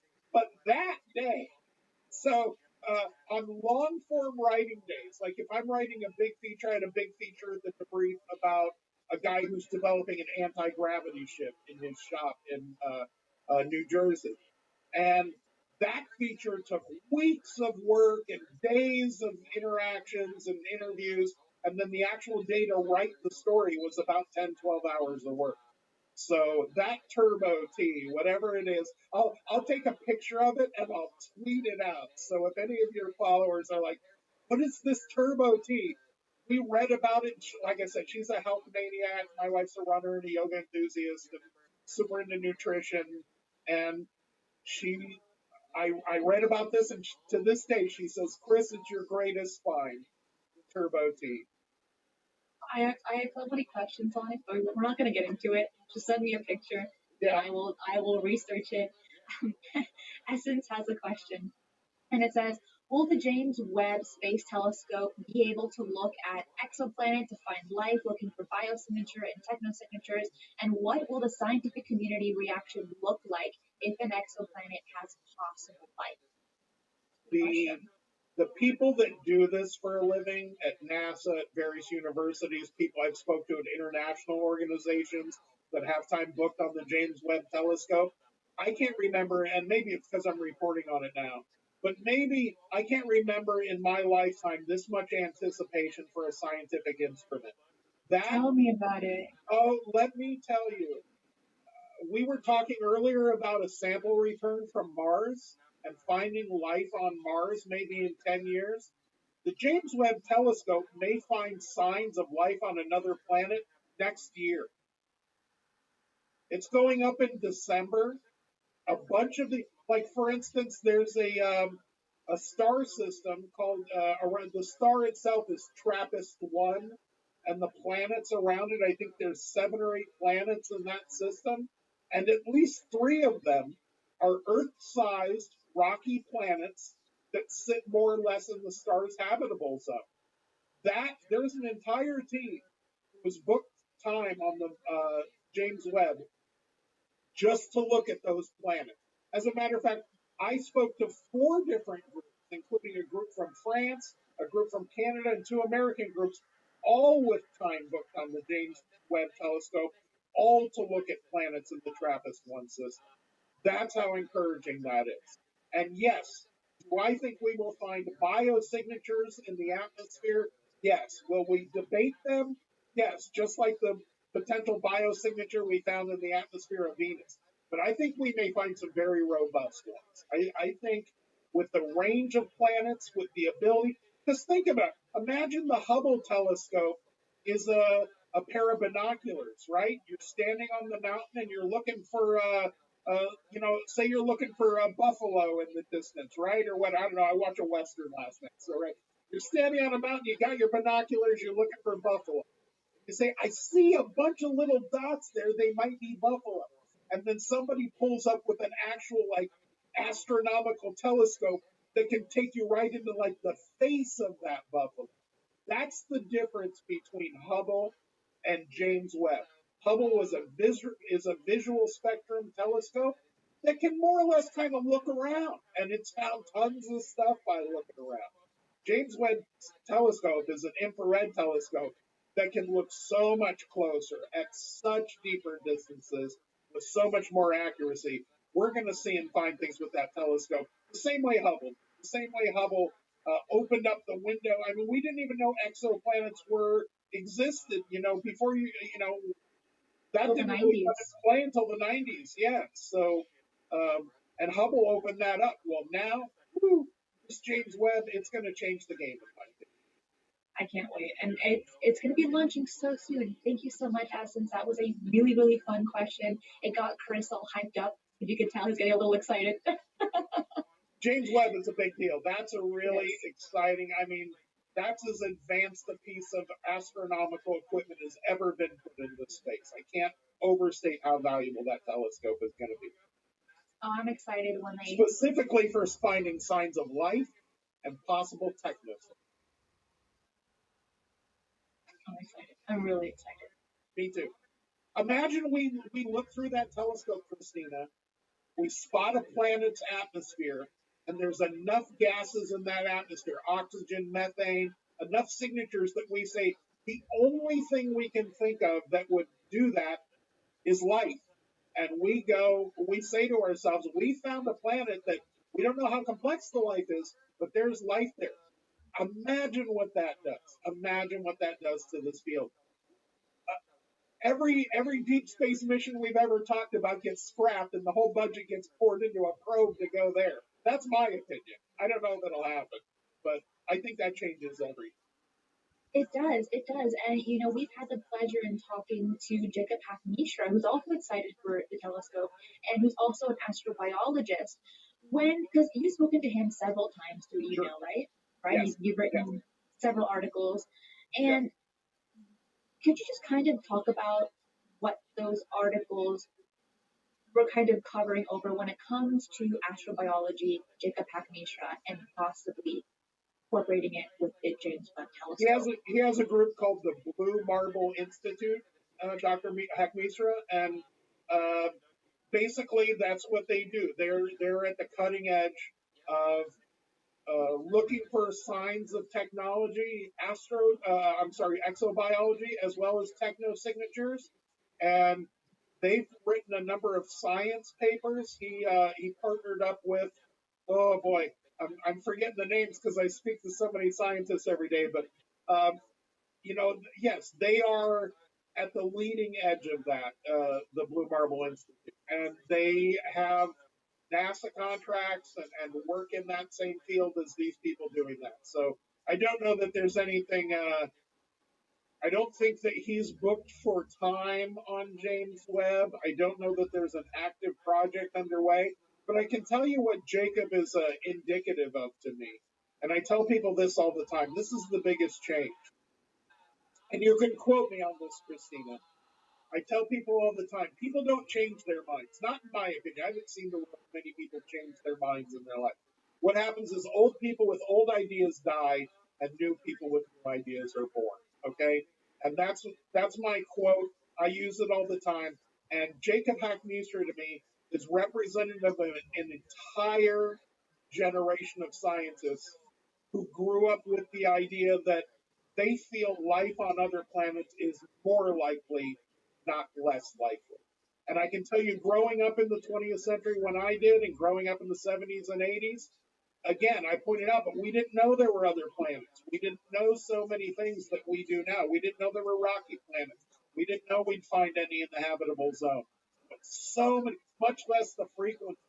So the idea of life on other planets was just that in the 20th century for most of it. It was science fiction. It was, we had barely gotten a man to the moon. So the idea of other planets and other things.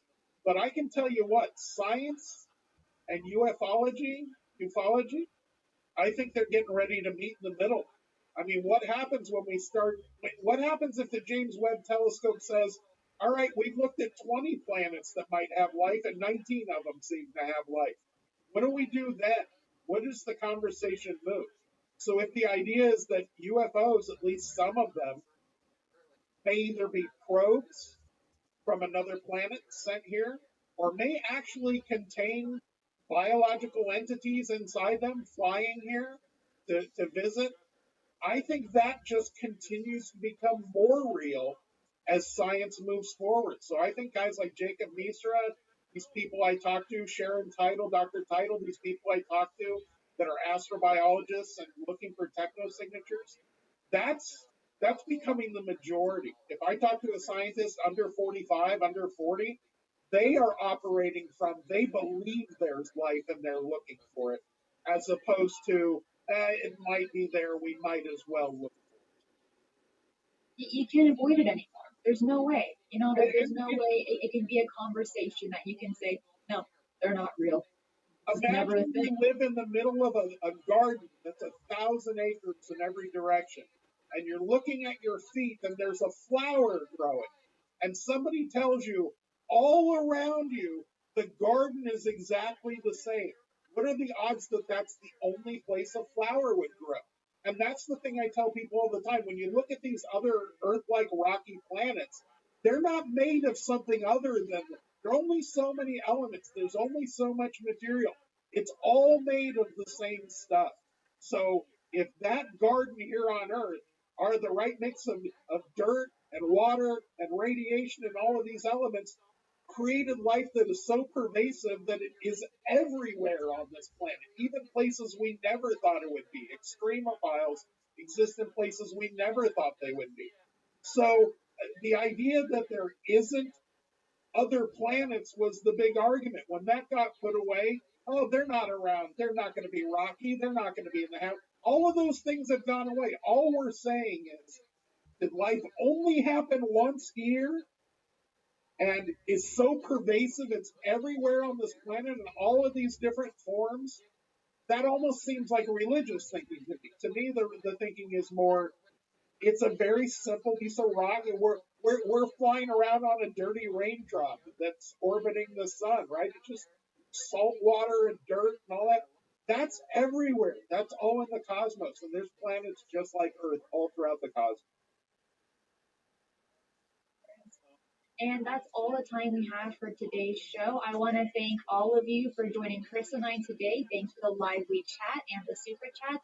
Y'all are always awesome. I want to thank Chris so much for coming to the show. Chris, can you take a moment to tell us where they can find you on social media and where they can find your books? So I always tell people the top 3 places. First of all, just go to the debrief every day, because we're putting out stories every day. We're adding writers, we're adding content producers. So that's the best place to find. If you want to know what's going on and you're looking for what's going to happen next in the UAP story, what's going to happen next in cutting edge science where it meets science fiction, that's where I write that stuff.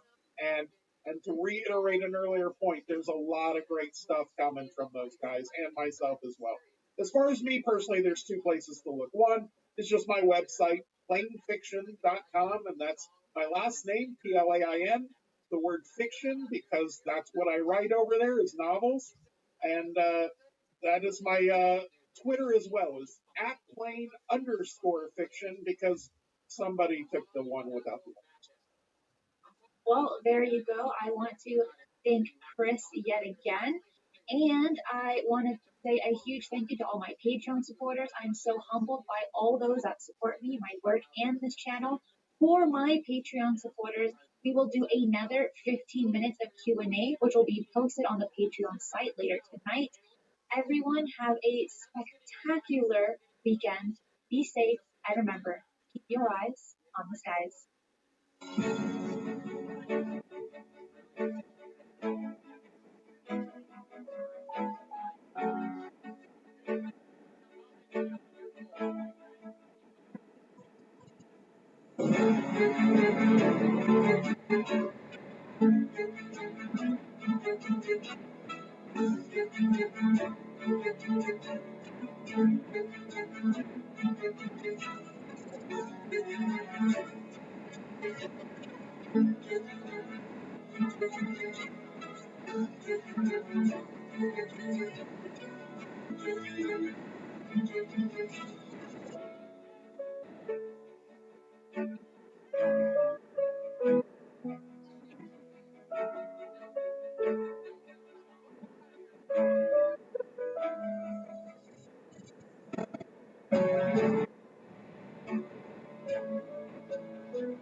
The rumors are true. Coconut shrimp is back at Pollo Tropical.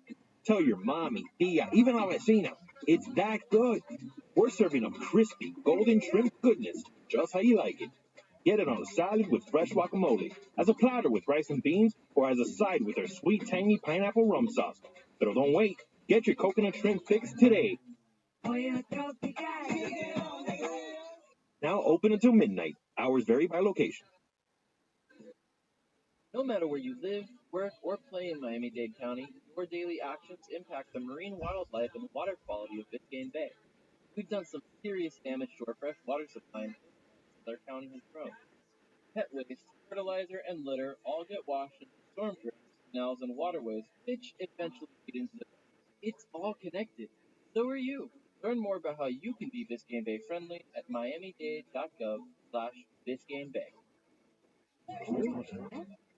The rumors are true. Coconut shrimp is back at Pollo Tropical.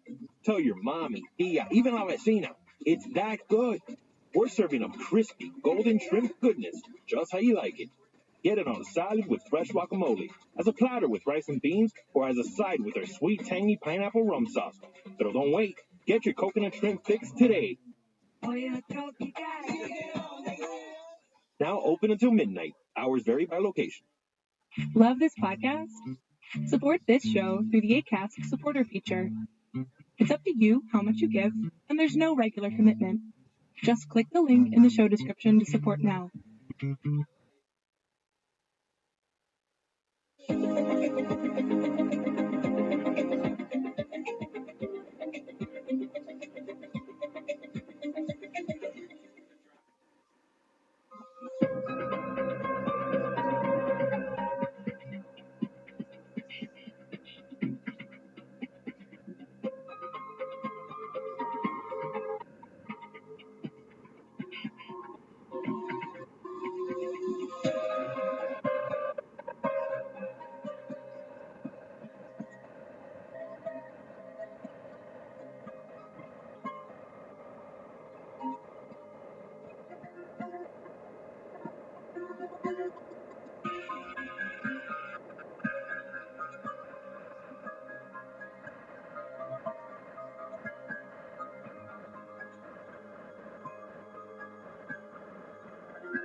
Hello and welcome to another episode of Mysteries with the History, where I'll take you on a wild ride into the unknown, the strange, and the mysterious. Like you, I have questions, and like you, I want answers. Today, we will be talking about when allegedly UFOs went rogue and started attacking the townsmen in Colares, Brazil. But before we even get started into this seriously fascinating story, I don't know why it's more popular because your jaw is going to drop. But before we even start, let's bring in my special co-host, Jimmy Church. How are you doing, Jimmy? Hey. How are you doing? And How is everybody? Yeah, how's everyone doing in the live chat? I want to say hi to all my moderators, everyone that's just making it all lively up in there. How's everyone doing? Welcome everybody. Thank you, Christina, for the invite. This is a fascinating case. We'll get into that in a second. Right before the show, it's like 90 seconds, and Christina's just putting the pressure on me. And I'm trying to figure out how to do the chat. How do I log in? She says you can't. What do you mean I can't? No, you got to go to YouTube. You got to log in. Wait. She goes, we got 30 seconds. I'm like, dude, no chat today. But so that's what we right up to showtime. So anyway, she goes, you're stressing me out. You're stressing me out, man. But it's all good. Let me ask you this, Christine, and welcome to everybody. We skipped a week. Yeah, we did. It's been crazy for everyone. Yeah, it's been really crazy. Crazy for you, crazy for myself, and a lot of things going on. If we catch up to any of that at the end of the show today, we can chat about all the other stuff that's going on. But I'm going to start here. How did you find this case? Just got lucky. I just stumbled upon it, and I just vaguely read it. I'm thinking this is going to be the next episode, and I just dove into it, reading books, watching the documentaries I get my hands on, reading witness accounts, and of course, jumping on over to the Black Vault to read what John Greenwald had on it as well. So the link is below for those that do want to read the documents that he has. And that's fantastic because I agree with you. This is a case that deserves a lot more attention. You know, it goes back to 1977, but I have been looking into this case now for probably the better part of it's 2021, so I'm going to say 30 years that I've been looking into it.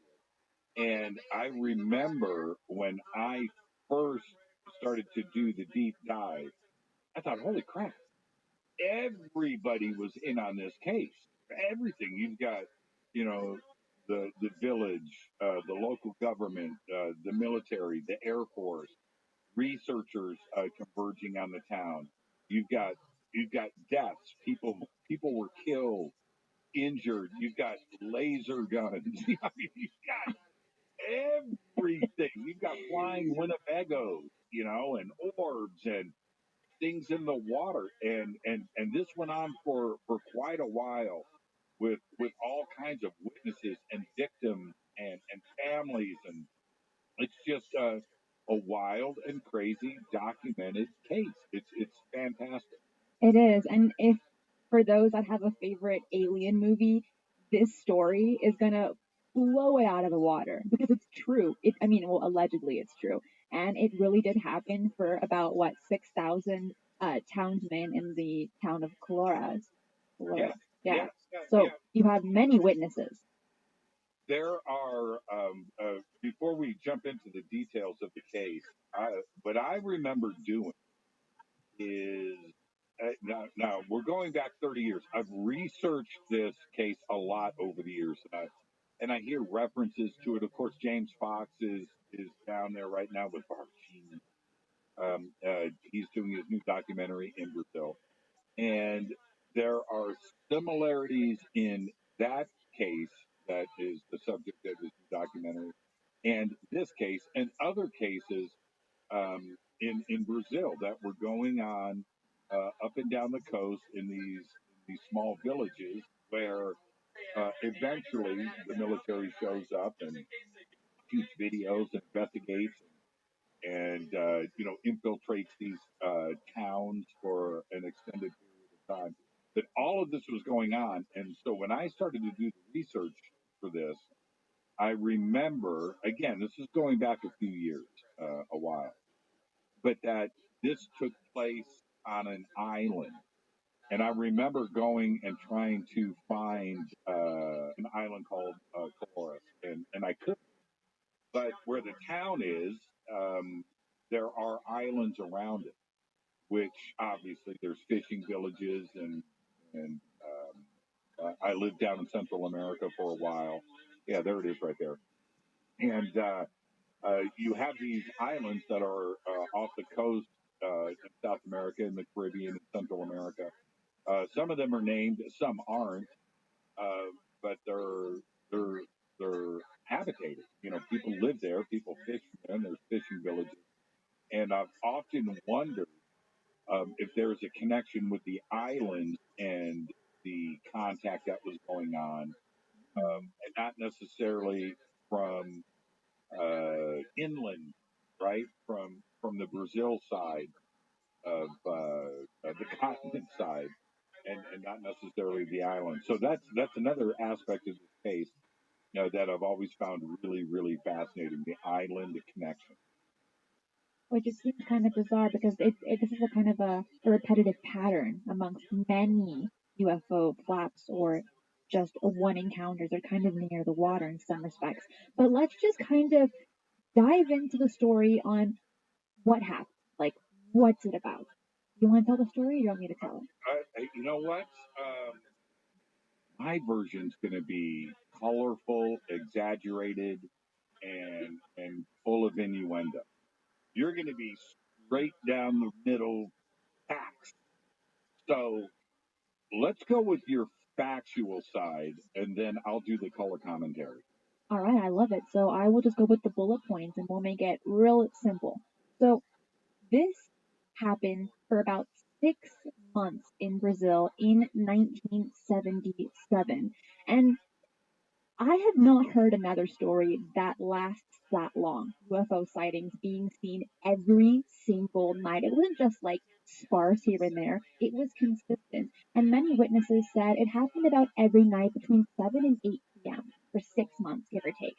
And what happened was these people that were just casually outside or even in their home would see incredibly bright lights that would penetrate through the roof, through the windows, through the walls, and it would practically burn their skin. But more than just burn it, it would add these kinds of puncture wounds in the skin. For females, mainly it was in the chest area, and for males, it was near the neck and jugular area. Of course, there were also places such as the thigh and the lower part of the leg, but for the majority of the people that were interviewed, which is about 3,000 give or take, and that was just by the military that interviewed about 3,000 people. We don't actually know about how many people were interviewed by journalists and by other people, but overall, from the data that was collected, the neck and the chest area were the most prevalent, and it wasn't just one puncture wound, it could have been easily 2 or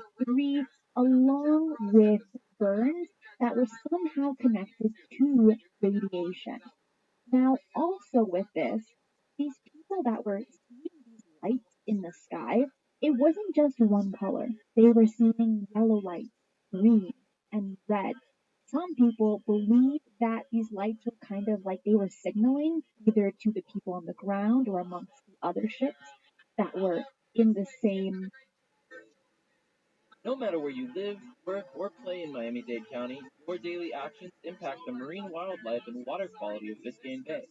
Learn how you can be Biscayne Bay friendly at miamidade.gov/Biscayne Bay. The rumors are true. Coconut shrimp is back at Pollo Tropical. Get crispy, golden shrimp goodness on a salad, platter, or as a side with pineapple rum sauce. Get your coconut shrimp fix today. Areas them, but of course that is not fully explained or understood into why these crafts had multiple lights. All right, Jim, I'll leave it to you now. In case anybody has noticed, Christina's not with us on terra firma or the planet right now, looking down at Colores, Brazil, as we speak. And I'm drinking Mexican Coke, Hecho and Mexico. There you go. What makes it different from like American Coke? Sugar. Lots of it. Lots of real sugar. Okay. Yeah, I can't. American Coke. I mean, just Coke in general is like. Well, this is like being kissed by the baby Jesus. So back to the story, Jimmy. I want to hear your version of it. Let's get serious. This the original sighting kicked off. There was some other stuff with the local police, but the first things that kicked off with locals there, the villagers, was in late November of 1977.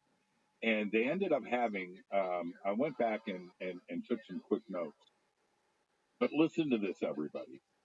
The first observations, November 27th, and that's in 1977. Then November 28th, November 29th, November 30th, December 2nd, December 4th. Just like right in a row, rolling over into the new year. The military came in. The military had their own sighting. All of this continued. The military went back and wrote two versions of a report. One was 200 to 300 pages, and another version of that report was 600 and 800 pages. Some of this has been available, and I have gone back over the years and read the translations of these reports. Absolutely fascinating. Jacques Vallée goes to Brazil. He heads straight there.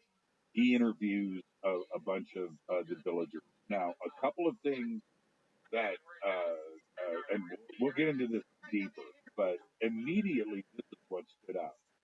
They were reporting Winnebago shaped and sized objects.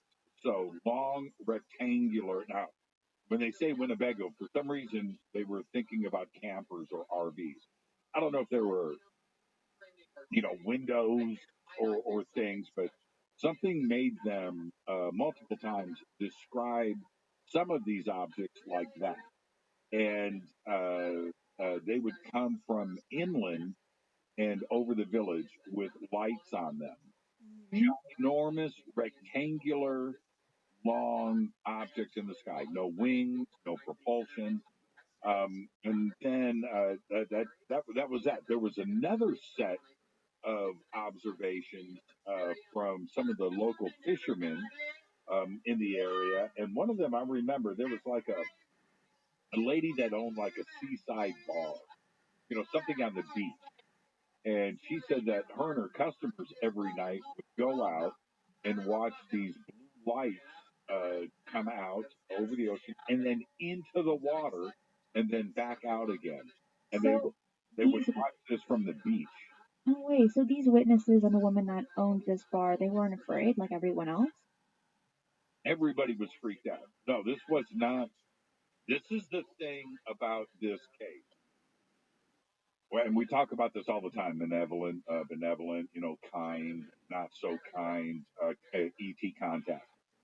This was a situation where, just imagine this and how afraid this village was. That these objects were coming over the village and shooting these beams of light, call it lasers, plasma, whatever you want, at individuals and burning them. This one witness says that he's in her house, in her living room. The lights come from outside. They know what's going on, right? They're back. This thing shot a beam through the ceiling into her chest, left a black circle on her chest, this big, with 3 puncture wounds in the middle and causing great pain. I mean, just imagine being burned, your skin being burned black. And this happened all over the village. Children, men, women, it didn't matter. Everybody is getting hit by these beams of light and getting burned. Out in the open, inside of homes, there was no protection, and Cloris was terrified. There was one of the things in Jacques Vallée's book, and I went and I took a note of this, and I remember reading this originally. Vallée said all of the interviews that he did, nobody got nauseous and nobody got diarrhea. That's in his notes. Now that's interesting. His point for point, there was always a feeling of weakness. Some could barely walk after getting hit by these beams. Local losses of sensitivity, numbness, trembling. Their complexion would change and turn green, shades of gray. Anemia. Their blood and hemoglobin levels started to freak out. Can I stop you right there? Can you go into a little bit more depth about that section, especially about the blood? Yes. And for some reason, low arterial pressure, right, in different sections of the body. And was this related to the blackened skin? Is it related to some type of radiation poisoning and sickness from these lights? There was also reports now that the black circles, and then others had purple circles and red circles, again with the puncture wound. Everybody described when they got hit by these beams of light as hot, burning, hot, painful. 2 to 3 puncture marks. Yeah. Then their hair started to fall out. Right now, Jacques wrote in his book that not only was their hair falling out, but the hair follicles themselves, especially on the men, were completely destroyed. Now, you would relate that possibly to radiation, but yet nobody was getting sick or had diarrhea, which is the point that I made opening up with this. Oh. Yeah. Very, very strange stuff. Now, also, I want to back up for a second that in Jacques' book, he says it is in the islands around Bellum where the waters of the Amazon majestically come to meet the ocean 1 degree south of the equator. And again, references to the island. And if you go, my original investigation on this case was that this was an island, and it was an island called Coloris. I went earlier this week after I knew we were going to do the show about it. I was so excited, and I remembered that. So I went and Googled. So for those of you out there that are going to research, and you're going to go and Google, that's fine. Go and Google Coloris. You're not going to find a Coloris Island. At least I haven't been able to. Maybe there's a smaller one that is locally called that, and it isn't, part of the historical record geographically. I don't know, but all of your investigation should involve just the town. I agree with that. And back to some of the symptoms, not just symptoms, but like what happened. One thing that I found really interesting, what I was reading, was the local residents called these lights during this time called chupa chupa, which literally means sucker, sucker, because they believed that when they were getting punctured, that these entities were taking their blood. However, there was no real proof into if that was the case or not. One book I did read was by Bob Pratt, Yep. and he had done an interview with multiple witnesses in Brazil, and he asked one woman, well, what gave it away to the fact that you believe that the blood was being taken out of your body? And she did not give a well enough explanation for why she believed that, but throughout the entire town, overall, they believed that these entities were taking their blood. And one doctor by the name of Carvalho, I don't know if I'm saying that right, I hope I am. Yep, She was one of the main doctors in this small town working in a clinic. She encountered practically the majority of the witnesses that No matter where you live, work, or play in Miami-Dade County, your daily actions impact the marine wildlife and water quality of Biscayne Bay. Learn how you can be Biscayne Bay friendly at miamidade.gov/Biscayne Bay. The rumors are true. Coconut shrimp is back at Pollo Tropical. Tell your mommy, tia, even la vecina. It's that good. We're serving up crispy, golden shrimp goodness, just how you like it. Get it on a salad with fresh guacamole, as a platter with rice and beans, or as a side with our sweet, tangy pineapple rum sauce. But don't wait. Get your coconut shrimp fix today. Now open until midnight. Hours vary by location. had these encounters with these entities. And when she did blood tests on the people that had these puncture wounds, they had very low levels of hemoglobin. And I had to research, what's important about hemoglobin in the blood. I was a bit confused. And what it is, for those that might not know, it transfers oxygen through the body. Like it's an element, not an element, but you know what I mean. And it allows oxygen to be flowing through the blood.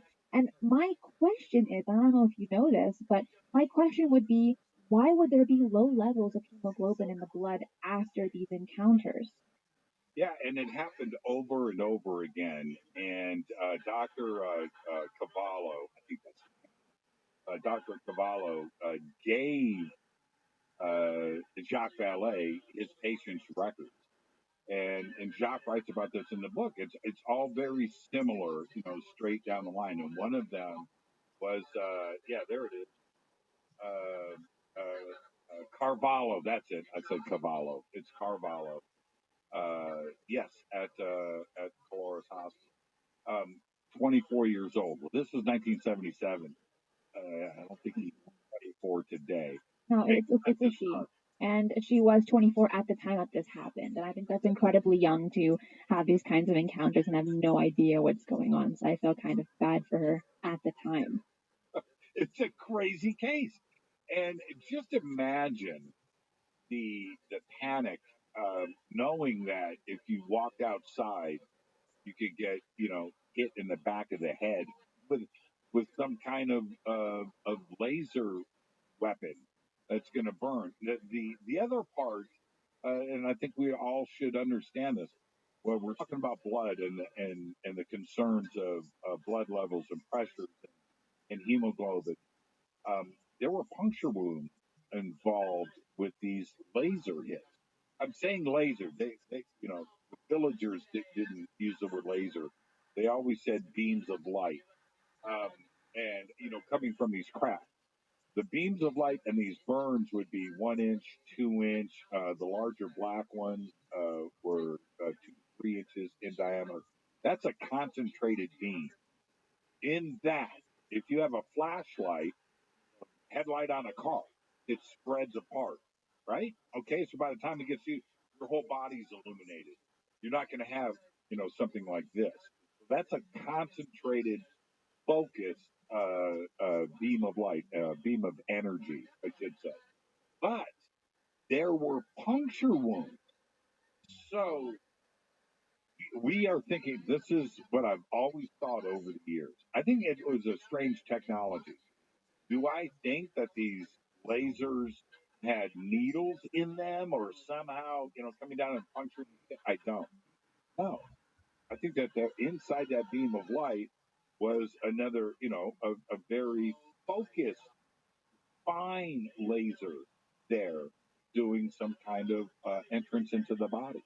And yes, and I think that's what was going on, straight into the bloodstream, which was causing these issues with blood levels and pressure and everything else. Now, does that sound crazy? Sure, it does.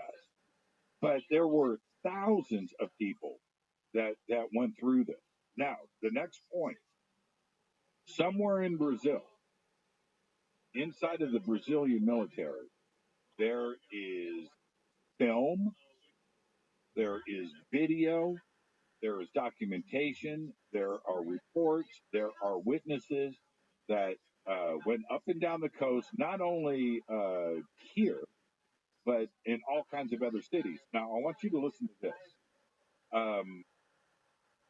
This is directly from Jacques Vallée's book. He says, ground truth. There was no denying the wave of 1977. It started in June near Cape Gurupi, north of the town of Viseu, and it moved in both directions along the coast, towards São Luís to the east and toward Belém to the west. During June and July, it reached a peak in September and October. I mean, the Brazilian military was all over this, and the Air Force, up and down the coast, dealing with this in multiple towns. And what went down specifically in November of 1977, when we collectively interview all of these witnesses in Colares, was some type of invasion. There was something going on, and the Brazilian military didn't know what to do. I went and did, in 1977, the Brazilian military, and this is no joke, virtually occupied many of these towns, came in, set up camp, troops, equipment, tents, and sat out there with video and film cameras all day and all night for 6 months. And this is the other thing. It ended nearly as quickly as it started. It was like one day the Brazilian military is gone. It's packed up, split. And the villagers are like, well, can we get some help here? What did you conclude? What is it? And there was virtual silence after that. Just an incredible case. Incredible. Yeah, they just snapped their fingers and the military was gone. But before they left, they collected about 500 pictures, 3,000 witness accounts, 15 hours of film, and over 2,000 files were accumulated. Now, and I think it was in 2003 or 2005, some of it was released to the public, but not all of that information. And someone just asked, did you read the book UFO Danger Zone? I did. I loved it. Good book. And that one specific chapter, I think it was chapter 20 something, on this case specifically, I devoured it. I loved it so much. It was one of those things with me. I remember I saw a couple. This goes back a long ways, everyone. But I caught a couple of. I'm investigating the case, and suddenly I see it on TV, and then I see another segment on another TV show, and I'm like, what is it about this case?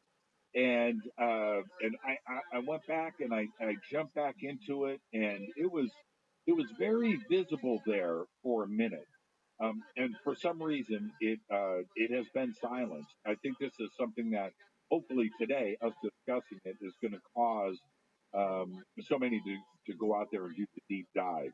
I want to swing back here to this, which is this. Again, this is from Jacques Vallée. He says, the reason the phenomenon could not be denied was very simple. Every evening, UFOs appeared coming from the north. Okay? Now, you've got to look and see where Colares is and where it is on that part of the coast. But the coastline heads up and goes west. Yes. Okay? And you see, if you back up, there you go. You're very close to the top and north side of Brazil. You have French Guyana, right? There's Venezuela. But you see that jetty up the coast right there and how it goes north? That's what we're talking about here. Very interesting point, because after that, it's east-west. And also, if you go directly north, you're over the water, right? Okay, you're over the Atlantic. So, coming from the north. In some cases, they flew down from the sky. In others, they emerged out of the ocean.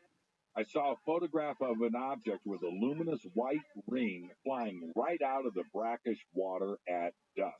This is Jacques Vallée. They came over the islands at low altitude and circled. They descended as if to land. They made loops and accelerated suddenly. They hovered over houses and probed inside with beams. They even emerged out of larger objects and then re-entered them. And this happened on schedule every evening for 3 months. Now, can you imagine how terrified you would be in this village?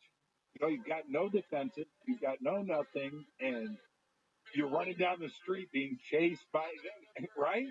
Yeah, no, it's awful. And I was reading stories that people pulled out their guns and tried to shoot the lights, and I'm thinking, good luck with that. I'm really sorry. The other stuff that was involved with this, because I talked about the blue orbs. You know, we always talk about orbs.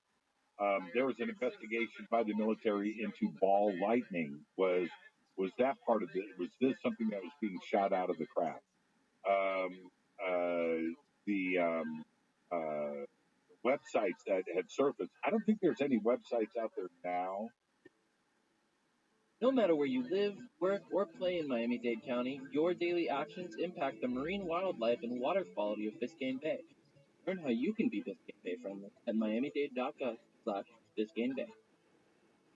Geico's motorcycle expertise means I'm covered by people who know bikes like I do. I'm happy as a clam. Disclaimer. No conclusive scientific research has shown clams can experience happiness. I just meant that I feel really good about my coverage. I mean, even if you took the clam out for the best day ever, visiting the zoo, taking a scenic ride, knowing you're insured by specialists, and sharing a strawberry ice cream cone together, the clam would not feel happy, and your strawberry cone would taste sort of clammy. Ew. Geico's motorcycle specialists who know bikes like you do assume no liability for clammy ice cream cones. Geico. Expertise for your motorcycle. I should go and look, and if anybody finds a Colares website, send it to me. I would like to go back, and maybe it's part of the Wayback Machine, and those older sites were golden. Back in 1995, 96, 97, there were specific websites that were dealing with this case, and there was a lot of information there. So here's this. You can see. You can That's the see riff. it. Yeah. Yeah. Oh, and Spaghetti Lee, thank you so much. He says, "Hi, Christina and Jimmy. Thanks for your hard work." Oh, we love this. We love doing this, right, Jimmy? Yes, and I so much. This case is crazy, everyone, and I know you're hearing my enthusiasm. When you jump into this and you start reading, there's a lot of data out there, but you always come back to the same conclusion. It's like, man, don't leave the house. Don't walk down the street. Right? Got flying Winnebagos with tractor beams on it, shooting people in the head. The two books, there's two books, Jacques Vallée's Confrontation, and of course Bob Pratt's fabulous book, UFO Danger Zone, Terror and Death in Brazil. So those are the two books that I remember reading about this case many years ago. Fantastic. Oh, without a doubt. People that haven't read it, I recommend it. I personally have not read Jacques Vallée's. I will, now that you mentioned it. I have to read it. It's a must.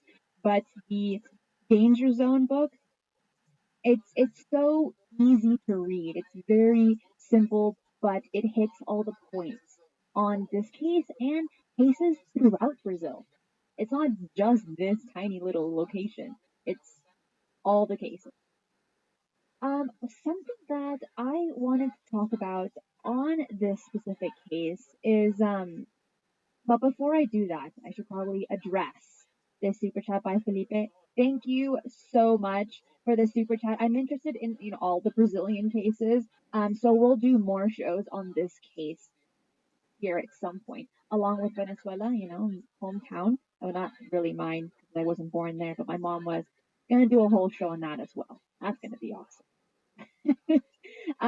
But back to this, what I found really interesting and what you mentioned at the very beginning of this episode were there were certain deaths that happened because of this incident.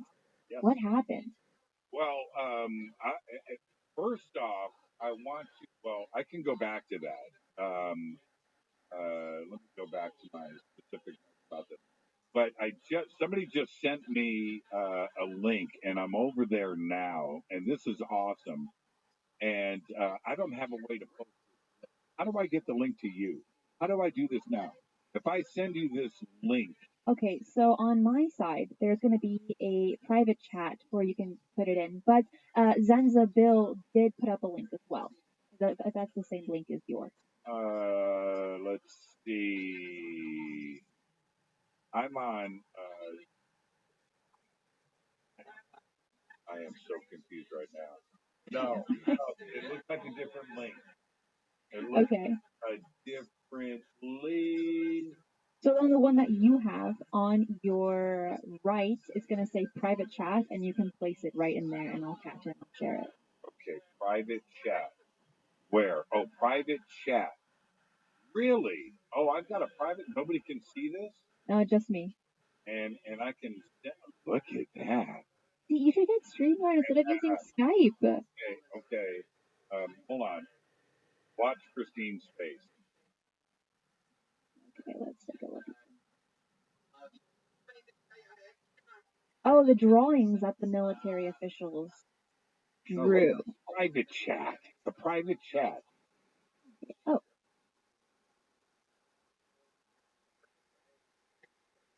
Don't they want to know? Okay, but. Okay. Anyway. His face back on. So, now that I know it's private, see. Okay, so this is somebody just sent me this. I'm scrolling through it, and this is pretty excellent. And there is a link here. I don't want to get too far sideways.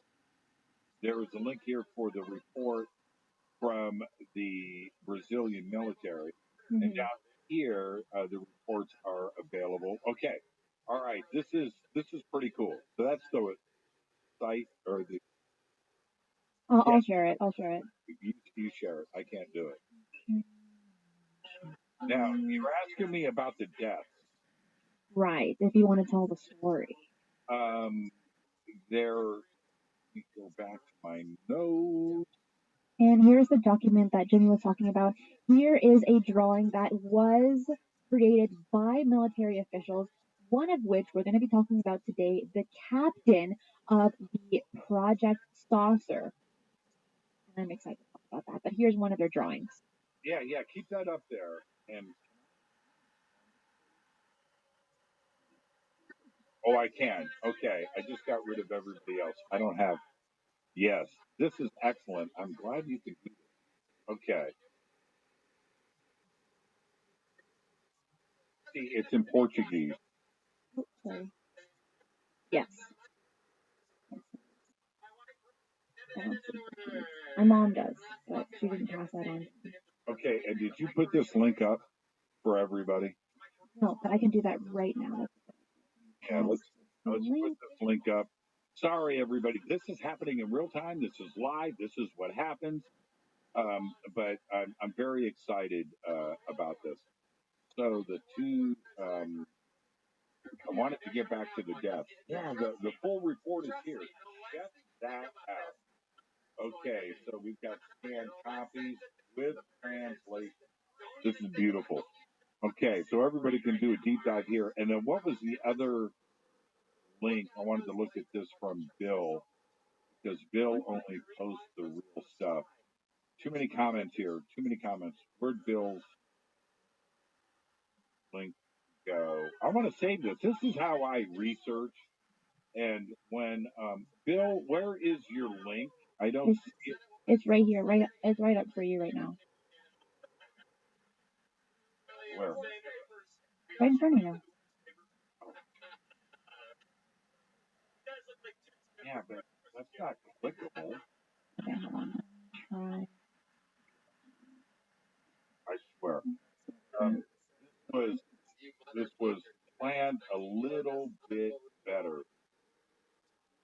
Still had the link up though, and it's when I scroll back, I don't see the.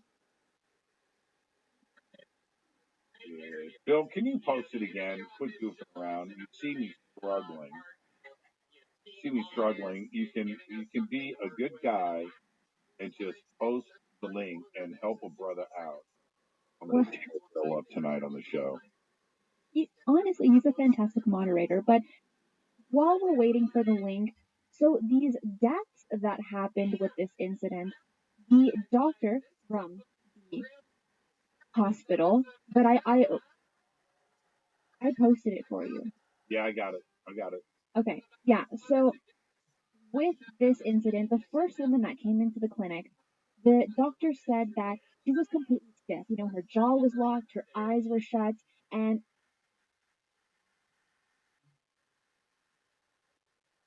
Put your hands together for Rishi. R-I-S-H-I. Here we go. On this series. Alright. Is there any walkway there? There is, right? There's a little bit of room to walk there. Yeah, that's what we'll do from now on. Here he comes. Come on up here. Here we go. My friend. Step back. Hey, one more time for Richie, everybody. Alright, my girlfriend took me to my first yoga class this year. I figured I'm Indian, the Hindu variety. I play Street Fighter exclusively with dollars. So fuck it, let's do this. It kicked my ass. They had us awkwardly twist our bodies into something called the pigeon pose.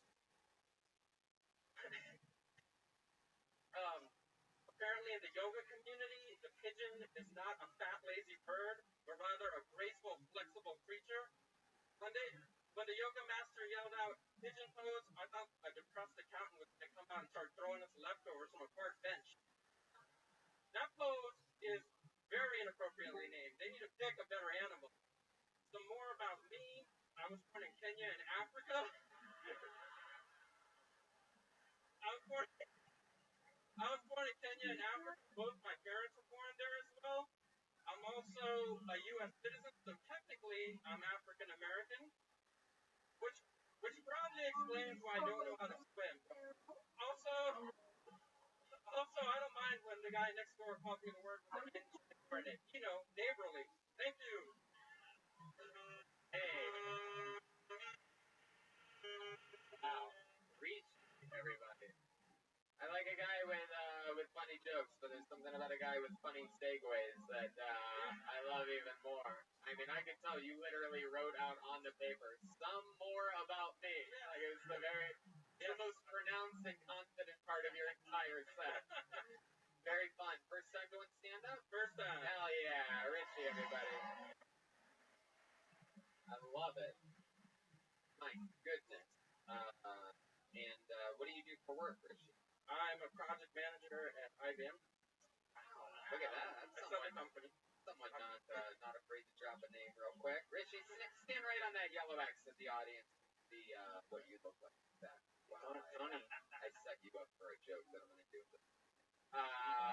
But for right now, I'll say, how long have you been working at IBM? 18 years.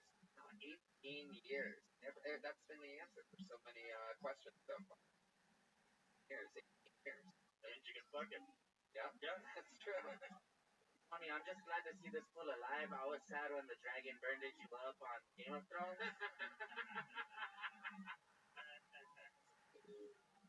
Happy to have you here, man.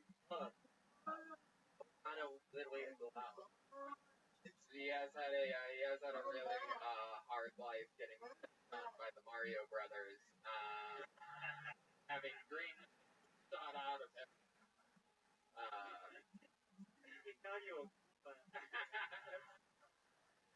What's funny is I couldn't think of the name of the thing, so I literally had to spell it out. I'm like, hope this works. Can't think of it.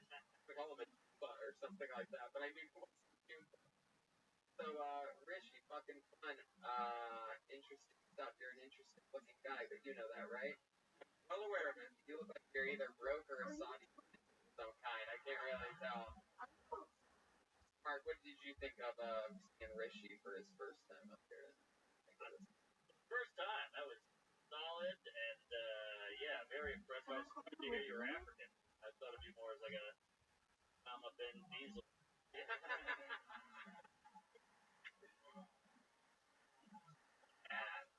I was looking for a red band to drop a line.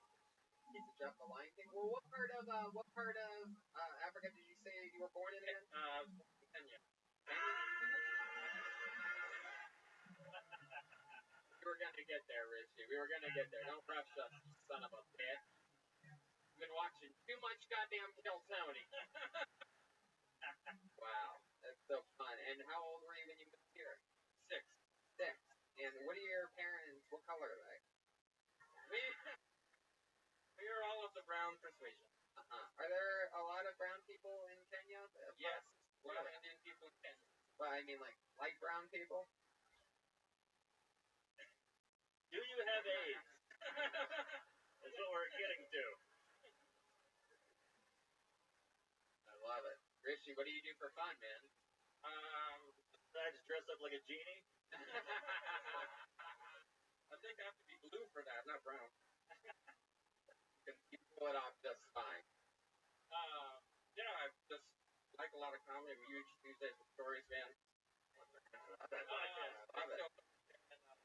Just watch a lot of comedy. I like to travel. I've been to, I think, 20 national parks in the last 4 years. Wow. What are some of your favorite parks? Definitely Grand Teton. Where's that? Wyoming area. Sorry. Oh, Wyoming, where there are bison. Little fun fact for you. I don't know if you know that. I've educated myself on everywhere that bison exists due to being in an argument with the rest of the cast of the show about it. That was great on the road trip. Thank you. But when you were in your time in Wyoming, did you happen to see a bison? We did. Oh, what the fuck is that? What I trust this for? Because I know, I have to know for a fact, it's one of only 2 or 3 states where you can see a bison. Although I am more of a Dallas fan than bison. What? I am more of a Dallas fan instead of bison. He made a street fighter joke. There you go. I'm just glad to hear you're allowed back in parks. Yeah, for those of you listening to the podcast, Richie is masturbating right now as we speak. He's got the Midwest left hand in the pocket. Anytime I can get this close to more. Anything else we need need to know about you, Richie. You're such an interesting character, but I feel like there's something you're holding back. You ever been arrested before? No, not arrested. What do you call it? I mean, Detained for a few years? Just stuck into a lamp?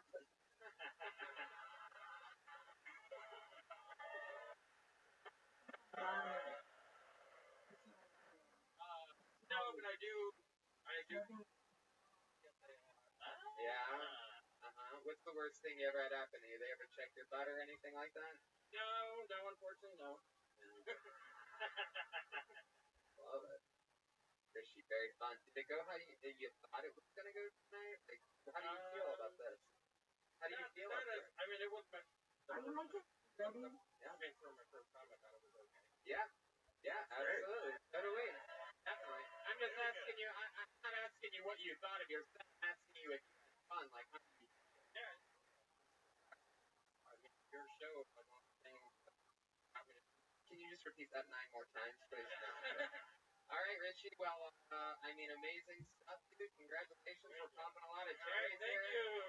We love it. I love it. Richie, everybody. Hey. Here he goes. Richie. Move, bitch. Get out the way. Get out the way, bitch. Get out the way. Hey. How many like comedians here on this? I'll see you later. How many of you like it when people pulled out of the bucket do that on this show? Wow, listen to that. It's an angry New York show. I like it. Let's keep it moving along. This is exciting. This looks like someone maybe Jolena met in her past life. Put your hands up for your next comedian, Gio Perez, everyone. Oh, wow, look at this.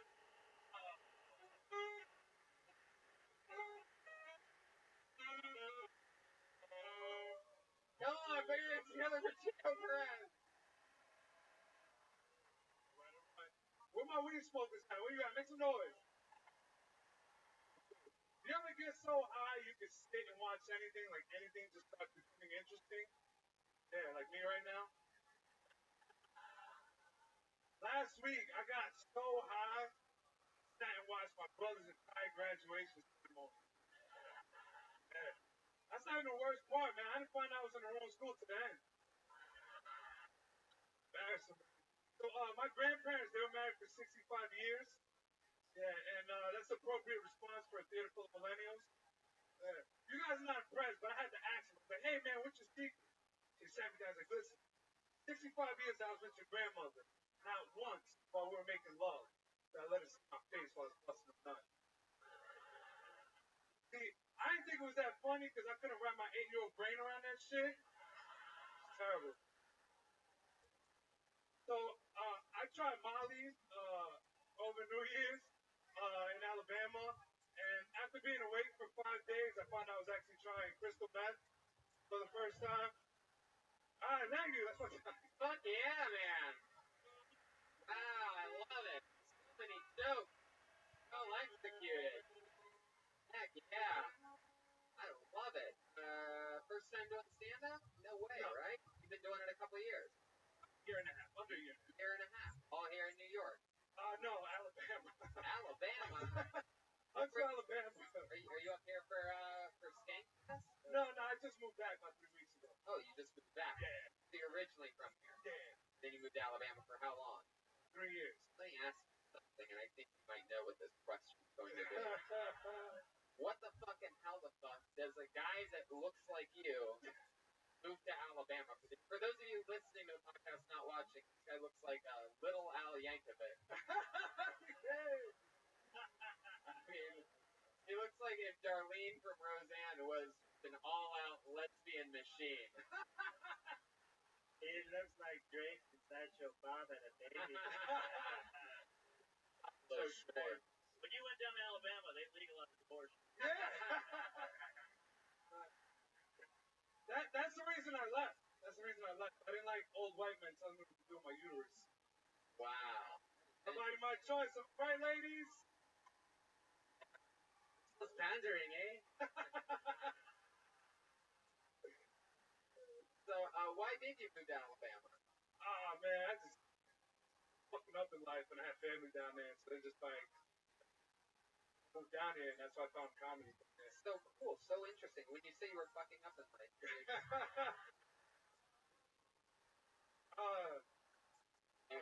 you elaborate? I got a couple. Bad haircut. Drug sales, bad. I was like in and out of jail, 20, Oh man, your try something different. butthole must look like this button right here. I never made it to prison. I was in jail. Oh, right. I So didn't get that far. what are they?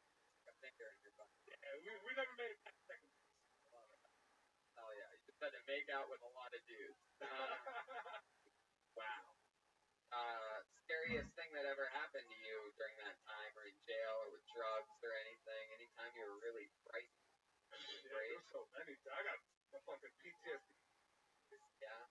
I was so drugs like 2013. That shit taste is almost up, people. Yeah, there you go. Heck yeah. So you're a quitter. Yeah. Yeah, man. I love that you're so damaged. You think there's some undercover cop in here waiting on maybe he's selling drugs right now. Enough with this super likable comedy show. I'm here for work. I'm just gonna tackle you when you're done. I love it. What was your favorite? I missed that. What was your favorite drug to sell? Excuse me. What was that? What was your favorite drug to sell? Favorite drug to sell? Heroin. Yeah. That was the fastest. Wow. Did you get on that yourself? Yeah, I got fucked up a little bit. Started taking pills. I never shot it. It's gonna be on YouTube. So. Again. My boss is gonna be watching. It's always a funny thing that only former heroin addicts do, where they're like, I only swallowed it. I never put it directly in my bloodstream. For those of you that can relate to that, it's like either they do or they don't. It's not really a difference maker to us normies. Whoa, woo! He didn't shoot it. I'm gonna walk spit with this guy right after the show. I love it. I only swallowed heroin. I didn't shoot it. Am I right, lady? Tia, what do you do for work now? How do you make a living? You a SoundCloud rapper or something No. like that? That failed, so I tried. Eureka Bodega. Yeah, good call. I'm Dominican. Good call. Good call. Hey, nailed it. You can tell you've been in New York. Real New York guy. Big Easy. You got a sleepy cat around. Yeah. Is that true? Do you really have a sleeping cat? No. What do you do for work? I work at a retail store. Retail. Stock and shelf. Stocking? Oh yeah. Do you work regular hours or are you the night crew? 4 to 1. 4 a.m. 1 p.m. Interesting. So then you sort of sleep until like 6 or 7, then you do stand-up. No, I drive straight out to Right. Oh, at 1 p.m.? No, 1 p.m. This mic's out here 2, 3 o'clock in the afternoon. I'm so confused now. I have no idea what the fuck time we're talking about now. I don't know what time zone. I think you tried to adjust with our LA time zone in one of your answers, and we lost each other. I don't think we'll ever find out exactly when you work shifts at your job. I'll never say if it's gonna be on YouTube. Well, That's the only job you think someone's gonna check every retail store in New York? All right. Paranoia. Yeah, it really is. I'm like a guy. Heroin. You have a girlfriend, Gio? Nah, I'm single right now. Been on a date recently? Nah, man, I just been doing this, working and taking care of my daughter. Oh, you have a daughter? Yeah, I got How's 7. your daughter? 7. 7. Perfect. You can wear her t-shirts, clearly. Love it. Does she look like her dad used to do heroin? I'll wait till she's like 16 to tell her. Right. Yeah. But you'll tell her, like, look, I never shot it. I ate it, I shoved it up my ass a few times, but I never fucking went needle to fucking eagle. What feels better? A hug from your daughter or heroin?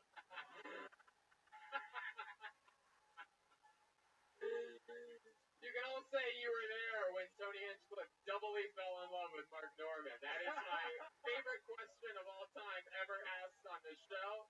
And let me remind you, Gio, you have to answer honestly. Obviously, hugging my daughter on heroin.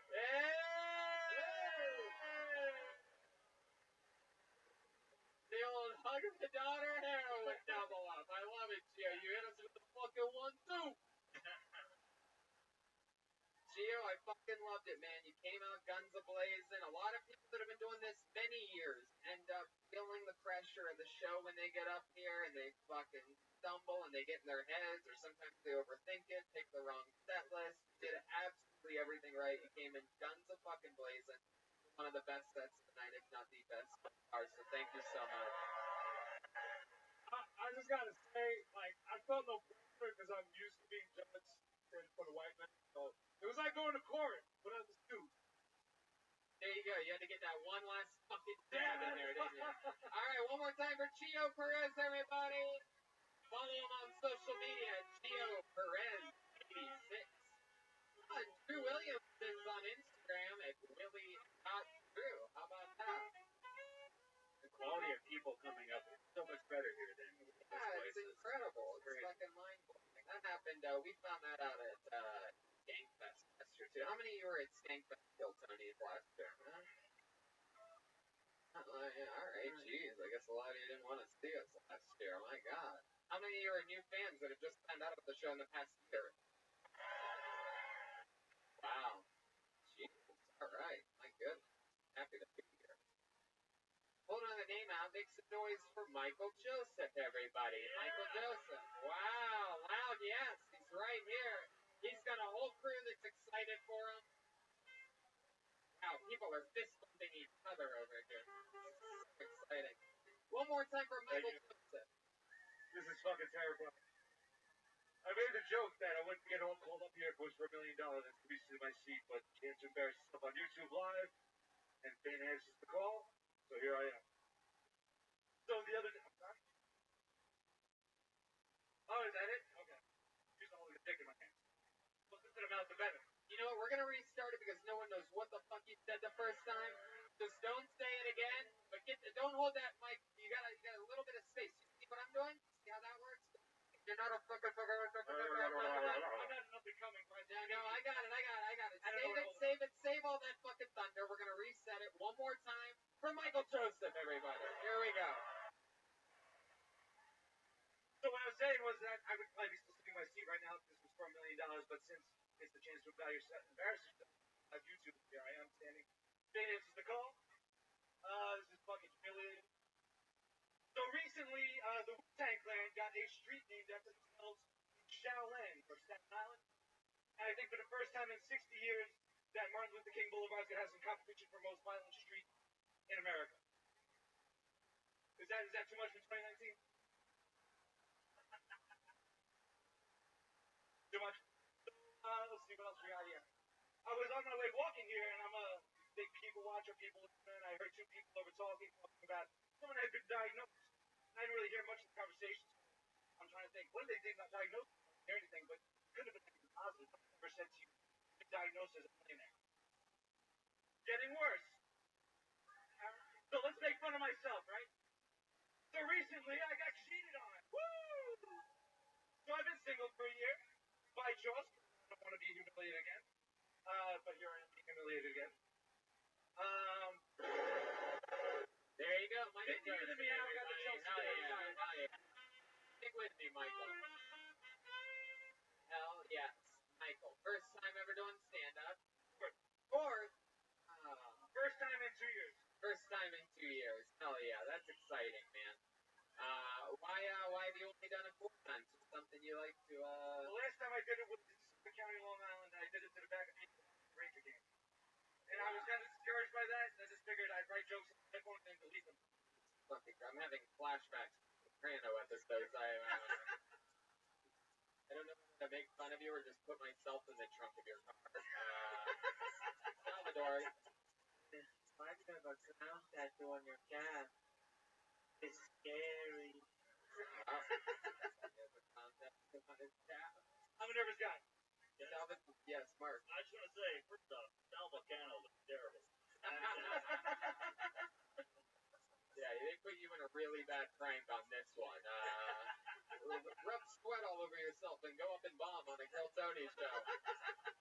No. On this first one, we want you to just put the microphone right up against your mouth and just start saying words.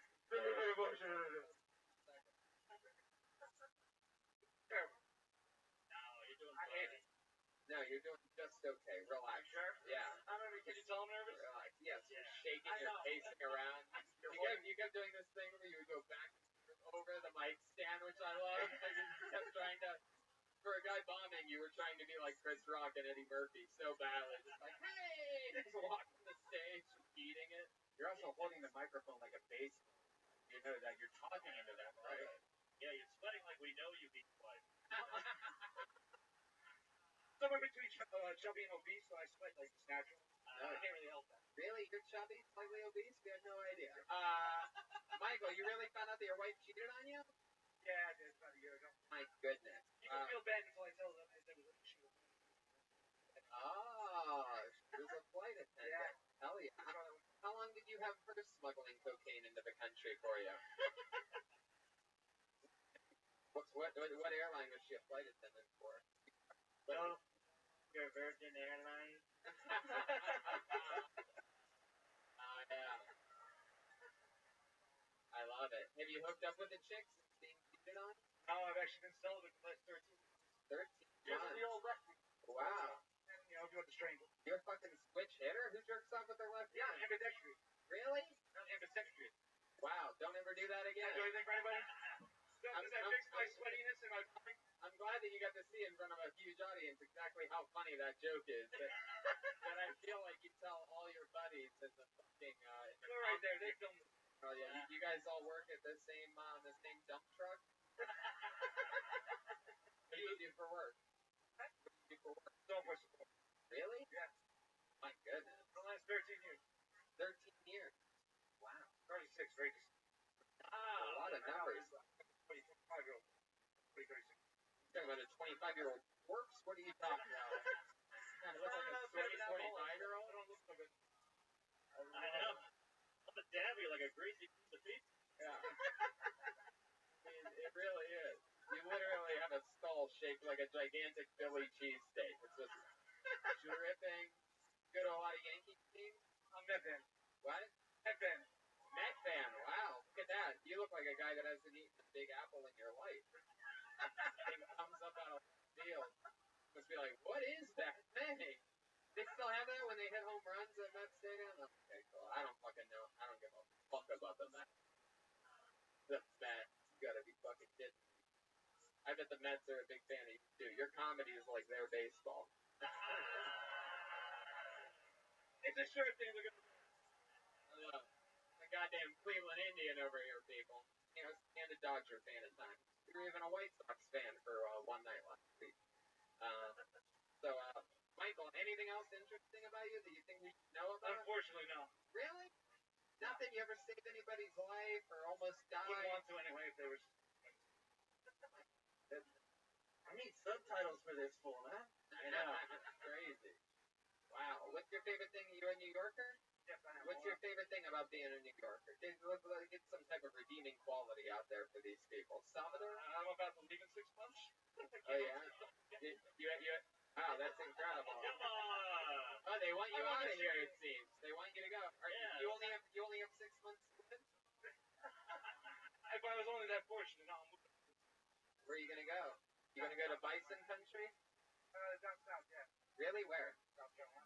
South Carolina. Why South Carolina? For a guy that sweats profusely all the time, you wouldn't want to live in South Carolina. You're going to literally fucking melt. Lower? I don't know. I'm just old and I'm around. I thought you were 29. You're old. You said you were what? 38? 36. You're 36. You're 36. You're 36. 1983. You're 36. Talking about his waist. It really is a 36 waist? Wow, Mark Norman's hitting. With a stretchy waist. I used to work at men's wear. 38. 36. My goodness, 36 years old. My God. When you found out your wife cheated on you that deeply. Girlfriend. Right? I mean, What'd you say? it was girlfriend, but you know. Oh, it was a girlfriend. Right. But why celibate since then? Not by his choice. Yeah. Yeah, I know. But by the way, Fair enough. it must be hard to be a rapist. You know what I mean? Like the way I look at, the way I see the sweat dripping off. You have an option to be a rapist, huh? Yeah, yeah. Did you know you could just walk up to girls and go, "It's time"? We're gonna get him up and out of here. 4th time ever on stage. 1st time on Kill Tony for Michael Joseph, everybody. Hell yeah. That guy literally just lost 4 pounds on this stage. Just dripping. He came up completely dry and left soaking wet. Like before and after an hour of hot yoga, he was up here for 6 fucking minutes. It's incredible. You're welcome, buddy. That wasn't really the biggest compliment I've ever given, but you're welcome. I bet you will. Hell yeah. I'm gonna have to cheat on you now. I'm gonna move on to the next comedian. Pull another name out of the bucket. Put your hands together for Sean McGuire, everybody. Yeah, look at Salvador moving those hips up here for you tonight. I think we know this guy. Oh yeah? Is it the right? Yeah. One more time for Sean McGuire, everybody. What's up, y'all? Good to be here in New York. So, thinking there, technology, couple sex robots, but not for right now. I'm an older man. Right now, I got folks oh my God, in a crowd, you know, all time. But that way, I'm gonna reserve some fun. I definitely want one girl, the darkest possible option. Feel like I got some unfinished business. And one Asian girl. And then definitely want a dude who just sits on the couch and just watches that way. Feel look good about myself. Also, as an old fella, I'll need to be taking some vacation. I'll just keep those in the ass crack on them. Yeah. All right, Sean McGuire. Wow. My goodness. Another guy who seems American, but I don't know what the fuck he really said up here. A lot of it. I don't know if you did either. That set was like CBD. Nothing happened. Yes, correct. That was incredible. Sean, I think you've been on this show before, right? You look familiar to us. Either that or you are a few times? No, just all here in New York? Time. No, one in Philly. One in Philly, another here. And what did we find out about you there? That you are the top half of the number? Yes. Is it? Did I ever tell you, Sean, that you were the scary guy from the movie Ghost? Remember that? The long-faced That is the smallest man bun I've ever seen. It's like a man biscuit. Look at that fucking thing. It's not even a bug. Is that a fucking man cupcake? What is that? What are you trying to do back there, huh? Okay, next question. Sean, what are some interesting things that we found out about you that we talked about the times that you've been on before? Remind us about it. Yes. So I fry donuts, fried chicken. Oh, that's right. You are a fryer. Also a barista. I got fired from that job last time. Oh yeah, why'd you get fired? So I had scheduled off to go up to Kill Tony kayak, and that did not really make it into the books there at work. Oh, so yeah. I noticed that the week the schedule said forgot all out. I go to New York, and my friend Nikki receiving me, but my boss's name is Nick. My boss texts me, and I think it's my friend. I'm like, yeah, man, welcome on the way. Shit. And then my friend actually texts me an hour later. Out of job. Right. I would have fired you just for how long that story was. Yeah. That was fine. That was just unbelievable. You are set for a life of frying donuts and chicken. Very, very fun. fun. Have you been doing stand-up in between the times since we've seen you? Yep. Yeah, that's fun. So how long have you been doing it now? In total, about 10 months. 10 months. Did you start on Kill Tony, or you started before? I started 6 months before. Very, very, very cool. Oh, okay. So you did Nyack, Philly, and very cool. Yeah, Jolena. How long have you been pretending to teach Bikram yoga? I am an actual certified yoga teacher. I was just going to ask that. I was going to follow up. I did yoga on one episode of Fear of Heck yeah. There may be a special yoga pose that you can do that's like really impressive that you could do. I think these people would be interested I got one in mind. Perhaps see. He already showed us the downward bomb. Yeah, here he goes. For those of you just listening, he's emptying his pockets. Brian is playing a violin on GarageBand right now because that's what yoga music sounds like. Oh, shit. Wow, look at this.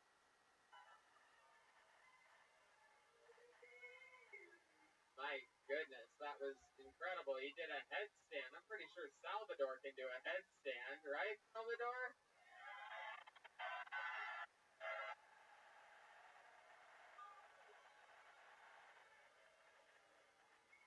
I think you got to keep the hat on for all this too, by the way, if you're wondering.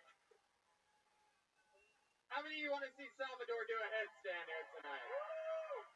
How many of you fucking love Jeremiah Watkins? How many of you have already listened to or are going to order the new Reagan and Watkins album off of ReaganandWatkins.com? Well, then I present to you from Salvador a headstand, everybody. Jolena, get your ass over here because he's going to fall. Here he goes. He's about to lift himself up.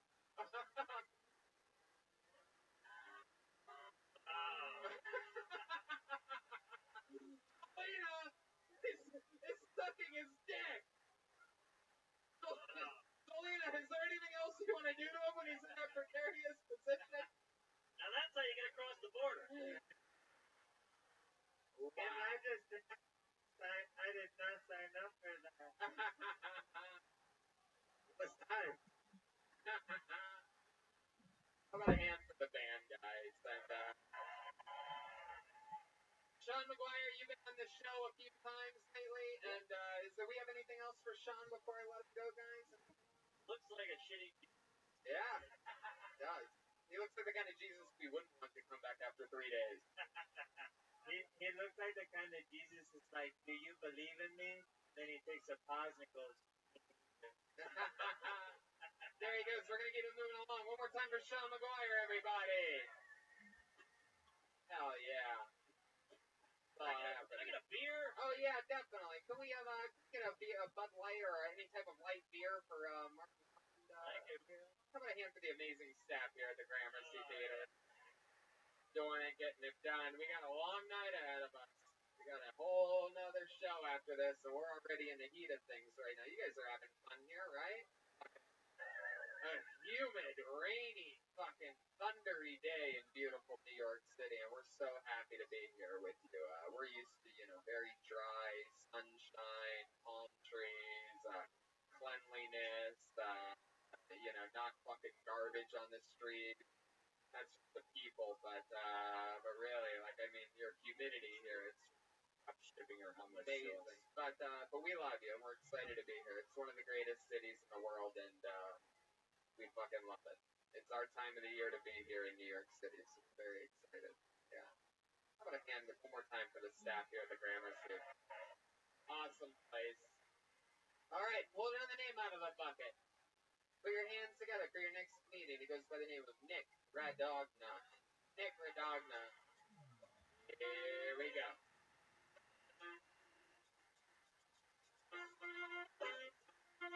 Hey!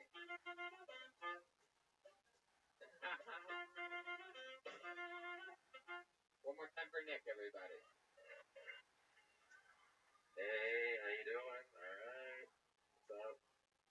Might be wondering why I'm dressed like an Australian snowboarder.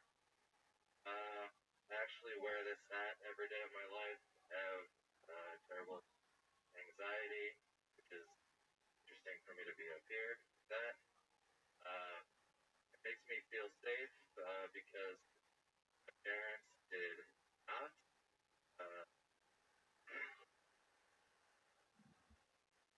I moved to New York as quick as I could. I came here about 7 years ago.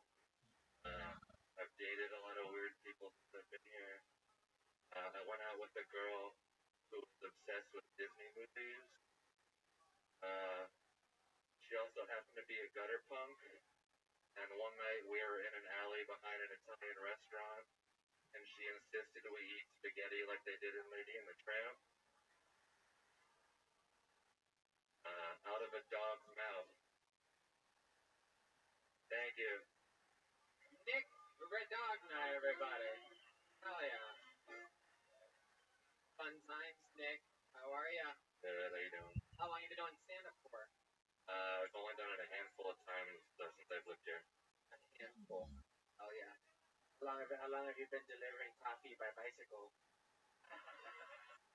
You hipster fuck, eh? Why only a handful of times, Nick? The anxiety, it's terrifying. Wow. And do you take medicine for it? I do, yeah.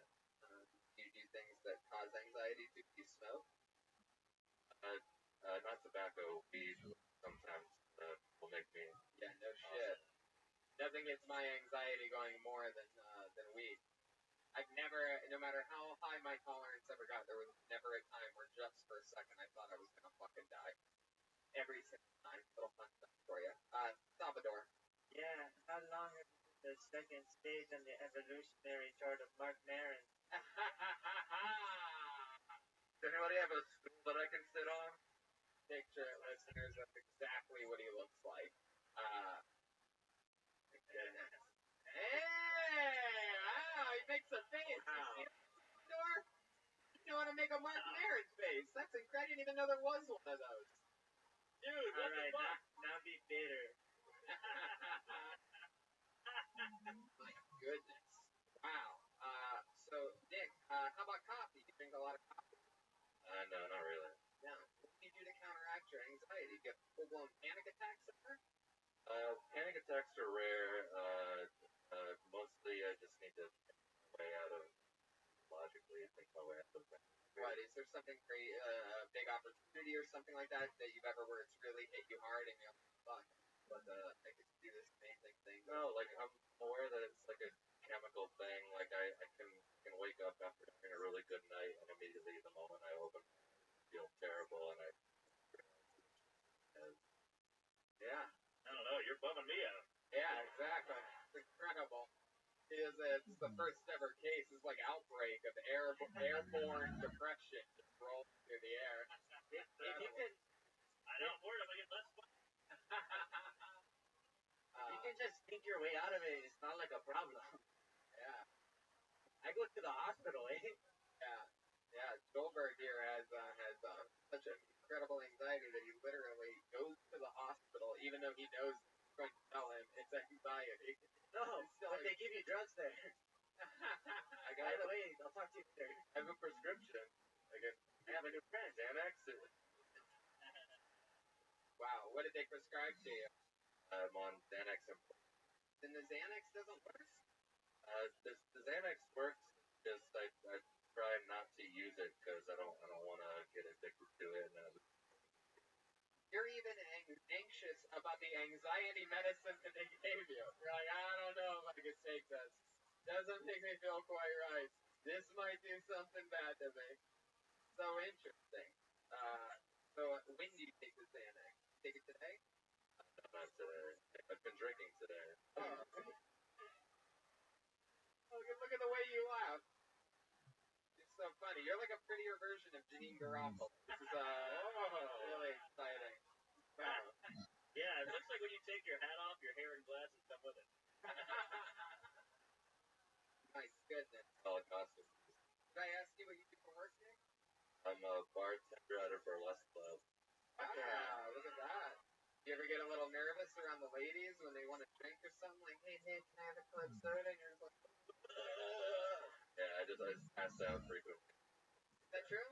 No, I have two coworkers after seeing me tonight, my little brother was on the West Side on Kiltony. Oh, really? What did he do on that? He was the drummer. Oh, wow, interesting. Yeah, how did he do? I don't remember. He did really well, but Bill won, obviously. Wow. That's interesting. It's true. Has he been practicing? Yeah, he might be interested in a rematch if he gets pulled out of the bucket. Really? You think so? A rematch if he gets pulled out of a bucket. I mean, that sounds like fun and all, but I mean, that's just. I mean, let's face it. We don't have that much longer this show to go. I don't know what you guys think, but I think perhaps he should try to get redemption here tonight for his brother. Fuck yeah. You guys think so? Fuck yeah. All right, why don't you bring your brother up here? Introduce him. There we go. The crowd goes wild. I'm pretty sure you guys want it, huh? Is that what you guys want? The Mexican drum off's a crazy thing, Mark. You're gonna see it. I'm excited. Oh, Jesus. This guy's going straight for it. Look at this fucking. Get over here. Before you get back there, come up here. Remind these people, because a lot of them weren't there. What happened in West Nyack? What did we find out about? What's your name? Samuel. Rad. Samuel Rad. I bless him, but I love it. Samuel Rad. And what had happened when you were in West Nyack? I told a really long, misdirect, funny joke. No punchline. I do remember now. I do remember. Run to the family. But tell us about your experience playing the drums. That's something that you've been doing. I've been playing for about 10 years. 10 years of drumming. And how did you feel? We've never had someone up here that has ever gone up against, in the history of Mexican drum off, we've never had a return opponent before in the show's history. So can you tell us, is there anything that you've been doing to, just in case you got called up here? Was there something that you've been preparing in case, or thought after in retrospect that you're going to do? Is this something that you pictured in your mind before getting a chance to go against Goldberg again? Yeah, I trimmed my body hair. Oh, wow. Okay. All right. I was looking for more of a yes or a no on that than the complete giveaway. Well, with no further ado, I mean, who gives a shit about your 60 seconds? We've seen a lot of amazing sets tonight, but I think you should defend your brother, who's probably extremely anxious about all this right now. Ladies and gentlemen, this is a Mexican drama!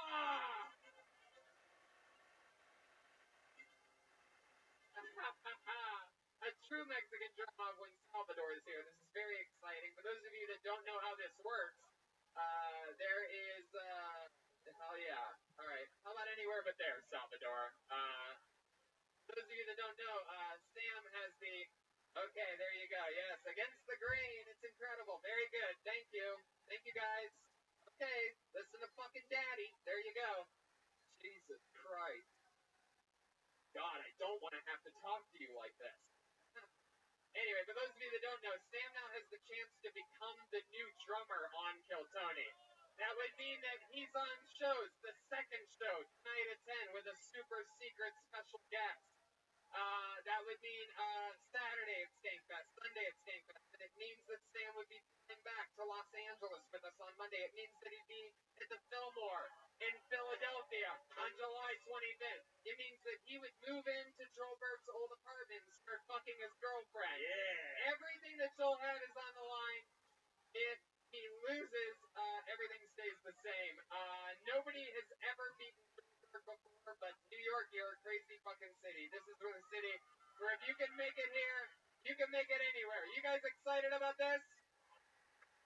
Now, let me remind you, it's about drums, it's about performance, it's about comedy. Anything goes.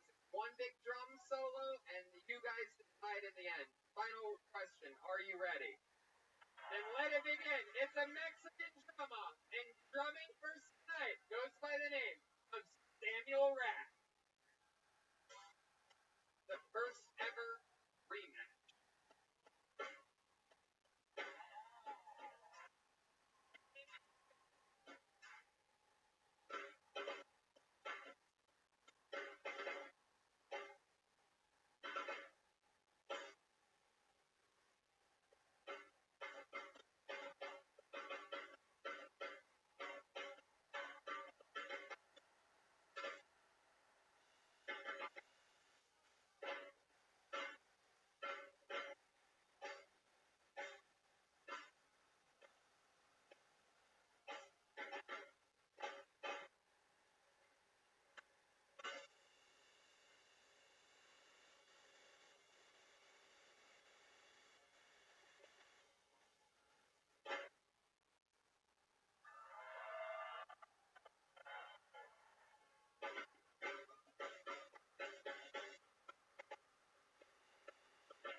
more evolved performance than West Nyack. You got the crowd involved early on in it. He moved back later. Okay, guys, I mean, really. I mean, I fucking love it. But do you hear that level of laughter that they're giving you for it? Is it worth it? Fuck yeah. Very good. Yes, you could even go like that. It's not going to help that much.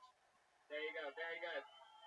So, now, and in the middle of a segment, on top of all that, beautiful fucking timing. Cracks them up. Very good. Hell yeah. Love it. Very good. His opponent has never, ever been beaten in this. Joelberg is undefeated all-time in Mexican dramas. Now, while that is a more evolved performance than Samuel's performance in West Nyack, I think he might pull out some stops here in beautiful New York City.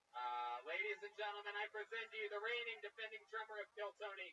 It's Joelberg Joel Jimenez. Here we go.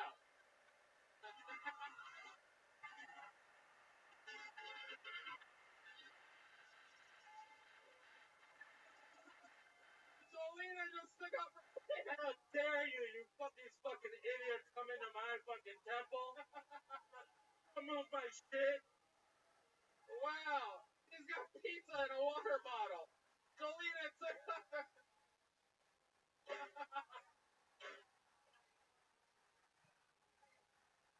Jolena is pissed off right now. I've never seen her. When she gets mad, she takes off her wig. Look at her tits. Exposing that she has full-blown Mexican cancer.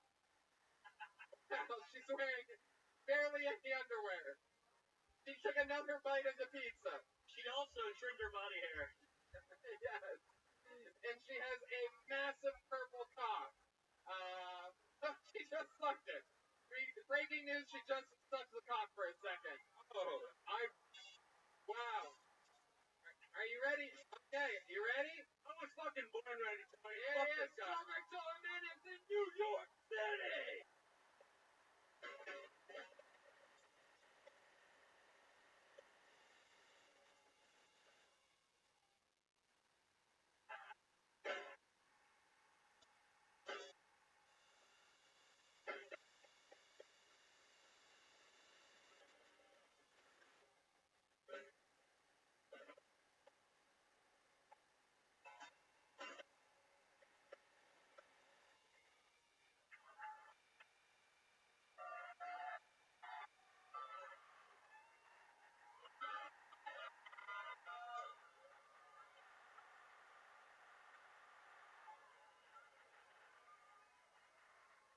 Just sucked his own dick for a second. He's beating the drum with the purple dick. He's beating everything. He's absolutely murdering.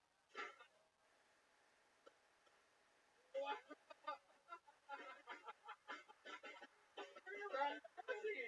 This is the most incredible drum up I've ever seen in my life. Wow! Wow! How about that, New York motherfucking city? Woo-wee! That's a standing ovation for Joelberg. His first time doing comedy in New York City is getting a standing ovation. Loser! Wow! How about one more time for Joelberg, guys? Woo! Swear to God, I almost just fucking passed out during that. Too much blood went to my head, overheating a little bit. They're like, you're dismissed. There he goes. Samuel Rad, everybody. He could have had it all. Wow, he jerked him up. Yeah. Wow. That is incredible. I mean, Joelberg Jimenez absolutely all out, all the way. Mind-blowing performance. Man, it's a heavy dick. Mess with the dick, you get fucked. Work takes it very, very seriously. And the funny thing, a little fun fact, is that he gets typically mad when people aren't really there to do the stand-up part, when they try to challenge him for his job without really I'm ready to die for this shit. I brought this shit through TSA. You know what that looks like on the X-ray machine? pretty good. That's hilarious. He brought it. He really did. I was standing next to him. We couldn't get our cameras out in time before we realized what was happening. That did go through an X-ray machine in LAX. Salvador. Oh, I don't Doing that. Salvador's having some technical issues over there. I don't know how he got the CSA. I got randomly selected. Oh, Salvador. And just for future challengers, just so you know, I keep that thing on me. In him. That's his actual dick, guys.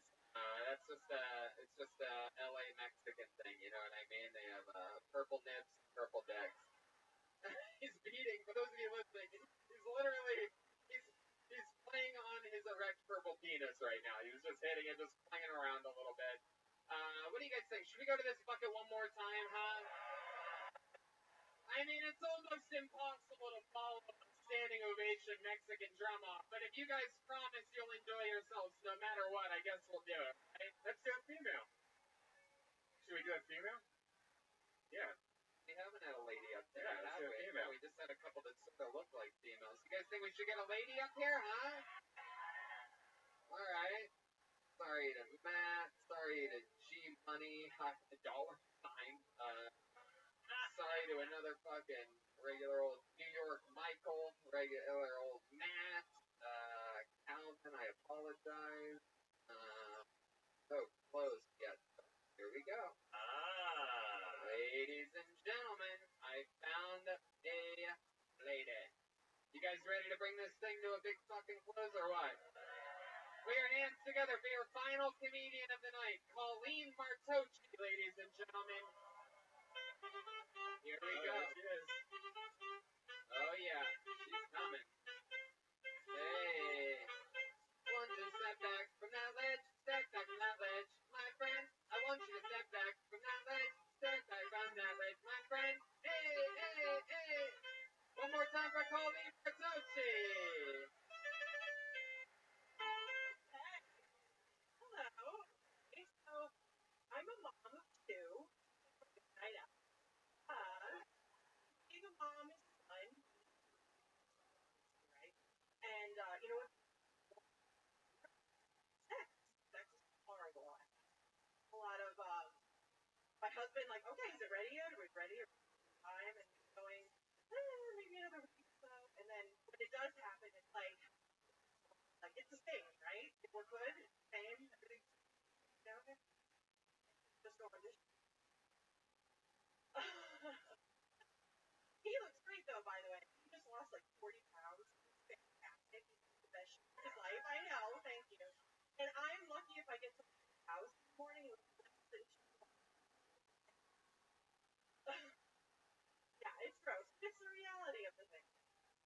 So I've been feeling kind of like down in the dumps lately.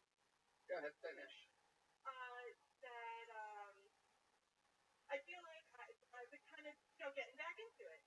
So nothing takes it out of your sales like getting the Amazon shipment notification that your husband has ordered you eagle strengthening exercise balls.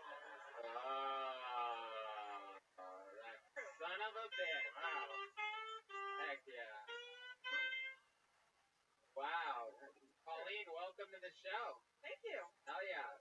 Hey, have you done stand-up before? No. Wow. Congratulations. So welcome. Heck yeah. Very good. Sounds like you need that big purple dick down there. Gigantic baby. Really? Yeah. Oh yeah, my son was. Yeah. Wow. Who would have guessed that a lady that looks like Nicole Bass would be able to make such a big baby? I'm impressed you got a jean jacket over that couch. The pattern. 12-pound baby. My God. Yeah. Is the dad big too? Yeah. Wait, are you the dad? Or I'm confused. No, I'm just kidding. I'm kidding. Black Yeah. guy? White guy? Really? Can you show us on that? Well, no. How tall is he? Little taller than you. Can you show us on Jolina's purple penis? You just. That's not right. Yeah. Really? The whole thing? All right. I guess. What's the answer? Google? I'm not getting an answer out of you. I'm just guessing. It must be Google. Okay. You ever thought about cheating on your husband? Not having sex. Have you ever thought about cheating? We're not having sex with All right. Yeah. Are you in the slow it down. Are you in the middle-aged guys who do sound effects and are gross? Yeah. Do you like Wendy's? I love it. Yes. What, Wendy's City? Would you date a guy shorter? I don't love to. I like, yeah. Just when you thought you couldn't have another giant baby in your household, you're gonna have Let's run more. Red Band there, just farting around, pooping, laughing about it, farting again, pooping. That's pretty much what her vagina does now, right? After a 12-pound baby. Oh, Red Band. So your baby's still big. You have one of those like Robo band. How old are your babies now? My son is 4, my 2. 4 and 2, and they're still big kids. Like, do you have one of those like babies that like is already like smoking cigarettes and shit? It's like Yeah. My son's he's gonna be like 6. Oh my god! So what are you gonna hope that he gets into? You want him to be a professional wrestler, or a figure skater, or what are we talking about? Basketball. That's the joke in our house that he'll probably. Yeah. He's like a baby. He's a baby. He's like a crybaby. You're saying your baby's a little bit gay? He's a little bit of a gay baby. A little bit of a gay baby. Yeah. That's in his butt and whatnot. Whatever he wants, you know. Yeah. That's the last vagina he's gonna touch. Yeah, that's it. He's like, ew, this thing's huge and disgusting. Wah. He uses his second binky as a butt. He just like sucks on it like that. Wow, that's incredible. What makes you think you have a gay baby?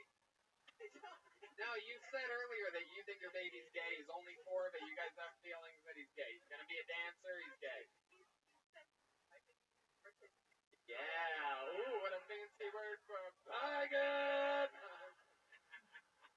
Oh yeah, those guys use the F word a lot in their personal lives. I was making a joke about a word that you can rarely say anymore, but you two took it a little too seriously. These 2 guys right here that look like they voted for Trump 6 times somehow. It's like, hey, I'll vote in Wisconsin if you vote in Tennessee. Do you get insulted or do you like the term? Ooh, I like it. No, I like it. I gotta embrace it. I got these kids that are not going anywhere. No, I'll take it. Oh yeah. You're a milk. You are a milk. You are a mammoth. I would like to fuck.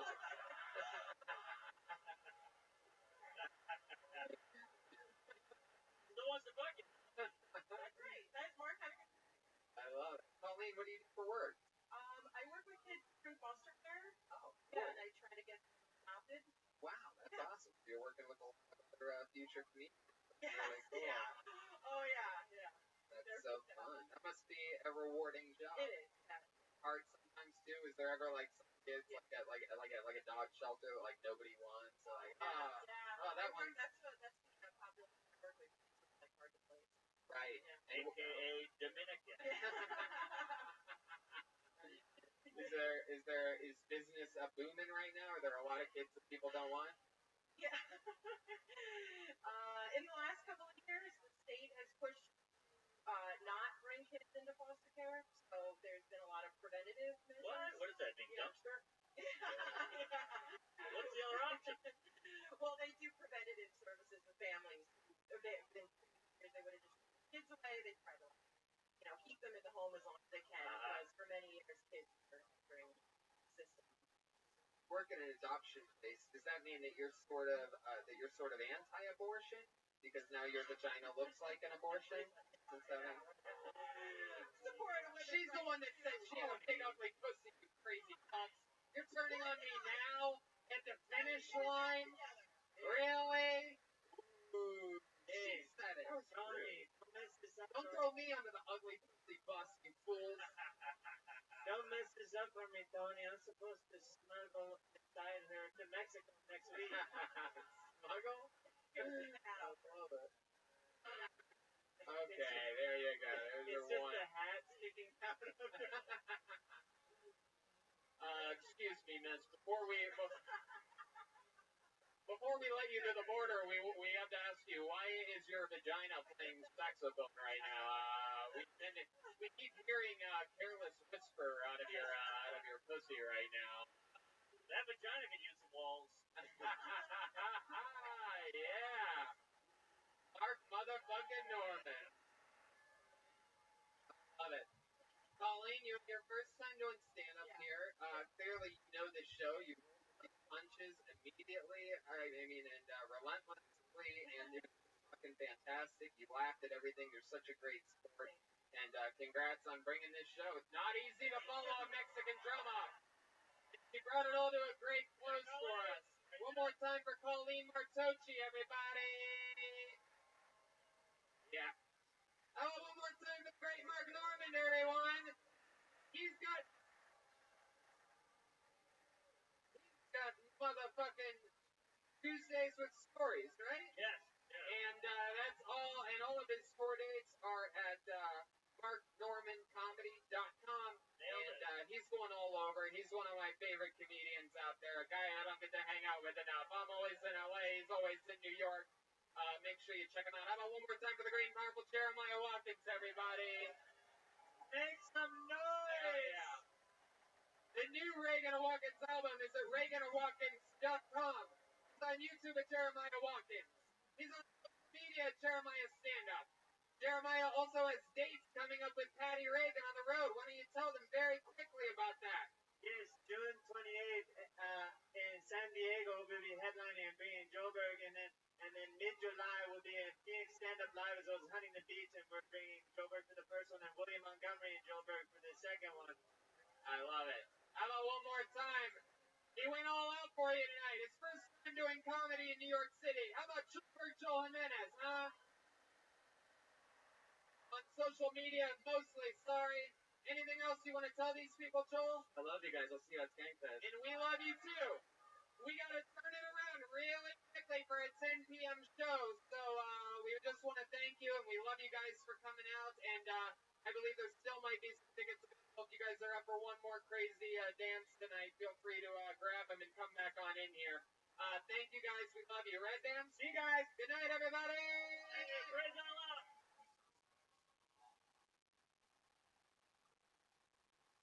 New York City Late Show. Let's fucking do this shit. Woo-wee! The great Brian Redman is here. Hey, guys. Yowie, wow. How exciting is this? You guys ready for a fucking special late night Gramercy Theater? Motherfucking New York City. Wow, is this exciting. This is so much fun. We're going to get into things. We have so much special fun planned for you. But first, I'm just going to remind the listeners of this podcast that July 25th, the Fillmore in Philadelphia, Pennsylvania, we're doing our biggest show ever. Over 1,200 people at the Fillmore in Philly, July 25th. That goes for you guys, too, if you're willing to make a drive, you fucking animal. And we just added a show in Plano, Texas for that run the first weekend or second weekend of July. Check it out. That's fun.tv.com for tickets. A bunch of stand-up dates just got added to hinchclub.com for Florida. Congratulations to you. I very rarely go there, but here we go. Yeah, nothing better than Florida in August and September. Wow. So fuck my agents, fuck my life. It's very exciting. But so I'm training for the humidity here in New York today on this beautiful, rainy, thunderous night of destiny. I feel it. I feel you people.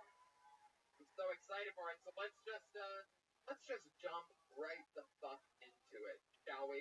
Reminder that Ryan J. Ebelt, of course, could not make it tonight. However, he did send along with us some of the coolest posters he's ever made. A special Kill Tony versus New York poster that features a bunch of us as fun characters. Brian is the Stay Puft Marshmallow Man. I'm Godzilla. Why do I have to? Stacy on it. Normally we go guest list on these shows, but New York, I fucking love you. And I guarantee you that I am more excited about this guest than you fucking could ever imagine. I've wanted this guy on this show for 6 years. He's a true New York monster. We've never even had the chance to get him before. And everybody is so pumped to have him here. We hope you're as excited as we are for the king of the aristocrats, the amazing roaster, the brilliant, brilliant comedian, the one, the only, Gilbert Godfrey!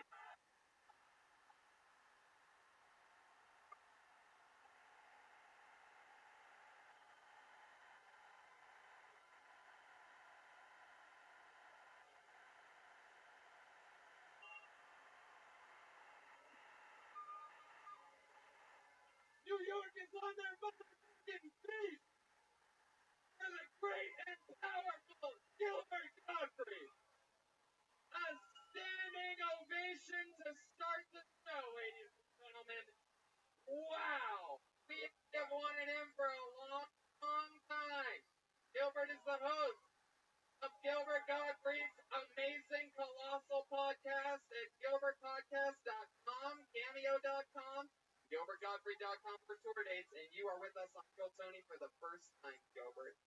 Yeah, and now that I got my plugs in, I'm leaving. No sense talking, acting like I'm interested. I want to sell some tickets to the club. We'll get you in and out of here tonight. We're excited. I truly mean, I don't think the cast of this show's never been this excited for a guest. We're going to watch people try. Some of them are going to be doing stand-up comedy for the very first time tonight, Gilbert. I have a bunch of names in this bucket. But joining all of us tonight, believe it or not, Gilbert, this show, as crazy as it is, we also have a band on this show, ladies and gentlemen. You guys love them. I love them. They're one of my favorite things in all of comedy. Every single episode, they commit to being different characters. Sometimes it's a new character. Sometimes it's the return of one of their famous characters from previous episodes. Let's all find out what they are tonight together. Make some noise for the best damn band in the land. The Kill Tony Band. Jeremiah Watkins and Gilbert Joel Jimenez. Here we go. Let's see what they are. Whoa!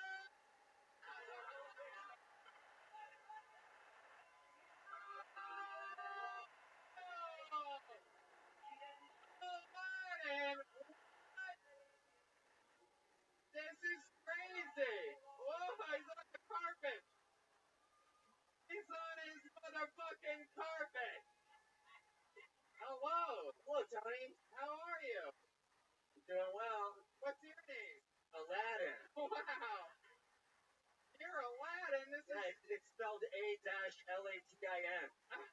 Aladdin! You are!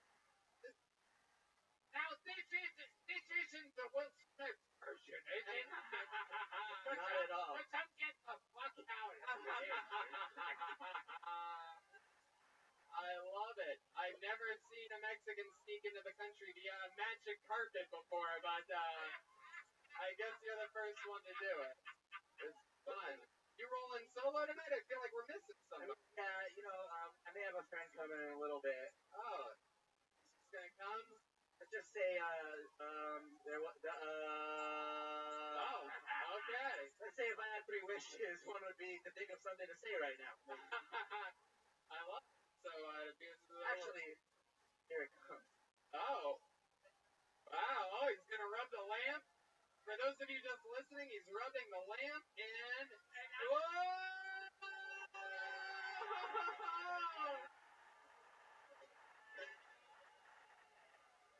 What? Oh my goodness!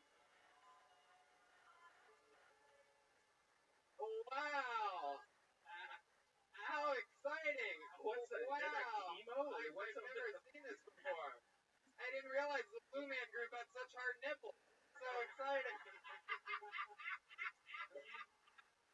Wow! Look at you! How exciting! He's excited to be here. Iago, good to see you. Wow! What's your name? Oh, you're with a genie. I love it. So we got the genie, we got Aladdin. Heck yeah, some brand new characters tonight for the Late Show in Gramercy. I'm excited about this. So they're gonna stay up here with us the whole time, Gilbert. We got Red Band on sound, which brings me to this little tiny bucket of destiny. I downgraded from the first show. I downgraded from the giant bucket that we had the first show. I didn't want to obstruct people in the front row views of my beautiful, beautiful skull. So, but I put all the names in here. A bunch of people signed up for the chance to do 60 seconds uninterrupted and then go through an interview process with us all up here. Comedians, if you get pulled out of the bucket, if you're lucky enough to have your opportunity here tonight, you know your 60 seconds is up when you hear the sound of a kitten. That means wrap it up then, or else you're going to bring out the angry Chelsea Bear.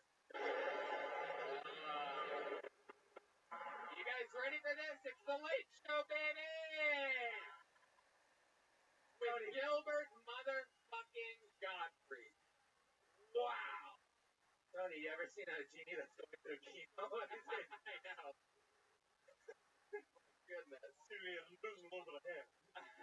Yeah, it's pretty wild. It's very scary. I didn't realize that. I mean, how did you do that? Pretty wild. You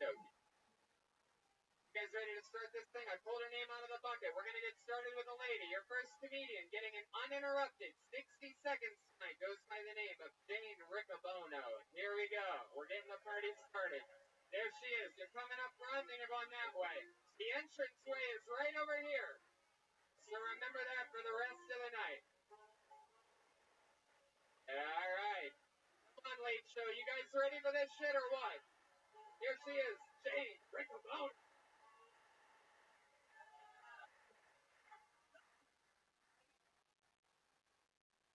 I am a midwife, which means I deliver babies. And people think that because I deliver babies, I like babies. And it's not that I don't like babies, I like babies. I just don't like them so much that I want my own.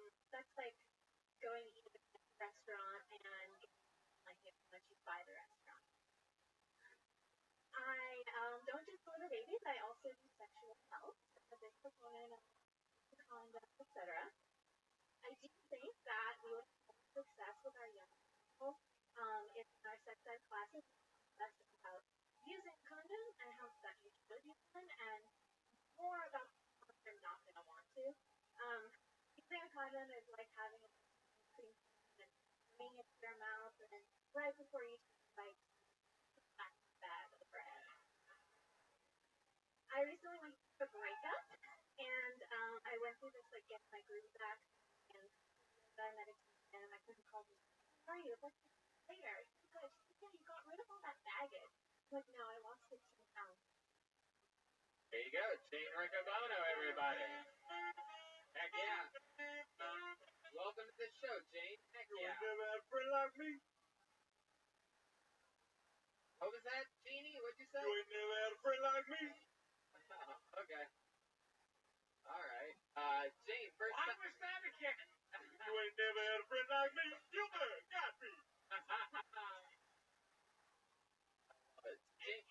I had no idea that the Jeannie had this. You ain't never had a friend like me. There you go. All right. Jeannie's throwing out all the jokes real quick here. Right from the top. So Jane, welcome to the show. That's your first time doing stand-up? Hey, look at that. She popped her cherry here tonight, which was really hard for a midwife to do. Very hard to be a midwife and pop your cherry. How long you been a midwife for? About a year. A year. So you've had a baby? 49. 49. Wait, what? What exactly is it? Yeah, can you remind us of exactly what a midwife does? For a second, I thought you were the one having the baby, but clearly you're like... Delivering. You're delivering. Oh! I was going to say, your poor vagina. Oh, see?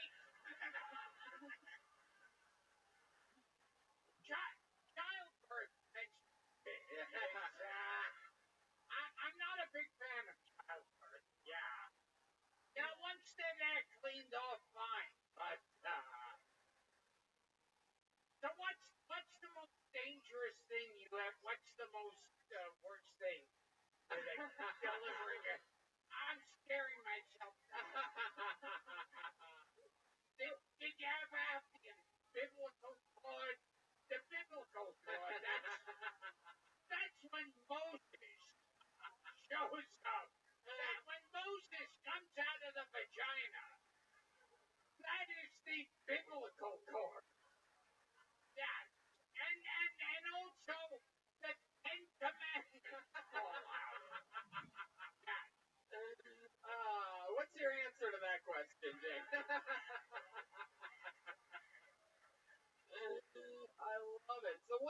want to start? So you help people have babies. What made you want to start doing that? Well, I wanted to help women in some way, and I became a doula, a volunteer doula, which is like a birth, and that's how I first the birth process. I just thought it was. I wanted to be a part of it. Yeah. The doula. You get paid good money for that job? Yeah. You really do, right? That's Christ ever falling out of a woman's vagina. Good question. We don't learn that in midwifery. Oh, that's great. What made you want to do stand-up comedy here tonight? She was having a midwife crisis.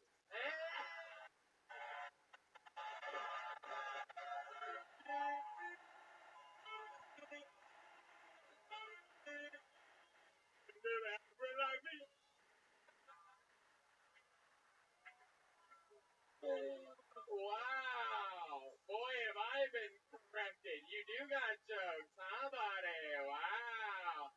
The great Jeremiah Watkins, ladies and gentlemen. Her name's there, believe it or not. Wow, Jane, that is so cool. You listen to the show a lot? I just heard about it from my friends, actually. That is so interesting. You're so soft-spoken and, like, nice and adorable. And when did you... Thank you. Yeah, I get that a lot. Yeah. When did you make the decision that you were going to sign up for this and take a chance at it? Today. Wow, that is so interesting. Do you think this is something you might do again sometime? Do you like the feeling that you're feeling right now? Look at those people out there. Supportive audience. I appreciate that. Thank you. Heck yeah. I love it, Jane. That is so cool. I just love it. That is so interesting. But you don't have any babies yourself, right? Have you ever thought about stealing one of them? Do you want to? Are you one of those guys? You comb their hair real slow and like, you could be mine. All right, Red Band. You're misbehaving. But you don't have any children of your own. You have a boyfriend? No. All right. You just like watching other people do this stuff. That's just your thing. Babies for me. I've seen what it does to a pussy. We'll see. Yeah, maybe one day. All right, Jane. Well, you got us started here tonight. You birthed tonight's show by going up first. How about that? There she goes, Jane Riccobono, everybody. Her first time ever doing stand-up comedy here on Hilton, The Late Show at the Gramercy Theater. How exciting is this? You guys having fun yet out there, huh? All right, I pulled another name out of the bucket. Let's just keep it moving along. Let's get another 60 seconds. This time from Sally Torreggiani. Sally Torreggiani. That sounds familiar. Yeah, wow, we saw Sally in Poughkeepsie last night. I'm actually quite surprised that she signed up again for this show. Where's she in Vancouver, Austin? Hey. One more time for Sally Torreggiani. All right. I hate condoms. I think we can all agree with that. Ultra ribbed for her pleasure? No. Condoms to me are like, they feel like a noise. They feel like terrible. Just in my opinion. Fire and ice? Who thought of that? A guy at the gym? When he was just like rubbing Bengay on his triceps, like, oh, this is really nice. You know where it would feel even better? If someone's pounding out. No, it's like a UTI waiting to happen. How about that? No, just me? Okay, you wear protection. You have kids? Okay. Pulling out didn't work.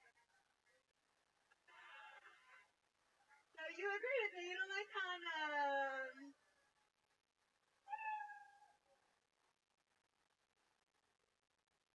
All right, I don't know what the fuck's going on here, Sally. Sally, you don't do crowd work.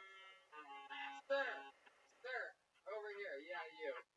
the episode, shut the fuck up. Do I have to tell you that? Have you ever not listened to the fucking show before, sir? Oh, you're gonna cheers about that with this fucking slime ball? Really? You're gonna cheers about interrupting somebody 60 seconds, even though I'm positive you didn't have the fucking balls to sign up tonight? Hell yeah. Guys with neck tattoos don't have the balls to sign up for this show. It's just a fact. They just have weak chins. Yeah, they wear their emotions on their skin. I love it. How about one more time for the slightly interrupted Sally Torreggiani? She doesn't like condoms. Heck yeah. Has anyone ever told you you have genie nips?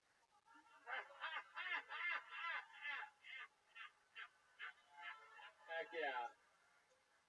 I have an Annie nipple. What? Yeah. Its name is Cedric. So like only one gets Is more. it because that one's the entertainer?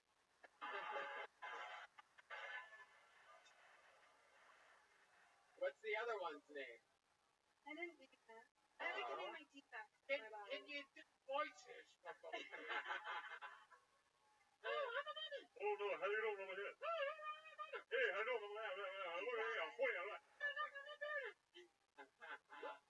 I love it. So Sally, you were on last night's show in Poughkeepsie. I was. We found out that you can walk on your hands. I can. I gotta see this. Yeah. Sally, would you mind walking on your hands for the great Gilbert Gottfried? Heck yeah. Here we go, walking on her hands live at the Gramercy Theater. Come on, make some noise for Sally Torreggiani. Here we go. Anything can happen. Where's she going? You want to go that way? All right, here she comes. Wow, look at that. Wow. Wow. Wow, that was incredible. Mind-blowing. The only thing that could have made that better is if tits fell out. Yeah. Look at those. Johnny, that would have been using one of your wishes. Well, now wow. Well, now I gotta sit here with a hard. It's kind of uncomfortable when I'm looking at you with a throbbing heart. Keep looking at me. I'll take care of it. I promise. I'll finish it off. If you could give me a handy, okay. I promise. It's a real wild episode so far. I love it. Sally Torreggiani, this is what, your second time doing stand-up comedy? No. Oh. How long have you been doing it? 4 months. 4 months. And where do you live again? Poughkeepsie. You live in Poughkeepsie. So you did. You made the trip here tonight. Yeah, we did. You had the bug last night. Were you planning on coming to this show regardless of last night? After last night, I definitely wanted to come. I love it. And then I came with my fellow comedian, Renee. Oh, right. Okay. There you go. Heck yeah. Last night we found out that you are currently, as of you're in a week-long relationship with a what is it, an Italian? Tell them get the fuck out of here. Yeah, I was being nice to you before, thinking I could get some. Fuck you. Fuck you and your guinea boyfriend. Your fucking greaseball boyfriend. Fuck him. Yeah. Holy shit. Holy shit. This is amazing. Yeah, that was great. Oh my god. I love it. So Sally, tell us something about you that we didn't find out about you last night. You've had a day to think about it. Good luck. Anything? No, I'm not interested in talking, Karen. You know, it's like when I thought I could get laid, then it's like, really? You bought those shoes in a store? I'm fascinated. Go home and fuck your guinea boyfriend. You know what? I'm gonna let Gilbert call his shot. I like it.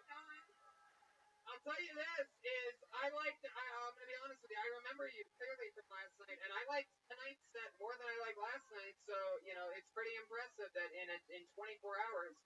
able to make a different set list, think about it clearly, you know, make adjustments, fucking do better. That is so cool. Congratulations. How about one more time for Sally Torreggiani? I like a good Italian name. I can speak it. I'm good at Italian. Sally Torreggiani.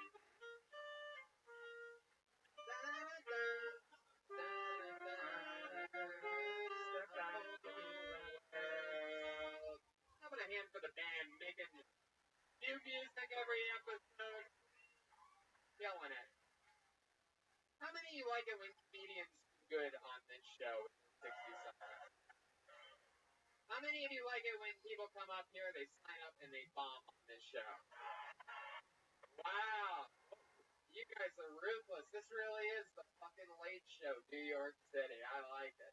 Put your hands together for your next comedian, Joe Verney, everybody. Joe Verney. Here he comes. Wow.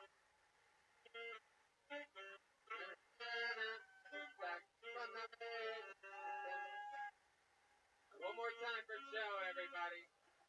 From New York.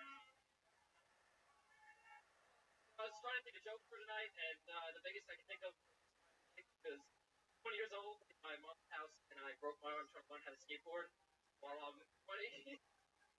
You know, could have started when I was 12 years old, but I guess not. The worst part about breaking your arm is that everybody comes up and they're trying to give you sympathy, but I did it to my fucking self, so it's not really worth the shit. Whew. Okay. Oh, God. I got a couple bad jokes. I don't know. You know, you like holding the door open for people, but just standing in the way of the automatic sensor really doesn't have the same feel to it. You know, it just kind of get the fuck out of my way. I don't know. Oh, man.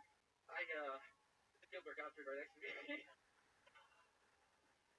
Copping out. There you go, Joe Verney. Heck yeah. Feeling the heat. I love it. My goodness. Look like a giant third grader. Look at you. A big purple cast. That's the one that you picked? Oh, yeah. My goodness. It looks like a cast for Saturday Night Fever. Can you do a disco in that thing for us? All you have to do is turn it upside down if you're wondering. You have to go, no, like that. There you go. Very good. Hell yeah. I can't believe I had to explain that to you, Joe. Joe, how old are you? I'm 20 years old.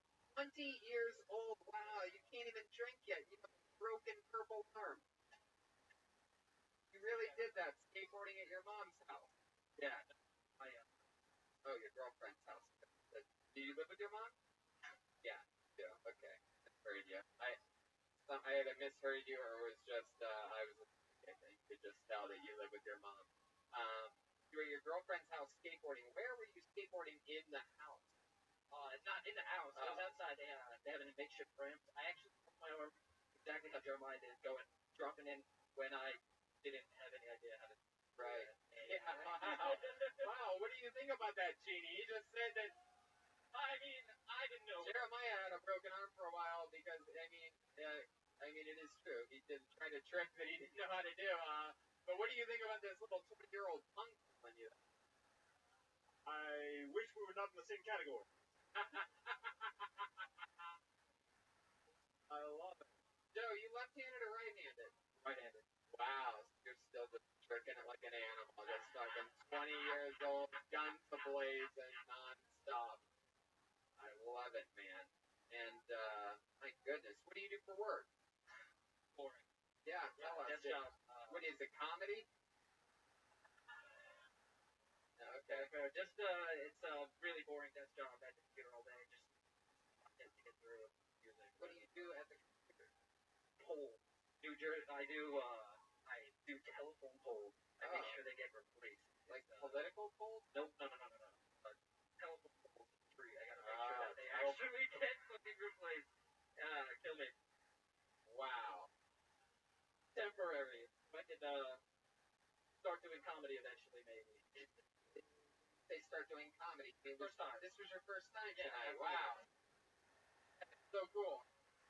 And you really mean it. This is something that you want to do. This is something that in your head you plan to do full time, and you're just squeezing out this telephone job until you can do it. Yeah, absolutely. I'm just installing for ways ago. My goodness, that is so exciting that you chose here to start. How long have you been planning on doing this? Not planning, not really, but I'm telling you. Red band nail on it. 2 years, man. I mean, what else about you? Like, tell us more. What's it like being a 20-year-old? You live here in New York City? No, I'm from Jersey. Oh, okay. Wow. Boring small town in Jersey. The best thing that ever happened there was Bruce Springsteen. Born and raised there. Wow, way to go anti-Bruce Springsteen to an American audience. Wow, way to get the crowd on your side. You like the boss? Yeah. That was the big thing that you had loaded up. Yeah, the best thing about Jersey is Bruce Springsteen. Oh. Cricket. Tell us more about you. What do you do for fun? Well, I try to skateboard and too much playing video games. I get out and try to do stuff physical, but now I'm a little bit sit on the couch. But wow, the broken arm really is the most interesting thing about it. It's so bad. It's so bad. Yeah, I'm gonna check in with the genie. Yeah, your father called. He wished he never had you. The genie's got all these wish jokes. I love it. Weird fact I'd love to bring up when my parents divorced for a couple of years. They did. They stayed in the same house, and my dad was in the basement in a hammock. Oh. So on track. Wow. I'll say it again. One more jump like that, I'll break your other. Not a joke. 100%. I love it. So your dad slept in a hammock for like years. Just because he's crazy. My goodness. Would have had a bed most likely. Right. I actually know something about that. When I was broke and when I first moved to LA, I had like in my budget like $150 for like a bed basically when I moved in with my brother. And we went to a Costco to see what we could do, and I saw a hammock, and I'm like, I'll put that hammock in my new little bedroom area, and it was the worst decision I ever made. It's literally, you cannot imagine the pain when you wake up every hour and a half waiting on a hammock. Basically, my entire body was shaped like a letter C for 3 months of my life. It was crazy. So yeah, how old were you when your parents divorced? Probably in like freshman year high school. Wow, freshman year high school. That must have broke your heart. Did you put it in a purple cast? Yeah. Have you used that eggplant on your girlfriend yet? Yeah. How long have you been with this girlfriend, and what base have you made it to with her? It's about probably 9 months now. 9 months. Heck yeah, and you're about ready for a midwife to make you a baby. Oh, another fun fact I remembered. I was actually in my house. She could have. Wow. Hey, another fun fact. I had a cucumber last week on a salad. I love your fun facts. They might be the least amount of fun I've ever had in my life. Here's another fun fact. Air has oxygen in it. What the fuck? Oh, I didn't take me to a hospital. Just laid a tarp out on the ground or something. So your mom shit all over the place. Oh, come on. Red. Jesus, someone needs to lay off the Red Bull over here.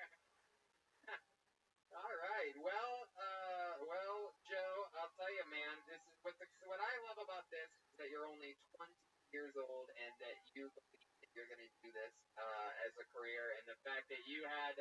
That's not.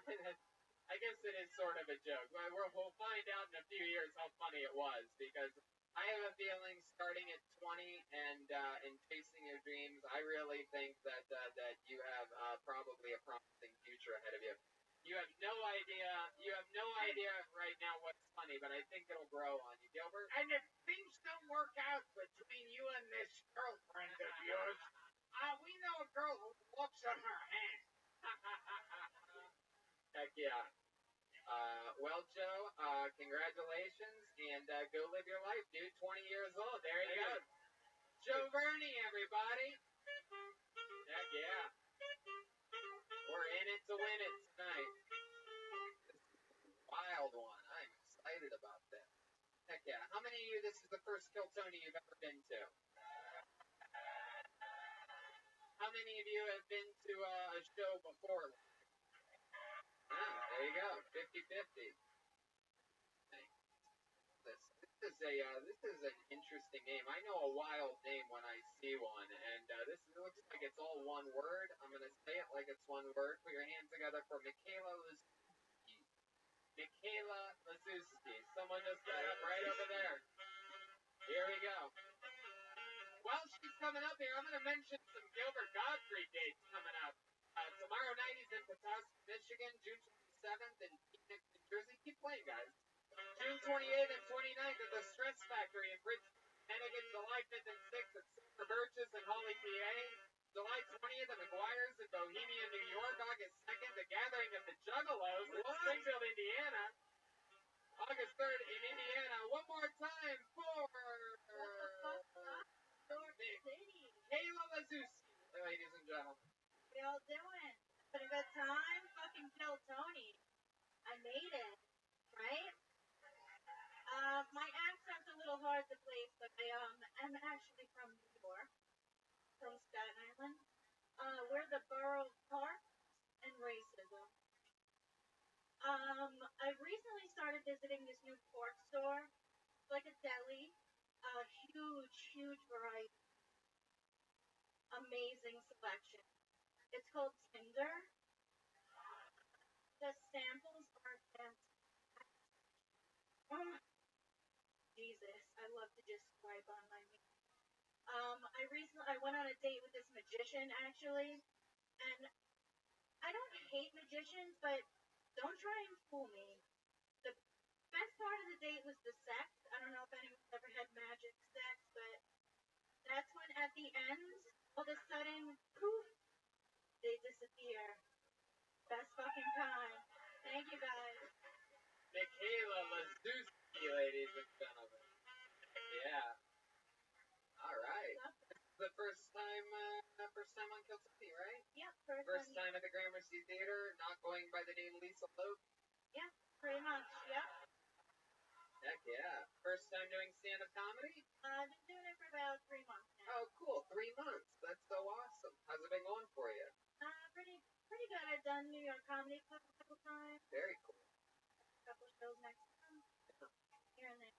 That's awesome. Are you originally from New York, born and raised? Staten Island, baby. Wow, Staten Island baby. Yeah. Heck yeah. I like the baby that you put on there at the end. Really spiced it up, librarian style. Staten Island baby? Love it. Wow, what do you really do for work? I work at a tattoo shop, actually. Oh. I'm not a tattoo artist, shop bitch, so. You're a tattoo artist, you're just what? I'm not a tattoo artist, I'm just a shop bitch. Oh. I manage the money, I pay the artist, I manage everything. Oh, wow. Except for the How do you get into that? You start dating a tattoo artist, and he's yeah, like, hey, I want you at the shop, I don't want you fucking around with Mario. Alright, you stay right fucking here with me, you're gonna manage everything, you pay everybody out, I'll make you feel real important. How do you think I afford my tattoos? Say that again? How do you think I afford my tattoos? What? They're mostly free. How do you think I afford them? Come on. Oh, I see. Yeah. They pay you in tattoos. What an amazing economical advantage you have figured out.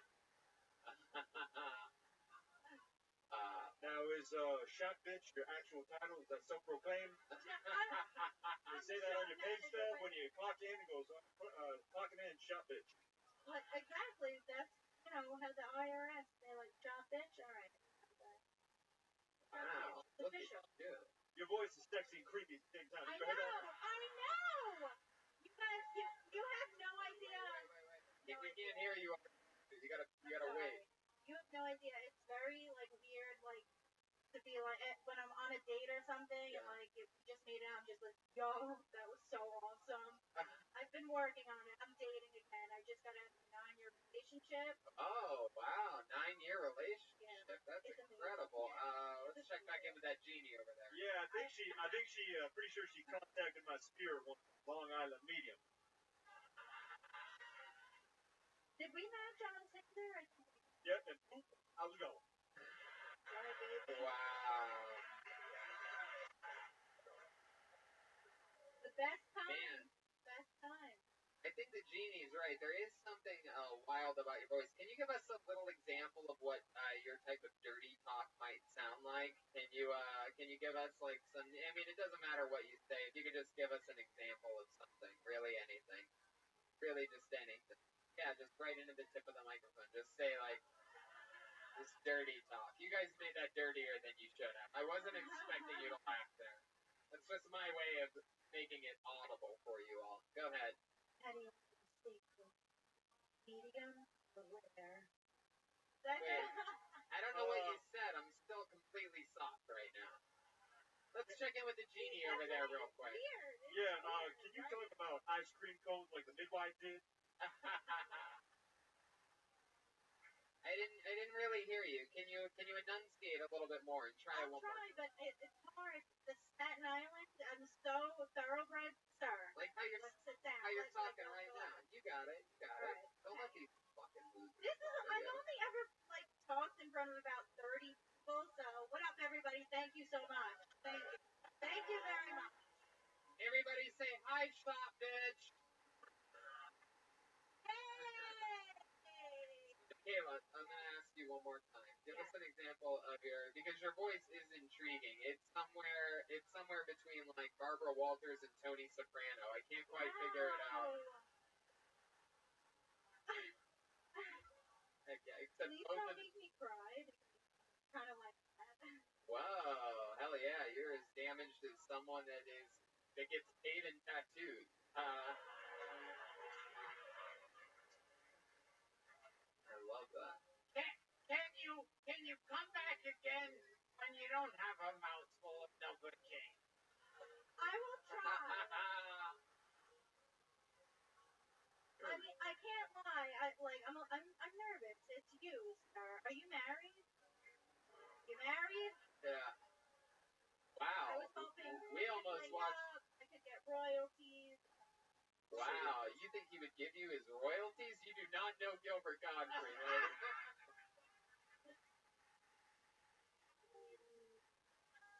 Closest thing you're getting to any royalty is maybe a sandwich from Burger King.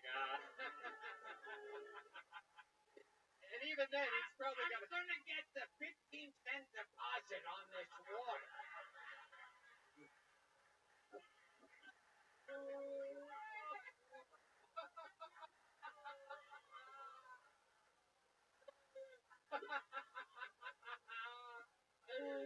Oh my God! That reminds me. I'm just gonna say it right now. That reminds me. If there's any chance that you don't know or haven't seen it, the documentary Gilbert is unbelievable, and it covers a lot of his thrifty ways. It's available on Hulu, Amazon, iTunes. I fucking love it.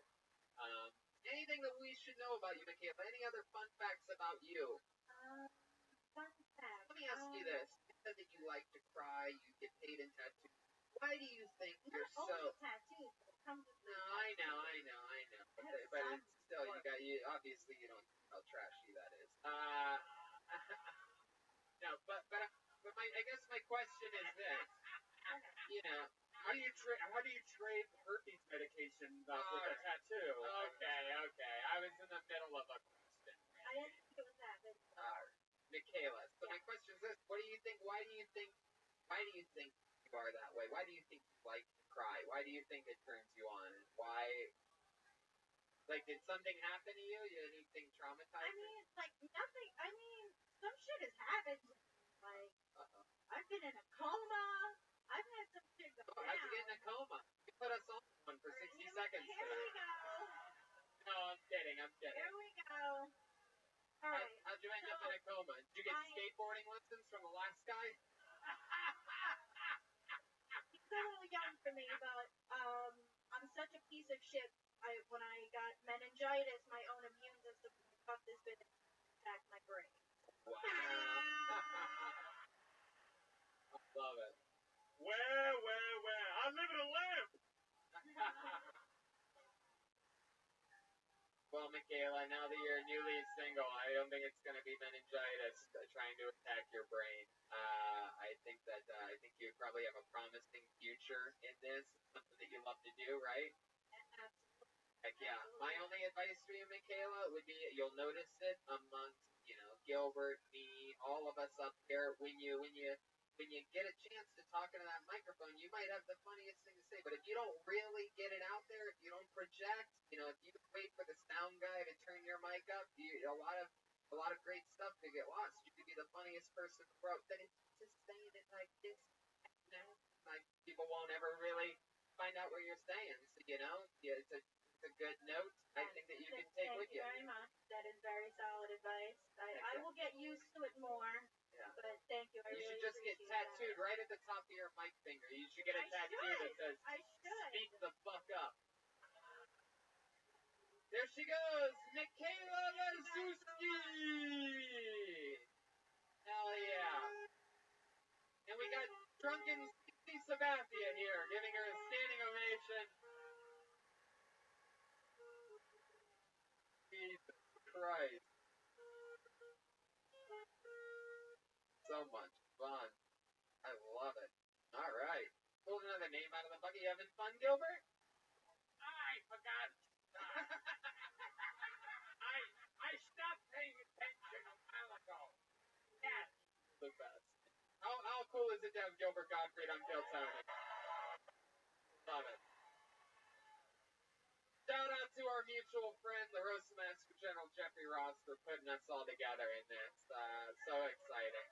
Which reminds me, of course, make sure you check out Gilbert on Netflix's new historical roast. I don't want to say it, but Gilbert steals the entire series. It's fucking amazing. All right, I pulled another name out of the bucket. Make some noise for your next comedian, Ryan Anderson. Here we go. Ryan Anderson. Here he comes from far in the back. This is a big theater, ladies and gentlemen. Oh, that guy's going to the restroom. All right, he's taking a shit. Oh, not seeing any movement. Ryan Anderson. Oh, here he comes. Here he comes. Wow, he was from the farthest in the back. Come on, buddy. Come on, pal. He's crisis writing his way up here, high-fiving people. One more time, good and loud for Ryan Anderson.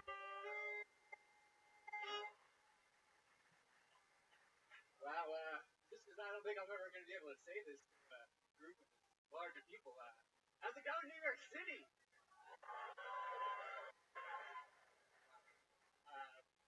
Watching YouTube, if you ever go on the website Pornhub.com, they have these recommendations, and they're like, you're supposed to tell you like what you're supposed to interest in. And the only recommended videos I've been getting are mom and sister videos. I don't know what that says about me. I don't know what that says about us as a nation. They're also in the most watched section. So it's I'm a little concerned about like the general Oedipal complex going on in the entire nation. I think it's like a fascinating and terrifying phenomenon.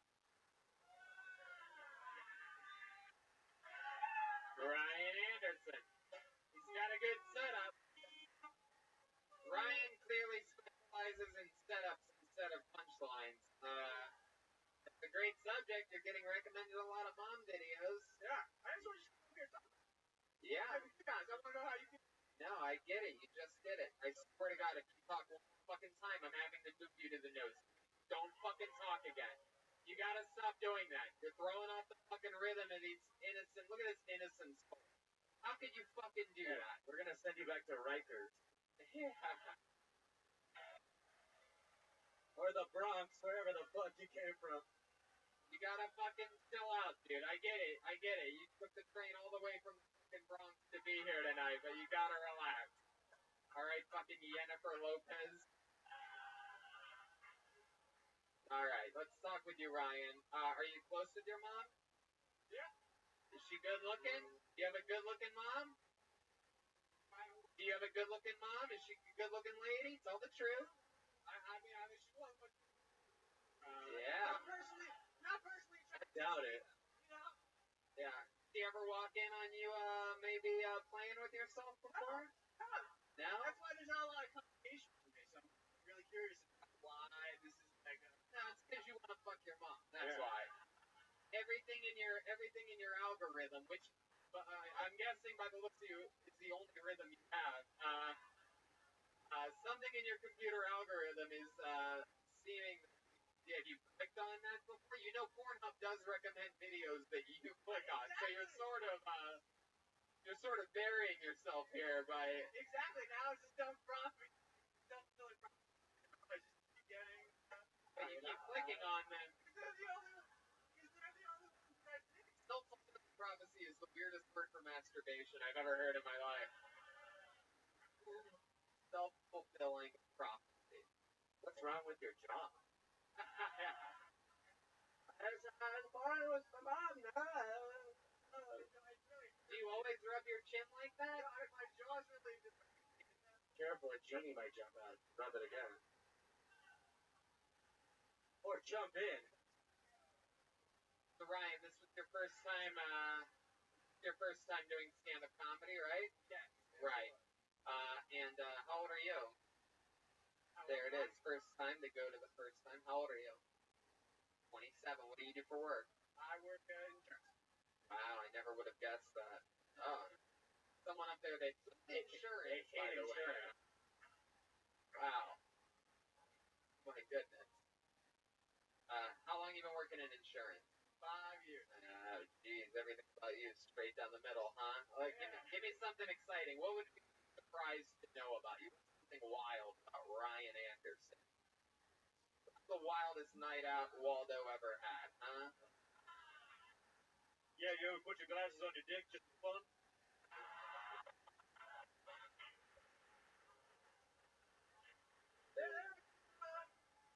Genie is on fire today.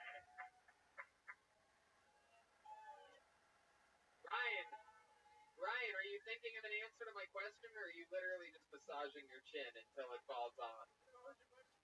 What's something wild about you that we'd be surprised to know? There's been right into the tip of the fucking microphone, Ryan. Right here. You see how close the mic is to my mouth? There you go. Yeah, group sexual experience as well. That's the interesting thing about me. Have you had group sex I've had before? that. I've been recommended. Your mom, your stepmom. Right. Exactly. Group sex doesn't count as being the stenographer or taking notes.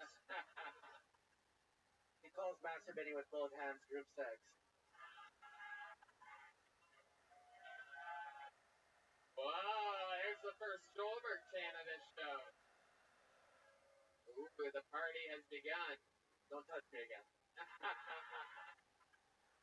Wow, so Brian, how many people were in this group that you had sex with? Me and 3 others. You and 3 others. What's our girl to guy ratio? What's our G to G on this? He named his hands the others. 2 and 2? Yeah, 2 and 2, little tag team match. Okay. So what's the what? Can you give us a little laydown of how did this begin? Like, did you guys have dinner beforehand? Know the other 3 people? Right, it was a date, and you were in a relationship with your girl. Yeah. And then you knew the other 2. Yeah, it was like a double date. Heck yeah. And then and then you guys had dinner, and then what? You went back to your place, started rubbing each other's chins. They were Asian, Tony. Did the other guy fuck your girl? Yes, Yeah. Wow. And you fucked his girl? Yeah. And then what's the him got throughout the evening? This is the part where the truth is gonna. Oh, this guy's gonna go jerk off real quick. There he goes. Somehow he ended up being gayer than you and the guy that you fucked. Tell us what your interaction with the guy in the group was. Yeah. Why don't you? Yeah, I bet. Come on. So you guys made out a little bit. What else? Yeah. Okay.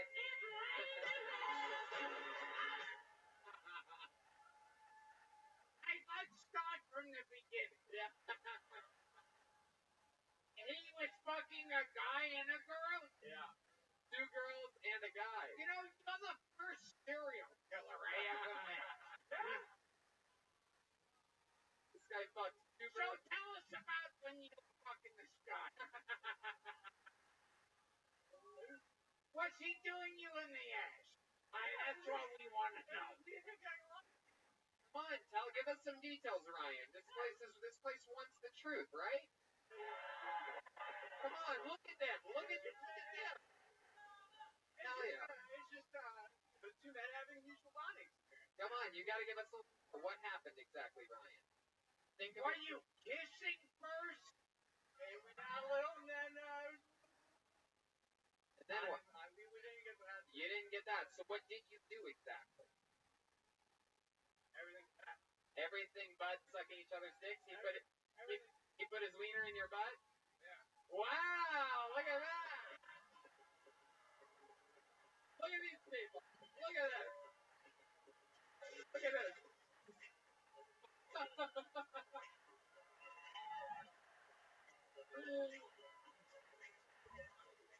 Only on Kill Tony can you get a half a standing ovation for saying a guy put a wiener in your butt. This is the only place where... So you had a dick in your ass. Heck yeah. I love it. I love it. I'm interested to know, Ryan, you fucked 2 girls, a guy, and probably a pizza place. So I'm interested to know, Ryan, out of the 2 girls, the guy, what was the part that you finished on? What was the part where you're like, oh, I'm gonna fucking come. This is crazy. Yeah, well, that's what everybody talking. Yeah. You all have to, experience that moment. Again, you're beating around bushes so much. I think you're still in a foursome right now. There was no dick sucking going on. I didn't do anything. What? I did not. Because that's gay, Gilbert. Everyone knows. That's like, yeah, there's reciprocation. You understand? Like, you did one for him, the other. Wait, what position did you show the position? Yes. You were in when you were getting fucked in the ass. Yeah. All right, here comes the. Wait, get out. Here comes the genie. You gotta get in.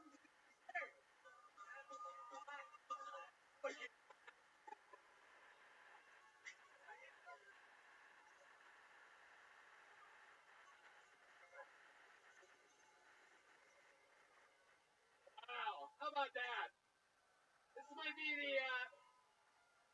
the gayest episode of Kill Tony. Wow, I love it. This is shit you can only do on the Late Show. You couldn't do this at the 7 p.m. Wow, that is so fucking cool. And when you say it's a symphony, that just means I'm gonna ask one more time. So you were on all fours, getting fucked in the air. You got to work sometimes. You work. My goodness, mind blowing. It's not mine that are getting blown. Yeah. Minds are blown. Your mind's blown everywhere. I love it. Wow. Well, Ryan, and you came out clean after it all, huh? You ended up like shit diggers. Yeah. Well, Ryan, your test came back clean. We just found that you have a weird chin rubbing disease that My cheek really hurts. will be with you for the rest of your life. Well, Ryan, I mean, your set was very, very, it's very rough your first time sometimes. But I'll tell you this. Is one thing that you showed tonight, and you're the only person up here so far to get a half a standing ovation with your from your interview, and the reason why is because you showed core of the show is being brutally honest. People can feel it when there's something that is true to you, and you did it. You showed it here tonight. How about another hand? The great. Oh, you have something else, Gilbert? And more importantly, you demonstrated what it looked like when you got fucked in the ass. Where's the walk on my ass? I can't walk on my ass. I love it. One more time for the great Ryan Anderson. Wow.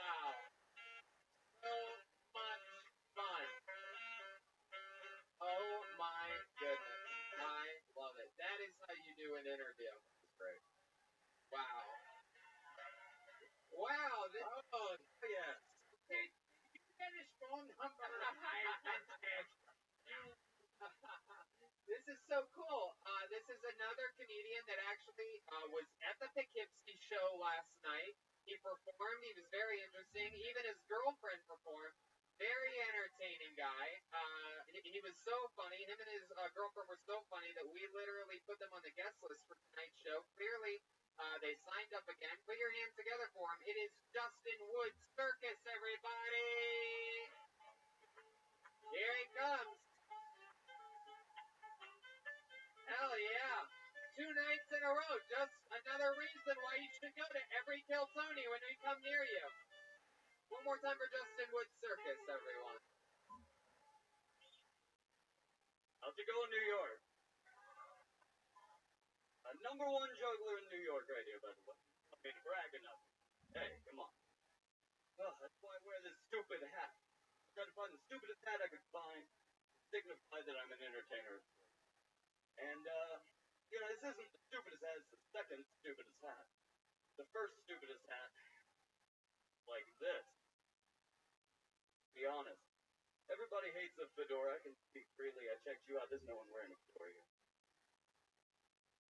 Stupidest hat. It's a subtle difference in this thing here. It's like I'm fun-loving. I don't take myself too seriously. Over here, I take myself a little bit too seriously. You know? Like it's a level of self-awareness. Like I go around, I know I'm an idiot, right? I know that I'm an idiot, but down here, you all know I have no idea that I'm a fucking idiot. There you go, Justin Woods Circus, everybody. Hell yeah. So cool. Now, I'm going to tell you this. I'm just going to jump right into it, Justin Woods. Last night was your first time ever doing pure stand-up comedy, right? Yeah. And then you came out with a brand new minute here tonight. But I'm going to be honest with you. We found out a lot about you last night. We talked with you for a while. If it's okay with you, I'm going to plug the hell out of you. And can you do some more cool stuff for us? Justin Woods Circus was raised and went to circus school. And he really is. He's literally known as the greatest juggler in New York, and he's here for you. Would you mind, is there anything we could get you? Do you need anything? Your lovely assistant here? Sticks in a lamp, maybe? Is there anything we can give you? Like, did you bring anything? Is there this guy's son, huh? Wow. Never mind. Dude. No. I got shoes. I could do a... You want that slinky? I guess I got the juggling balls. I could do some juggling balls. How about some juggling balls? Can we do that? Is your lovely assistant here? Joyce? Like a good lady, she keeps my balls in her purse.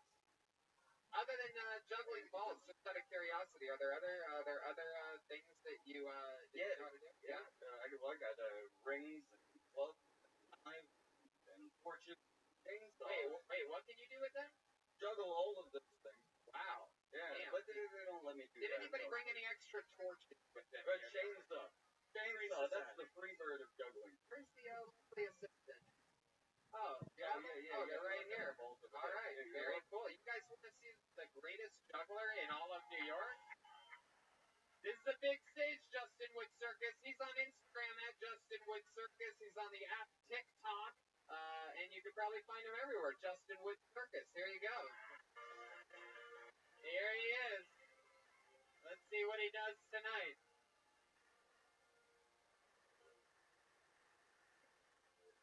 All right. There he is. Oh, the anticipation is killing me. And the listeners. He's got one ball. He tosses it from one hand to the other. Oh, wow. He's got two. Oh, he's doing one hand. This is incredible. This is what the last comedian looked like during his foursome. Wow. My goodness. Wow. Hey.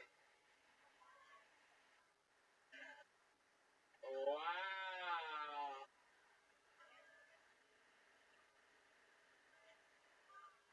Wow. That is incredible. Wow. My goodness, he's still going. He's a fucking machine. That is mind-blowing. Wow. The Justin Wood Circus, the only way you could top that, there's only one way to do it. Have you ever been fucked in the ass before? Speaking of juggling balls, there we go. No. Sorry, brutally honest there. No, I love it. Is there anything else that you'd like to talk with us about, or perhaps you'd like to ask Gilbert, the great Gilbert Gottfried, a question? Yeah, you know what? I actually do have a question. Yeah, I've seen a bunch of your shows. I go every single time I can. You called me the hipster hamburger in Swansea. I don't remember it, but it's pretty good. You were in Swansea, Massachusetts? Yeah, I gave the guy the lighter. You called me Johnny Depp. You said that I walked to the bar. No, wait a second. I know my style of roasting, and I would not just call you Johnny Depp. There had to be something. Johnny Depp with cancer. What was it? Well, I was walking to the bar, and he said, look, that guy is going to order another parrot for his shoulder. There you go. I didn't just call you. You can't just say, Can you pretend you are the previous act and do something with the two apples? I like that idea. Man, give us a little. Great on TikTok. I love it. How about a slinky trick? How about one? Yeah, we could do some of that. How about you show it these people? You don't see Slinky very often. The slinky's what the last guy's butthole looks like after the. Two apples? Can you roll two apples against your chin?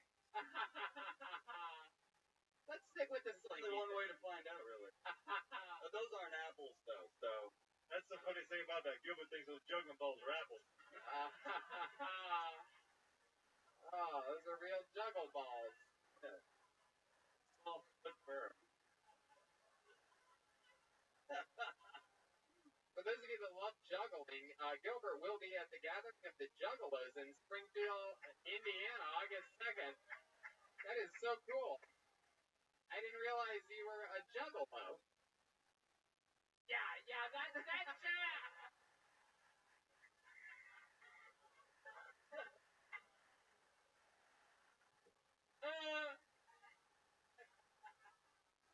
Oh my God, you're so amazing. There's a lot of things you don't know about Gilbert. His safe word during sex.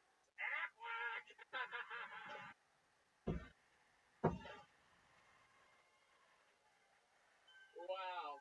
Justin Wood Circus, do a quick something with the slinky so we can move on. Right, Here he is, doing slinky tricks before getting out of here. Justin Wood Circus. Wow. Look at that. Pretty good. Moving it back and forth. This guy's good with a slinky. Oh my goodness. Wow. Crowd goes wild. Heck yeah. He did it last night. He did it again tonight. A truly entertaining man. He's on Instagram at Justin Wood Circus. Make some noise for Justin Wood Circus, everybody. Yeah, great stuff. All right. Keep it moving along here. I see some faces that came to the booth. He's the winner of the night. He gave me a quarter. I love it. Put your hands together for your next comedian. He goes by the name of Blair Joseph, everyone. Blair Joseph. Here he comes. Here we go. Said you back on the ledge, my friend. Yo, what's good, New York? We good? Good tonight? So, yeah, I was just diagnosed with Lyme disease. Yeah, don't feel sad, though. Don't cheer either. Shut the fuck up. Jokes. Okay, so, yeah, just diagnosed with Lyme disease. Don't feel bad, you know. It happens. I was looking on the bright side. That's part of, who I am. And I was looking up some fucking, some shit up about it. And, like, it's not that bad, honestly. Like, fucking, the best thing about it is I'm so glad I can't get scurvy, Fucking, I hate it, bro. Fucking, all this citrus shit will be flowing. It'll be good. And I'm gonna revert back to a citrus. So, I mean, it's better than a vegetable. Have you seen any like Down syndrome people who are Asian? No, those don't exist. Mythical creatures. So there's 3 facts about life. White women love anal, and so does Ryan. And okay, and if you disagree with that, talk to my ex-wife. I can handle the workload. And the second one is I have a massive penis. The third one is that there are no Asian Downs when you get it. And Alright. I don't know if that thing was ever gonna end. Much like your penis, I don't know if you were ever going to end. Sorry, I was gonna finish it. How massive? He stole that bit. Mr. Gilbert with the big dick, right? I love it. Claire Joseph, how long you been doing stand-up for? Oh, first time. First time, everybody. There you go. I love it. And you recently got diagnosed with Lyme disease. Oh, that's fake. Oh. No shit. It's a joke.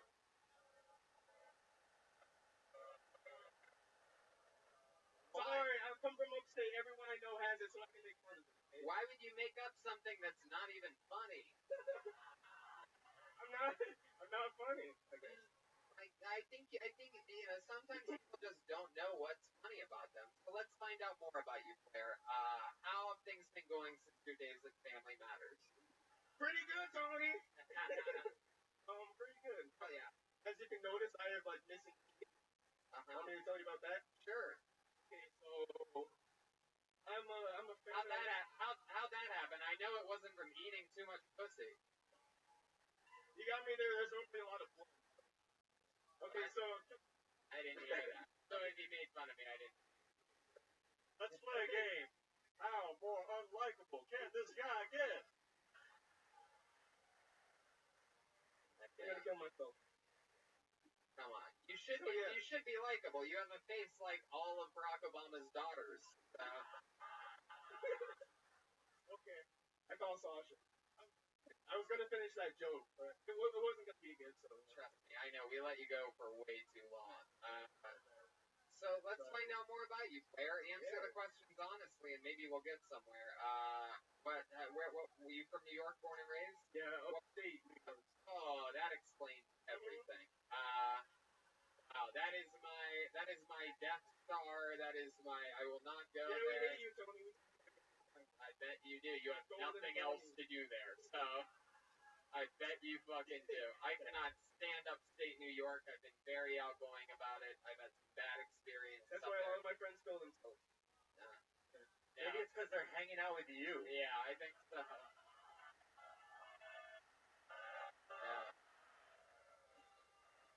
This is like National Geographic, the very rare unlikable black man on Kill Tony. It's incredible. Sorry. Normally your type of people can go do no wrong, but well, you know, I'm only 75%, but for the other 25%, you watch Game of Thrones, huh? Sure. Stop pandering. Oh, you're trying to get the Game of Thrones code in here. I love it. I love white it. people killing themselves. What's the other 25%? Autistic? What is it? Your mom. What is the other? I like how Red Band thinks that that's a racist. 25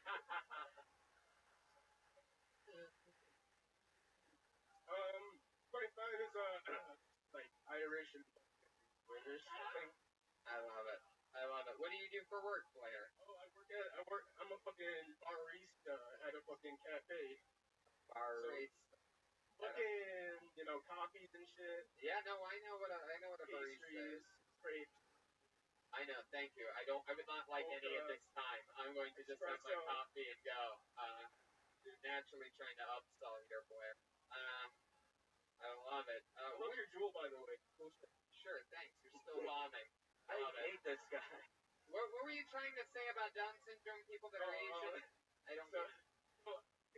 My endpoint was going to be, if there's a gaggle of retarded Chinamen in this room, I'll cut my giant cock off. And, I think I saw someone. Oh, no, that's Gilbert Godfrey. Oh, man. Blair. I just made that.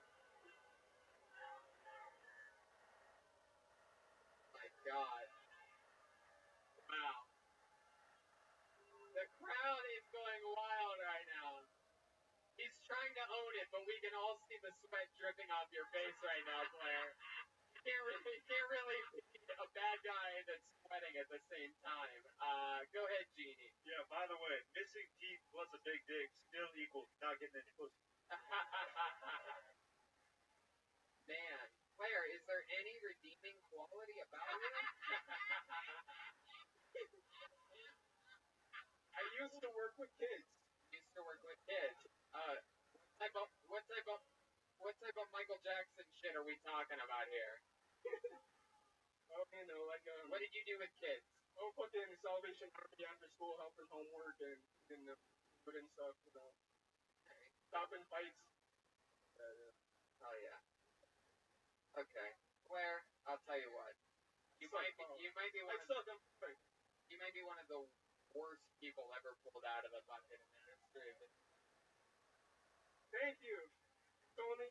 But you know what? To put a positive twist on it, a lot of people start horrible. A lot of people start unlikable, and maybe, just maybe, this will be a great story. Maybe next year you get pulled out of the bucket, you fucking kill, and I go, are you the guy that was the worst last year? Yeah, And you go, yes, and the place goes crazy.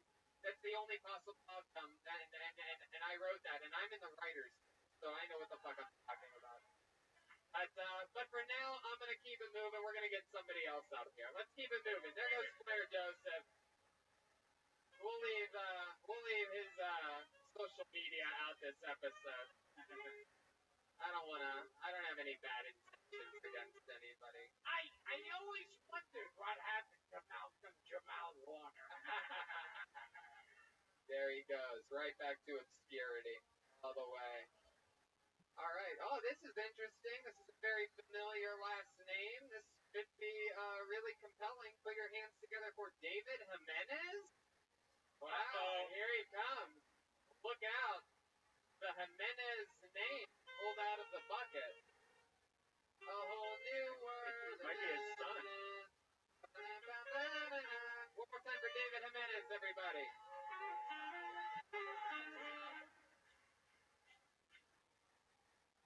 Nervous. Okay, so I recently stopped. No, I quit drinking. Oh, sorry.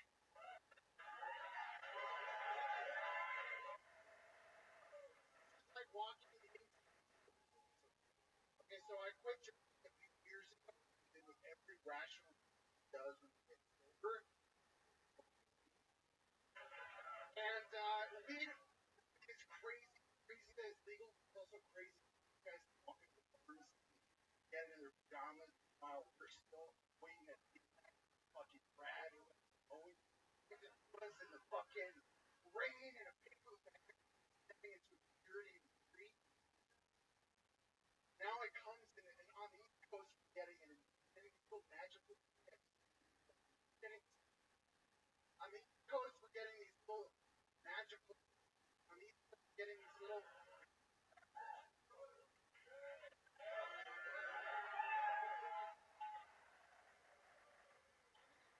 Getting these little magical gifts to the Underground Railroad. Everything looks like a fucking handstand Narnia, some parallel, paranoid, parallel Frank's convention. Nobody could have anticipated this. But at the same time, now Brad opens up the bag and has a little tray box. There you go, David Jimenez. Oh yeah. Fuck yeah, you were nervous indeed. That went way worse than No, you were great, dude. You know what? It's a perfect example of look at that. It's a perfect example of the through line of this show. You were trying to talk about honest stuff, and the audience could feel you trying to get through it. It wasn't some performance about fake-ass, made-up Lyme disease. It's talking about real stuff, and I'm telling you, this is a smart audience, and they fucking know comedy. They watch the show where comedians talk to comedians about comedy with improv,